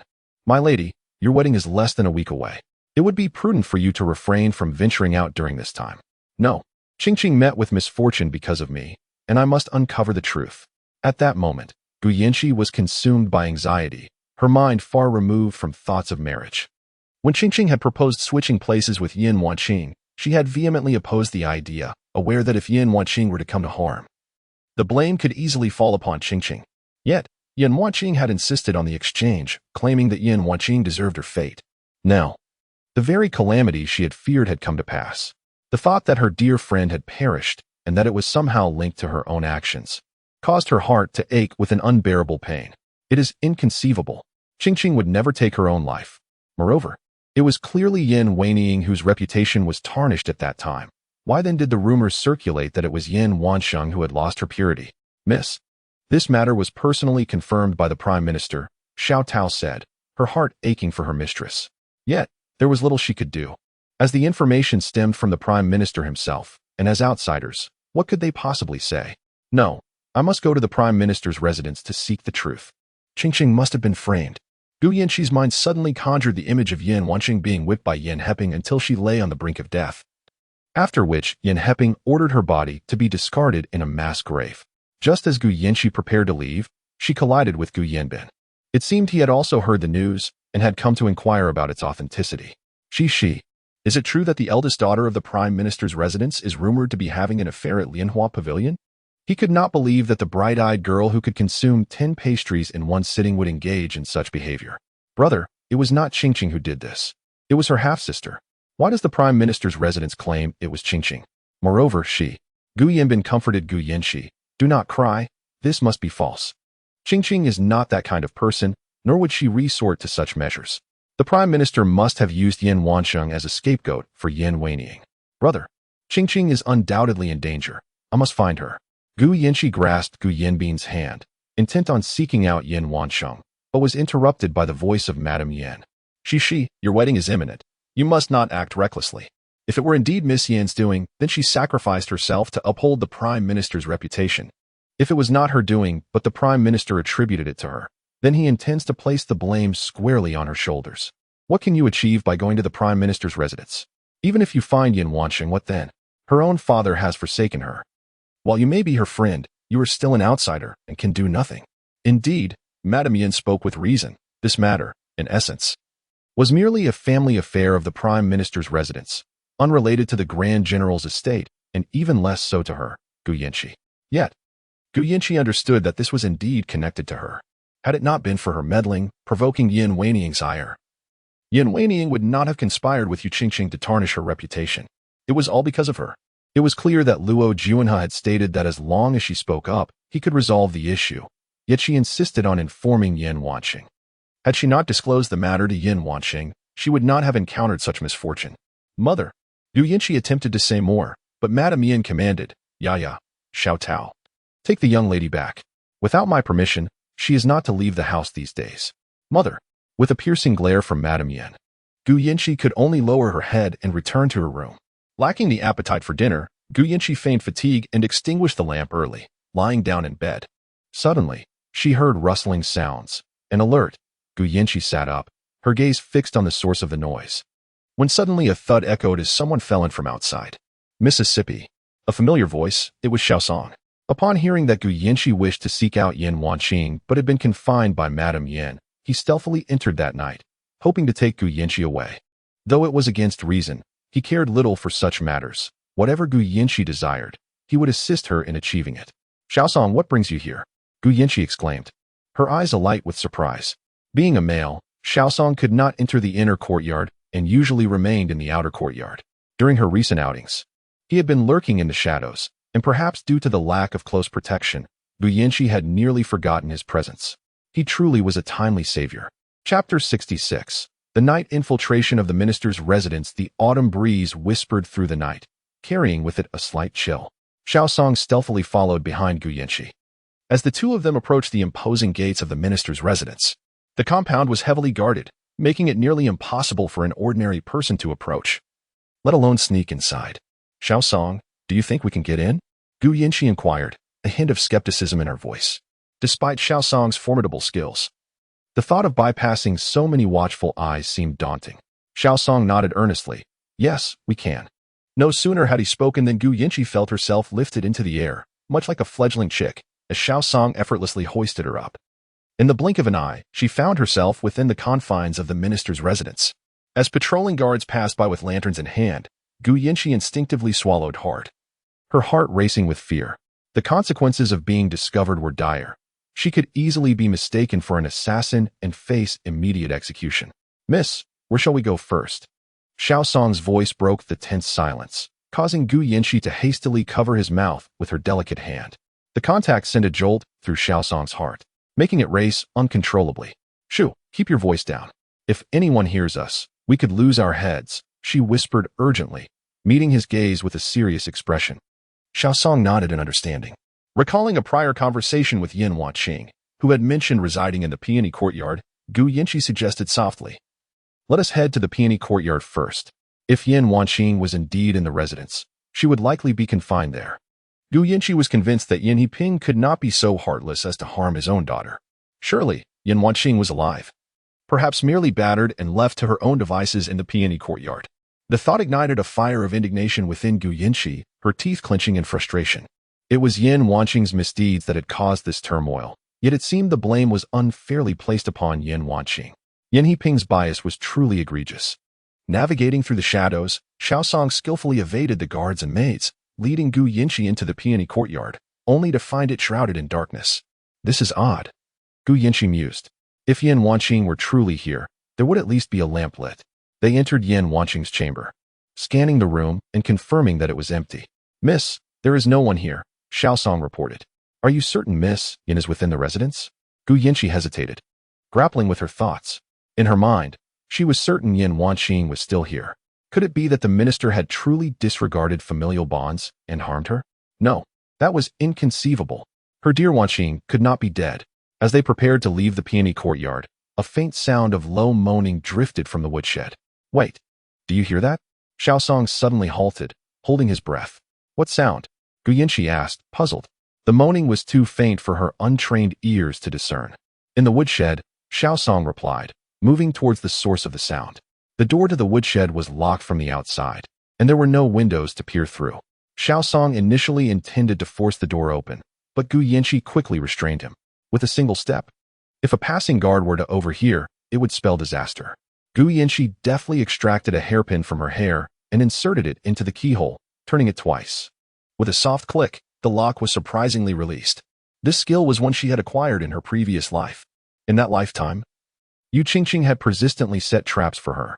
The blind Qi Lin would either confine her to the woodshed for deep reflection or assign her maid to the same fate, compelling them to ponder their misdeeds. Each confinement lasted several days, devoid of food and water, to survive and to ensure the survival of her maidens. Gu Yinshi had resolutely mastered the art of picking locks with a mere hairpin, capable of unlocking any lock. Xiaosong gaped in admiration as Gu Yinshi unlocked the door with the hairpin. She felt a genuine respect for her mistress. Such a skill should have led her to join the 100 Breaks gang and perform for a living. Gu Yinshi cautiously pushed the door open, and the moans within the room ceased the moment the lock clicked. The darkness enveloped the room, making it impossible for Gu Yinshi to discern the identity of the person present. However, Xiaosong possessed night vision and immediately recognized the figure in the woodshed as Chen Momo, who served beside Yan Wanqing. At that moment, Chen Momo's body was a patchwork of wounds, with blood soaking her garments. She gasped for breath, appearing on the brink of death. Miss, it's Chen Momo, Xiaosong said, her voice tinged with compassion. She has been beaten. She is close to death. What? Gu Yinshi nearly gasped, but quickly stifled her voice. Xiaosong, can you carry her away? Although Gu Yinshi could not see Chen Momo lying amidst the straw, she could glean from Xiaosong's tone that the situation was dire, and it was imperative not to leave her there. Chen Momo was Yan Wanqing's wet nurse. If she were to perish, Yan Wanqing would undoubtedly be heartbroken. Xiaosong hesitated, glancing at Gu Yinshi. It was already exceedingly difficult to bring one person in and out of the residence, let alone two. Just as Xiaosong was wrestling with his dilemma, hurried footsteps echoed from outside, prompting Gu Yinshi to swiftly pull Xiaosong into a nearby stack of straw. The space was cramped, forcing them to press closely against one another. Xiaosong could distinctly feel Gu Yinshi's warm breath, imbued with a faint fragrance of rose. His mistress had a penchant for rose tea when sleepless, and the scent lingered tantalizingly in his nostrils, stirring a restless yearning within him. Gu Yinshi slowed her breathing, straining to listen to the sounds beyond. After a brief moment, the footsteps finally receded. Just as she exhaled in relief and prepared to emerge from the straw pile, the door to the woodshed creaked open. The newcomer tread softly, not lighting a lantern, and upon seeing Chen Momo sprawled on the ground, gently inquired, "Are you Chen Momo?" Chen Momo, barely clinging to life, managed a faint reply. Upon receiving her acknowledgement, the figure swiftly hoisted Chen Momo onto their shoulder and prepared to leave, hidden within the haystack. Gu Yinshi could no longer contain herself. She forcefully pushed aside the hay and stepped out, exclaiming, "Wait." Though she could not see the individual clearly, she sensed that the person had halted, turning to gaze at her. Who are you? Why do you intend to take Granny Chen away? Gu Yinshi inquired. I am here on the orders of the young lady to escort Granny Chen, the person replied in a calm tone. And who are you? What is your purpose here? At that moment, Xiaosong emerged from the haystack as well. In the dim light, Gu Yinshi observed the figure with long, flowing hair through the strands. She discerned that the person's face was disfigured, and their hands appeared swollen, resembling those of a water ghost who had been submerged for 3 days. Chapter 67 The Unfitting Wedding Dress. Who is your young lady? Gu Yinshi inquired once more. Why should I disclose that to you? Tang Xiaohua responded, her gaze fixed warily upon the two before her. At noon, he sought out Yan Wanqing again, and after sharing a meal together, Yin Wanqing implored him to visit the minister's residence that evening to bring her nurse out. She expressed her belief that her nurse would be confined in the firewood room of the peony courtyard, as Yin Heping, intent on foisting the disgraceful blame upon her, would naturally not permit her nurse to continue living. Having narrowly evaded the minister's guards, he was taken aback to unexpectedly encounter others in the firewood room. These two did not appear to be affiliated with the minister's household. Their presence in the young lady's courtyard, particularly in the firewood room, raised questions. Their demeanor suggested a familiarity with Qin Momo. Seeing their heightened vigilance, even reticent to reveal under whose command they operated, Gu Yinchi felt a surge of urgency. Yin Wanqing is my dear friend. I have come today to ascertain her well-being. Upon hearing the word friend, Tang Xiaohua's initial wariness dissipated considerably. You are the young lady's friend? Indeed, Gu Yinchi replied affirmatively. She is well. You need not worry. Is that true? How might I contact her? Upon learning that Yin Wanqing was alive and thriving, Gu Yinchi's anxiety began to ease. The young lady did not disclose that information, and it is not my place to do so. The minister's residence is perilous. You should depart swiftly. I shall take Qin Momo with me, as the young lady is eager to see her. After Tang Xiaohua's departure, Xiao Song guided Gu Yinchi away as well. The following day, Madame Yin visited the Yuli courtyard, where she found Gu Yinchi diligently embroidering a pillow in her room, eliciting a satisfied smile from her. She had expected Gu Yinchi to protest and demand to go in search of the legitimate daughter of the minister, yet to her surprise, Shi was obediently staying in the courtyard as instructed. Madame Yin approached and sat beside Gu Yinchi. Mother, what brings you here? Gu Yinchi promptly set aside her work and poured a cup of tea for her mother. My dear, you are soon to be wed, and there are certain matters pertaining to young ladies that I need to discuss with you. Madame Yin produced an illustrated manual from her sleeve and handed it to Gu Yinchi. Upon receiving the manual, Gu Yinchi cast a fleeting glance at it, her cheeks instantly flushing crimson. Mother, what is the purpose of this? She exclaimed, somewhat annoyed. This concerns the most significant aspects of your marriage. It is our duty as women to attend to our husband's well. This manual was given to me by your maternal grandmother on the occasion of my own marriage. It contains various postures for serving one's husband. I suggest you study it well in the coming days, for it will prove useful. Gu Yinchi's face reddened further as she flung the manual onto the table, awkwardly nodding in acknowledgement. In her previous life, her mother had not had the chance to impart such wisdom, merely giving her the manual with the instruction to learn. Later, when Qi Lin discovered the manual, he deemed her shameless for attempting to emulate the methods of the young ladies in the building to entice him, ultimately tearing the manual apart and never returning to her courtyard thereafter. Although she had been pregnant with 2 children in her previous life, the instances she had shared a bed with Qi Lin could be counted on one hand. She had often heard tales of the joys of the bridal chamber, yet she had never experienced such delight herself. Each time Qi Lin consummated their union, it felt more like a duty than an intimate act, leaving her not only uncomfortable but also in pain. Consequently, she harbored a lingering shadow of unease regarding such matters. Upon noticing Gu Yinchi's flushed cheeks, Madame Yin refrained from further commentary, offering only a few words of caution before taking her leave. Not long after Madame Yin departed, Gu Yanbin arrived, his head hung low, exuding an aura of profound disappointment. Have you received any news about Miss Yin? It seemed that Gu Yanbin had spent the entire previous day searching for Yin Wanqing. Gu Yinchi, with a playful smile, teased, Brother, you seem quite concerned about Qingqing. Flustered by her words, Gu Yanbin retorted, Nonsense. She is your friend, hence she is also mine. If a friend goes missing, as her older brother, I naturally worry. Yet you appeared so anxious yesterday. Why do you seem so composed now, embroidering? Gu Yinchi replied. Rest assured, Qingqing is perfectly well. Gu Yanbin's eyes brightened immediately. Really? He inquired. Indeed, Gu Yinchi affirmed with a serious nod.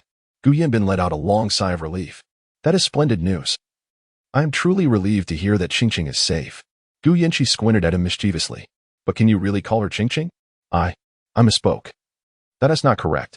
He stammered. Enough of that. Focus on your embroidery at home while I head to the military camp. In the residence of General Qi, Yu Qingqing stood with her arms outstretched as 2 maidservants assisted her in donning a wedding gown, an exquisite garment she had snatched from Gu Yinchi. The gown was indeed stunning, adorned with double-sided embroidery of mandarin ducks, exuding an air of elegance and opulence. However, it felt somewhat snug once she wore it. Yu Qingqing endeavored to suck in her stomach, but despite her efforts, it remained ill-fitting. Madam, this The two maidservants exchanged awkward glances, glancing at Yu Qingqing. The gown was evidently too small for her. Naturally, it was small. It had been crafted 2 years prior based on Gu Yinqi's measurements. With the passage of time, it was only to be expected that it would no longer fit. She had initially intended to take the gown home to try on, planning to make adjustments if necessary, but was taken aback when it was seized by Yu Qingqing and her companions. Fuming at the sight of the ill-fitting gown, Yu Qingqing's anger surged. How could it be that Gu Yinqi, who seemed to possess a figure quite similar to her own, if not slightly more ample, had created a gown that she could not wear? The more she pondered, the more incensed she became. In a fit of rage, she seized a pair of scissors nearby, intent on destroying the wedding gown, but was promptly stopped by the two maidservants. "Madam, you mustn't," they implored. "This wedding dress was purchased by General Qi for 3,000 taels. If you ruin it, mind your own business," Yu Qingqing exclaimed, tossing the scissors aside in frustration. Since this wedding dress was made by Gu Yinqi, why not simply have her alter it?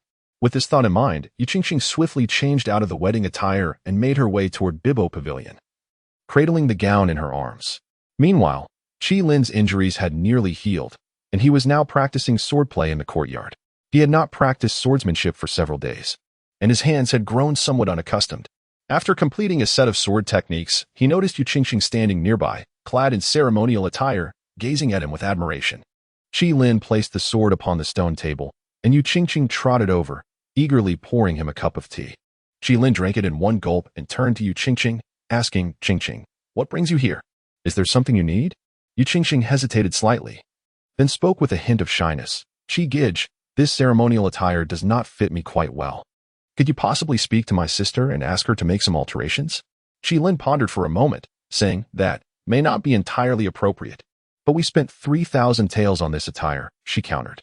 "If it does not fit, what harm is there in having it adjusted? My sister is so fond of you, she surely would not refuse."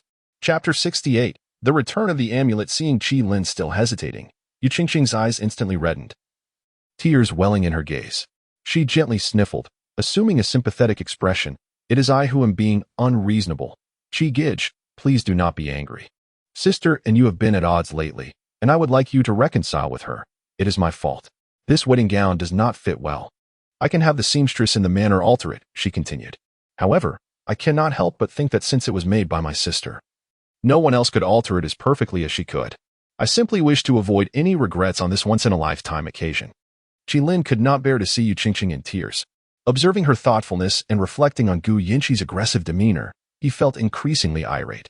All it took was for her to relinquish her wedding dress for Yu Qingqing, and she had escalated the situation, causing him to lose face before the public. The more he pondered, the angrier he became. He gently embraced Yu Qingqing and reassured her, "You are right. We only have one wedding in our lifetime. Moreover, I promised your father that I would cherish you, and I cannot fail to fulfill such a modest request. Fear not. I shall approach Gu Yinqi and ask her to assist you with the gown," with a plan to have Gu Yinqi alter the wedding dress set in motion. A barely perceptible smile graced Yu Qingqing's lips. "Gu Yinqi, what of being the legitimate daughter of the Grand General's household? You shall still comply with my request." Within the Liuli courtyard, Gu Yinqi had been confined by Madame Yan, feeling as though she might suffer internal injuries from the confinement. All the items necessary for the wedding had been meticulously accounted for. They were merely awaiting the ceremony in 5 days. She wondered if Qingqing would attend and who the man she had seen in the woodshed was.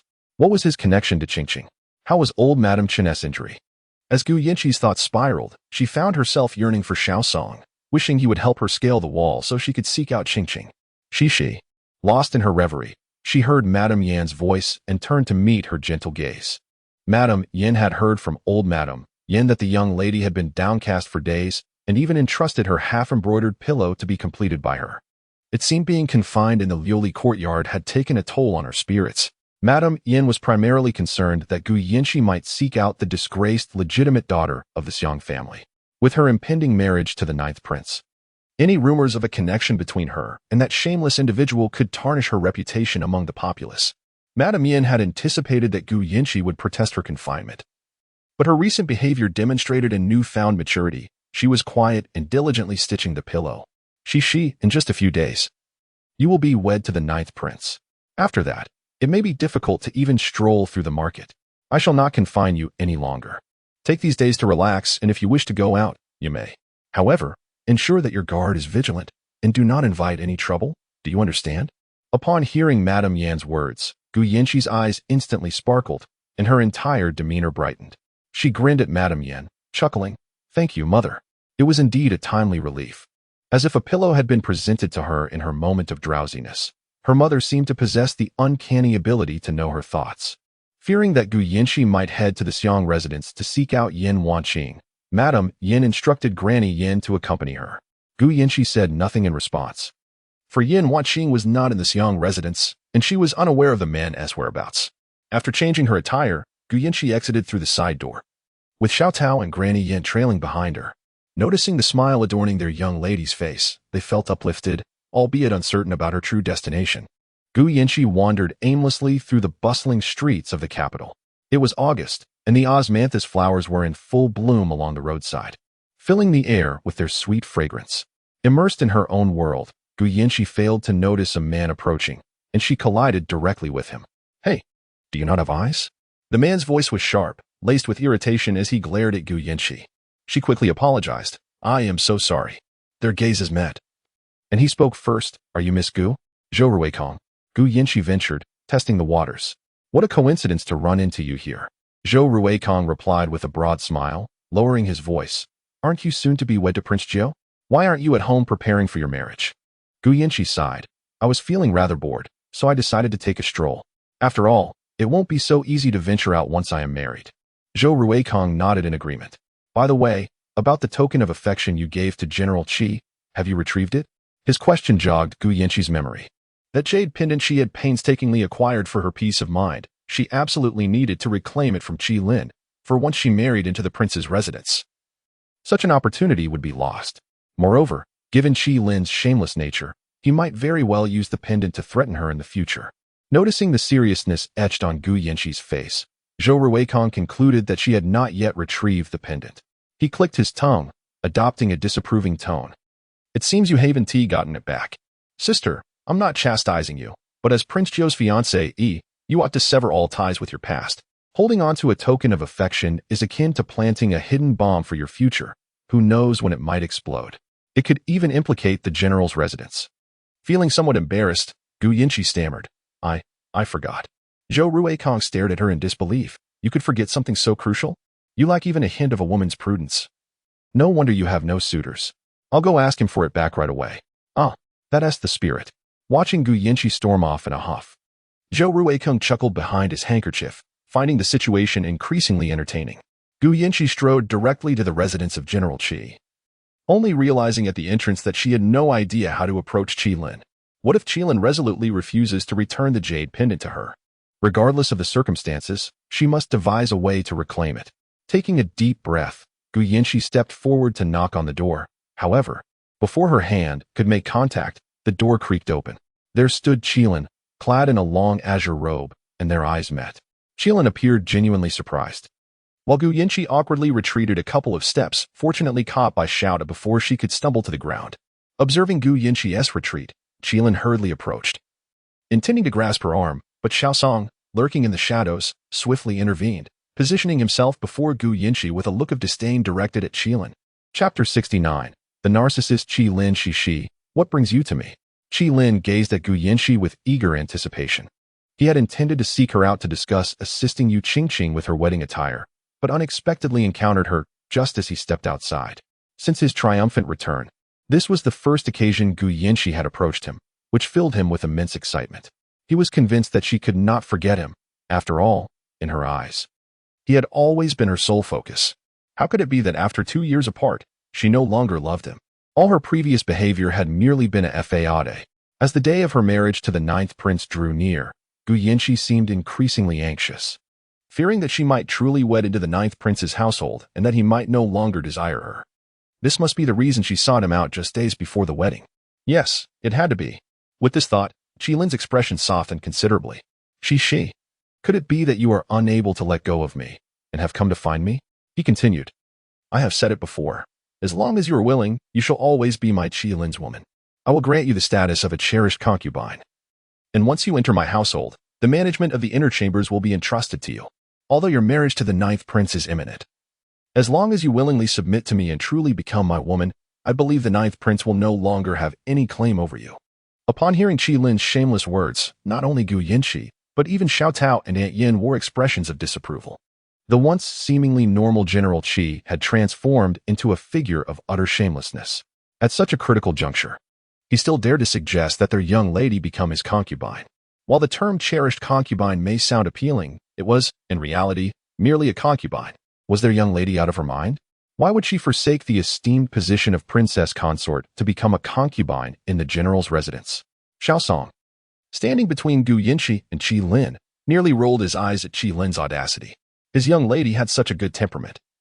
It was astounding that she remained composed in the face of such brazen remarks. If it had been him, he would have long since sent the man flying with a single slap. Gu Yinchi swallowed hard, struggling to suppress the urge to slap Qi Lin into silence. With great restraint, she spoke. "I remember giving you an amulet made of purple jade. Could you return it to me?" Qi Lin furrowed his brow in confusion, unable to believe his ears. Was Gu Yinchi visiting him merely to retrieve that amulet? Shi, what did you say? I said, "Can you return that amulet to me?" Gu Yinchi spoke gently. Shi, that amulet was a talisman you procured for me. It symbolizes our bond, representing your love for me. How could you take it back? It signifies the feelings shared between us. Shi, I understand that your marriage to the ninth prince is against your will, compelled by imperial decree. However, as long as you voiced your desire, you shall still be my woman. We could. At long last, Gu Yinchi could no longer contain herself. With a forceful shove to Xiao Song, she raised her hand and delivered a resounding slap to Qi Lin's face. The sharp sound echoed in the air, and Qi Lin's head turned sharply to the side, leaving everyone present in a state of astonished disbelief as they turned their gazes toward Gu Yinchi. Although they were astonished that the young lady had resorted to physical violence, they secretly applauded her for the catharsis it provided. "You dare to strike me?" Qi Lin exclaimed, covering his face in disbelief. Gu Yinchi's slap, though firm, left only a faint mark on his cheek, causing no real pain. However, while his face remained unscathed, his heart ached profoundly. The anguish pierced through him. How could his beloved Cici, who had once cherished him so dearly, inflict such harm upon him? Qi Lin, I have already betrothed myself to the ninth prince. I shall soon become the ninth princess, and you must never utter such words to me again. Otherwise, a mere slap will be the least of your worries. She had never intended to wield her future title as a means of intimidation, yet in this instance, she felt compelled to leverage her impending status to put the shameless Qi Lin in his place. Very well. Qi Lin's expression twisted into a snarl. He pressed his tongue against the side of his face that Gu Yinchi had struck and spat on the ground. Since you have stated it so plainly, allow me to inform you that I shall never return that piece of purple jade to you. You wish to marry the ninth prince, do you? You aspire to become the ninth princess? I shall thwart your ambitions and prevent you from claiming that title.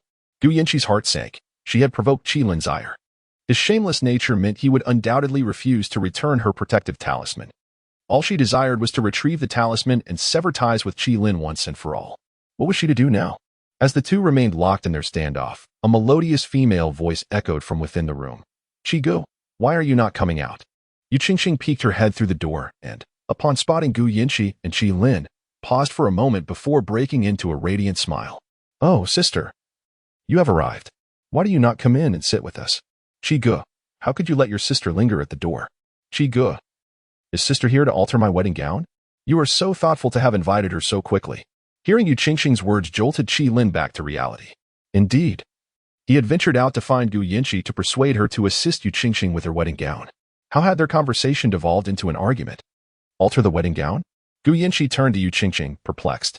But that gown was made 2 years ago. There is no way you can fit into it now. Recalling a previous life, she remembered how Yu Qingqing had taken the gown, only to discover it was too small. Qi Lin had insisted on having it altered, a task made arduous by the double-sided embroidery. Yu Qingqing had been impatient, leading Gu Yinchi to toil day and night, lighting several candles when the darkness of night made it difficult to see. After 3 sleepless nights, she finally completed the alteration. To her astonishment, in this lifetime, Qi Lin still expected her to assist Yu Qingqing with her wedding gown. However, if Qi Lin were willing to return her talisman, she would gladly help Yu Qingqing, provided he was amenable to such an exchange. Shi, the wedding gown that Qingqing wears is ill-fitting. Since you have arrived, why not come in and assist her with the alterations? Qi Lin softened his tone as he gazed at Gu Yinchi. Gu Yinchi nodded and lowered her voice, leaning closer to Qi Lin's ear. I can help with the gown, but I would like to exchange it for the talisman. You, Qi General exclaimed. That talisman was originally mine. Since our relationship has come to an end, is it not reasonable for me to reclaim what is rightfully mine? Moreover, Gu Yinchi lifted her eyes to glance at Yu Qingqing. Surely, you would not wish for your wife to be disheartened over the matter of the wedding gown?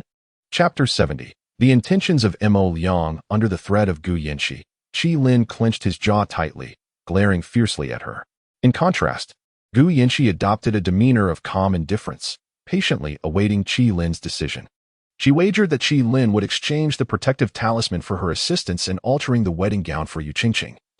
For that gown could only be modified by her or the embroideress in the palace. No one else in the entire capital could manage it. Indeed, the next moment, Qi Lin relented. With a hint of resignation, he nodded at Gu Yinchi, conceding, "Very well, but today is not convenient. Let us meet at Zui Feng Lu tomorrow at the hour of the snake."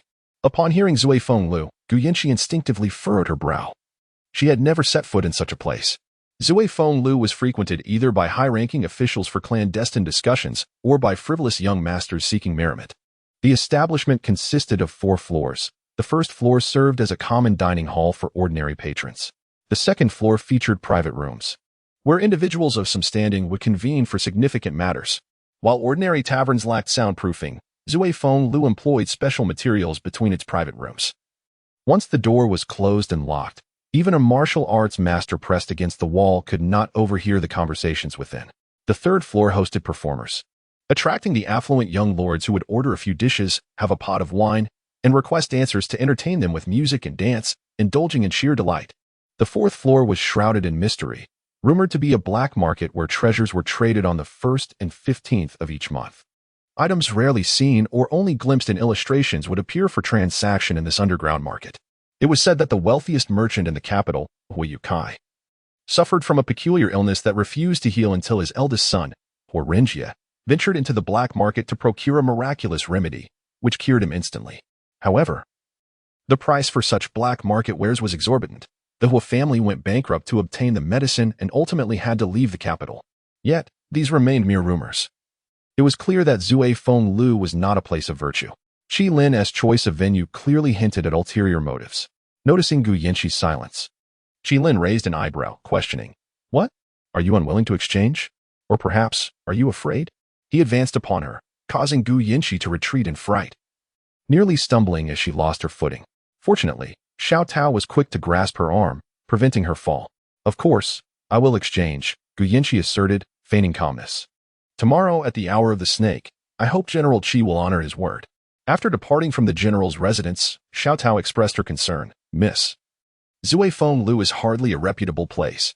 General Qi's invitation there may harbor ill intentions." Old Madame Yin also voiced her apprehension, saying, "Miss, that piece of purple jade was a peace talisman obtained from Jing'an Temple. It does not signify anything of great import. The 9th prince is certainly understanding and would comprehend our situation. Otherwise, we need not go tomorrow. We can forfeit such a peace talisman." "That will not do."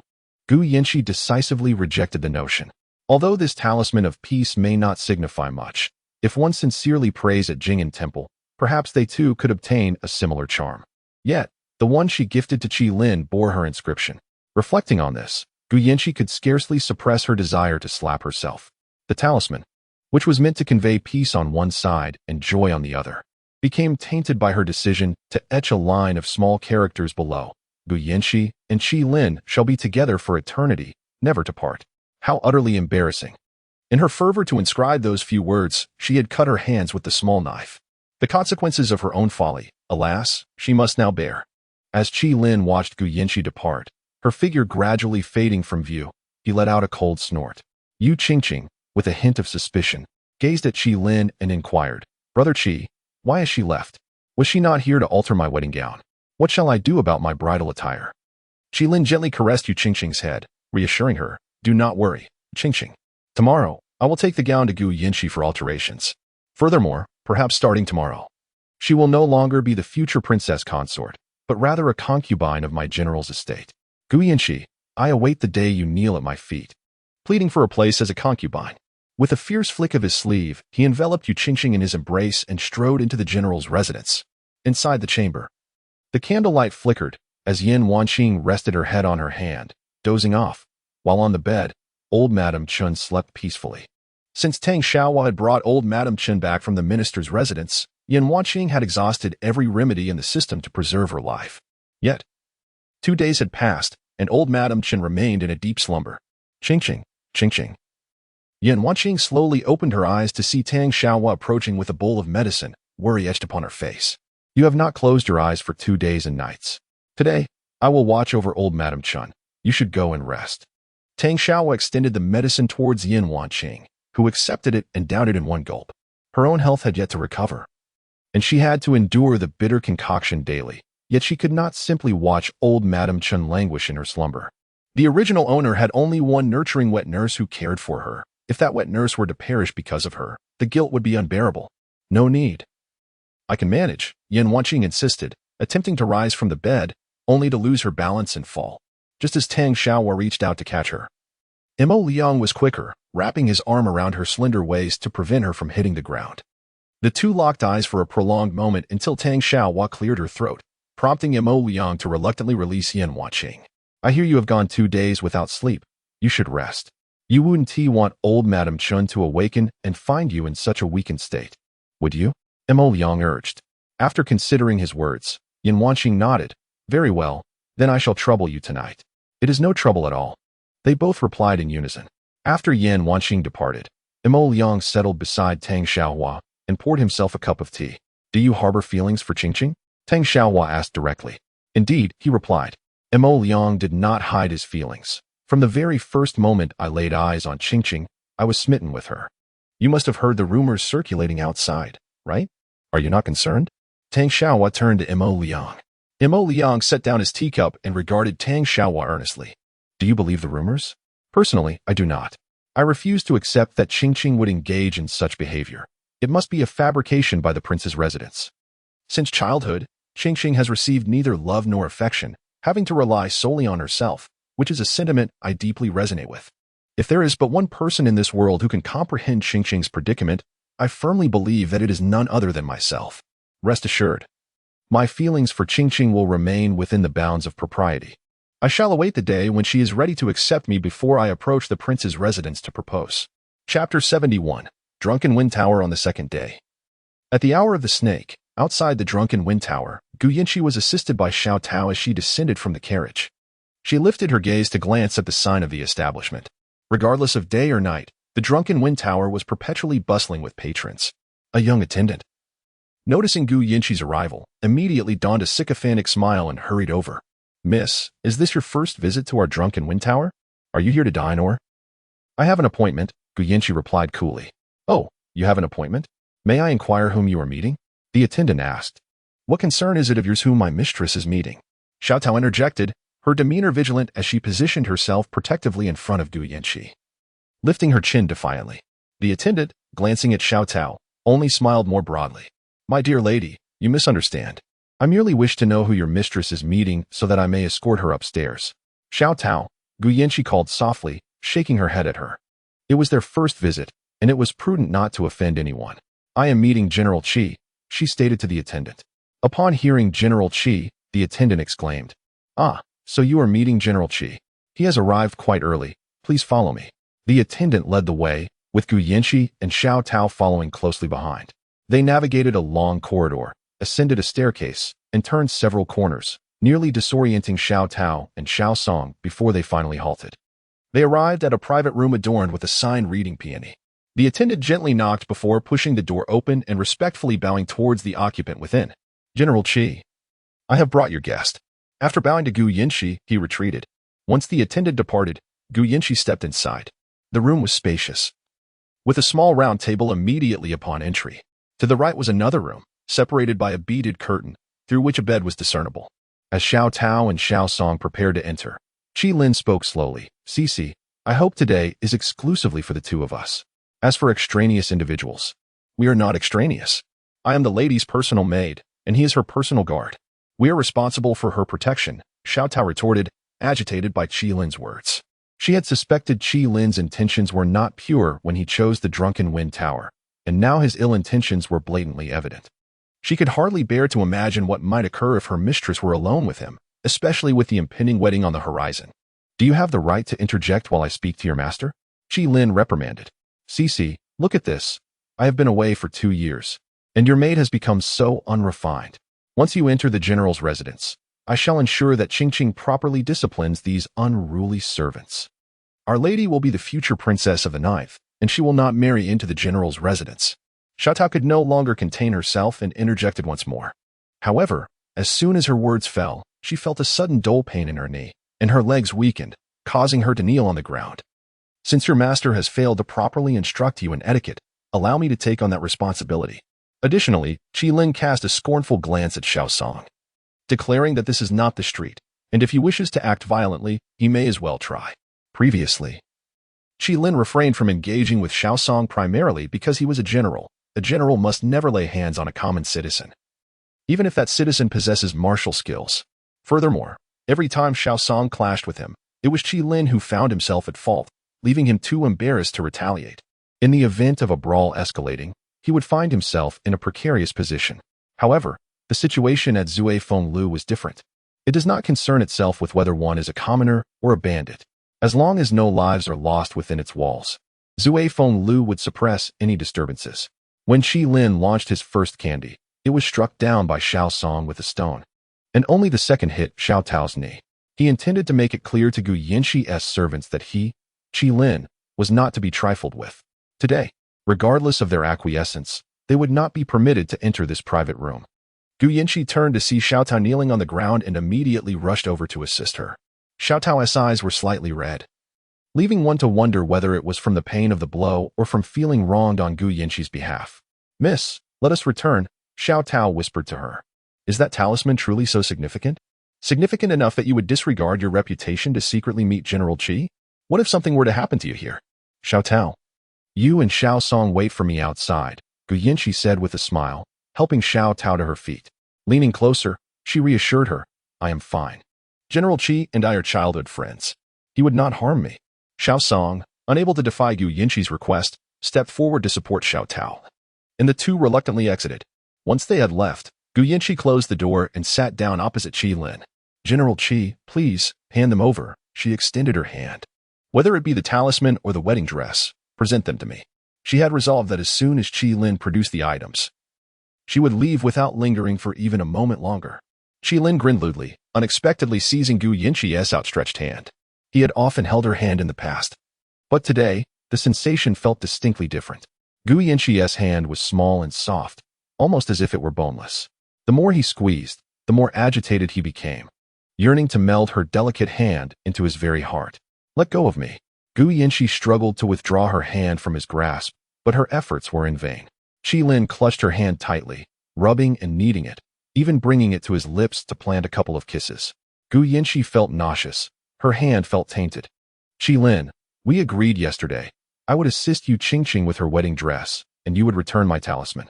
A respectable general would not go back on his word, would he? Cici, rest assured, I am a man of my word. However, at this moment, we have more pressing matters to attend to, do we not? Qi Lin's expression grew increasingly lewd, his breathing becoming more rapid.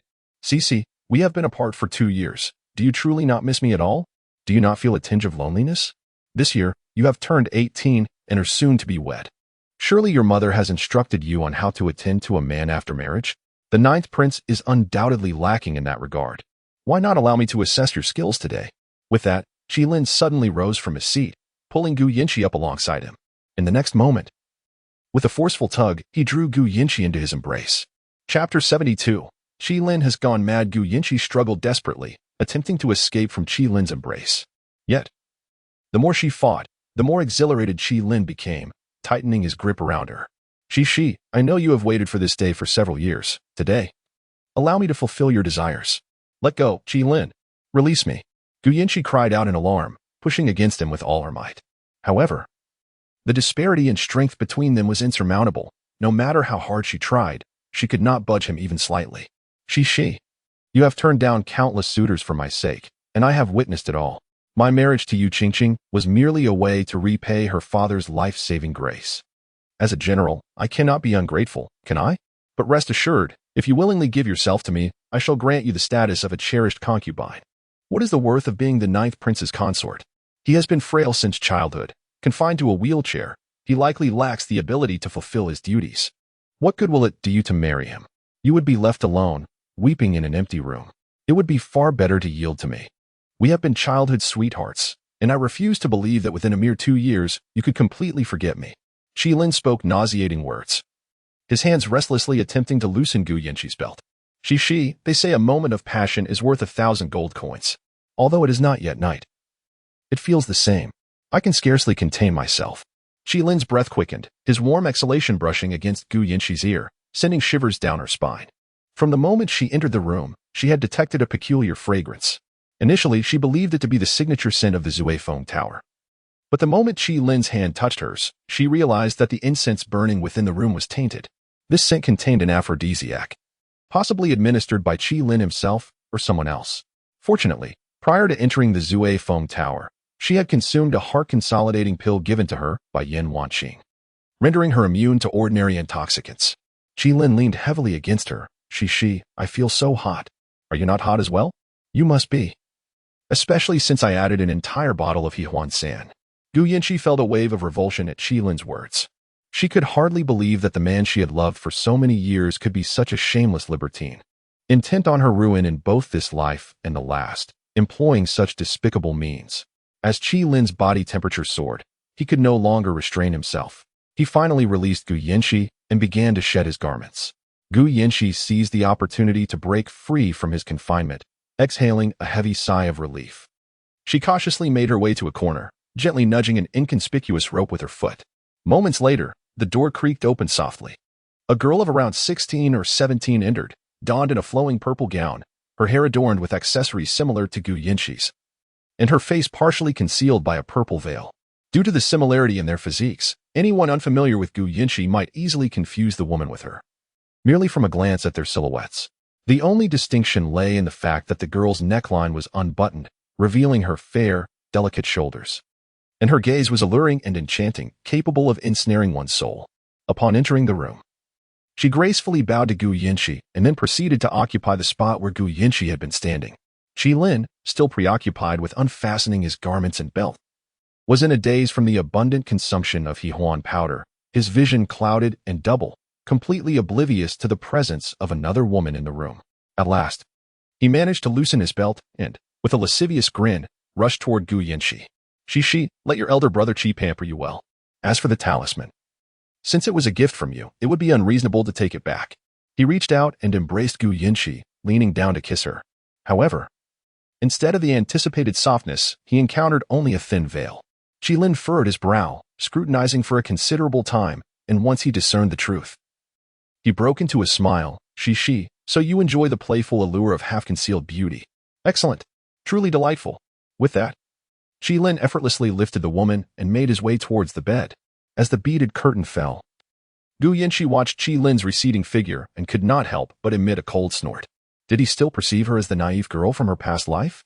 Having endured betrayal in her previous existence, she would never allow herself to be alone with Qi Lin in this life. When he had suggested meeting at the Drunken Wind Pavilion, she had already surmised his intentions. A man inviting a woman to meet privately could only imply certain matters. Having borne a child in her last life, she was certainly not naive. Thus, she had early on bribed a dancer at the pavilion, whose figure and appearance closely resembled her own. When the effects of Qi Lin's potion took hold, she would deftly pull the rope, the other end of which was attached to a bell, with Xiao Tao and Xiao Song keeping watch. Upon hearing the bell's chime, they could allow the dancer to enter the room. The bed emitted sounds that would make anyone blush, and Gu Yanqi lifted the beaded curtain to enter, searching through the scattered garments until she found the purple jade talisman, clutching it tightly in her hand. She had known Qi Lin would certainly keep this talisman on him, for it bore the inscription, Gu Yanqi and Qi Lin shall be together for eternity, never depart. Should Yu Qingqing catch sight of such a talisman, it would undoubtedly lead to chaos. With the talisman in hand, she gathered their garments and exited the room. Xiao Tao and Xiao Song were stationed at the door, and upon hearing the sound of the door opening, they both looked up with joy. Seeing Gu Yanqi emerge unscathed from the room, they finally breathed a sigh of relief. Though they had been terrified, after hearing about Gu Yanqi's plan the previous night, Xiao Tao had persistently urged her to abandon the talisman. The ninth prince, being so fond of their young mistress, should certainly understand. Yet, Gu Yanqi remained resolute in retrieving the talisman, insisting that since she had decided to sever ties, she must do so cleanly. Unbeknownst to her, everything had unfolded precisely as the young lady had anticipated. Qi Lin had indeed infused that particular substance into the aromatic essence, employing every conceivable tactic to tarnish her reputation. "My lady, we must depart swiftly," Xiao Tao expressed her concern anxiously. "There's no need to rush. Since Qi Lin is so intent on sullying my name, I shall equally tarnish his," the young lady replied with determination. "Xiao Song, find someone to spread the word at General Qi's residence, stating that he is in search of companionship at the Drunken Breeze Pavilion. Also, take these garments and dispose of them." Upon hearing Gu Yanqi's words, Xiao Song could not help but twitch at the corners of his mouth. The young lady had even produced the attire of General Qi and that dancer? What would they wear afterward? Surely, they could not appear bare. The mere thought sent a thrill through him. He nodded, accepted the garments from Gu Yanqi, and promptly turned to leave. Chapter 73. Caught in the act having obtained the protective talisman, Gu Yanqi was in high spirits. With a smile gracing her face, she descended the staircase and handed a silver ingot to the young servant, instructing, "Bring me whatever delicacies you have." The young servant's eyes sparkled at the sight of the silver, and he eagerly nodded in agreement. Thus, after a cup of tea, Gu Yanqi and Xiao Tao enjoyed their lunch on the first floor of the Drunken Wind Pavilion. The cuisine at Drunken Wind Pavilion was quite delightful. And as Gu Yanqi dined, she awaited Yu Qingqing's arrival. They savored their meal for a full hour before finally seeing Yu Qingqing and the old Madame Qi enter. "Little Song is rather slow. It's been an hour, and they have just arrived," Gu Yanqi murmured softly. The young servant, noticing Yu Qingqing and the old Madame Qi, did not recognize them, but their imposing demeanor suggested they were not there for trivial matters. He approached with a forced smile and inquired, "Ladies, are you dining or?" Before he could finish, Yu Qingqing interrupted, "I am looking for someone. Is General Qi Lin here at your establishment?" The young servant felt a jolt of apprehension. General Qi? Only moments ago, he had accompanied a lady into the general's private room. How could another one be here? Could it be that the earlier lady was a kept mistress of General Qi? "Are you mute? I'm addressing you." Yu Qingqing's eyes brimmed with barely contained fury. Today, Qi Lin had claimed to be feeling well enough to visit the military camp and left early in the morning. Finding her time at home dull, she decided to venture out with Qiu Xiang and Qiu Ju. Along the way, she heard whispers that Qi Jiang was at Drunken Wind Pavilion enjoying music and had ordered a lady. She had pulled the informant aside for clarity, but he only mumbled that if she didn't believe him, she could see for herself at Drunken Wind Pavilion. Naturally, Yu Qingqing was skeptical, but she could not venture there alone. What if it were merely a rumor? Qigu would certainly be upset, accusing her of mistrust. Thus, she swiftly returned to the general's residence and shared the rumor with the old Madame Qi. If such tales spread, it would tarnish Qi Lin's reputation, after all. How could a respectable general be seen frequenting such places? Should word get out, it could reach the emperor's ears. Upon hearing this, the old Madame Qi grew anxious. She knew her son well. While he had his vices, he was discerning and would never seek companionship in such establishments. Perhaps he had merely entertained a few dancing girls and had been misunderstood. Recognizing the need for clarification, the old Madame Qi followed Yu Qingqing to Drunken Wind Pavilion without hesitation. "Allow me to guide you to General Qi's private room," the young servant stammered.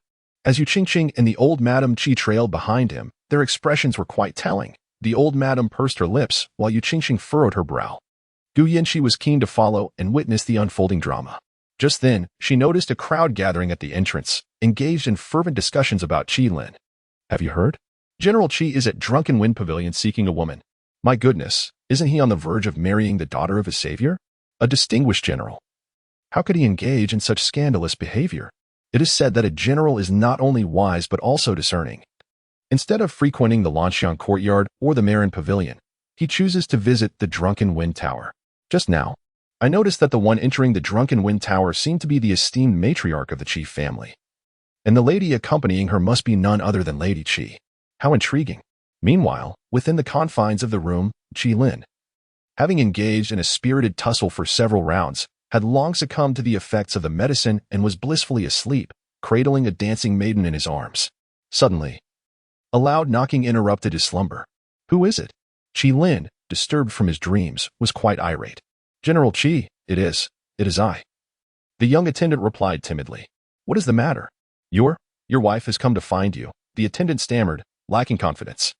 The previous lady had been led inside by him, and now another was arriving. It was evident to any discerning observer what this visit entailed. Upon hearing that Yu Qingqing had arrived, Qi Lin was instantly jolted awake. He hastily sat up in bed, scrambling to find his garments, but to his dismay, they were nowhere to be found. Frustrated, he scratched his head, only to notice that the person beside him was not Gu Yanqi. You! Qi Lin exclaimed in shock, leaping from the bed. Who are you? Why are you in my bed? The dancing maiden, known as Hongmian, gazed at Qi Lin with her sorrowful, autumn-like eyes. It was the young master who insisted on having me. Now you inquire about my name? No, it cannot be. The one who was with me was clearly. Qi Lin smacked his forehead, finally realizing he had fallen victim to Gu Yanqi's scheme. His teeth ground together in fury as he seized Hongmian by the neck, demanding, Did Gu Yanqi conspire with you to ruin my reputation? Strangled by Qi Lin's grip, Hongmian's face flushed crimson, unable to utter a word. Qi Lin's hold was forceful. Soon, Hongmian struggled for breath, the veins on her forehead standing out prominently. Knock, knock, knock. Another round of knocking sounded from outside, accompanied by the young servant's voice. General Qi, are you inside? If so, I shall allow your wife to enter. No. Qi Lin bellowed towards the door. He was still unclothed, and there was another unclothed person in his bed. How could he possibly allow Yu Qingqing to enter? In a fit of rage, he hurled Hongmian aside and frantically pulled the covers off the bed in search of his clothes. But regardless of how he searched, not a single article could be found. Not only were his garments missing, but even Hongmian's attire had vanished. Gu Yanqi. Qi Lin seethed, his teeth nearly grinding to dust. He could hardly fathom how, after merely 2 years apart, Gu Yanqi had grown so bold. Not only had she plotted against him, but she had also taken his clothes, clearly intent on ruining him. Qi Lin was perplexed. He had mixed an entire vial of Hahuan powder into the incense. Why had Gu Yanqi not fallen victim to it? Or perhaps she had anticipated his scheme and preemptively consumed an antidote. This was inconceivable. Gu Yanqi could not possibly be that clever. There must have been someone aiding her in the shadows. A figure gradually surfaced in Qi Lin's mind. It was Prince Jiu, Luo Juanhe. It must be that Gu Yanqi informed Luo Juanhe of their rendezvous today at the Drunken Wind Pavilion, and undoubtedly, the antidote was also provided by Luo Juanhe. Curse it. Qi Lin felt a tumult of shame and anger as he hastily wrapped himself in the quilt that Hongmian was holding. At this moment, he found himself with no path of retreat, compelled to take a desperate gamble. Qi Gij, are you inside? Yu Qingqing awaited anxiously outside the door. The longer Qi Lin remained silent, the deeper her unease grew. It appeared that the rumors circulating outside were indeed mostly true. Clenching her delicate fists beneath her sleeves, Yu Qingqing had initially perceived Qi Lin as a mere simpleton, solely preoccupied with warfare and plotting against Gu Yanqi. However, she now realized that he was no different from other men, driven by base instincts. She dreaded the thought that Gu Yanqi might become the 9th princess, leaving her to contend with a powerless and impoverished concubine vying for Qi Lin's affection. The more she pondered, the more her ire surged, and suddenly, she thrust open the door of the private room. Chapter 74. Such embarrassment as the door swung open, Yu Qingqing strode boldly into the room. The moment she stepped inside, a suggestive aroma enveloped her senses. Yu Qingqing surveyed her surroundings and quickly pinpointed the bed behind the beaded curtain. Despite the barrier, the disarray of the bed was unmistakable. Qi Lin lay on the bed, propping himself up with his hand as he heard the commotion. Weakly, he uttered, Qingqing, mother, why are you here? Yu Qingqing lifted the beaded curtain and entered, only to discover Qi Lin alone on the bed. He was tightly wrapped in a quilt, appearing quite cold, his complexion pale as though he had just recovered from a severe illness. Brother Qi, what is wrong? Why are you at the Drunken Wind Pavilion? And you? You are drenched in sweat. Are you feeling hot? Yu Qingqing gently dabbed the cold sweat from Qi Lin's forehead with a handkerchief. No, I'm not hot, Qi Lin replied, stammering slightly. Just a moment before Yu Qingqing entered, he had hastily concealed Hongmian in the wardrobe. How could he possibly not be sweating? The young servant who had brought Yu Qingqing and the others stood at the door, craning his neck to look inside.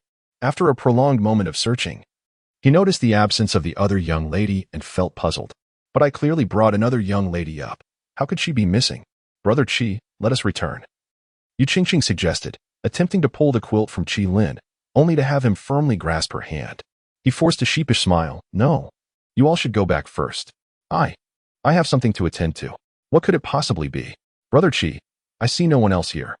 Qi Lin pressed the quilt tightly against himself, nearly on the verge of tears. He was completely unclothed beneath the covers. How could he possibly rise? That wretched Gu Yanqi. He fervently hoped never to encounter her again. If fate decreed otherwise, he would not let her off lightly.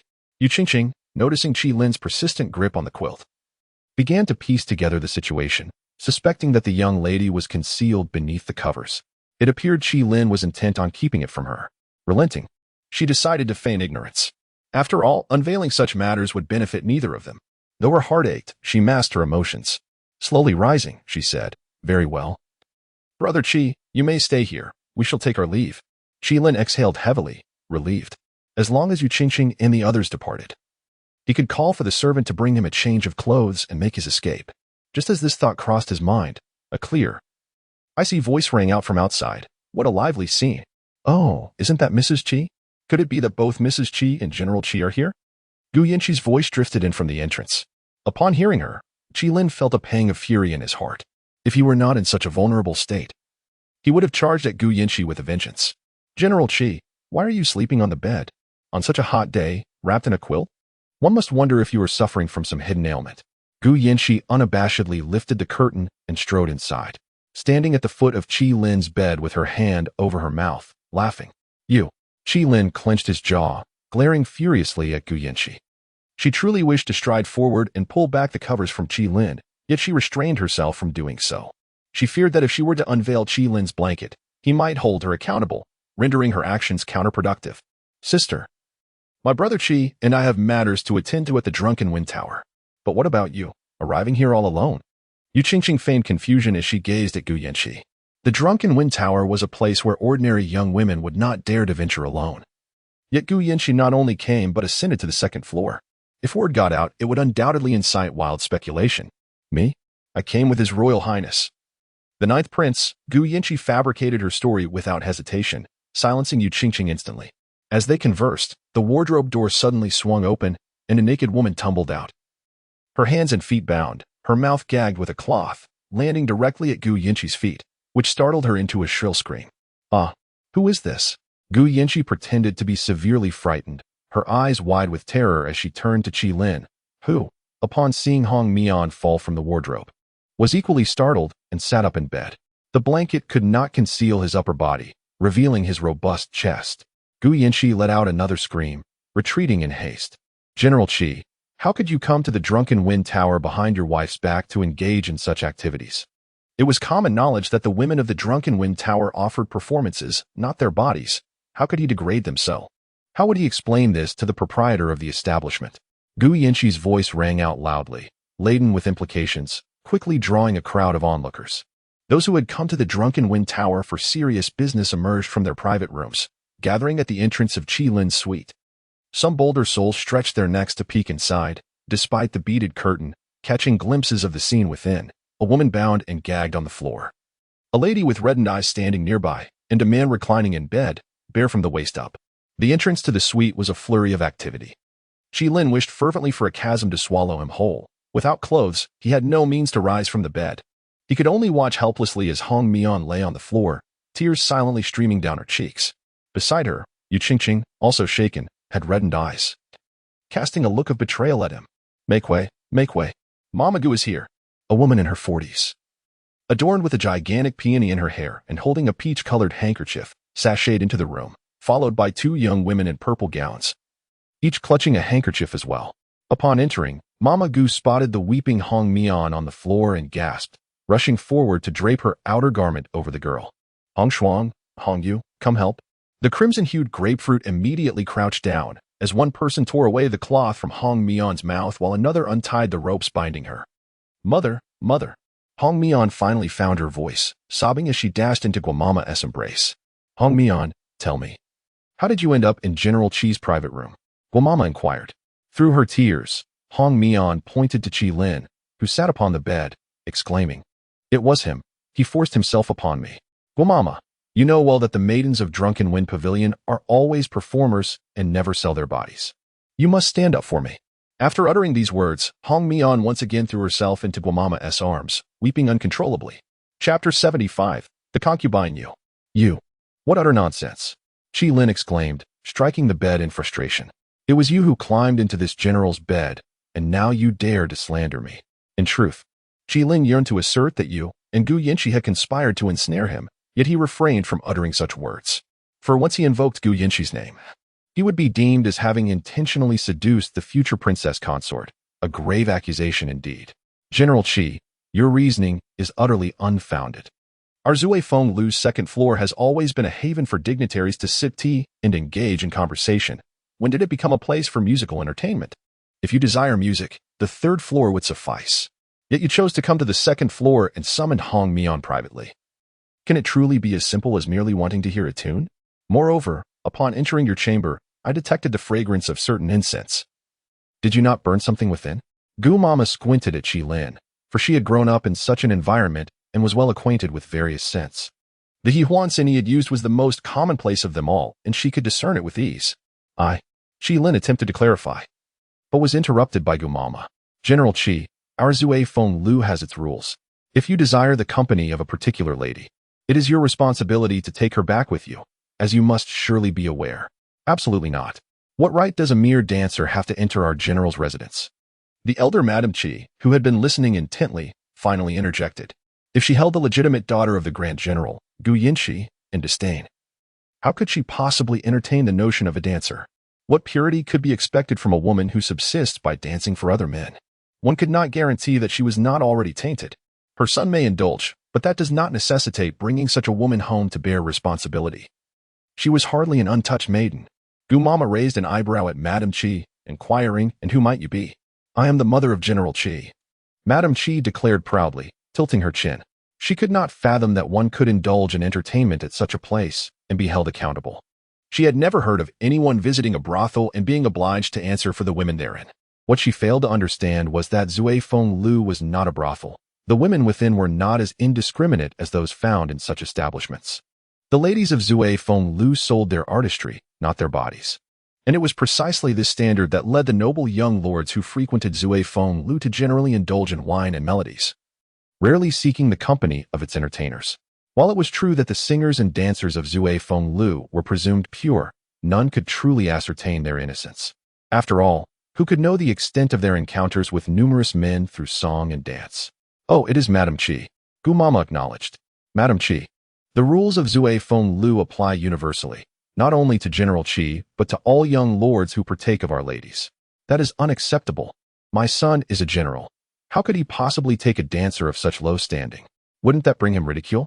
Onlookers at the entrance, having overheard Madame Qi's remarks, began to scold. If your son is of such noble stature, then he should not venture to Zui Feng Lu. Indeed, if one comes to Zui Feng Lu, engages with a lady, and then seeks to evade responsibility, what kind of conduct is that? Is it not a source of ridicule if this is spoken aloud? General Qi, why not descend from your bed and explain matters to your mother? I cannot help but wonder if General Qi is merely incubating eggs while remaining in that bed. Perhaps the recent tumult was so fervent that his garments were torn asunder, leaving him without attire. The crowd erupted in laughter, while Qi Lin, hidden beneath the covers, was nearly overcome with indignation, gasping for breath. All of this misfortune can be attributed to Gu Yinshi, were it not for her. How could a general such as he be reduced to the object of such mockery? Had Gu Yinshi willingly accepted him, she would now be his concubine, dutifully offering her dowry for his use, and there would be no such troublesome affair. Should you continue to speak so recklessly? I shall command my son to detain you all, exclaimed the matriarch of the Qi family, her frustration evident as she struck her thigh. Dear matriarch, it would be wise to refrain from further comment. Your words may not only fail to assist your son, but also tarnish his reputation, came the retort, inciting another wave of laughter. Qi Lin, weary of the absurdity of the day, rested his hand on his forehead, wishing for a swift conclusion to this farce. He resignedly nodded towards Mama Gu. I shall take responsibility. Is that satisfactory? Upon hearing Qi Lin's words, the weeping Hong Mian, who had been cradled in Mama Gu's embrace, immediately knelt before him, expressing her gratitude. Thank you, General Qi.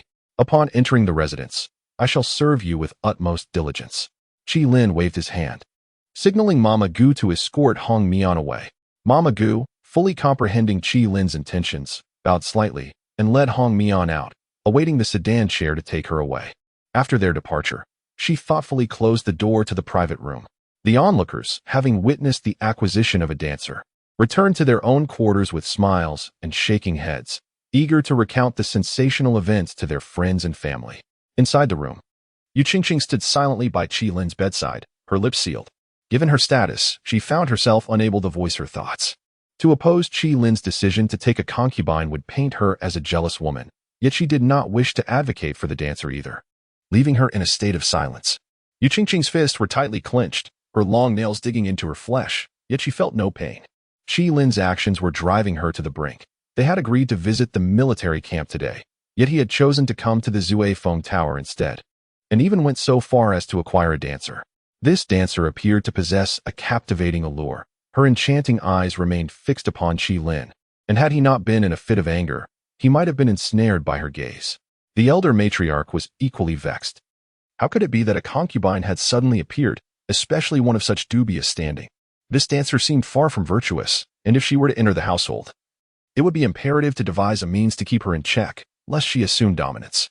Very well, since the matter is settled, let us proceed. Rise from the bed, and we shall return home. The elderly matriarch, Lady Qi, spoke sharply to Qi Lin. When she noticed that Qi Lin remained unresponsive, her impatience grew. She swiftly approached and yanked off the blanket that covered him. Have you been lying under this blanket all this time, perhaps truly attempting to hatch eggs? Qi Lin, his thoughts consumed by Gu Yanxi, was utterly oblivious to Lady Qi's presence. Startled by the sudden exposure after the blanket was removed, he hurriedly attempted to shield himself. Upon witnessing Qi Lin's state of undress, Yu Qingqing's heart, which had been hanging in suspense, sank completely. Lady Qi also caught sight of her son in such a vulnerable condition. While covering her eyes, she scolded, You, did you truly tear your clothes apart? You unfilial son! Unfilial son! Chapter 76. The master of Mingyang Pavilion at this moment, Gu Yanxi, who had stirred up trouble, was hiding outside, watching the unfolding drama. Qi Lin had long desired to take a concubine, and she decided to oblige him, hoping to spare herself from his incessant troubles. The dancer, Hong Mian, was indeed from the Drunken Wind Pavilion, yet she had fallen for a benefactor, willingly surrendering herself to him and even conceiving a child. The benefactor was already married with a wife and concubines, and thus he could not possibly take responsibility for her. When Guamama learned of Hong Mian's pregnancy, she immediately ordered her subordinates to restrain her and force a miscarriage, subsequently sending her to a proper brothel. The Drunken Wind Pavilion would not accept a girl with a tarnished reputation, as it was a matter of responsibility towards their patrons. It would be unjust to expect others to take care of a girl in such a predicament. Just as Hong Mian struggled against the miscarriage potion, Gu Yanxi appeared. She instructed Xiao Song to intercept them, promising Hong Mian that if she assisted her, she would secure a better future for her. Overjoyed, Hong Mian immediately knelt and bowed her head in gratitude. She did not wish to become a true courtesan. She merely desired a place to call home and live with dignity. Naturally, Guamama was delighted by this arrangement. She would gladly rid herself of such a troublesome burden and hand it over to Gu Yanxi, freeing herself from further obligations. The three of them quickly reached an agreement, leading to the day's events. Everything seemed too coincidental, yet having been reborn, Gu Yanxi pondered whether such coincidences truly mattered. She glanced toward the door of the private room. And soon after, Qi Lin, dressed as a servant, emerged, keeping his head bowed behind the old matriarch Qi. The trio did not exit through the main gate, but rather slipped away through a side door. Gu Yanxi smirked. After today's encounter, Qi Lin would likely refrain from troubling her for quite some time, allowing her to prepare for her impending marriage.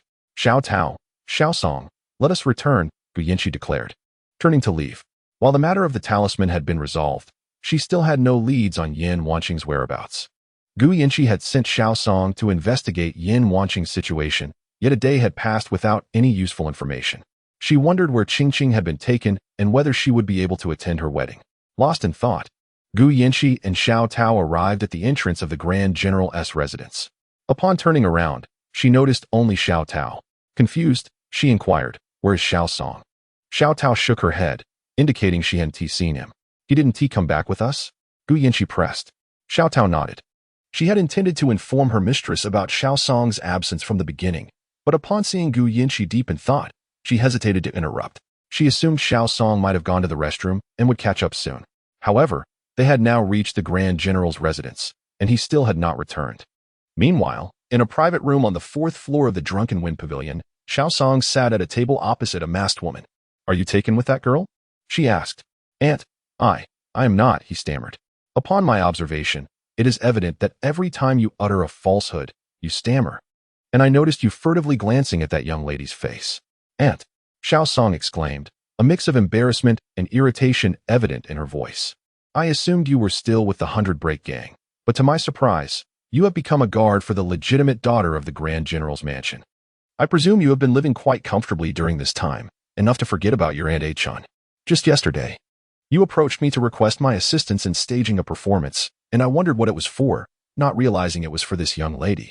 I remarked, isn't she about to marry the 9th prince? If you have feelings for her, why haven't you made your intentions known sooner? Are you truly content with her becoming someone else's woman? And I am uncertain whether I truly like her. Every time I draw near to her, my heart races uncontrollably. Foolish boy, that is indeed affection, A-chun declared. This potion you intend to slip into her food within 3 seconds. And could you refrain from suggesting such distasteful ideas?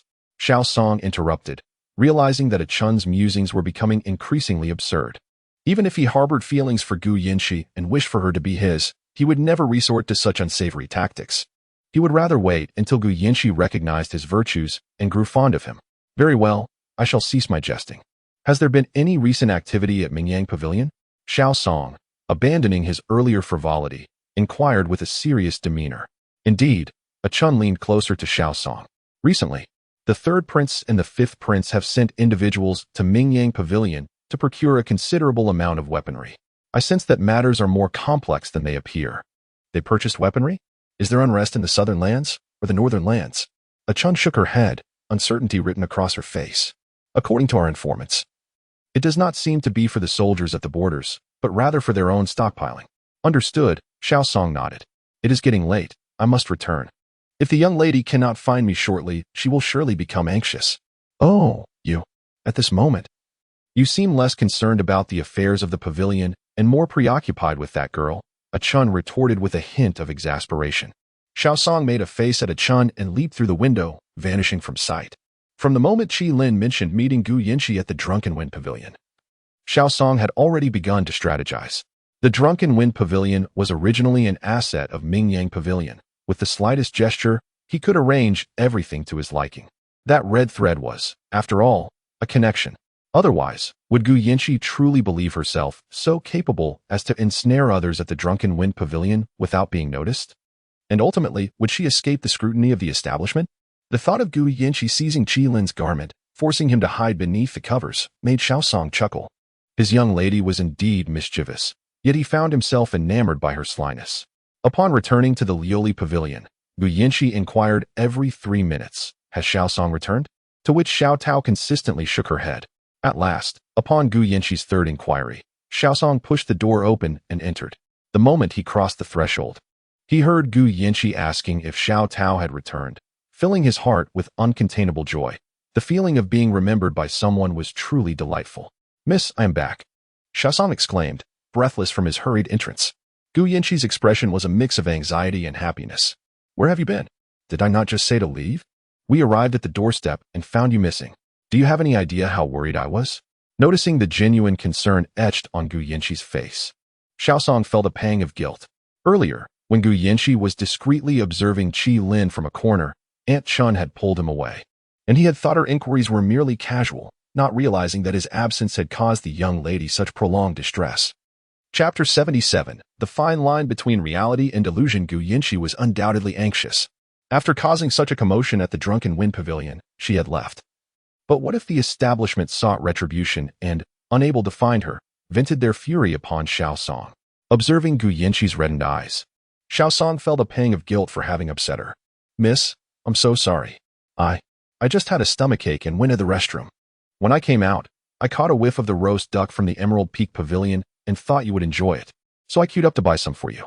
As she spoke, Xiao Song presented the paper-wrapped parcel to Gu Yinshi.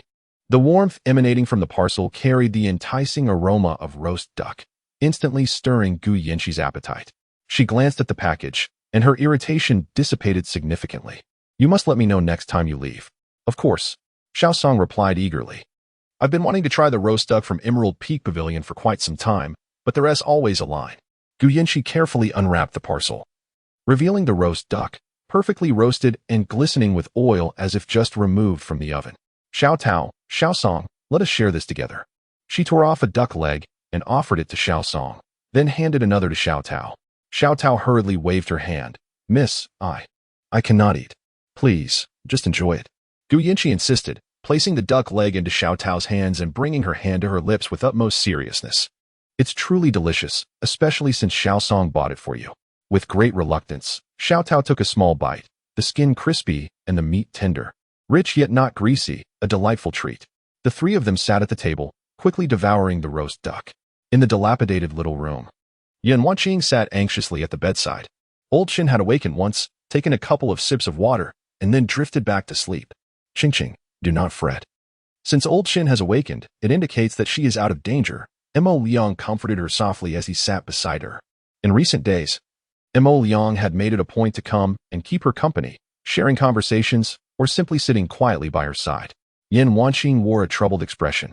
Although rest could replenish one's vitality, the absence of glucose meant that Old Qin could not remain in slumber indefinitely.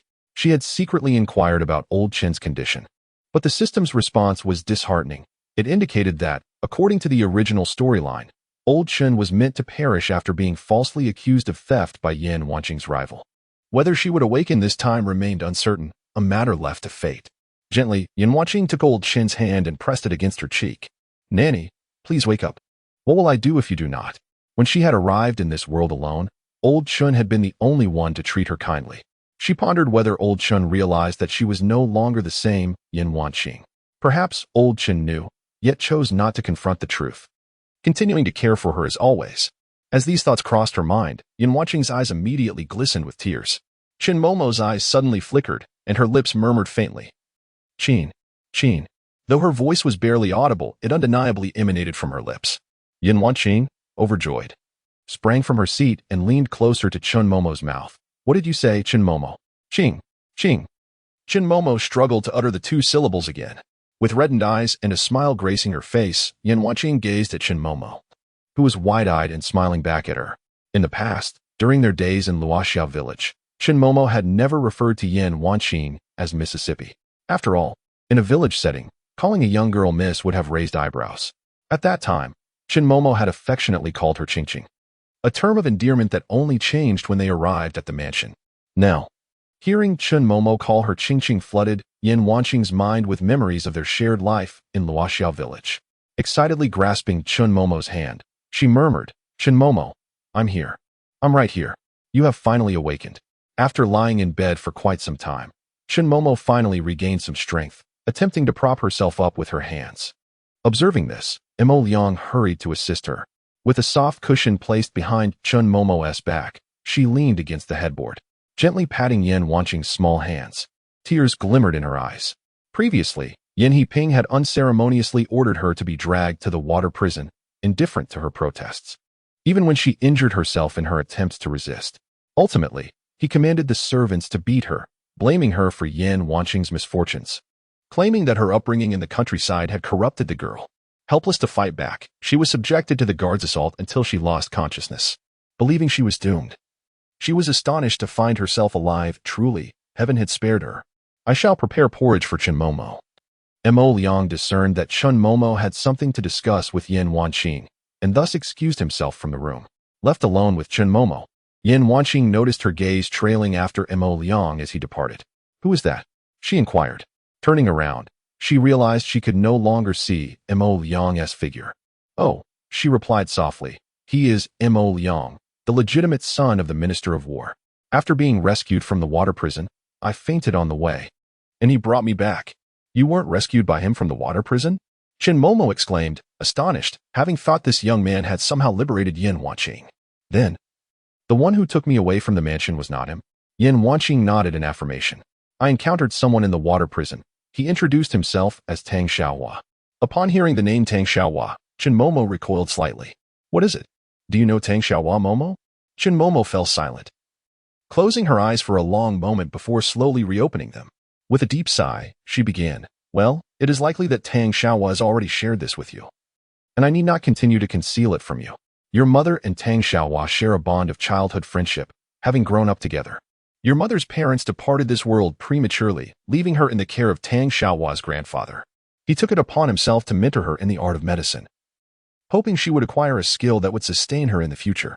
Your mother harbored a fondness for Tang Xiaohua, often dreaming of a day when she could blossom into his bride. However, one fateful day, as Tang Xiaohua ventured out claiming he would catch rabbits for her amusement, he did not return. Worried for his well-being, your mother set out to find him. Eventually, on a hillside, she beheld the unsettling sight of Tang Xiaohua skinning a rabbit alive, all the while remarking, "This one is unappealing. Let us find another." Your mother stood in silence, observing as he methodically skinned 3 rabbits over the course of an hour. Chapter 78. Am I a concubine?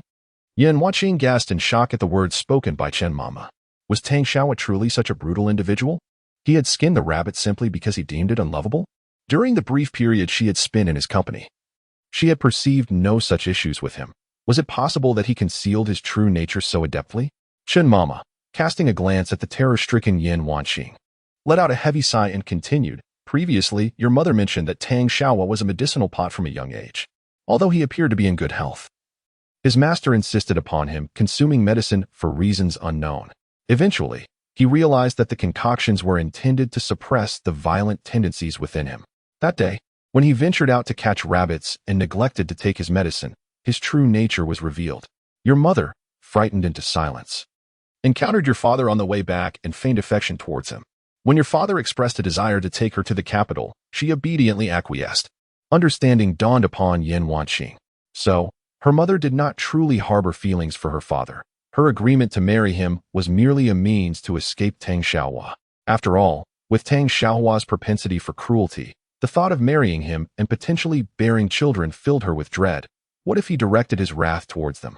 Yet, if her mother feared Tang Xiaohua, why then did she send a letter seeking his aid after Lu Chaoer entered the household? After Tang Xiaohua assumed the role of physician at the Xiong residence, he ceased consuming the herbal remedies prepared by his grandfather. Why had he not succumbed to his previous afflictions? Was this all merely a tale spun by Tang Xiaohua, or was there a deeper mystery at play? Is it true that my mother does not love my father? Yan Huaqing inquired of Chen Mama. Shaking her head, Chen Mama responded, "When it comes to matters of the heart, we, as outsiders, cannot presume to know." After conversing with Chen Mama for a while longer, a knock echoed from outside, followed by Mo Liang's voice calling out, "Chen Mama, Ching Ching, it's time for your medicine." Yan Huaqing replied, "Come in." Mo Liang then entered, placing a food container on the table, and revealed 2 bowls of medicine. He first handed one to Yan Huaqing, and then took the other to sit beside Chen Mama's bed, carefully blowing on a spoonful before offering it to her. Feeling slightly embarrassed, Chen Mama glanced at Mo Liang before seeking help from Yan Huaqing with her eyes. She was reluctant to be fed medicine by a stranger, despite his handsome countenance. Yan Huaqing quickly grasped the unspoken plea, tossing her head back to down the contents of her bowl in one go, placing it on the table before hastily moving to Mo Liang's side, taking the medicine from his hands. With a slightly awkward smile, she said, "Mo Liang, let me feed her." Amused by Yan Huaqing's peculiar actions, Mo Liang nodded with a chuckle. Yan Huaqing then administered the medicine to Chen Mama and enjoyed a bit of millet porridge before tending to her as she settled for a nap. Once Chen Mama was asleep, both Yan Huaqing and Mo Liang carefully retreated and closed the door behind them. Beneath the fragrant osmanthus tree in the courtyard, the blossoms were blooming with fervor. Yan Huaqing and Mo Liang sat across from each other at a stone table, engaging in light conversation. "When do you plan to leave? Did you not mention wanting to seek out that friend of yours?" Mo Liang inquired. "Now that Chen Mama has awakened, I intend to set out tomorrow. It is just that I must trouble you to look after her," Yan Huaqing replied, feeling somewhat embarrassed. Ever since Mo Liang had rescued her, she and Tang Xiaohua had been residing at Mo Liang's place, and later, they brought Chen Mama along.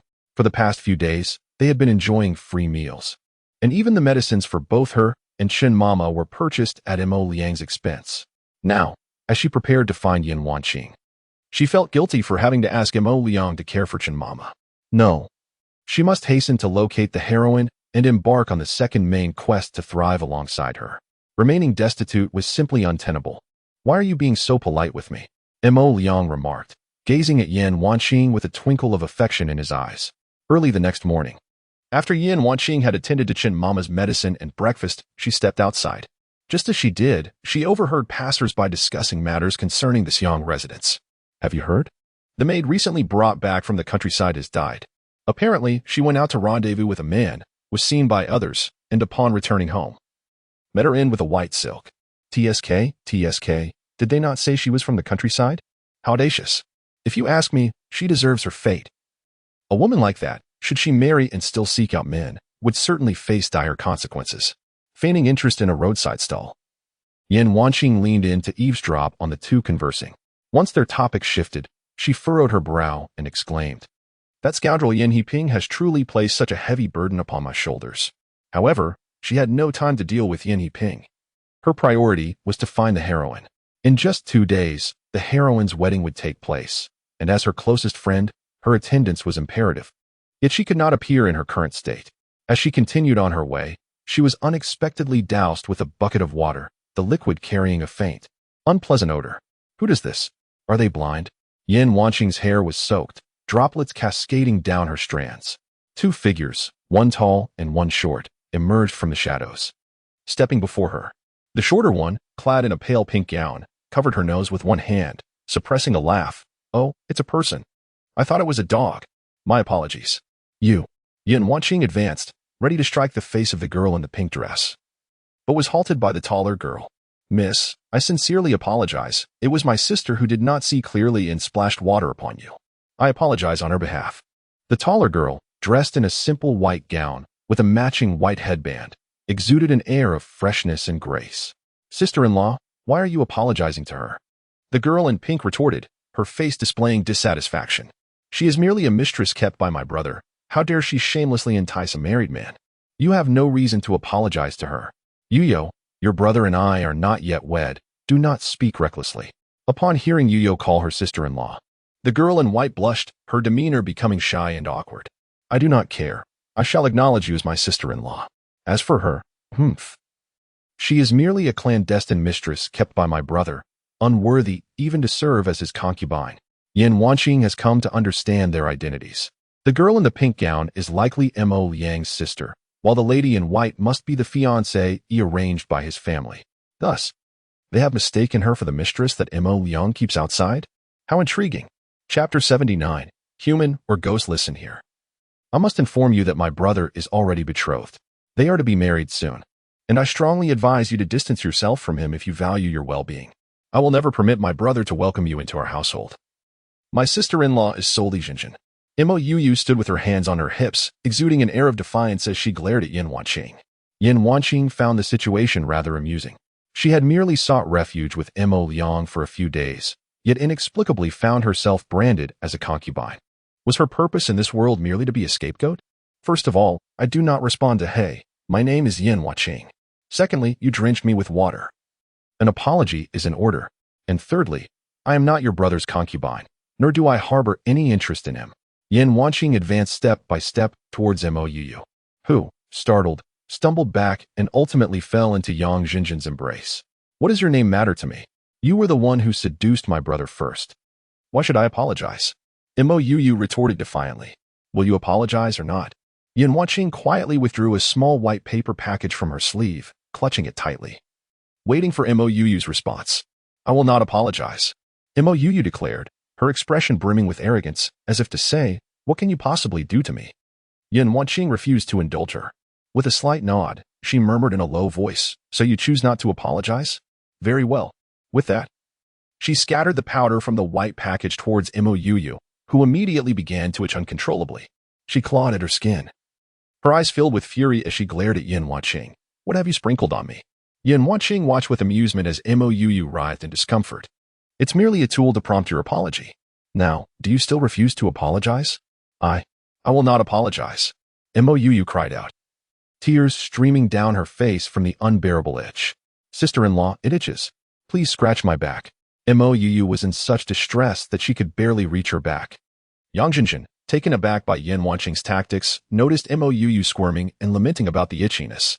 She hurriedly attempted to scratch Mo Yu's back, but alas, the powder only intensified the irritation. If you can resist the itch and refrain from scratching, the effect will gradually subside.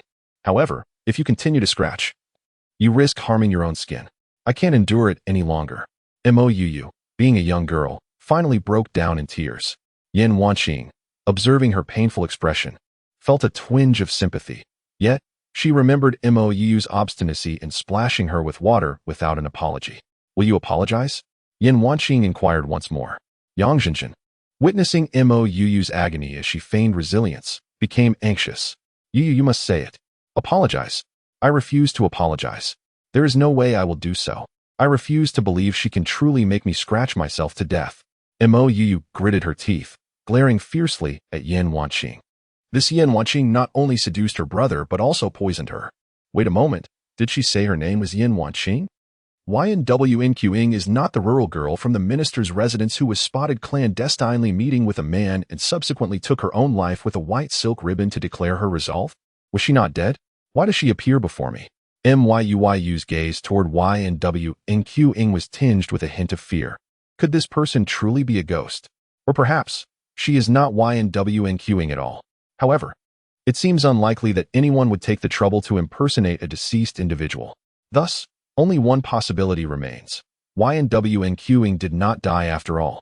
A chill ran down Myu's spine, and feigning humility, she implored YNWNQing, Miss YN, I was wrong. I truly recognize my mistake. I should not have slandered you as my brother's concubine, nor should I have splashed water upon you. Please, spare me. YNWNQing found it peculiar that Myu, who had adamantly refused to beg for mercy moments earlier, now suddenly sought forgiveness. Nevertheless, since an apology had been offered, she decided to be magnanimous and forgive her, for she had matters to attend to. YNWNQing clapped her hands before Myu and said, Very well, since you have apologized, I shall forgive you. In the future, do ensure you are aware of those you cannot afford to offend before throwing water. As YNWNQing turned to leave, YNZHNZH and exclaimed anxiously, Hey, you need to antidote the medicine. I did not administer any poison. Just ask her if she still itches. YNWNQing replied. YNZHNZH and looked at Myu with suspicion, and the latter, who had been scratching incessantly, suddenly halted her movements. Oh, it truly does not itch anymore. How wonderful. YNZHNZH and exclaimed. YNWNQing cast a glance at the two but paid them no further mind, departing without looking back. Watching YNWNQing's retreating figure, Myu bit her lip in frustration. She had anticipated imparting a lesson to YNWNQing today, only to discover that she possessed such cunning abilities. She had not even noticed how YNWNQing had administered the medicine to her. There had been no strange odor, nor had she come into contact with YNWNQing. How had she inexplicably begun to itch? Regardless, the animosity between her and YNWNQing had been firmly established. Let us follow her and see what she intends to do. Myu whispered to YNZHNZHN. The two stealthily trailed behind YNWNQing like thieves. At that moment, YNWNQing was entirely preoccupied with the leading lady and was utterly oblivious to the two little shadows following her. As YNWNQing arrived at the entrance of the Grand General's residence, she encountered YNMM. Excitedly, she rushed forward to intercept the returning YNMM. YNMM.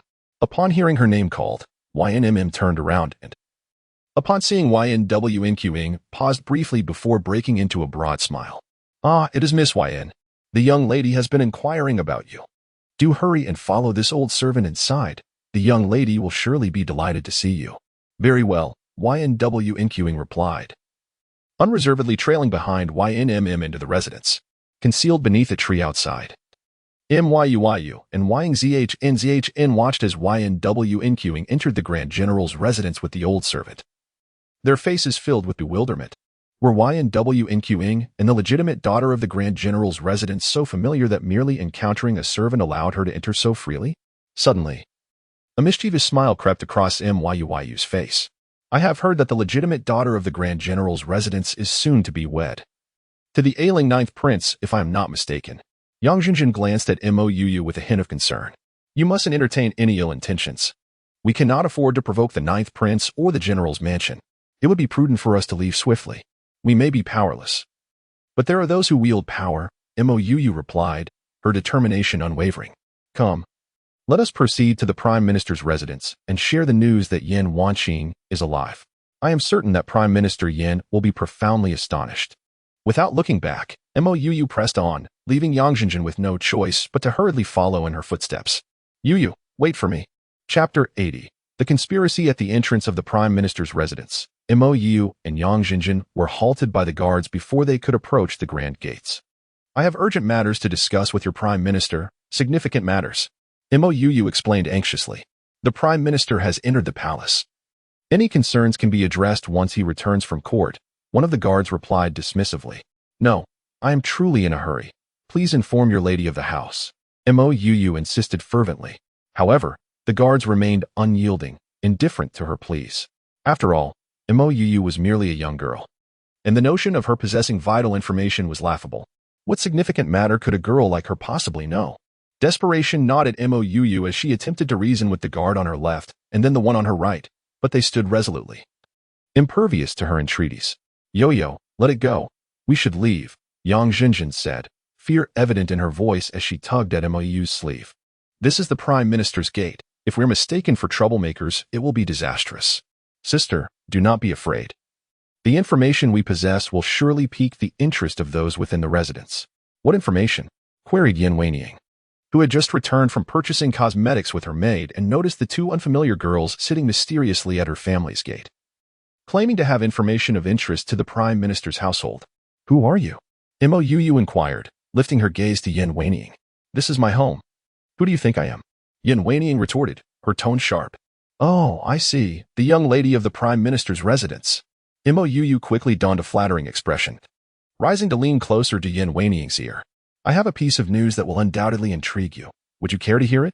Yin Weining, assuming the two girls were attempting to curry favor with the Prime Minister's family, cast a disdainful glance at Mou. Speak plainly. Yin Weining is not dead, Mou declared, observing Yin Weining's reaction closely. Indeed, upon hearing that Yin Weining was alive, Yin Weining's pupils dilated, and she visibly trembled, revealing her astonishment at the revelation. You, what nonsense are you spouting? Yin Weining feigned composure as she reprimanded Mou. Do not make baseless claims without evidence. What evidence do you need? I just saw Yin Weining, Mou exclaimed, her patience wearing thin after her prolonged conversation with the guards. Why were these individuals so obstinate? Did they think she had nothing better to do than lie at the gates of the Prime Minister's residence? Follow me, Yin Weining finally relented. Not long ago, she had heard from her father that Yin Weining had been rescued from the water prison. It was likely she was still alive, though her whereabouts remained a mystery.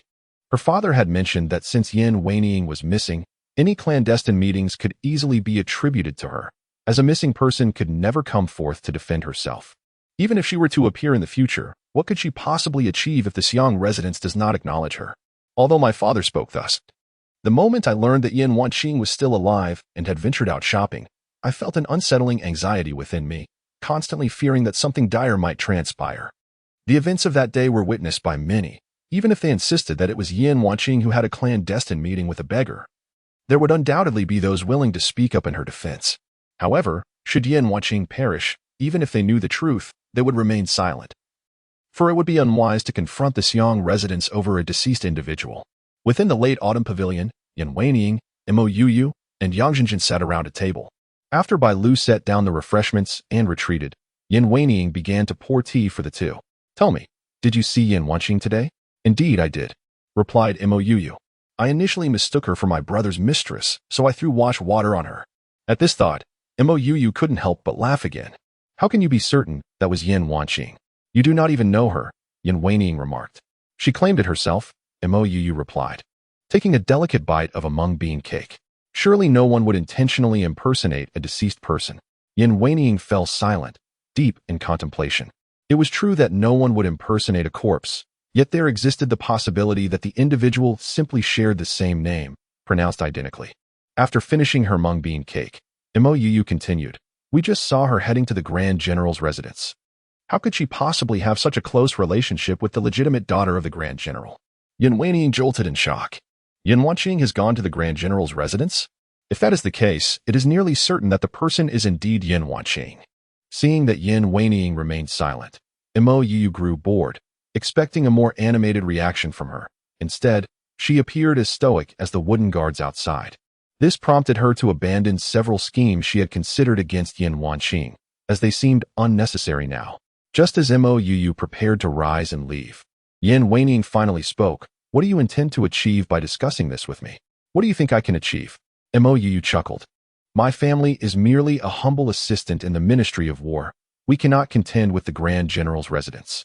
if you wish to see Yin Wanqing destroyed. I do have a few excellent ideas, she added. What ideas? Yin Wanqing's eyes brightened. It was surprising that even after being rescued, Yin Wanqing could still incur enmity.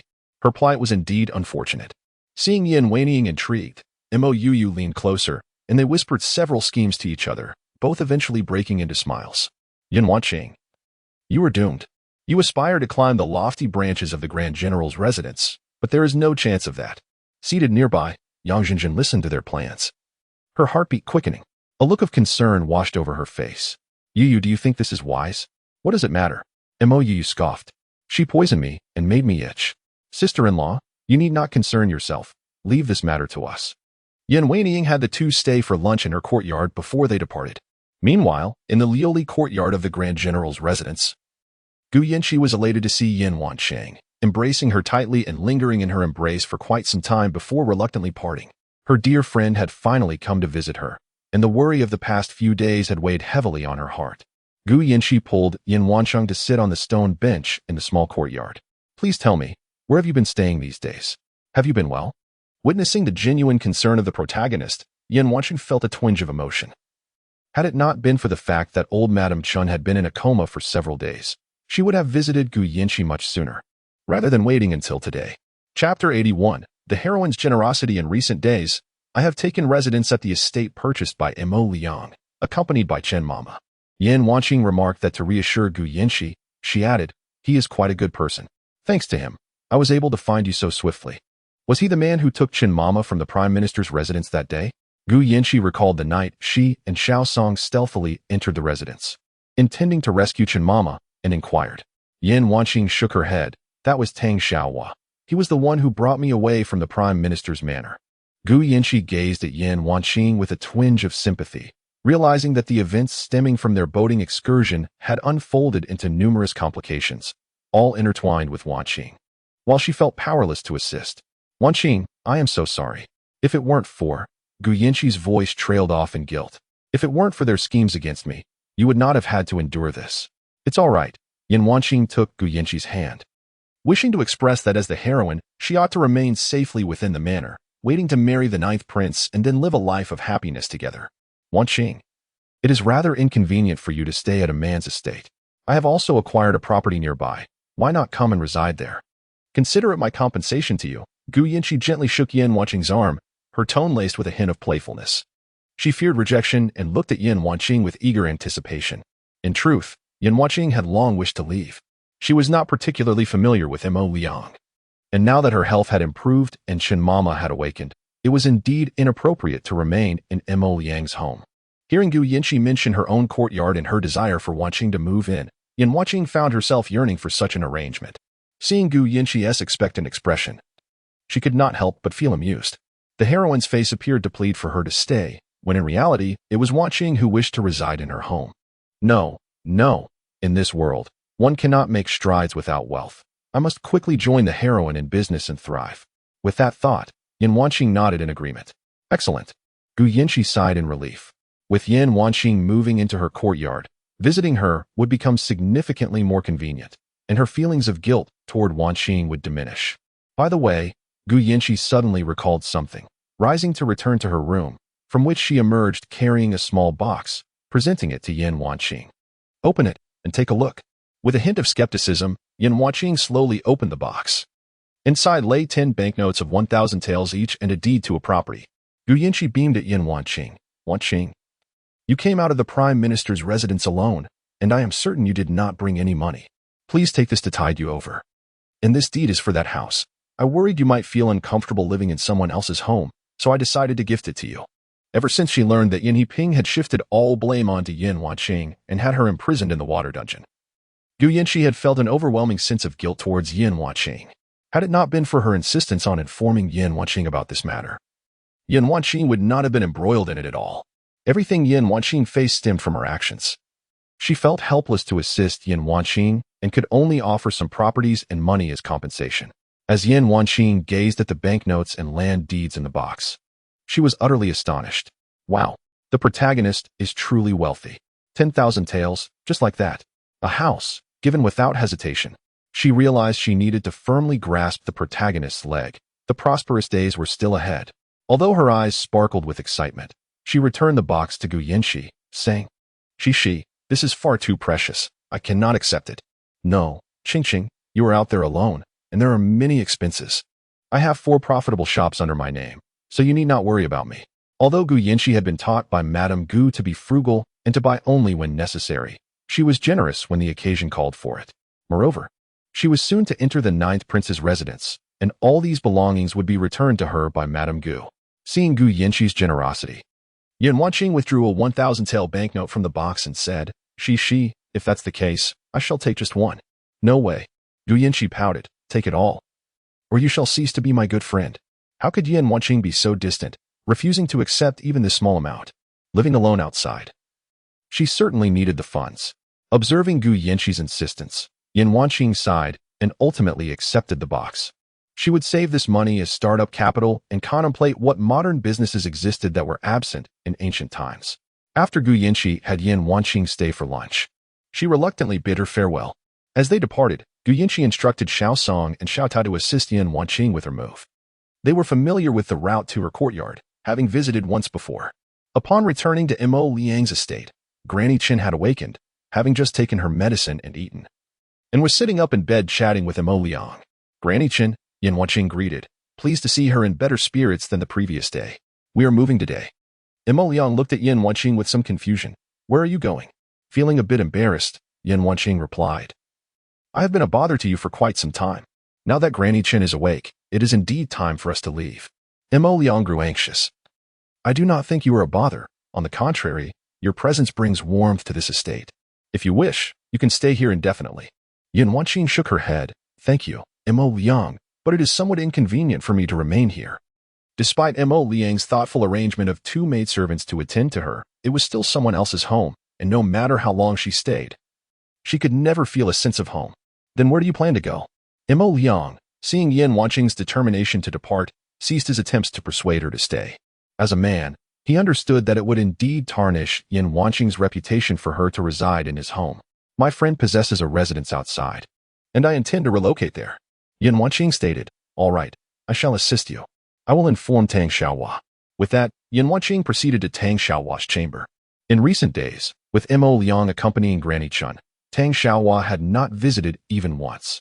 After Granny Qin awakened, Yan Wanqing had attempted to seek him out, but he did not answer, merely acknowledging her presence through the door. Yan Wanqing was uncertain about what Tang Xiaohua was occupied with during this period of seclusion. Yet she felt it inappropriate to inquire further. Chapter 82. Departure. Yan Wanqing gently tapped on Tang Xiaohua's door, and after a while, a distant voice emerged from within. Who is it? It's me, Yan Wanqing replied. What is it? Tang Xiaohua's voice was cold, exuding an air of aloofness. We are leaving, moving to Gu Yinshi's courtyard. Are you coming? To be honest, ever since hearing the stories about Tang Xiaohua from Nurse Qin, Yan Wanqing felt a certain trepidation towards him. A person capable of calmly skinning a rabbit alive would undoubtedly be deemed a monstrous killer in modern times. Yet, this very monstrous killer had rescued her from the water prison, so she could not simply disregard him. Go. Suddenly, Yan Wanqing felt a gust of wind rush past her, and when she opened her eyes, a man stood before her. He possessed a tall, elegant stature, akin to a slender bamboo, with captivating phoenix eyes that added a touch of allure to his strikingly handsome face. The traces of time at the corners of his eyes only enhanced his masculinity. Yan Wanqing was momentarily mesmerized, her mouth agape like a lovesick fool. Qing. The man gently called her name, pulling Yan Wanqing back to reality. You are Uncle Tang? She asked tentatively. Hadn't Tang Xiaohua's face been disfigured? How could he look so well after just a few days? Not only was he fine, but he had also become remarkably handsome. What? Have you forgotten me after just a few days? Tang Xiaohua laughed heartily. His face had been marred due to a mishap while cultivating his skills. Over the past few days, he had confined himself to his room for intense trainings, not only restoring his previous abilities, but also rejuvenating his appearance. No, it's just that Uncle Tang suddenly looks so handsome, Yan Wanqing chuckled. Tang Xiaohua playfully tapped her forehead, saying, You. Xiao Tao and Yan Wanqing assisted Nurse Qin into the carriage, while Xiao Song and Tang Xiaohua sat outside, driving the vehicle. Mo Liang stood at the door. Watching the carriage gradually disappear from view, a smile creeping onto his lips, it seemed that winning Yan Wanqing's affections would not be an easy task. Gu Yinshi had discussed this matter with the gatekeeper, Qinbo, early in the morning, So when the carriage arrived, Qin Bo and Nurse Chen hurriedly came to welcome them. They helped Yan Wanqing's nurse down from the carriage and escorted her to the prearranged room. This courtyard was modest, with Yan Wanqing and her nurse residing in the inner courtyard, while Tang Xiaohua occupied the outer courtyard. Once they were settled, Xiao Song and Xiao Tao returned to the General's residence. In the Liuli courtyard of the General's residence, Gu Yinqi sat alone on a swing, gently tapping her feet against the ground. Upon seeing the two return, she looked back with surprise. Xiao Tao immediately understood her unspoken words and hesitated before saying, "Miss, Yin girl did not come back with us." Although she had asked Yin Wanqing if she wanted to return to the general's residence, Yin Wanqing had declined. She mentioned that her nurse was unwell and that she needed to stay behind to take care of her. Xiao Tao provided this explanation on Yin Wanqing's behalf. Gu Yinqi let out a faint, resigned sound. As the wedding date drew nearer, her anxiety intensified. This unease was something she could not confide to her mother, nor could she share it with Xiao Tao or Nurse Yin. Initially, I had hoped that Qingqing would finally visit me, allowing us to discuss the anxieties and uncertainties that weighed upon my heart. However, to my dismay, our conversation was cut short after just one morning, as she hurriedly departed. That night, with the autumn breeze whispering through the air, Gu Yinqi sat alone by the window, resting her chin on her hands while gazing at the star-studded sky. Despite her overwhelming fatigue, she had suffered from insomnia for several nights. It had been days since she last saw Luo Juanhe, and she was left wondering about his whereabouts. With a heavy sigh, she murmured, "Luo Juanhe, where are you? Why haven't you come to find me these past few days? Don't you know how frightened I am?" In the darkness, a voice responded, "What are you afraid of?" Startled, Gu Yinqi turned around, scanning her surroundings, but finding no trace of anyone. "Who are you?" she inquired. "I am your future husband," came the reply as Luo Juanhe, donned in a ghostly mask, emerged from the shadows and approached her. "Is it you?" Gu Yinqi recognized him instantly as the masked figure who had once sneaked into her room and was pursued by others. "What do you want? Are you being chased again?" She regarded him warily, uncertain whether he was friend or foe, given their brief encounter. "I came to see you out of goodwill, and you curse me in return," the masked man lamented. You came to see me? We are hardly acquainted. Why would you do so? Of course, I know you've been feeling down." He seated himself at the table, unceremoniously pouring himself a cup of tea, which he drank in one gulp. "Tell me, why the sleepless nights? Is it because you miss your future husband?" What nonsense are you spouting? My future husband is the 9th prince, not someone like you, a useless assassin. Leave at once, or I will call for help." Fine, I will leave," he pleaded, noticing her determination to summon assistance. Before departing, he grinned and teased, "Thinking about a man. What's there to be shy about? Will you go or not?" Gu Yinqi, embarrassed and irritated, demanded. The masked man feigned fear, raising his hands in surrender. "I concede. I will leave. I'm going now."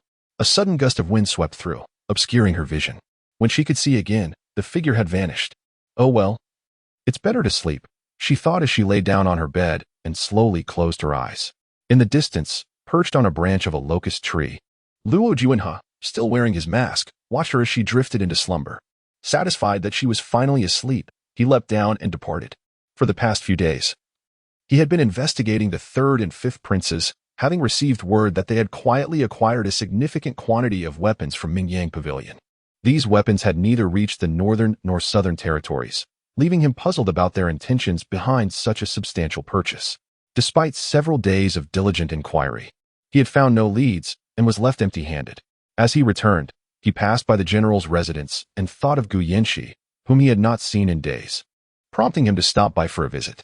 As he heard her softly murmuring his name upon the roof, he realized how much Gu Yinqi missed him.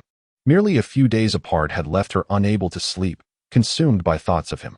Contemplating this, he decided to descend and tease her, opting not to remove his mask as he stealthily entered Gu Yinqi's room. To his surprise, the young woman was exceedingly vigilant. He had initially intended to converse with her further, but before he could utter more than a couple of words, she became flustered, with no choice but to retreat. He pondered that in just 2 days, Gu Yinqi would be entering the 9 Kings Manor, and he would no longer possess such freedom to come and go as he pleased. He could not allow his beloved Qi to remain in solitude.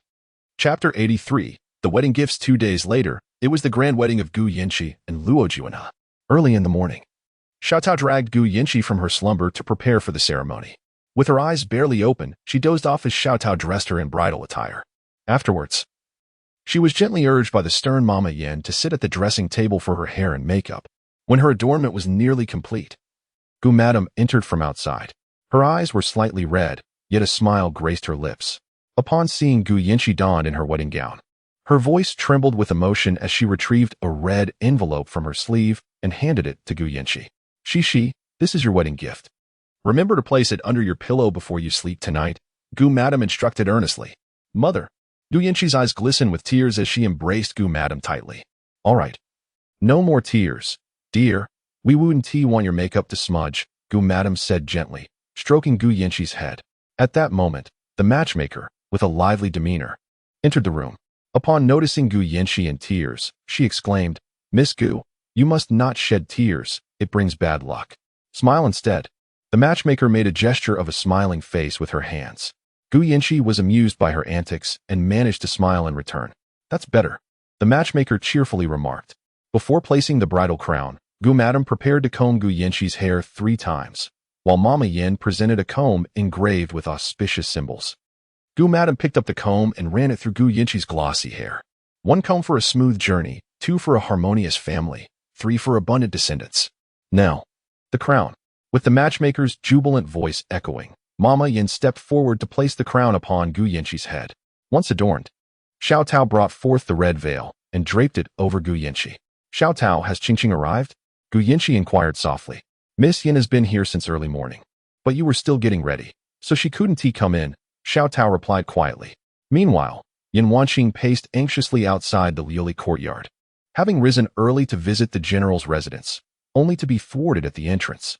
It was customary for the bride to remain unseen by outsiders before the veil was placed, and she, Yin Wanqing, was indeed considered an outsider. Frustrated, she lamented the absurdity of such rules. After waiting for an hour, the doors finally opened, and Xiao Tao peeked out, scanning the surroundings. Upon spotting Yin Wanqing, she called softly, Miss Yin, please come in. The young lady is ready. Yin Wanqing glanced cautiously around as if she were a thief, ensuring no one was watching, before she slipped through the partially open door. Upon entering the room with Xiao Tao, she beheld Gu Yinchi, resplendent in her red wedding gown and phoenix crown, quietly seated on the wedding bed, listening attentively to the matchmaker as she explained the upcoming proceedings and important details to note. Shi, Yin Wanqing whispered, her excitement palpable. Gu Yinchi, just about to rise from the bed in joy, was gently restrained by Gu Madam. Shi, remember to be mindful of the occasion today. Gu Yinchi fell silent, her enthusiasm momentarily stifled, and settled back down.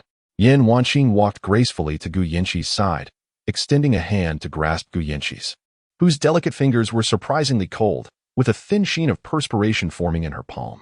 It was evident that she was genuinely anxious.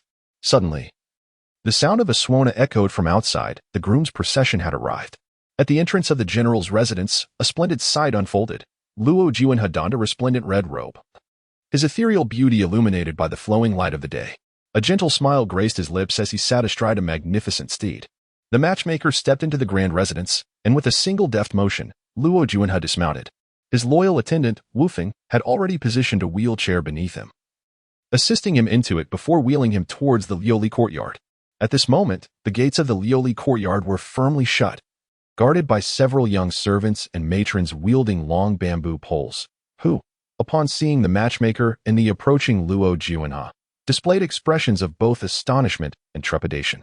This was a customary practice in Donglu during weddings, known as blocking the road, symbolizing the trials the groom must endure to claim his bride, assuring that he would cherish her in their future together. Yet today, they were attempting to obstruct none other than the 9th prince himself. Despite the young lady's repeated assurances of the prince's humble nature, none dared to request wedding sweets from him. 9th prince, please bestow us with wedding treats, boldly called out one audacious servant, his neck craned in defiance, though the summer heat had left him drenched in cold sweat. With the matchmaker and the 9th prince now before them, none of the onlookers had the courage to speak, leaving him to muster his bravery and voice the plea.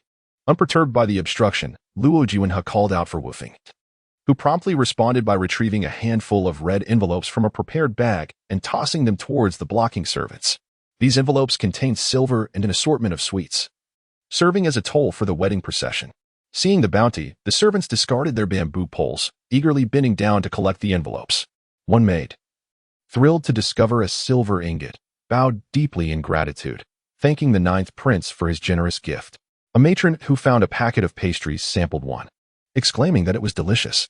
With the roadblock now satisfied, the servants felt no more fear of Luo Juanhe and cheerfully resumed their tasks. The matchmaker turned her body towards the entrance, gently knocking 3 times on the door. The auspicious hour has arrived.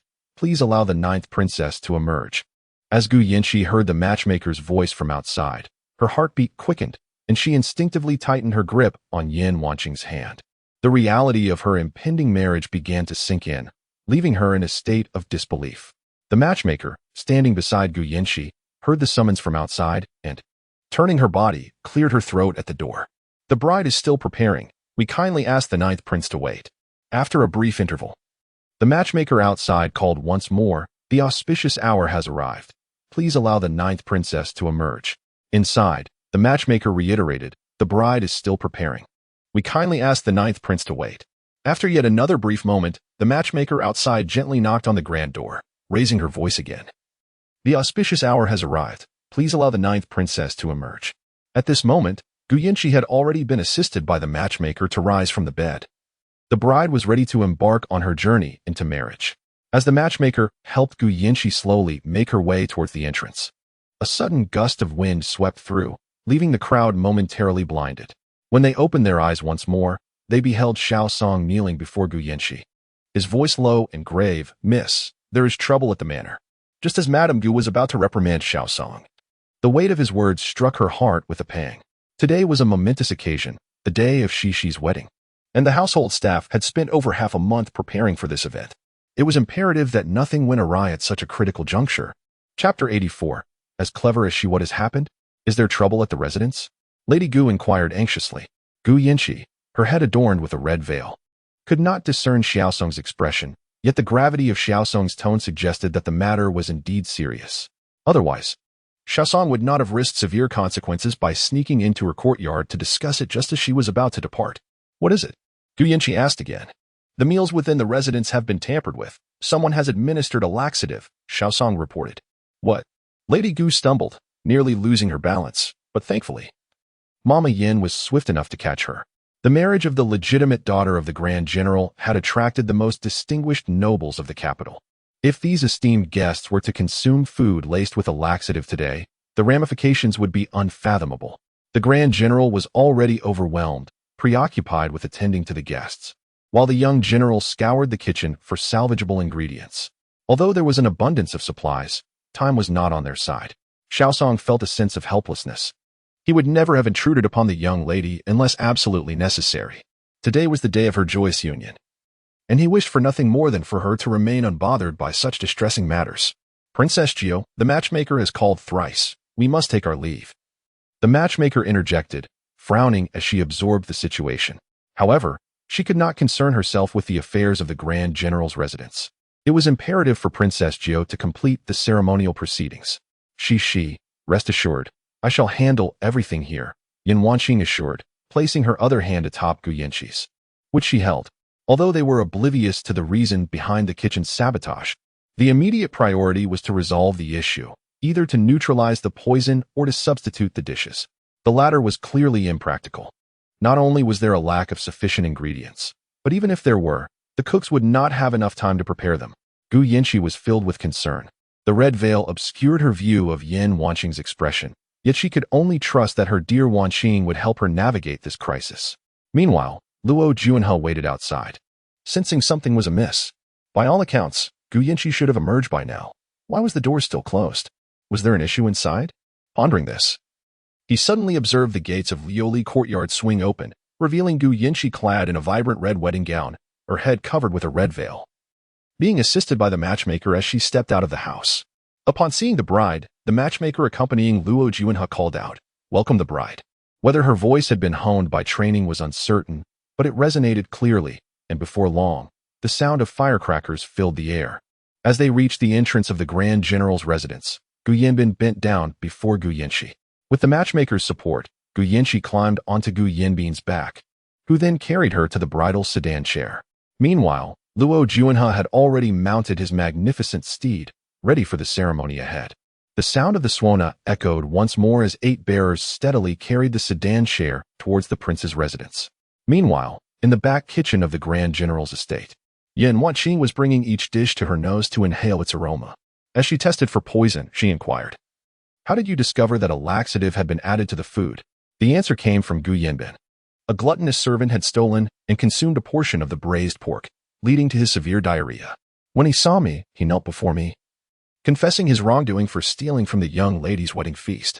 Today marked Gu Yanqi's wedding, and as her brother, Gu Yanbin was supposed to guard her in her courtyard and carry her from the Liuli courtyard to the sedan chair. However, on his way, he encountered a sweating servant. Clutching his stomach, grabbing the servant to inquire about his distress, he was taken aback when the servant immediately knelt before him, weeping and lamenting his foolishness for pilfering from the young lady's banquet. The aroma of the braised pork had been irresistible, and he could not resist taking it, only to suffer excruciating pain shortly thereafter, having visited the lavatory 5 times in less than half an hour. Upon hearing the servant's account, Gu Yanbin commanded Fu Lai to take the servant away and summoned the estate physician, who nearly collapsed upon assessment. "Young master, the servant from the 3rd courtyard has been afflicted with a relentless laxative. Given his condition, he must have consumed a significant amount." Gu Yanbin was taken aback and immediately returned to the kitchen with the physician. After a thorough examination, they discovered that a considerable quantity of laxative had been added to all the prepared dishes. Fortunately, they had discovered the plot in time, for the dishes had not yet been served. Had they been placed on the table, it would have been exceedingly difficult to retract them. Gu Yanbin observed that Yin Wanqing had not used a silver needle to test for poison. She merely sniffed the dishes, which he found somewhat peculiar. "Can you discern poison simply by scent? Your nose is indeed more adept than the hunting dogs in the barracks." Yin Wanqing shot him a glare, choosing not to respond. After surveying the kitchen, her gaze fell upon a water vat.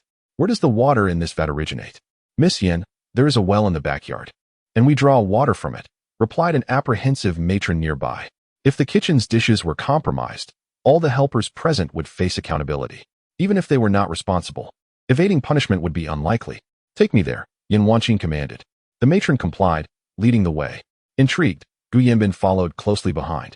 Upon reaching the well, the matron wasted no time. Without waiting for Yin Wanqing to speak, she lowered a bucket into the well and drew up a substantial amount of water. Yin Wanqing scooped a handful and sniffed it before declaring, "Someone has added poison to the well. The cooks used this water to wash and prepare the vegetables, which explains the contamination of all the dishes. What should we do now?" Gu Yanbin asked anxiously. "What use is it to trace the source of the poison? The priority is to resolve the situation." Yin Wanqing poured the water back into the wooden barrel, brushed off non-existent dirt from her attire, and stood up, declaring, "This poison does not faze me." As she spoke, she retrieved a packet of medicinal powder from her sleeve and handed it to the matron standing nearby. "Here, mix this with the salt and continue cooking." "Is this the antidote?" Yin Wanqing playfully winked at Gu Yanbin. "Indeed, there are still many dishes to prepare. By using the salt mixed with the antidote, even if they consume the poisoned food, the effects will be nullified once they partake of the antidotal dishes." Chapter 85. Parched throat. What if others do not enjoy the dishes cooked with the antidote? Gu Yanbin still harbored some concerns. "In that case, you should steep this packet of antidote in water, and then immerse all the chopsticks we will use for dinner into it, letting them soak until the dishes are served," Yin Wanqing suggested, gazing at Gu Yanbin. "Will this really neutralize the poison?" Gu Yanbin asked, his expression one of incredulity. "Isn't the unceasing discharge quite formidable? Merely soaking the chopsticks in the antidote can counteract the poison?" In that moment, he could not discern whether Yin Wanqing was exceptionally skilled or if the unceasing discharge was merely ineffectual. The matron promptly set to work, having specially sent someone to fetch water from outside. After boiling it, she poured in the antidote and stirred it well, then submerged all the chopsticks to soak. "I hope Miss Yin's method truly proves effective." The matron closed her eyes and clasped her hands in prayer. Meanwhile, the prince's residence buzzed with extraordinary excitement. Officials of the 3rd rank and above from the capital arrived, accompanied by their families, to partake in this joyous celebration. The maidservants moved gracefully among the guests, all clad in red, their faces adorned with smiles. Their lord, the 9th prince, had finally married, bringing a mistress into the household. The 3rd prince and 5th prince had also arrived early, playfully suggesting that they should encourage Luo Juanhe to indulge a little too much, ensuring he might miss the wedding night for a delightful twist. Amidst their merriment, the sounds of suona and gongs wafted in from outside. followed by a loud proclamation that the bride had arrived. Those who had been seated, chatting and sipping tea, all rose and made their way toward the entrance. Earlier, Luo Juanhe had informed the emperor of his desire to forego the parade, thus the bridal procession arrived expeditiously. The wedding entourage, with its lively clamor, soon came to a halt at the entrance of the ninth prince's residence. Luo Juanhe dismounted with a single graceful motion, but due to his frail condition, he stumbled slightly and nearly fell, only to be steadied by Wufeng. "My lord," Wufeng said, casting a worried glance at Luo Juanhe. "It is of no concern." Luo Juanhe gently pushed Wufeng aside and walked toward Gu Yanxi's bridal sedan. The matchmaker standing beside the sedan beamed at Luo Juanhe and called out. "The groom kicks the sedan door." A smile could not be contained on Luo Juanhe's face as he lifted his foot to kick the sedan door. As the curtains were drawn aside, Gu Yanxi, supported by the matchmaker, gracefully stepped out of the sedan. Just as she emerged, the matchmaker handed her a red silk ribbon, one end in Gu Yanxi's hand and the other in Luo Juanhe's grasp. Thus, Gu Yanxi was led into the ninth prince's residence by Luo Juanhe. "The bride enters the residence. Step over the fire basin." The matchmaker's voice rang out once more. Gu Yanxi lowered her gaze to the fire basin at her feet, where charcoal burned brightly. Xiao Dao approached her side, gently steadying her hand to prevent any misstep. Gu Yanxi delicately lifted her skirt and elegantly stepped over the fire basin. In her previous life, when she married Qi Lin as a concubine, there had been no such ceremonial rites. Little did she expect that in this new life, she would have the opportunity to genuinely experience the feelings of a bride.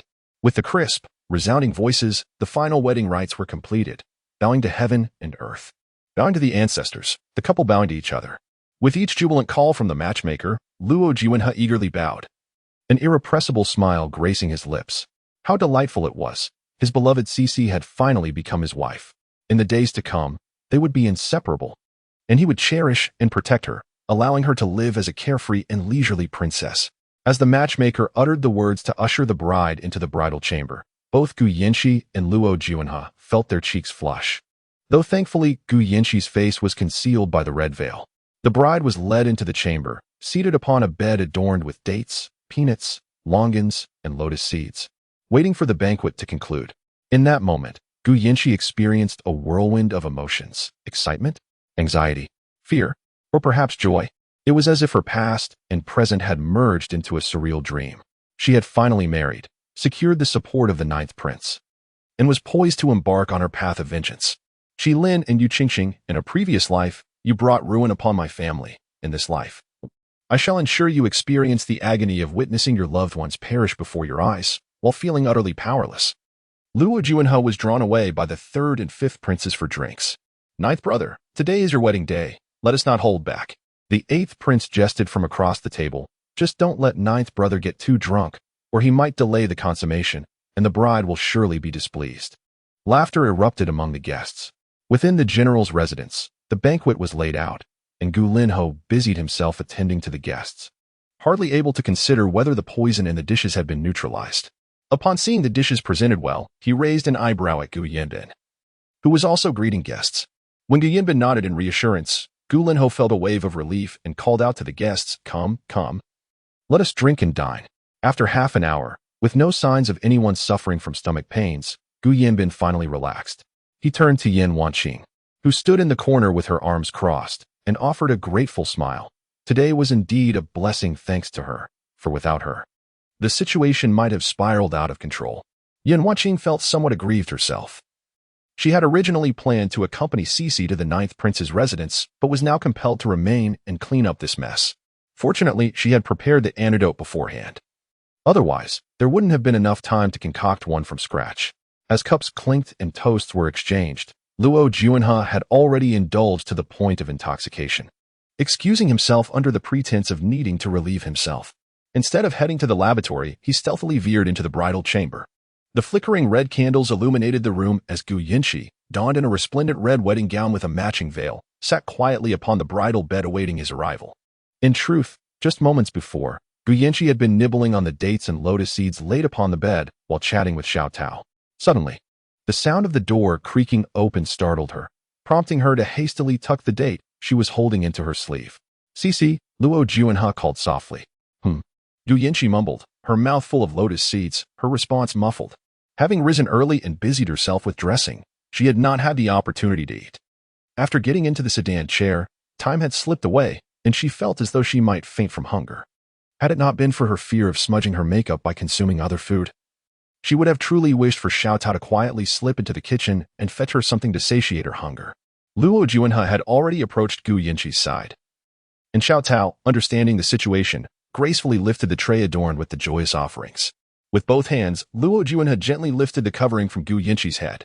Beneath the veil, Gu Yanqi slowly raised her gaze, her face adorned with exquisite makeup, her crimson lips barely parted, and her eyes sparkled with a shy allure. Her dark tresses were styled into a complex updo, embellished with an array of jewels and gems that shimmered brilliantly under the flickering candlelight. Luo Juanhe was utterly captivated by Gu Yanqi's appearance at that moment, particularly by her doe-like eyes, which left him feeling parched and breathless. Chapter 86. The Falling Red Silk Cici, you are truly beautiful. Luo Juanhe could not help but swallow hard. Xiao Tao had already approached the table, pouring the ceremonial wine for the two of them. Luo Juanhe reached out, gently assisting Gu Yanqi to rise from the bridal bed and take a seat at the table. He lifted a cup of the ceremonial wine and offered it to her, saying, Cici, before I met you, I was merely a carefree prince, drifting through life. Now that I have encountered you, I find my solace in you for the days to come. Gu Yanqi's face instantly flushed a deep crimson. When had Luo Juanhe become so adept at sweet talk? His words made her wish to find a crack in the ground to hide in, utterly mortified. As Luo Juanhe and Gu Yanqi intertwined their hands to drink the ceremonial wine, Xiao Tao, understanding the moment, quietly stepped out and closed the door behind her. What followed was their wedding night, and Gu Yanqi's heart began to race. In her previous life, though she had been a concubine in the general's residence, she had never experienced such a night. That evening, Qi Lin was supposed to stay in her courtyard, but just as she was about to help him undress, Yu Qingqing's maid, Qiu Xiang, rushed in to say that Yu Qingqing was unwell. Without a word, Qi Lin turned and left. After that, her status in the household plummeted. Everyone knew that Gu Yinyang had failed to keep General Qi by her side on her very first day in the residence. In the days that followed, Qi Lin not only offered no explanation, but also frequently punished her at Yu Qingqing's mere suggestion. The servants of the general's residence, adept at navigating the winds of favor, began to treat her with indifference, knowing she had lost Qi Lin's affection. They brought her cold leftovers, and in the harsh winter, there was no charcoal for warmth. When she requested it from the storeroom, she was told there was none left, and if she wanted some, she would have to purchase it herself. How laughable it was that in her bid to please Qi Lin, she had poured her dowry into the general's storeroom upon entering the residence, leaving her with no spare coins to buy good charcoal. Eventually, it was only with the help of Mama Yin and Xiao Tao, who stitched some handkerchiefs to sell for money, that she managed to survive that winter. Luo Juanhe rose and moved behind Gu Yanqi, beginning to remove the intricate hair ornaments from her head. Those ornaments had taken Mama Yin and Xiao Tao over an hour to arrange that morning. How could a man like Luo Juanhe untangle them? Feeling somewhat bashful, Gu Yanqi reached up to touch the array of hairpins adorning her head. Shall I call Xiao Tao in? She suggested. This prince does not wish for outsiders to disturb our wedding night, he replied succinctly, causing Gu Yanqi's cheeks to flush once more. What was happening to her today? She pressed her hand against her chest, her heartbeat quickening since Luo Juanhe's entrance. The hair ornaments were indeed complex, yet Luo Juanhe did not seem to mind. He stood quietly behind Gu Yanqi, diligently unfastening them. Time slipped by unnoticed, and after what felt like an eternity, Gu Yanqi began to feel drowsy. Finally, Luo Juanhe completed the task, releasing her cascading hair, which flowed like a waterfall over her shoulders, enhancing her enchanting charm. Cici. Luo Juanhe leaned down and embraced Gu Yanqi from behind. Startled, Gu Yanqi instinctively recoiled. Having endured the tribulations of her past life, she harbored a lingering shadow regarding matters between men and women. Observing her trepidation, Luo Juanhe assumed that Gu Yanqi was unprepared. Thus, he gently reassured her, Shi, do not be afraid. I shall wait for the day when you are ready to willingly entrust yourself to me. That night, Luo Juanhe did nothing beyond holding Gu Yanqi in a sincere embrace as they slept. Exhausted from a day of toil, Gu Yanqi quickly succumbed to slumber nestled in Luo Juanhe's arms, her warm breath brushing against his face, while he remained awake until dawn. The following morning, old Madame Yin knocked on the door, announcing, Your Highness, Your Ladyship, it is time to rise and head to the palace to express gratitude. Still ensconced in dreams, Gu Yanqi, groggy and reluctant, attempted to burrow deeper into her blankets. However, as she rolled over, her hand encountered something hard beside her, prompting a startled scream. Sitting up abruptly, she found Luo Juanhe lying next to her, half-lidded eyes playfully studying her. Why is the lady so agitated? Realizing the man beside her was Luo Juanhe, the reality of their marriage washed over her. Feeling a wave of embarrassment, she sheepishly scratched her head and stammered, I had a nightmare. Before hastily tumbling out of bed. Just as she intended to call for old Madame Yin, her gaze fell upon Luo Juanhe, who was using a bloodied fingertip to dab at a white handkerchief on the bed, the vivid red of his blood stark against the fabric, both jarring and suggestive. Having birthed 2 children in her past life, Gu Yanqi immediately comprehended Luo Juanhe's intentions. They had not consummated their marriage the previous night, prompting him to draw blood to prepare a false token for their entrance into the palace. Gu Yanqi was taken aback by Luo Juanhe's forethought, her ears flushing with warmth. Your Highness, your ladyship, old Madame Yan's voice called from outside once more. Gu Yanqi cleared her throat, feigning ignorance, and called out, Come in, allowing old Madame Yin to enter with a basin of water. After attending to the morning ablutions of Gu Yanqi and Luo Juanhe, they partook in breakfast before embarking on their carriage to the palace. At the Grand General's residence, the celebration from the previous day had proceeded smoothly, thanks in part to Yan Wanqing's assistance, and none among the guests had suffered from poisoning, a relief to all present. To express her gratitude, Madame Gu insisted that Yan Wanqing stay for dinner and the night. However, her motives were not solely rooted in gratitude. She hoped Yan Wanqing could assist in uncovering the identity of the poisoner. The Grand General's estate was heavily fortified, with most of the servants being long-standing members of the household, while the newly acquired servants were relegated to menial tasks in the outer courtyard, far from the well where the poison may have been sourced. After breakfast, Gu Linho and Madame Gu proceeded to the kitchen, where the servants knelt in trepidation. They were all too aware of the incident that had transpired the day before, and with the eldest daughter's wedding approaching, none could escape the impending repercussions. By the time Gu Yanbin and Yan Wanqing arrived, Gu Linho had already commenced the interrogation. Gu Linho was not often present within the estate, yet his commanding presence alone was sufficient to instill fear in the servants. In a deep, resonant voice, he inquired, Who has poisoned the well? Step forward, and I shall grant you clemency. The kneeling crowd averted their gazes, not daring to breathe, terrified that even the slightest sound might provoke the general to drag them out and execute them. Yan Wanqing observed Gu Linho's interrogation of the servants, shaking her head. His method would hardly lead to the identification of the culprit and might even produce contrary results. Indeed, in the next moment, one of the elder women raised her head, pointing her finger at another woman, and whispered, General, just yesterday morning, I witnessed Li Mama sneaking away with a bundle towards the back well. Chapter 87 Interrogation. Li Mama, who had originally been bowing her head, immediately raised it in alarm upon hearing Xiao Mama's words and glanced anxiously at Gu Linho.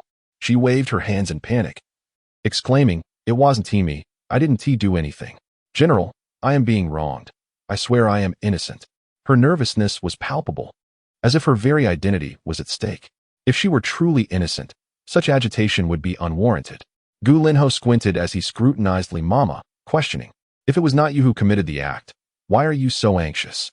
Rising from his seat, Gu Linho approached her deliberately, causing Li Mama to tremble in fear, so much so that she lost control and wet herself. A foul odor emanated from her, prompting the nearby maids and servants to wrinkle their noses in disgust. General, I was wrong. I truly realized my mistake. She pleaded. I did not poison anyone. I only took a few items from the kitchen. My granddaughter hasn't had meat in ages, and seeing the ample supply in the kitchen, I momentarily lost my senses. Li Mama bowed her head repeatedly, her forehead striking the ground with a thud, eliciting gasps from the onlookers. I beg you, General, please see the truth. I did not poison anyone. Gu Linho gestured to He Chao, who stood by his side, and He Chao immediately complied. Before long, He Chao returned, carrying a parcel that emitted a strange odor. In front of the gathered crowd, he unveiled the contents, revealing not only a piece of meat but also a chicken, both of which had gone rancid. Upon seeing her pilfered items exposed before everyone, Li Mama's face flushed with shame, and she lowered her gaze. After stealing the food with the intent to give it to her son's family following the banquet, she had not anticipated the subsequent poisoning incident, which led to Gu Linho's decree that no one was permitted to leave the estate. Left with no options, she hid the stolen goods beneath her bed, only to be discovered. Gu Linho closed his eyes briefly at the sight of the spoiled food, and He Chao understood the unspoken command. Despite the trivial nature of Li Mama's theft, such behavior was intolerable in the general's household. He Chao approached Li Mama, dragging her away like a lifeless animal, and soon the air was filled with her wails. In the general's residence, anyone found guilty of theft, regardless of the value of the stolen goods, faced 20 lashes and expulsion from the estate. After Li Mama was taken away, the remaining individuals on their knees bowed their heads even lower, reflecting on their own conduct from the previous day, pondering if they too had transgressed. Is there anyone else? Gu Linho's voice echoed. Whether you have taken something from the estate or been bribed to betray the general's household, if you are willing to step forward, I shall grant you a chance for redemption. A timid maid raised her head, glancing nervously at Gu Linho. General, yesterday I saw Cui Mei sneaking towards the well. That's nonsense. I did not. Cui Mei immediately retorted. Yet, yesterday's chef who asked you several times to fetch water, when normally it would be Ah Fu's task. Why would he send you, a mere maid, to do it? Gu Linho countered. It was due to the busyness of yesterday that Ah Fu was also occupied, making it difficult to find someone to fetch water, which is why chef who instructed me to do so. Indeed, you have been the most frequent visitor. Thus you are the most suspicious. It was not I assure you. The two young maidens began to argue in front of Gu Linho. Yin Wanqing found it amusing. Just moments ago, she had been hanging her head, pretending to be utterly terrified, yet now she displayed no fear whatsoever. She had actually been observing everyone earlier. Although each servant appeared to be honest and kept their heads down during the interrogation, they were not as innocent as they seemed. Take the outspoken Granny Xia, for instance. Having worked alongside Granny Li in the kitchen for so long, could she truly be unaware of Granny Li's dishonest practices of pilfering kitchen supplies? Naturally, she was aware, as such occurrences were quite common in a residence like the general's mansion. These were not precious items, and sometimes, even when the master was aware, they would turn a blind eye. After all, the leftovers would eventually be discarded. Her decision to expose this in front of Gu Linho today was merely an attempt to eliminate Granny Li. As for the two young maidservants, they appeared to have a long-standing rivalry, and their public dispute in this setting suggested that they were eager to drag each other down. Nevertheless, while their thoughts were consumed with schemes against one another, they did not dare to resort to poisoning the well. After all, to dare to poison on the day of the young lady's wedding would invite calamity, should any guests embarrass themselves at the banquet. Gu Linho would likely execute all the kitchen servants in a fit of rage. Why would anyone risk that? Thus, the ones who might resort to poison would undoubtedly be the newly arrived servants, particularly those tasked with cleaning the outer courtyard. It was rather unusual for anyone to send a maid to fetch water from the well, save for Chef Hu. Enough of this bickering. Madame Gu interjected, her head throbbing from the noise. My dear, I am feeling somewhat fatigued. I shall retire for now. Gu Linho, too, felt a headache brewing. Had this occurred in the military camp, he would have had all the kitchen staff taken out and punished with 20 lashes before conducting an interrogation, ensuring that everyone remained compliant. However, in the general's mansion, he could not act in such a manner. Father, allow me to handle this matter, Gu Yinbin offered. Noticing Gu Linho rubbing his temples, Gu Linho looked at Gu Yinbin with a grateful smile. Just yesterday, Gu Yinbin had assured him he would take care of the situation, and he had worried that his son might struggle. Yet, in less than half an hour, Gu Yinbin had resolved the issue. It seemed that his son had indeed matured. Very well, Gu Linho said, rising to assist Madame Gu as they departed. Once Gu Linho and Madame Gu had left, Gu Yinbin spoke. You may all leave. This matter does not concern you. The kneeling crowd was momentarily taken aback, their expressions reflecting disbelief as they looked at Gu Yinbin, as if questioning, Young General, are you jesting with us? Standing beside Gu Yinbin, Yin Wanqing was equally astonished. Could it be that Gu Yinbin had also discerned that the true culprit was not among these individuals? Why were they still kneeling? There was no need for them to labor any longer. Gu Yinbin surveyed the motionless figures on the ground, his voice rising with intensity. Upon hearing his words, the crowd immediately scrambled to their feet and fled in haste. Yin Wanqing turned to Gu Yinbin, her curiosity piqued as she inquired. How did you manage to make them leave? Do you know who the murderer is? I do not know, he replied, but I am certain the perpetrator is not one of them. Chapter 88. Am I the murderer? How do you know? Yin Wanqing instinctively inquired. Are you foolish? If the kitchen staff were responsible, the poison would have leaked into the well.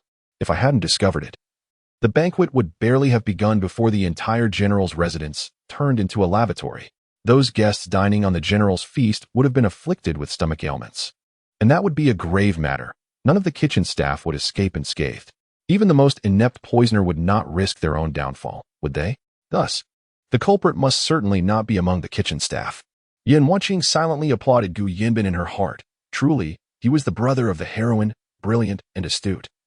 Just like her, most would presumptively assume the poisoner was from the kitchen, yet it was indeed not the case. The true poisoner was likely among the inconspicuous servants and maids within the estate. Do you have any suspects? Yan Wanqing asked. Gu Yinbin shook his head. What insights might you offer? Are there any new maids or servants in the household? Yan Wanqing inquired. Gu Yinbin shook his head again. Since my return, I have often been at the military camp. The personnel changes within the household are managed by my mother, so I am unaware. Let us go seek my mother. In the Ningxiang chamber, Madame Gu was reclining with her eyes closed on a beauty couch. Upon hearing from Qingdai that young Master Gu and Miss Yin had arrived, she hastily opened her eyes and sat up. Gu Yinbin and Yan Wanqing approached Madame Gu, noticing her somewhat fatigued demeanor, likely due to her recent efforts in organizing Gu Yanqi's wedding. Mother, have there been any newly purchased maids or servants in the household lately? Madame Gu appeared puzzled. Why do you ask this? Gu Yinbin glanced at Yan Wanqing, refraining from mentioning his suspicion that the poisoner might be a new servant, and merely stated it was a casual inquiry. Madame Gu replied, I have delegated this matter to concubine Qing. You may inquire with her. Concubine Cheng was the first concubine of Gu Lin Ho, usually residing in the Xiangqiao Pavilion. Years ago, she had given birth to a daughter for Gu Lin Ho, but after sustaining an injury, she could bear no more children. She was also quite honest, only visiting Madame Gu for greetings on the 1st and 15th of each month, spending the rest of her time caring for her daughter. The back courtyard of the general's residence was devoid of scandalous affairs, primarily because the general was seldom present. When he did return, he would only visit Madame Gu's quarters, leading the concubines to refrain from competing for favor. Recently, due to her preoccupation with Gu Yanqi's wedding, Madame Gu had delegated some of her authority, and concubine Cheng had taken on the responsibility of managing the household servants. Gu Yinbin and Yan Wanqing promptly made their way to the Xiangqiao Pavilion, where they found concubine Cheng in the courtyard, playing hide-and-seek with Gu Yinru. She was momentarily taken aback when a maid announced the arrival of the eldest son. This eldest son had never visited her Xiangqiao Pavilion before. Why would he come today? As concubine Cheng pondered this, she saw Gu Yinbin and Yan Wanqing enter her courtyard. Eldest son, concubine Cheng greeted with a slight bow. You honor me with your presence. Today, I wish to inquire about the personnel within the estate. Have there been any new servants purchased recently? Gu Yinbin asked. Upon observing Gu Yinbin's grave expression, Cheng Yinyang hastily inquired, Young master, is there an issue with the new servants? No. I merely wanted to ask if there are any new servants in the household. Cheng Yinyang nodded, explaining that with the eldest young lady's marriage, the household was short-staffed. Thus, she had taken the initiative to select 5 maidservants and 5 young lads to assist, primarily responsible for the cleaning of the outer courtyard. Is there a list? Indeed, there is. Cheng Yinyang quickly scurried into the room and emerged with a list, which she handed to Gu Yinbin. Thank you. Gu Yinbin accepted the list, expressed his gratitude to Cheng Yinyang, and departed. With the list of new servants in hand, the matter became considerably simpler. Gu Yinbin sought out the steward of the gate, Wang Bo, along with Nurse Wang, instructing them to summon all the recently arrived maidservants and young lads to the front courtyard. A short incense stick later, the new maidservants and young lads stood neatly before Gu Yinbin and Yan Wanqing. Yan Wanqing cast her gaze around and quickly focused on one girl, who appeared to be around 11 or 12 years old. She was not particularly striking. In fact, she bore an unappealing countenance and stood in the center, nervously clutching her garment's hem, appearing even more anxious than the others beside her. You, Yan Wanqing pointed at the girl, about to speak when the girl suddenly knelt before her. Miss Yan, I have followed your orders. Please, have mercy on me. Yan Wanqing was taken aback, as was Gu Yinbin. They exchanged a bewildered glance, struggling to comprehend the girl's words. Miss Yan, I beg you, spare my mother and sister. I have done as you instructed and poisoned the well. Please, let them go. What? Yan Wanqing felt as though she had been struck by lightning. Utterly unprepared for such an accusation, how could she, while seated in her own home, be labeled a perpetrator of such a heinous act? No, what nonsense are you spouting? Gu Yinbin was equally flustered, He certainly did not believe that Yin Wanqing could commit such an atrocity. Yet, the girl on the ground wept profusely. "Young general, it was Miss Yin who forced me to do this. She has taken my mother and sister hostage, threatening to kill them if I did not comply. I had no choice but to obey. Yet after I did, Miss Yin still would not spare them. She insisted that I alone take the blame for the poisoning. I am but a mere maid. If I perish, what will happen to my mother and sister?" The maid crawled to Yin Wanqing's feet, clutching her skirt, pleading for mercy. "Please, spare me and my family." "No, on what grounds do you accuse me of instigating the poisoning?" Yin Wanqing was utterly confounded. The maid replied, "It is because Miss Yin merely sniffed the dish and concluded that the poison was the cause of the incessant diarrhea, and she effortlessly neutralized the toxin. One must question, if Miss Yin was not the one who administered the poison, how could she so fortuitously possess the antidote for it?" Upon hearing the maid's words, Gu Yanbin's gaze towards Yin Wanqing became shrouded in ambiguity. He had found it peculiar since the previous day. Yin Wanqing, merely a country girl brought back from the countryside to the residence, could ascertain the presence of the potent laxative in each dish merely by scent. She even produced a packet of antidote from her sleeve, using it to soak her chopsticks, which then rendered the laxative ineffective. This situation was utterly inexplicable. The laxative in question was renowned for its potency, and yet this rural girl fortuitously possessed the antidote. If she were not the one who had administered the poison, why would this young maiden carry the antidote for such a powerful laxative with her? Chapter 89. Yet again. It's her. Yin Wanqing was utterly amused by the words of the little maid.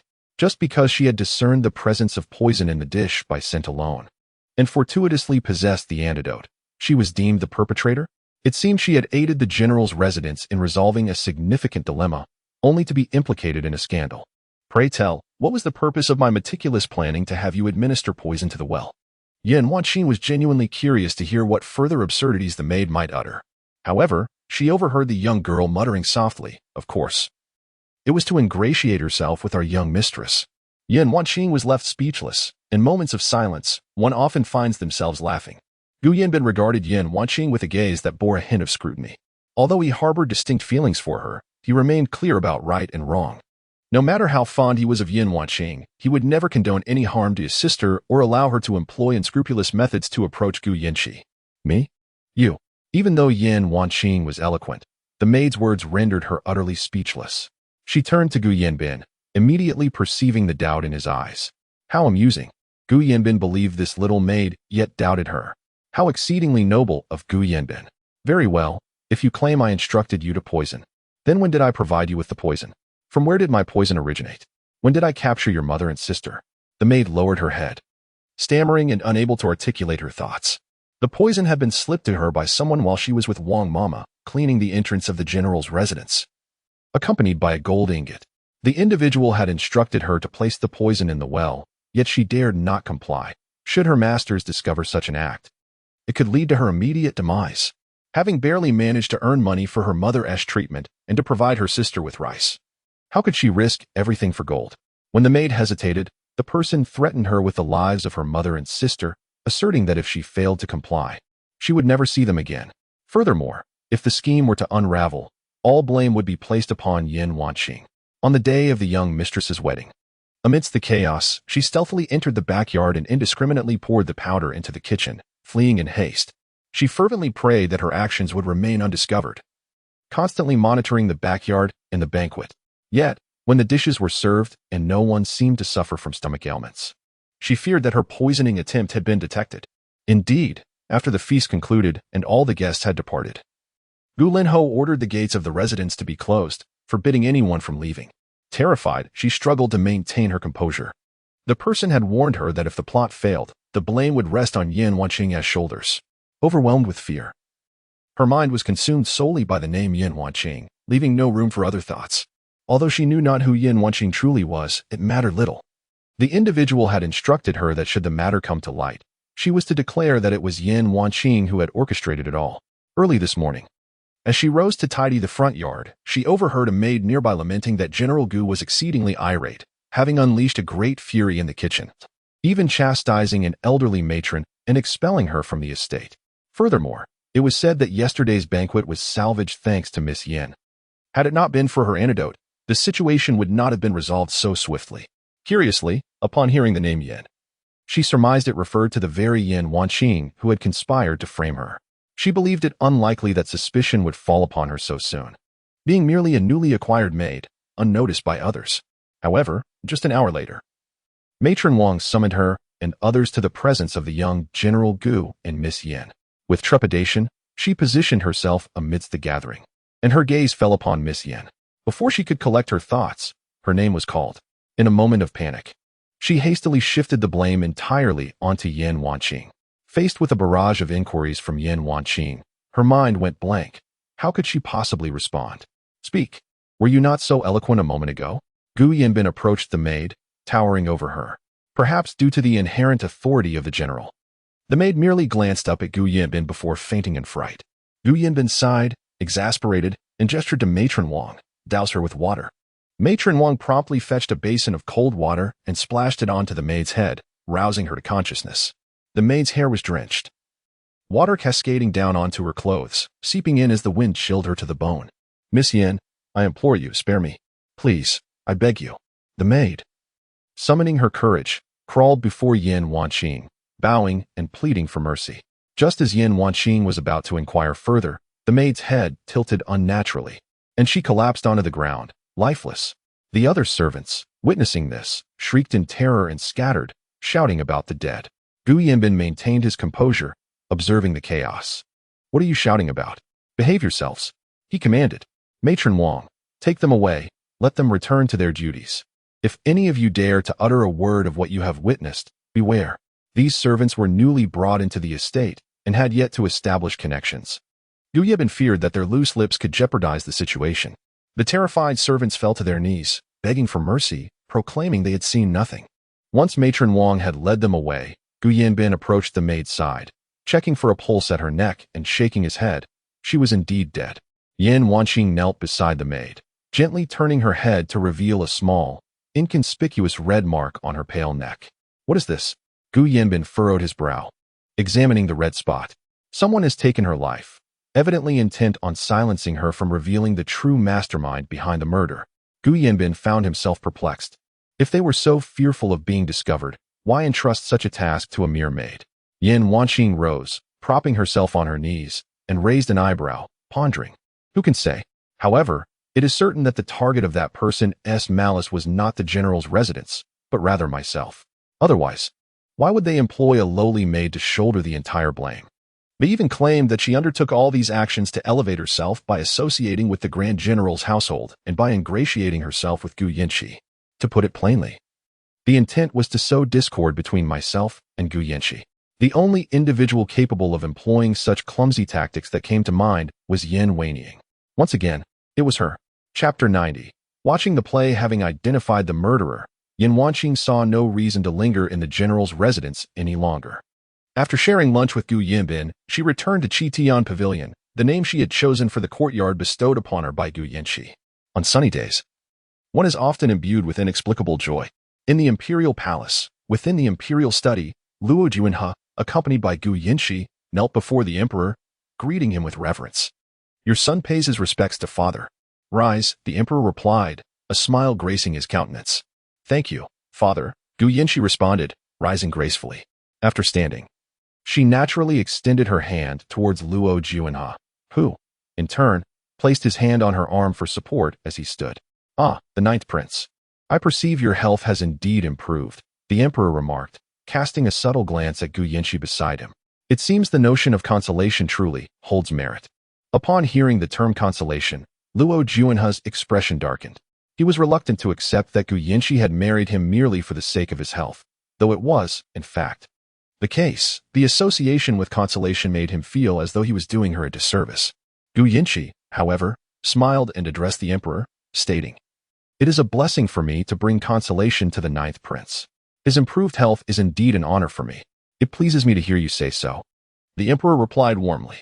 Initially, he had expected the legitimate daughter of the Gu family to be upset about providing consolation to the ninth prince. Yet it appeared that she was quite understanding. Although the ninth prince had been unwell, seeing him now, it was evident he had not needed a wheelchair for his audience, suggesting that his condition had improved significantly. Should he recover fully, he could lead a harmonious life with this young lady, and perhaps even raised 2 children. In a century's time, when he departed, he would have fulfilled his obligations to consort Rome. After expressing gratitude to the emperor, Luo Juanhe escorted Gu Yinshi to Qi Ning Palace. Gu Yinshi had anticipated that only the empress would be present, as the concubines should have already paid their respects and departed.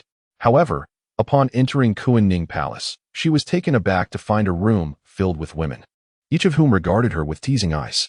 What was the meaning of this? Did they harbor disdain for Luo Juanhe, or were they simply eager to witness her embarrassment? After all, given Luo Juanhe's frail health and reliance on a wheelchair, to the outside world, he was perceived as incapable. Today, she intended to present the red handkerchief as proof of their consummation, thus solidifying her status as the true 9th princess.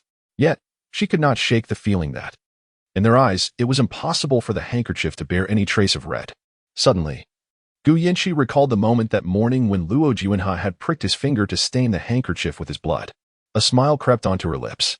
She stood tall and straight, unbothered by their scrutiny. If they wished to see her humiliated, believing that she would remain a widow, they would soon be met with a stark reality. Luo Juanhe held Gu Yinshi's hand as they approached the empress, bowing in reverence. Son pays his respects to mother. Good child, rise, the empress replied, her mood evidently buoyant, a smile of satisfaction gracing her lips. In earlier years, she had been at odds with consort Rome, a mere village girl daring to seduce the emperor and bear his child. Yet, the emperor favored consort Rome above all, spending nearly every night in her quarters. Particularly upon learning of consort Rome's pregnancy, an abundance of supplements flooded to her, completely overshadowing the empress's status as the true matriarch of the harem. The empress had initially contemplated eliminating consort Rome and her illegitimate child, but fate had other plans. Though consort Rome perished, her offspring survived. Unfortunately, the child emerged frail from the womb, and even in survival, was deemed worthless. The empress relished the sight of this wretched being clinging to life, incapable of vying for the esteemed position, and even lacking the ability to survive in a humane manner. The mere thought of Gu Yinshi presenting a white handkerchief to her brought a smile to her face. Once Gu Yinshi and Luo Juanhe rose, a matron presented the fallen red handkerchief. Your Majesty, this is the fallen red handkerchief. Please take a look. The previously harmonious atmosphere shifted to one of palpable tension. Gu Yinshi sensed the gazes of the other concubines fixated on the handkerchief, anticipating the empress's reaction upon revealing its pristine whiteness, followed by her comforting words to Gu Yinshi. Such an opportunity to witness the unfolding drama was not to be missed. In this vein, some concubines, seated further back, even craned their necks for a better view. However, the empress merely cast a cursory glance at the handkerchief before turning her gaze, almost nonchalantly, to Luo Juanhe. There is no need for further inquiry. I trust that a lady from the general's household possesses a pure constitution. Moreover, our 9th prince's health is less than robust. Since you have paid your respects, it would be prudent to return and rest.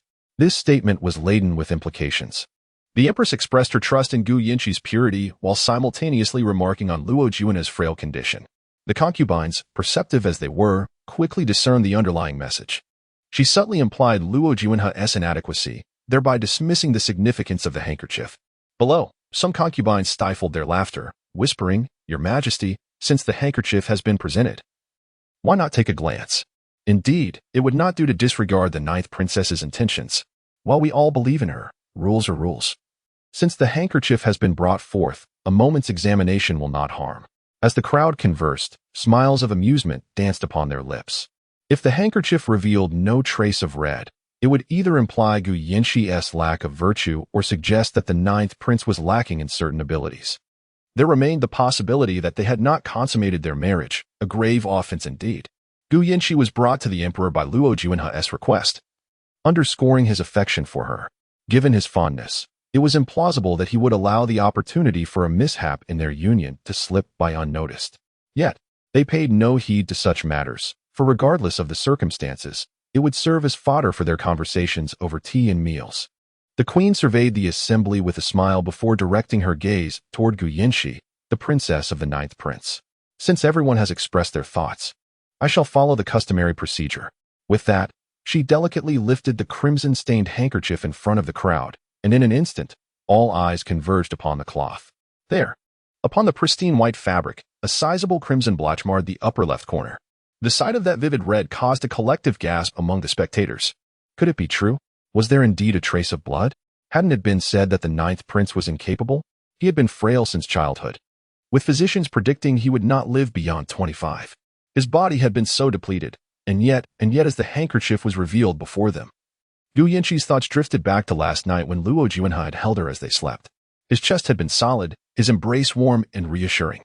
She had been utterly exhausted, and once he had gathered her into his arms, she had succumbed to a deep slumber, sleeping soundly until dawn. At the recollection, a delicate flush crept onto Gu Yanqi's cheeks. To Luo Juanhe, this rosy hue signified that his beloved, she was feeling bashful.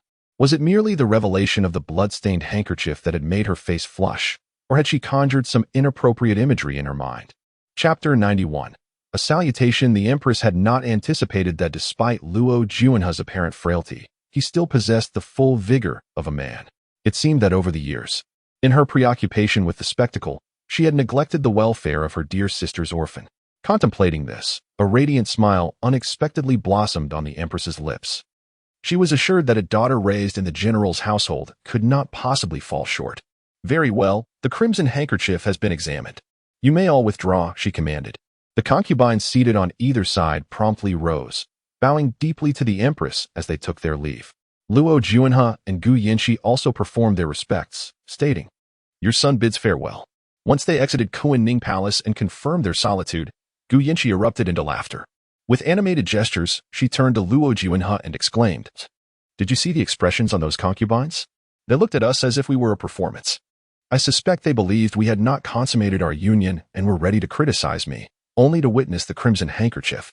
I noticed the faces of those in the front row twitching upon seeing it. Nevertheless, I must thank you. Were it not for you, I surely would have faced a severe reprimand today." A gentle smile graced Luo Juanhe's face as he deliberately slowed his pace, discussing matters concerning Qi Lin Palace with Gu Yanqi. Upon hearing her gratitude, he pulled her into his embrace, his warm breath brushing against her ear. She, do you wish to incite even greater ire among those concubines?" The sudden embrace sent Gu Yanqi's heart racing uncontrollably. The warmth enveloping her made her dizzy, rendering her unable to comprehend the true meaning behind Luo Juanhe's words. He spoke softly. "If we were to truly consummate our union, they would undoubtedly be even more incensed." Gu Yanqi's face flushed crimson, and she struggled to extricate herself from his grasp, shooting him a fierce glare before striding ahead. Observing her irritation, Luo Juanhe hurried to catch up, calling out, She, I was merely jesting, truly just a jest." Within the General Qi's residence, bright red lanterns hung high, and the estate was adorned festively, for in 3 days, Yu Qingqing and Qi Lin were to wed. Originally, Qi Lin had intended to marry on the same day as Gu Yanqi, but it was the matriarch Qi who insisted on a change of date. After all, when a marriage coincides with a royal union, any sensible official would naturally choose to align with the royal family, which would render the Qi general's household disgraced. Although Qi Lin was reluctant, he had no choice but to accept this reality, thus delaying the wedding by 3 days. On the day of Gu Yanqi's marriage, Qi Lin had planned to take Yu Qingqing along, but matriarch Qi remarked that the general's residence had not sent them an invitation, making it inappropriate for them to visit unannounced. Yu Qingqing had moved past Qi Lin's betrayal. Although that seductive dancer possessed captivating skills, her status within the household was merely that of a concubine. In the Eastern Lu dynasty, the rank of a concubine was slightly elevated above that of a maidservant, and their presence was entirely at the discretion of the matron. It was this very custom that allowed Gu Yanqi, in her previous life, to endure such trials as a concubine within the general's estate, subjected to Yu Qingqing's relentless scrutiny. She longed to resist, yet her status forbade her from doing so. Furthermore, during that time, her insistence on marrying Qi Lin had already earned her the disdain of Gu Linho. Although Madame Gu continually advised her to return home whenever she felt wronged, Yu Qingqing was not one to easily allow Gu Yanqi to leave the mansion. The maids, Qiu Xiang and Qiu Juan, half knelt on either side of Yu Qingqing. One tended to her hands while the other gently massaged her calves. With her eyes closed, Yu Qingqing reclined in a chair, inquiring, "Is the bridal gown ready?" The two maids paused momentarily, and it was Qiu Juan who spoke first. "Madam, I have urged them thrice, but they say it will require some more time." Yu Qingqing's tone was tinged with impatience. "Is it truly so troublesome to alter a mere garment? Must it take that long?" Qiu Xiang and Qiu Juan fell silent, lowering their heads to focus on their tasks. The wedding gown. which had been taken from the hands of the princess of the ninth, was crafted with intricate double-sided embroidery. This method was exceedingly complex. Upon merely glancing at the garment, the embroiderer had waved her hand, declining to make any alterations. Only after they had pleaded on their knees for a considerable time did the embroiderer agree to attempt a modification. Such garments are best altered by the original creator. And they dared not disclose the embroiderer's exact words to Yu Qingqing. Yu Qingqing was filled with frustration. Qi Lin had clearly promised to speak with Gu Yinxi about assisting her in altering the wedding dress. Yet not only had the gown remained unaltered, he had inexplicably taken a dancer to his bed. The thought of this infuriated her. Given Qi Lin's recent actions since returning to the capital, Yu Qingqing often found herself questioning whether she had misjudged him. Nevertheless, since she had followed Qi Lin back and was soon to become the true Mrs. Qi, she resigned herself to her fate. On the third day of the East Lu dynasty's return ceremony, Gu Yinxi awoke early. After being adorned by Xiaodao, she waited at the entrance of the ninth prince's residence. Luo Juanhe had prepared a cart full of return gifts for her. Seeing Gu Yinxi so pleased to return home brought a smile to his face. As the wheels rolled along, Gu Yinxi sat inside the carriage, occasionally lifting the curtain to gaze outside. Is the princess in such a hurry to return home? Luo Juanhe couldn't help but chuckle. It had only been 3 days since her marriage, and she was already so eager to go back. Gu Yinxi, glancing out the window, instinctively nodded in agreement. She was overjoyed to finally be returning home. In her previous life, as merely a concubine, the notion of a return ceremony had never applied to her. Thus, since entering the residence of General Qi, she felt akin to a bird trapped in a cage, only able to gaze at the square expanse of the sky above. Whenever she wished to venture out for shopping, Yu Qingqing would always deny her, citing danger as a reason. Only when assistance was required from the general's estate would Qi Lin allow her a visit home. The carriage came to a steady halt at the entrance of the general's residence, where Madame Gu and Gu Linho awaited her arrival. Xiaodao assisted Gu Yinxi down from the carriage, and upon seeing Madame Gu, she immediately felt tears welling up, calling out, "Mother." However, upon their arrival, both Madame Gu and Gu Linho knelt before her in unison, declaring, "We, your humble servants, pay our respects to the ninth prince and princess." Gu Yinxi stood in a daze, contemplating the reality that she had already become the ninth princess consort in this lifetime. Even her own parents would be required to pay their respects upon seeing her. It was Luo Juanhe who, with remarkable quickness, stepped forward to assist the elderly couple.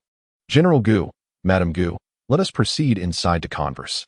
Gu Yinxi also advanced, linking her arm with Madame Gu's, her eyes glistening with unshed tears as she softly urged, "Father, Mother, let us hasten indoors." She longed to express that in the future, such grand gestures of reverence would no longer be necessary.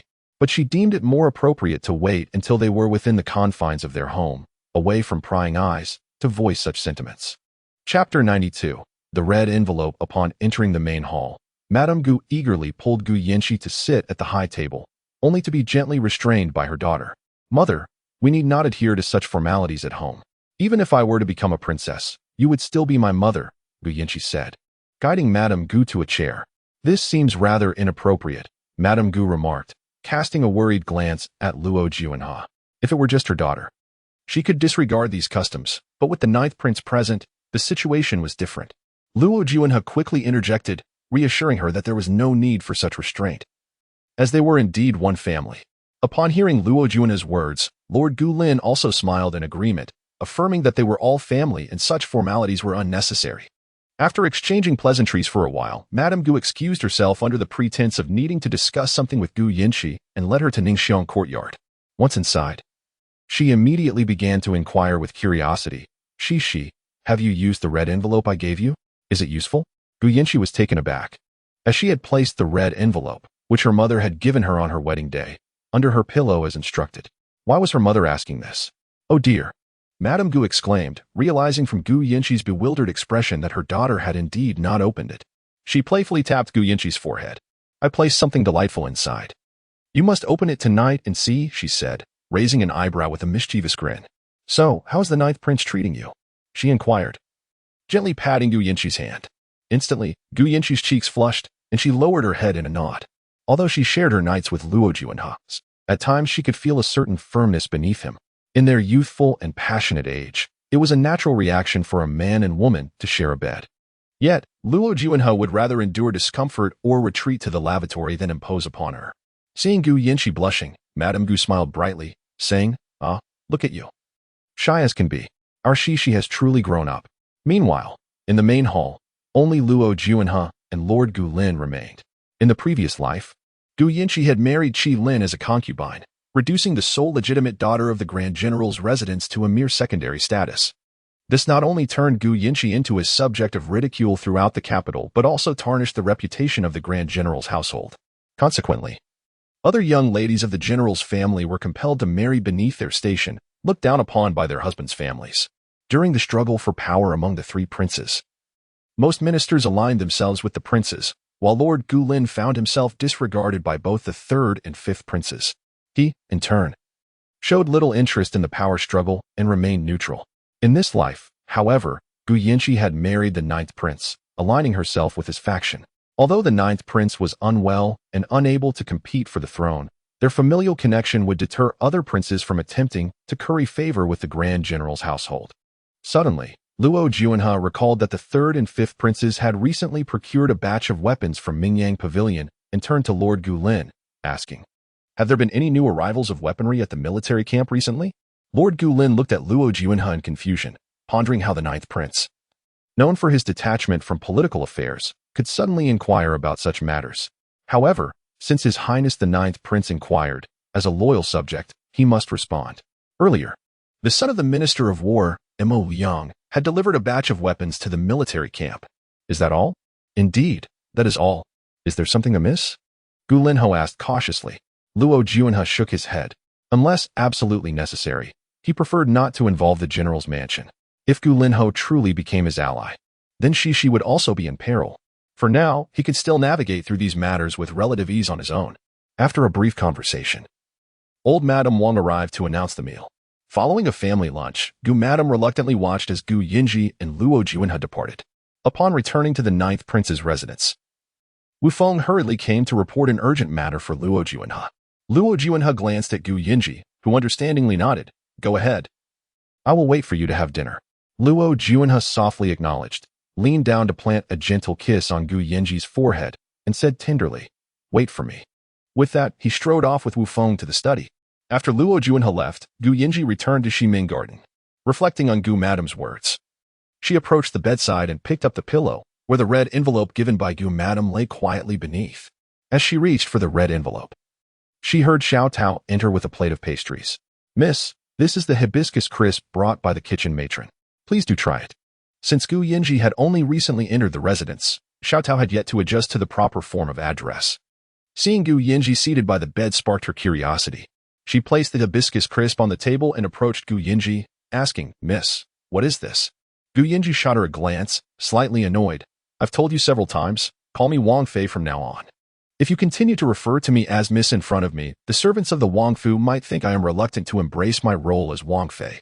It has been quite some time since I entered the residence, and yet you still allow yourself to call me Mississippi." Realizing her mistake, Xiao Tao immediately knelt before Gu Yinji. "Wang Fei, I am in the wrong.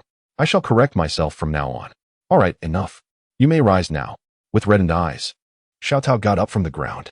Gu Yinji held the red envelope, examining it closely, yet found no distinguishing features. Upon opening it, a banknote of 100 taels fell out. She inspected the banknote in her hand and thought, "Mother mentioned this red envelope had something special about it, but I see nothing remarkable." Sighing, she placed the banknote back into the envelope and tucked it beneath her pillow. "You mentioned the hibiscus crisp. Let me have a taste."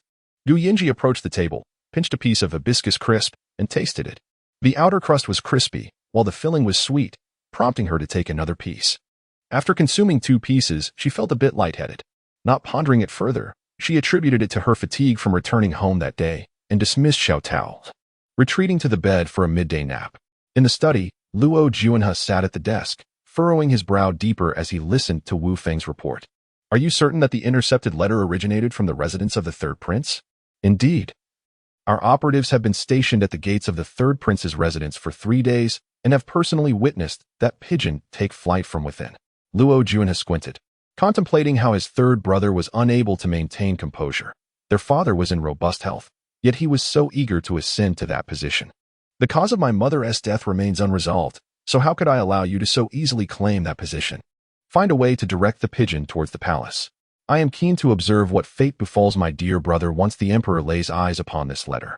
Chapter 93. Mint tea. After toiling away in the study for quite some time, Luo Juanhe only realized that night had fallen when Granny Hua knocked on the door.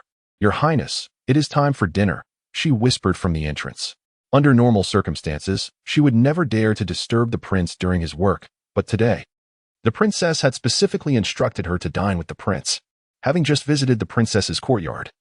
She learned from Xiao Dao that the princess was still asleep from her afternoon nap, prompting her return to the study. Luo Juanhe rubbed his temples. He had promised Cici to join her for dinner, and he could not go back on his word. He acknowledged Granny Hua, who then withdrew to prepare the meal.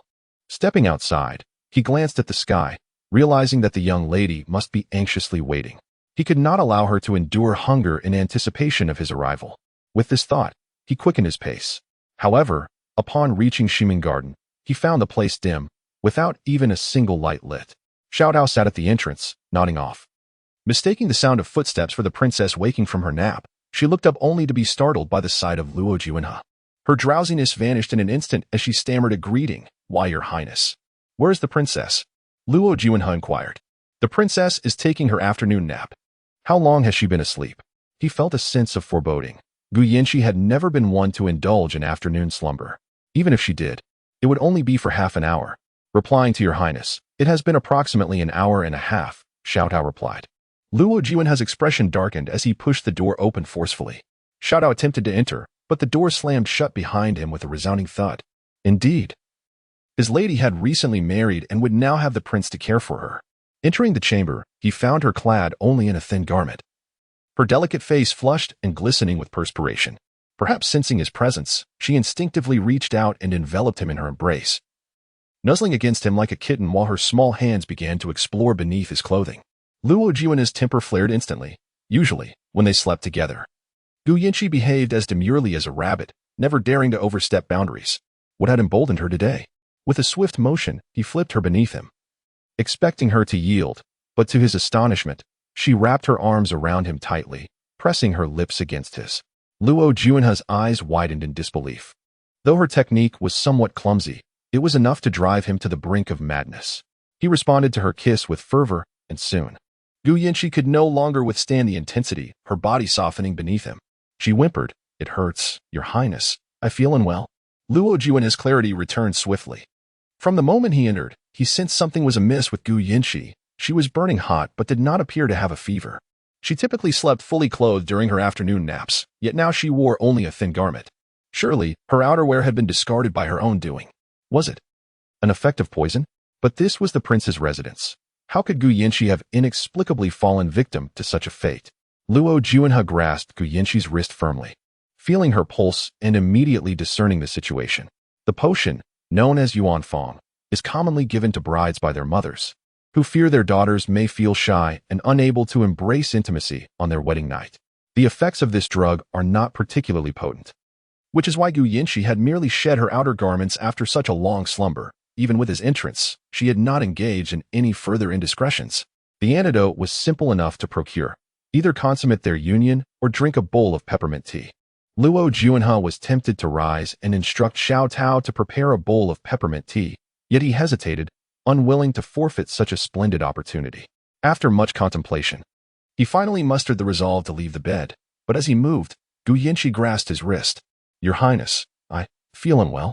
Her voice, laced with languid softness, stirred something deep within him. After enduring so many days of restraint, coupled with her alluring demeanor, he found himself unable to maintain his composure. She, my dear, I shall have someone brew you an antidote. He reminded himself to resist taking advantage of her state, while he still possessed a modicum of rationality. He called out towards the door, Xiao Dao, please prepare a bowl of peppermint tea for your mistress. Xiao Dao, who had been waiting at the threshold, heard Luo Juanhe's command.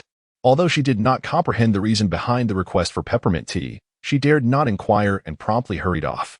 Luo Juanhe's gaze fell upon Gu Yanqi, who looked at him with tear-filled eyes, causing him to swallow hard. Although the effects of Yuan Fong were not as overwhelming as those of typical aphrodisiacs, they were still quite distressing. Unable to bear the sight of Gu Yanqi's discomfort, he allowed her to draw him back onto the bed, where she captured his lips once more. Her delicate hands climbed onto his shoulders, her legs entwining around him like an octopus. Your Highness, Your Highness. Gu Yanqi's warm breath brushed against his ear, a torturous sensation for him. No. This was sheer torment. Gu Yanqi, cease your movements. If you continue, do you believe I will truly succumb to your advances? Is that so? Gu Yanqi replied with an expression of eager anticipation, before suddenly throwing herself upon him. How perplexing. This little lady, who usually slept as docile as a rabbit, seemed to have been feigning innocence all along. The two of them became entangled on the bed for quite some time, and Luo Juanhe found his restraint crumbling. He pinned her hands down upon the bed, for they were far too restless. Your Highness, the peppermint tea is ready, came Xiao Tao's voice from outside. Good. Luo Juanhe swiftly dislodged Gu Yanqi from his lap and hurried to the door, opening it just enough to extend a hand. Xiao Tao, somewhat puzzled by the sight of a hand emerging from the room, hesitated for a moment before handing the peppermint tea to Luo Juanhe. With the tea in hand, he returned to the bedside. Gu Yanqi had drifted into a dazed slumber, her cheeks still flushed. It was impossible to administer the medicine in this state. Without hesitation, Luo Juanhe raised the bowl of peppermint tea to his lips, then pressed his mouth against hers to share the liquid. With lips and teeth interdependent, the peppermint tea was swiftly administered to Gu Yanqi's lips. The effects of the tea were rapid, within the span of a single incense stick. The flush on Gu Yanqi's cheeks faded away. Luo Juanhe, having endured considerable distress, noticed that Gu Yanqi had finally returned to her normal state. He hastily donned a nearby outer garment and departed from Shiming Garden with hurried steps.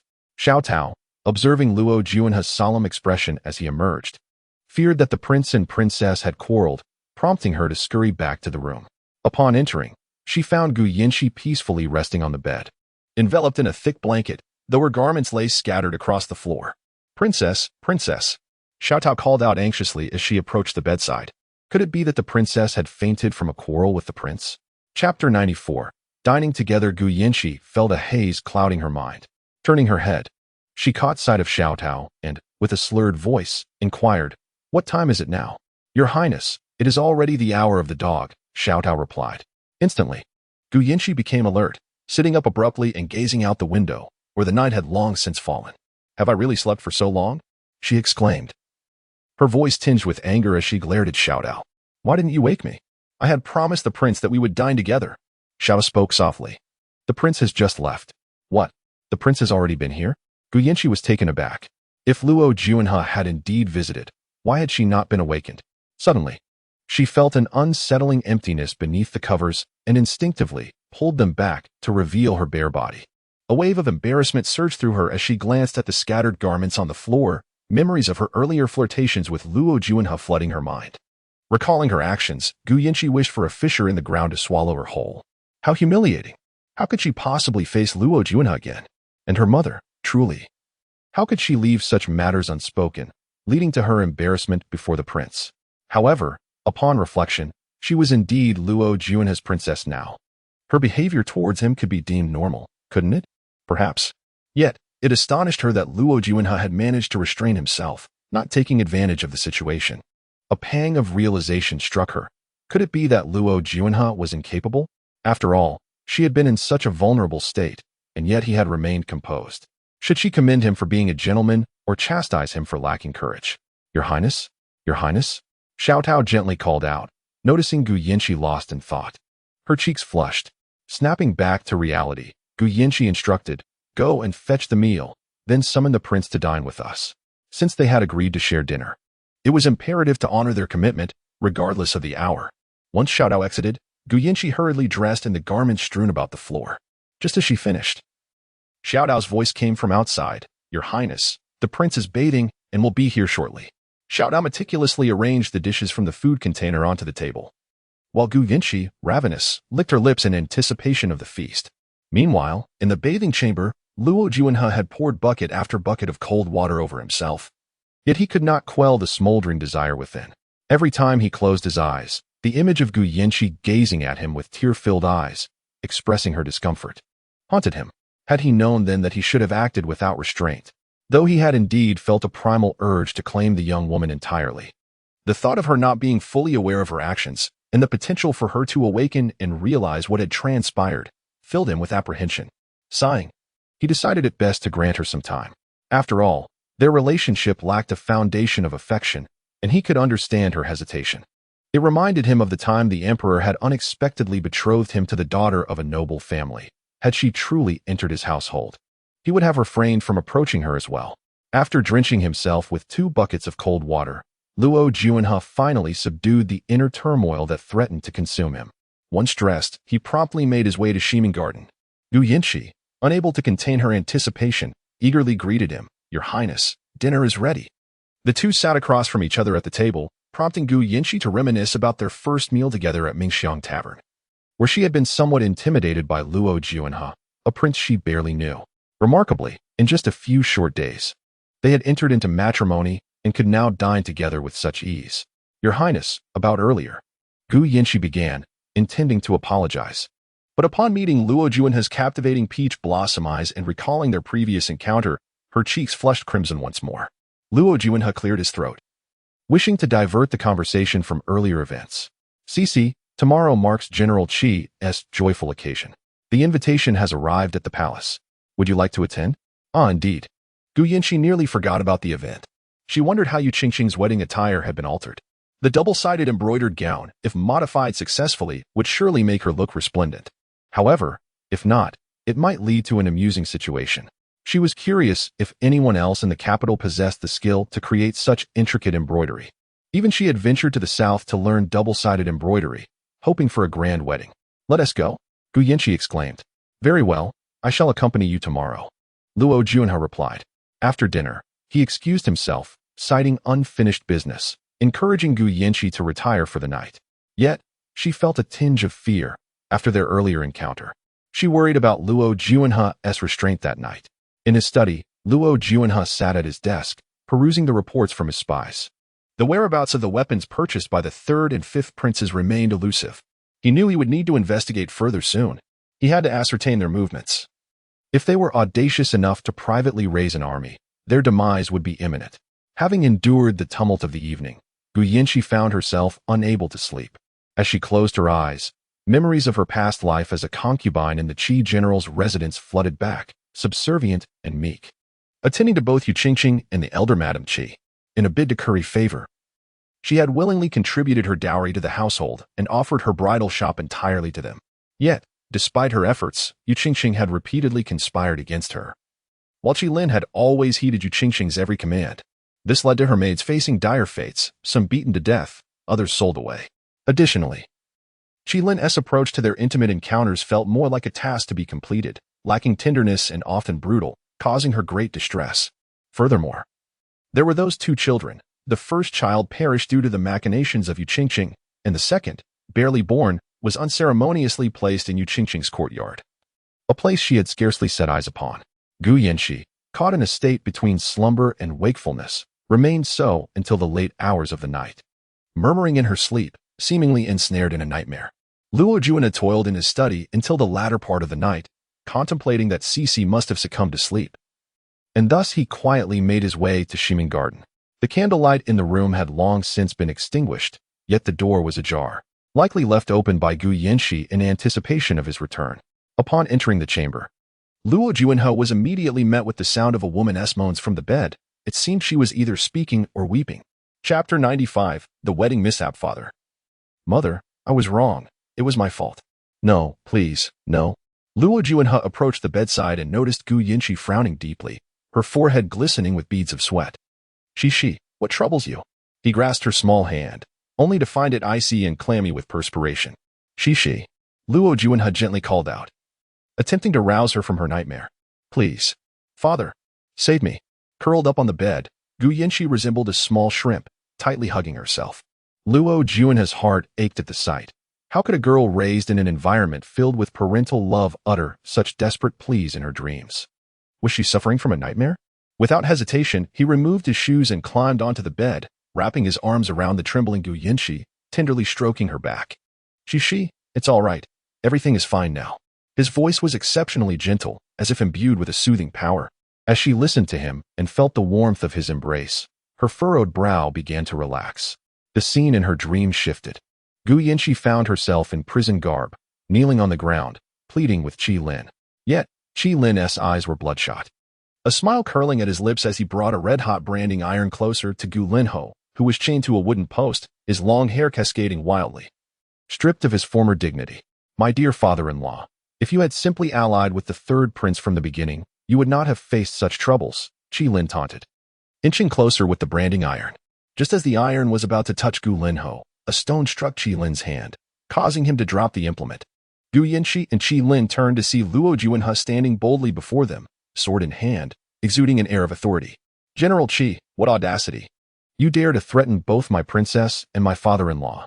Surrounded by numerous guards, Qi Lin was forced to kneel, and the crimson branding iron fell onto him. Luo Juanhe approached Gu Yanqi, gently lifting her up before moving to free Gu Linho from his chains. Shi, in this lifetime, you shall never endure even a fraction of the trials you faced before. Embraced by Luo Juanhe, a smile gradually emerged on Gu Yanqi's lips, her nightmares dissipating with his presence. The following morning, Gu Yanqi awoke to find herself nestled in Luo Juanhe's arms. Suddenly, she recalled that someone had indeed held her throughout the night, offering comfort. Could it have been Luo Juanhe? At that moment, he lay with his eyes closed, breathing steadily. His long, curled eyelashes framed delicate skin that glowed like jade, though his brow was slightly furrowed, hinting at lingering concerns even in slumber. This was the first time Gu Yanqi had observed Luo Juanhe so closely. Her hand instinctively reached to smooth the lines on his forehead. Why do you frown in your dreams? Do you bear a hidden worry? As soon as the words were spoken, a strong hand swiftly pulled her into an embrace. The man's warm breath brushed against her ear. Of course there is. My dear wife has always refrained from consummating our union. Can you blame me for my worries? Gu Yanqi's face immediately flushed bright red, resembling a ripe watermelon. She reached out and pinched Luo Juanhe's arm, exclaiming, "Let go of me." Luo Juanhe chuckled, his eyes crinkling with delight, loosening his grip around Gu Yanqi's hands. The prospect of teasing his little wife early in the morning filled him with joy. Gu Yanqi, her cheeks still tinged with embarrassment, seized the opportunity to wriggle free from Luo Juanhe's embrace, hastily dressing herself after getting out of bed. Following their breakfast, they set off to the residence of General Qi. At the entrance of the general's mansion, the sound of drums and gongs filled the air. Several maidservants, each holding a basket, scattered sweets among the gathered crowd, sharing the joyous atmosphere of the general's house with the passers-by. Due to Yu Qingqing's lack of a maternal family at this location, the traditional escorting ceremony was omitted, and they proceeded directly to the wedding rites. Gu Yanqi, now the princess of the ninth prince, was entitled to observe the ceremony in the main hall. The matchmaker assisted the bride, dressed in a red wedding gown with a red veil. As she approached the main hall, the onlookers instinctively parted to create a path. The matchmaker held a red silk ribbon, one end in Yu Qingqing's hand and the other in Qi Lin's grasp. Bowing to heaven and earth, bowing to the ancestors, the couple bows to each other. The matchmaker, beaming with joy, called out exuberantly. As the final bow concluded, Qi Lin was about to lead Yu Qingqing into the bridal chamber when suddenly, there was a tearing sound. The wedding gown, starting from the back, split all the way down to the hem. The once beautifully adorned gown was now in two halves, exposing the inner garment beneath. Though Yu Qingqing's head was covered, she could still feel the chill from the exposed fabric on her back. Frantically, she attempted to cover the torn gown, only to step on the hem and fall flat on the floor. The matchmaker, standing nearby, gasped in shock. Having served as a matchmaker for over 30 years, she had witnessed grooms and brides stumble due to nerves during the ceremony, but she had never seen a wedding gown split in half like this. The elderly matriarch Qi, seated in the hall, stood up in alarm, her face reflecting horror as she gazed at Yu Qingqing's exposed back. How could such a splendid gown be torn so suddenly? Fortunately, the gown had ripped from the back rather than the front. Otherwise, the bride would have been too embarrassed to show her face again. Qiu Xiang and Qiu Ju rushed over to assist Yu Qingqing, helping her to her feet. Regrettably, the gown's trailing hem was too voluminous, and as soon as Yu Qingqing was upright, she stepped on the hem once more, tumbling to the ground again. This time, even Qiu Xiang, who was supporting her, fell alongside her. The matchmaker, witnessing the chaos, slapped her thigh in exasperation. "Oh dear, my bride. What are you doing? It's not even the new year yet, and you're already bowing to the past." She waved her handkerchief, twisting her body to reach Yu Qingqing's side. Fortunately, with over 30 years of experience, she immediately discerned that Yu Qingqing had stumbled due to the excessive length of her skirt. Hastily, she approached Yu Qingqing, crouched down, and gathered the fallen fabric, tucking it into Qiu Jia's embrace. "You hold on to this," she instructed, before extending her hand to assist the still disheveled Yu Qingqing from the ground. At that moment, old Lady Qi had resignedly closed her eyes. The dignity of the general's residence had already been tarnished this day. If she were to step forward to offer support and were inadvertently pulled down by Yu Qingqing, the Qi family could very well find themselves fleeing the capital under the cover of night. As Yu Qingqing reached out to the matchmaker, preparing to rise, her red bridal veil slipped from her head. In the customs of the Eastern continent, a bride's veil must only be lifted by the groom once they have entered the bridal chamber. Should the veil fall before the sacred moment, revealing the bride to outsiders for any reason, it is considered exceedingly inauspicious. This occurrence signifies that their union lacks divine blessing and foretells that the bride and groom may not enjoy a lifetime of togetherness. Chapter 96. An upset stomach in a state of panic, the matchmaker hurriedly reached for the red veil, clumsily attempting to reposition it atop Yu Qingqing's head.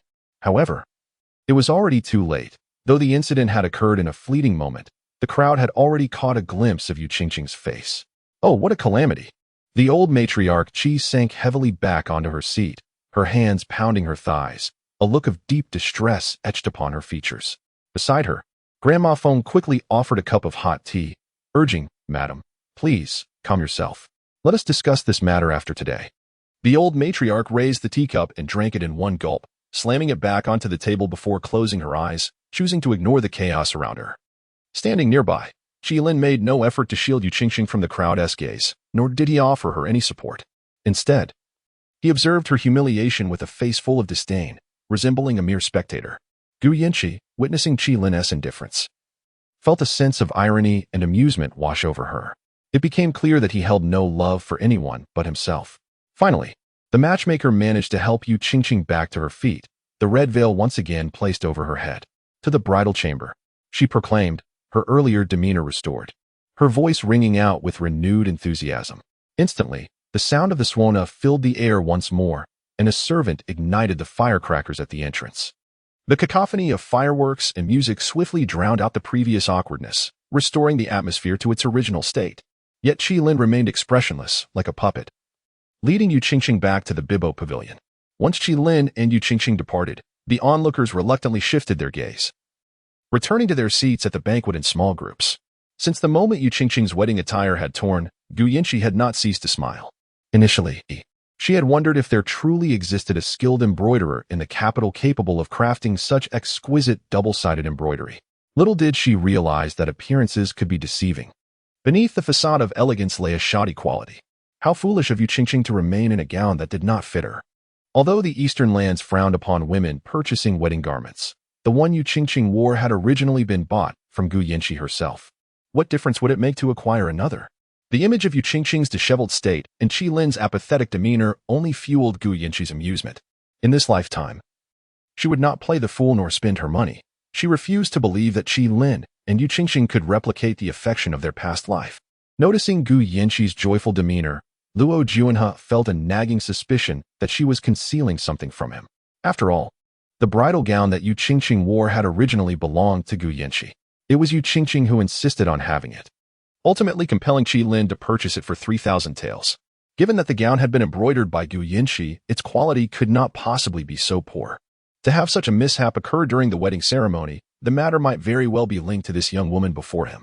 As they settled at the banquet table, Luo Juanhe could no longer restrain his curiosity and inquired, "What has you in such high spirits?" Gu Yanqi simply smiled, choosing to remain silent. Was it truly because of the embarrassment that Qi Foreign had suffered during the ceremony? Gu Yanqi recalled the sight of Yu Qingqing's fall and couldn't help but chuckle softly. The wedding gown she wore was, in fact, embroidered by me. With a gentle smile directed at Luo Juanhe, Gu Yanqi acknowledged that this gown took 2 years to create, naturally reflecting my figure from 2 years prior. Now, with the passage of time, I have certainly grown taller, making the gown ill-fitting. I had intended to retrieve and alter it at the fabric shop, but unexpectedly encountered old Lady Qi and Yu Qingqing. They insisted that the gown was a gift from Qi Lin, which I was reluctant to accept. Ultimately, they purchased my gown for 3,000 li. The gown, crafted to my measurements from 2 years ago, was too small for Yu Qingqing, who is of similar age, so she sought another embroiderer to resize it. However, I employed a double-sided embroidery technique, which demands exceptional skill. I dare say no one in the entire capital possesses this ability besides myself. The gown's center ripped, likely because the embroiderer failed to secure the central threads adequately. Using only a slender thread to stitch such a heavy garment was bound to fail. After wearing it for an entire morning, the thread could no longer withstand the strain and broke inevitably. Upon hearing Gu Yanqi's explanation, Luo Juanhe was thoroughly impressed by his little wife. He smiled and gave her a thumbs up, exclaiming how remarkable she was to master such intricate double-sided embroidery. Gu Yanqi accepted his praise with pride, recalling the 3 arduous months she dedicated to mastering the technique, during which her fingers were pricked and bloodied by needles. "Shall we stay for the wedding feast after the performance?" Luo Juanhe inquired. Gu Yanqi surveyed the surroundings. The guests attending Qi Lin's wedding were all officials from the court, whom she did not recognize, and she whispered to Luo Juanhe, "Shall we leave? Let us depart." When Qi Lin emerged from the Baibo pavilion, he caught only a glimpse of Gu Yanqi's retreating figure. So, she had attended his wedding today? Was it that his Yanqi could not forget him? Although she was now the princess of the 9th prince, it was apparent that the 9th prince, being rather ineffectual, could hardly fulfill her needs. Nonetheless, as long as he could find a moment, he would seek her out. He would not allow his Yanqi to languish in solitude, deprived of the joys of womanhood even after marriage. Upon returning to the banquet, Qi Lin was immediately drawn into a drinking session with the soldiers. "Gentlemen, today marks my wedding day. There shall be no distinction between ranks, for you are all my brothers. We shall not return until we are inebriated." The soldiers raised their cups in salute, proclaiming, "We shall not return until we are drunk." With that, they downed their drinks in unison. Whether officials, soldiers, or their wives, all were seated at the tables, enjoying their meals and engaging in lively conversation. Suddenly, one lady clutched her abdomen, her face contorted in pain. The woman beside her inquired with concern, "Madam Lin, are you unwell?" The woman referred to as Madam Lin forced a smile and shook her head, then turned to her attendant, "Fu Ling, quickly, assist me to the lavatory." Once there was one, soon another lady clutched her abdomen, revealing an expression riddled with agony. In the brief span of a tea ceremony, dozens of ladies found themselves afflicted with unbearable abdominal pain. Yet, constrained by their pride, they dared not voice their discomfort, opting instead to discreetly rush to the restroom, clutching their midsections. Ultimately, the inconvenience of frequent trips to the lavatory led them to remain there, lamenting in pain while they endured their distress. The commotion caused by so many ladies suffering from gastrointestinal distress could not remain concealed for long, and word quickly reached the ears of the matriarch, Lady Qi. At that moment, she was preoccupied with entertaining guests and nearly fainted upon hearing the news. How could such a joyous banquet be marred by the plight of so many ladies in distress? This was indeed most troubling. "Mama Feng, quickly, fetch the physician from the manor." Chapter 97. Unceasing distress. The physician was nearly dragged into the guest room by Lady Feng, where a multitude of ladies afflicted by stomach ailments lay sprawled on the beds, clutching their bellies and moaning in discomfort.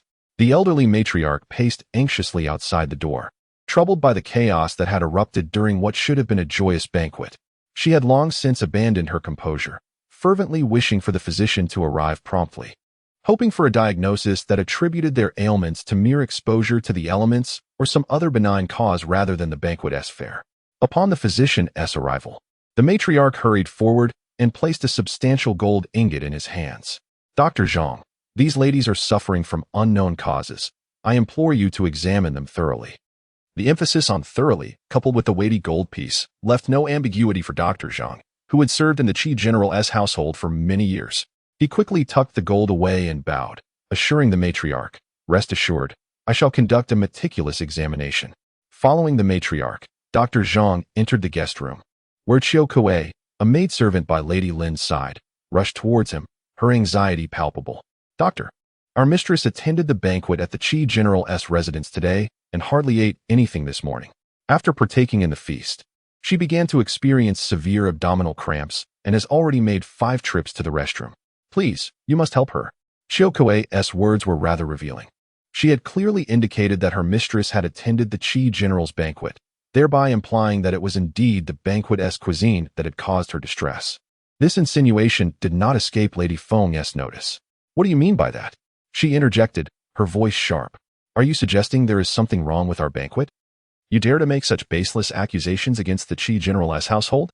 Qiu Kuei quickly turned her gaze to the ailing lady on the bed, hesitant to continue. "I did not mean that. I beseech you, Lady Feng, do not take offense." Enough, enough. Let us not linger on this."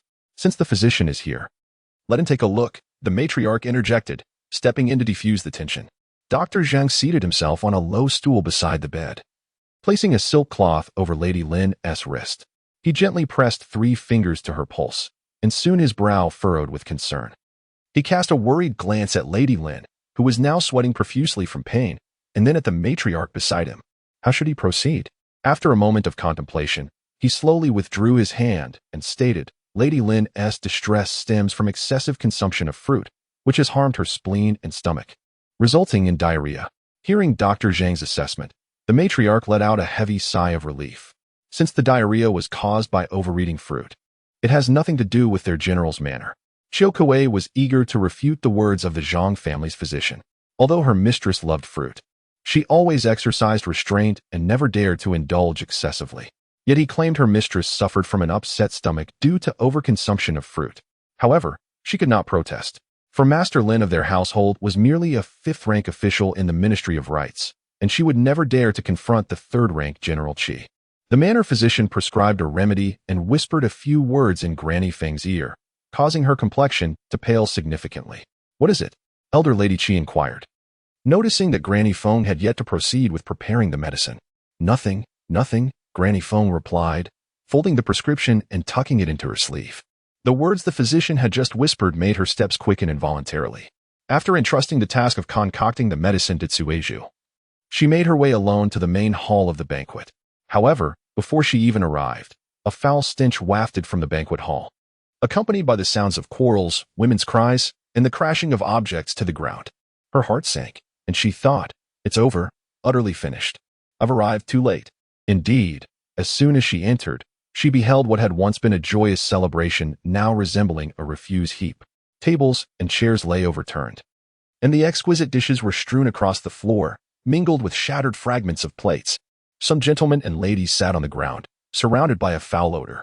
The ladies wept with their faces covered, while the gentlemen shielded their faces and cursed the Qi manor. The scene was chaotic, yet Master Qi Lin was nowhere to be seen. A calamity has occurred. A grave disaster. Granny Feng caught a glimpse from the doorway, then turned and fled back to the guest room. Such a serious matter was beyond the capacity of a mere servant to resolve. Meanwhile, within the guest room, the Zhang family's physician had already examined all the ladies.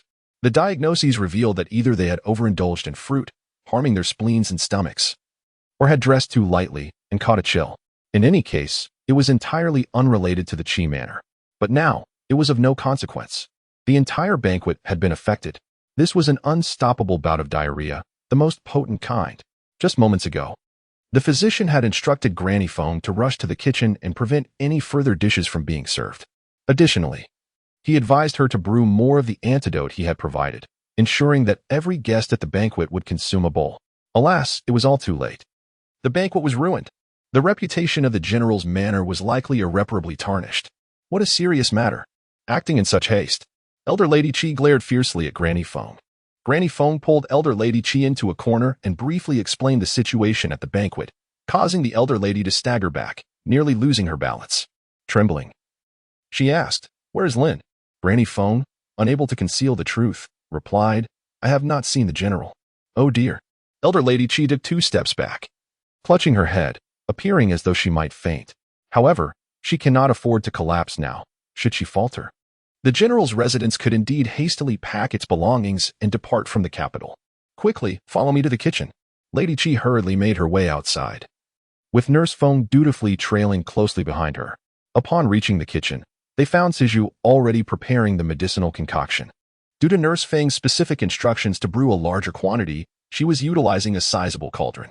When the matriarch arrived, she observed Cuiju alone by the medicinal stove, attentively monitoring the flames, with no one else in sight. In a cold voice, she inquired, "Where are the others?" Cuiju, after surveying her surroundings, replied, returning to the matriarch, "The others have been summoned by the general to the West Wind Pavilion for punishment." What? Chapter 98. Embarrassment. Madame Qi hurried to the West Wind courtyard, where a cacophony of cries filled the air. Qi Lin, having indulged in copious amounts of alcohol, was somewhat inebriated. In his hand, he wielded a long whip, its barbs cruelly digging into the flesh of the unfortunate soul before him. With each lash, the barbs would viciously ensnare the skin, tearing it upon withdrawal and leaving a vivid crimson mark. Speak. Did you poison the dishes? Qi Lin demanded, his eyes ablaze with fury. The kneeling chef Wang, wailing in desperation, pleaded, "It was not me, General. Please, see reason. You are the chef. If it wasn't you, who else could it be? Tell me. Who commanded you to poison the food at my banquet?" Another brutal strike of the whip landed on Chef Wang's back, eliciting a scream of agony as he collapsed. Unconscious on the ground. "Drag him away," Qi Lin commanded, and two attendants rushed forth, hauling Chef Wang aside like a lifeless dog. There were already two others who had succumbed to Qi Lin's fury. This marked the third. "Stop. Enough." Madame Qi, witnessing her son's terrifying brutality for the first time, rushed forward in a panic to intervene. "This is not the time for interrogation. There are still numerous guests poisoned and awaiting the antidote. Some of the earliest victims lie in the guest rooms, desperate for relief. As the master of the general's residence, instead of beating servants, shouldn't you be focusing on remedying the situation? Even if you find the culprit, what does it matter? The mess still needs to be cleaned up." Approaching Qi Lin, Madame Qi trembled as she seized the whip from his grasp. "Liner, you are being foolish. Look at the state of affairs. What good is it to interrogate the servants now? Those poisoned guests remain seated at the banquet. You must take action." Qi Lin, seeing Madame Qi, spoke with a tone laced with anger.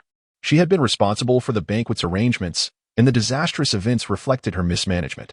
He feared that when he attended court the next day, he would be the target of censure.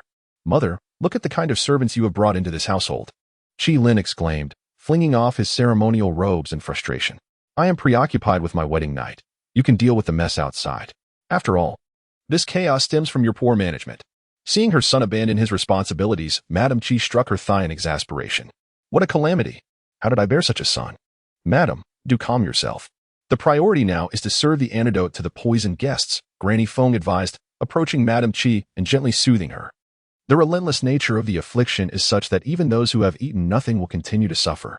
However, what they expel is nothing but foul, putrid waste.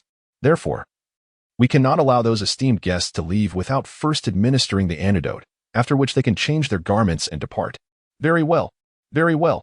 Lady Qi staggered forward, supported by Mama Feng as she made her way to the kitchen. The first pot of medicine had been brewed, and Cui Zhu was pouring out the antidote into bowls. "Mama Feng, please go outside and find any maidens who have not been poisoned. Bring them here at once," Lady Qi instructed. "Certainly." Mama Feng hurriedly ran out, soon returning with 9 young maids, each carrying a bowl of antidote, making their way towards the banquet. At this moment, the banquet had descended into chaos, the stench unbearable, far worse than any lavatory. Even from a distance, Lady Qi could catch a whiff of the foul odor, but she had no choice. She had to hold her breath and press on. The young maids carrying the antidote were flushed with embarrassment. Some could no longer contain themselves and collapsed to the ground in fits of retching. It was impossible to get close, utterly impossible. Lady Qi and Mama Feng, seasoned as they were, recognized the gravity of the situation and pressed forward with no alternative. They distributed the antidote to the afflicted guests, who either wept or cursed. Upon receiving the antidote from Lady Qi, they begrudgingly accepted it and drank it down in one gulp. The antidote, expertly concocted by the Zhang family physician, proved remarkably effective. Almost immediately after ingestion, the poisoned individuals felt a sense of relief in their bellies, their urge to relieve themselves subsiding as they braced themselves against the ground to stand. However, upon rising, they realized with horror that something was trickling down their legs. Looking down, they were nearly overcome with faintness as they discovered their garments had been soiled. Lady Qi, suppressing her disgust, addressed one of them. "If Lord Wu does not mind, perhaps you should proceed to the courtyard to bathe and change." Under normal circumstances, attendees of a birthday celebration or banquet would typically bring an extra set of clothing, particularly the female guests, who often brought several. This was mainly to prevent any mishaps that might soil or dampen their attire during the festivities. At that moment, Lady Wu, seated among the female guests, was covering her face in tears. How humiliating it must be to have such an incident occur in front of so many. Earlier, when many of her peers had risen to excuse themselves to the lavatory, she sensed something was amiss. However, when her own stomach began to ache intolerably, the lavatory had already been occupied by others. After waiting for what felt like an eternity without anyone emerging, she had decided to return to the banquet to inform her husband, only to find herself unable to hold back any longer, resulting in the unfortunate incident. All the guests at the banquet would need to bathe and change before they could return home. Fortunately, since it was a joyous occasion, the kitchen had prepared ample hot water, and if necessary, more could be boiled. In a flurry of activity, the servants of the general's residence were busily engaged. Some tended to the medicine, others boiled water, while others still served the antidote and assisted with bathing and tending to the horses.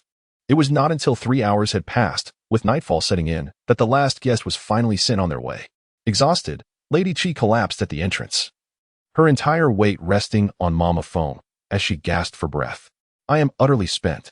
Truly, today has been the most exhausting day of my life.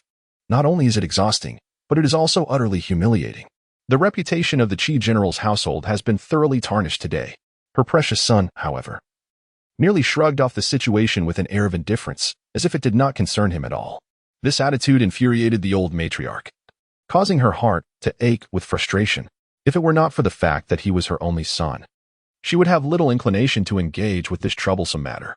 Feng Momo, come, assist me back to my chamber.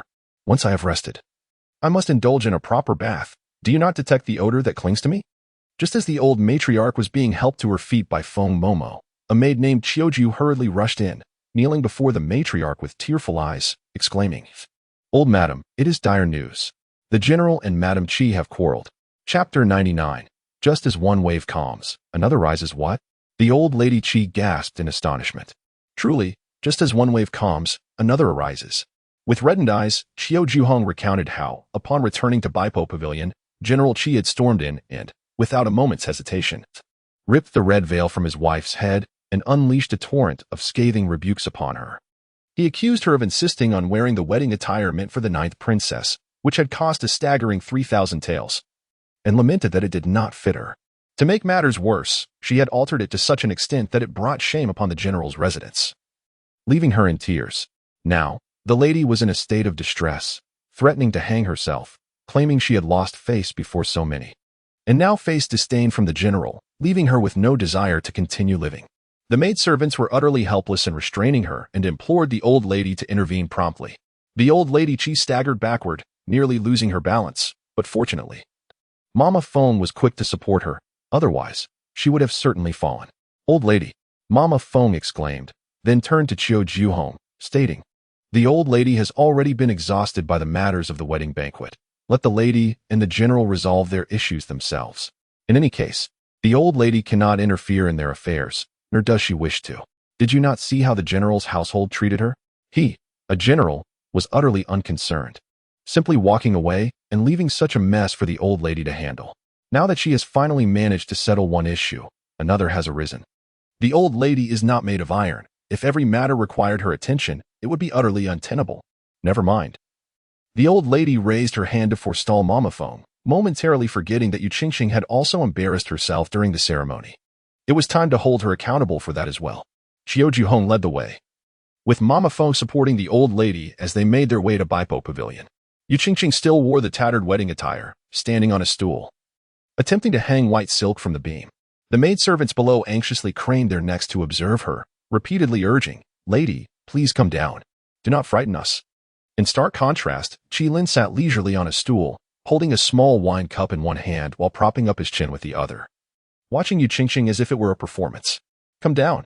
The old lady Qi's voice carried an undeniable authority, startling Yu Qingxing into silence. Seeing this, Qiu Xiang hurriedly reached out to pull her down from the stool. Lady, please do not frighten us. Day after day, is it never ending?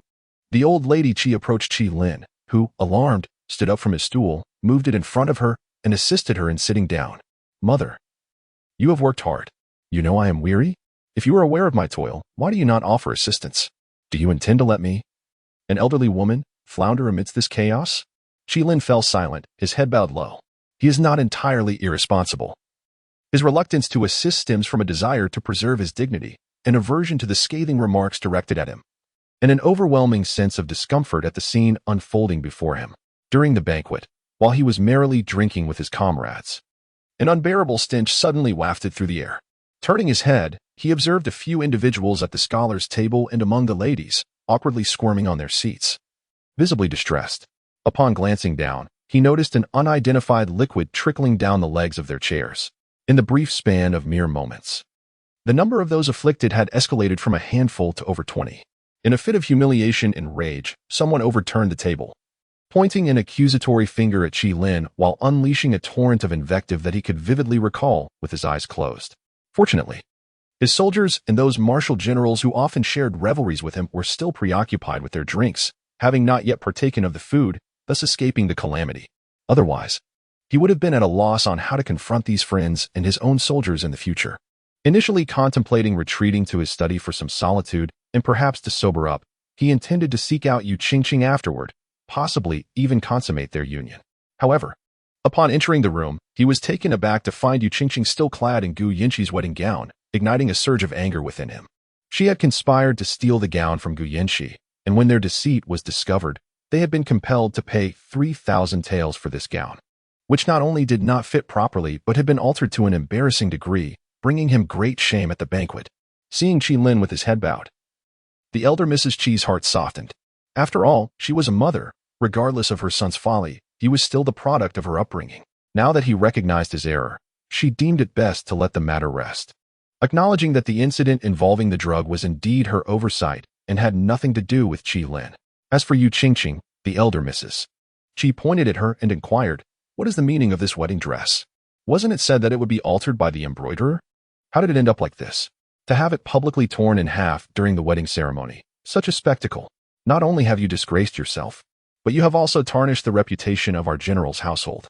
In response to the elder Mrs. Qi's wrath, Yu Qingqing immediately knelt before her and implored, "Mother, I am not to blame for this. It was Gu Yanqi who refused to alter the gown.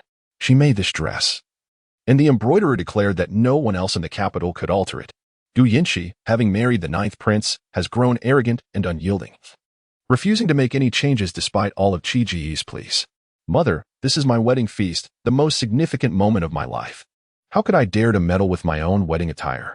The incessant mishaps at the banquet must surely be her doing. I heard she left before the feast even began, likely because she anticipated the food would be inedible due to the chaos she instigated." Yu Qingqing spoke with conviction, fully aware that today Gu Yanqi and Luo Juanhe had come to the general's residence.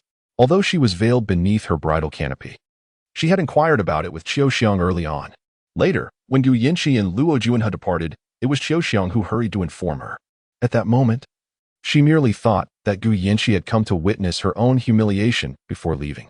In retrospect, it is perfectly fitting to place the blame for the incessant embarrassment squarely upon Gu Yanqi. Upon hearing Yu Qingqing's words, the old matriarch Qi experienced a sudden epiphany. Indeed, Gu Yanqi had also attended the wedding banquet today. Logically, given the tumultuous relationship between her family Lin and Gu Yanqi, it would be expected that Gu Yanqi would not appear at Lin's wedding. However, recalling Yu Qingqing's statement that only Gu Yanqi could alter her wedding attire, it became evident that Gu Yanqi's presence was deliberate, intended to witness Yu Qingqing's disgrace. She had anticipated that Yu Qingqing's wedding gown would tear during the ceremonial rites. Therefore, the laxative served at the banquet must also have been orchestrated by Gu Yanqi. Only she could harbor such animosity towards the general's household. Chapter 100. Opening a shop at this moment, Gu Yanqi, who had been inexplicably accused of drugging, was seated at her desk, engrossed in writing. In her previous life, although she had entered the general's residence as a concubine and Qi Lin seldom visited her quarters, she retained a faint recollection of subsequent events. While she was uncertain of the utility of these memories, committing them to paper could not be deemed a futile endeavor. She. Why are you still awake at such a late hour? Luo Juanhe, having concluded his affairs, returned to Shimeng Yuan. Upon entering, he noticed Gu Yanqi at her desk, furrowing her brow as she wrote with an air of seriousness. "It's nothing," Gu Yanqi replied, hastily grabbing a blank piece of rice paper to cover her notes. However, Luo Juanhe swiftly snatched it away. After a mere glance, his expression shifted dramatically. The paper bore words like refugees, embezzlement of tax silver, and disaster relief. She. What are these? Luo Juanhe inquired, astonished that a young lady of her stature would be privy to the news of embezzlement regarding the recently increased tax revenue in the court. He had only learned of this today. The investigation into the identity of the embezzler was ongoing, with rumors suggesting the involvement of the 5th prince. Indeed, the 5th prince had acquired an abundance of weaponry. If he were truly maintaining private soldiers, substantial funds would indeed be required to support them. Much of what Gu Yanqi understood stemmed from clandestine conversations among the maids of the general's residence that she had eavesdropped upon in her past life. Occasionally, when Xiao Tao and old Madame Yin were out on errands, they would relay significant news from other maidservants regarding current events. During this period, the major issue she was aware of was the embezzlement of the court's tax revenue. which had resulted in the border populace receiving no relief from the government, leading to starvation and disease. In their desperate bid for survival, many had journeyed northward, while some refugees had infiltrated the capital, resorting to theft and even murder in the marketplaces, causing quite an uproar. Noticing a change in Luo Juanhe's demeanor, Gu Yinchi felt a twinge of embarrassment and attempted to reclaim the paper from his grasp. He raised it high above his head. Despite her efforts to reach it by stretching and jumping, she could not grasp it and resorted to tugging at his arm in vain. She had yet to finish transcribing the vital information, and as a mere concubine in the general's residence during her previous life, she had no means to acquire more pertinent news. Luo Juanhe, being a leisurely prince without real power, was equally uninformed. Furthermore, she had no intention of revealing to him her vendetta against Qi Lin. "Your Highness," Gu Yinchi exclaimed, jumping in frustration as she still could not reach the paper. "Shi, please tell me, how did you come by this information? How did you learn of the embezzlement in the court? And how do you know that the refugees are making their way to the capital?" Gu Yinchi scoffed. "Of course I know. It's because I'm clever." She certainly could not disclose to Luo Juanhe that she was reborn and thus aware of the events that would unfold. Luo Juanhe gazed at Gu Yinchi with a hint of suspicion. Observing the playful smile gracing her face, he soon relaxed, folding the paper in his hand before tucking it away securely. The contents of this paper were not meant for prying eyes, should a discerning individual become aware. It would raise questions about how a secluded young lady like Gu Yinchi could possess such knowledge of court affairs. Either it was Gu Linho who had divulged this information to her, or this deposed prince himself had confided in her. The embezzlement of tax revenue was a grave matter. The fact that Gu Linho, a general accustomed to life in the military, could glean such insights into courtly matters indicated that he had indeed planted spies within the court, an act most unwelcome by the emperor. Furthermore, the notion that a fallen prince could be privy to such information suggested he was secretly monitoring all proceedings within the court. "My lord, this is my writing. You must return it to me," Gu Yinchi exclaimed, reaching for the paper, only to have Luo Juanhe firmly grasp her restless hand. "Cici, you are playing with fire." His hand enveloped hers, resting against his solid chest, causing Gu Yinchi's cheeks to flush a deep crimson. She struggled to withdraw her hand, but Luo Juanhe held it even tighter. "Cici, it is late. Let us retire early." He bent down, lifting Gu Yinchi effortlessly and striding towards the bed, while the attentive shout-out discreetly stepped outside, closing the door behind her. Having just finished breakfast, Yin Mama rushed in to inform her that Miss Yin had arrived at the 9th Prince's residence and was waiting in the reception hall. Gu Yinchi felt a mix of surprise and joy. She recalled her mother discussing the events of the last banquet, mentioning that the perpetrator had been apprehended only to be murdered shortly thereafter, an indication that someone wished to silence the truth behind the conspiracy. Naturally, Gu Yanbin did not disclose to Madame Gu that the maid was instigated by Yin Wanqing, leading Madame Gu to hold Yin Wanqing in high regard for her assistance in resolving such a significant trouble for the general's mansion and for identifying the culprit, a truly commendable young lady. Gu Yinchi practically dashed to the reception hall, and upon entering, she spotted Yin Wanqing seated and enjoying some pastries. "Ching Ching," she called out, hearing Gu Yinchi's voice. Yin Wanqing turned, their gazes locking in a silent exchange of smiles. Outside Ximenjuan, the two girls swayed on a swing, engaging in cheerful conversation. "Ching Ching, I cannot thank you enough for what transpired at the banquet. If it weren't for you, the General's mansion would have faced a tremendous disgrace. Why should I be polite? You are the heroine. My fate is intertwined with yours. If you were to encounter misfortune, it would be as if I were in peril as well. How could I not come to your aid? How are you faring in that courtyard? Are you adjusting well? If not, the prince has offered me another residence, which is larger. You could move there if you prefer. However, that courtyard is slightly farther from the 9th princess residence." Yin Wanqing smirked slightly at the notion. "Why not create your own world, you wealthy individuals?" "What?" Yin Wanqing suddenly realized, quickly responding, "Oh, it is nothing. By the way, Cici, I came today to ask you for a favor." She spoke with a hint of shyness. She came today primarily with the intention of embarking on a business venture alongside the female protagonist to generate profit. However, the question of what type of business to pursue and what kind of store to open in order to achieve financial success eluded her imagination. Having perused numerous time travel novels, she found elements within them that could be drawn upon for inspiration. What was the matter that appeared so enigmatic? It was simply a desire to engage in business together. At present, the only funds at her disposal were the meager amount provided by the other party. She couldn't rely on them indefinitely for support. She too aspired to establish a shop, envisioning a future where, upon generating income, she would be in a position to support her partner. Excellent. Gu Yinchi readily agreed without a moment's hesitation, as venturing into business perfectly aligned with her area of expertise. Yet, the question lingered, what kind of store did she wish to open?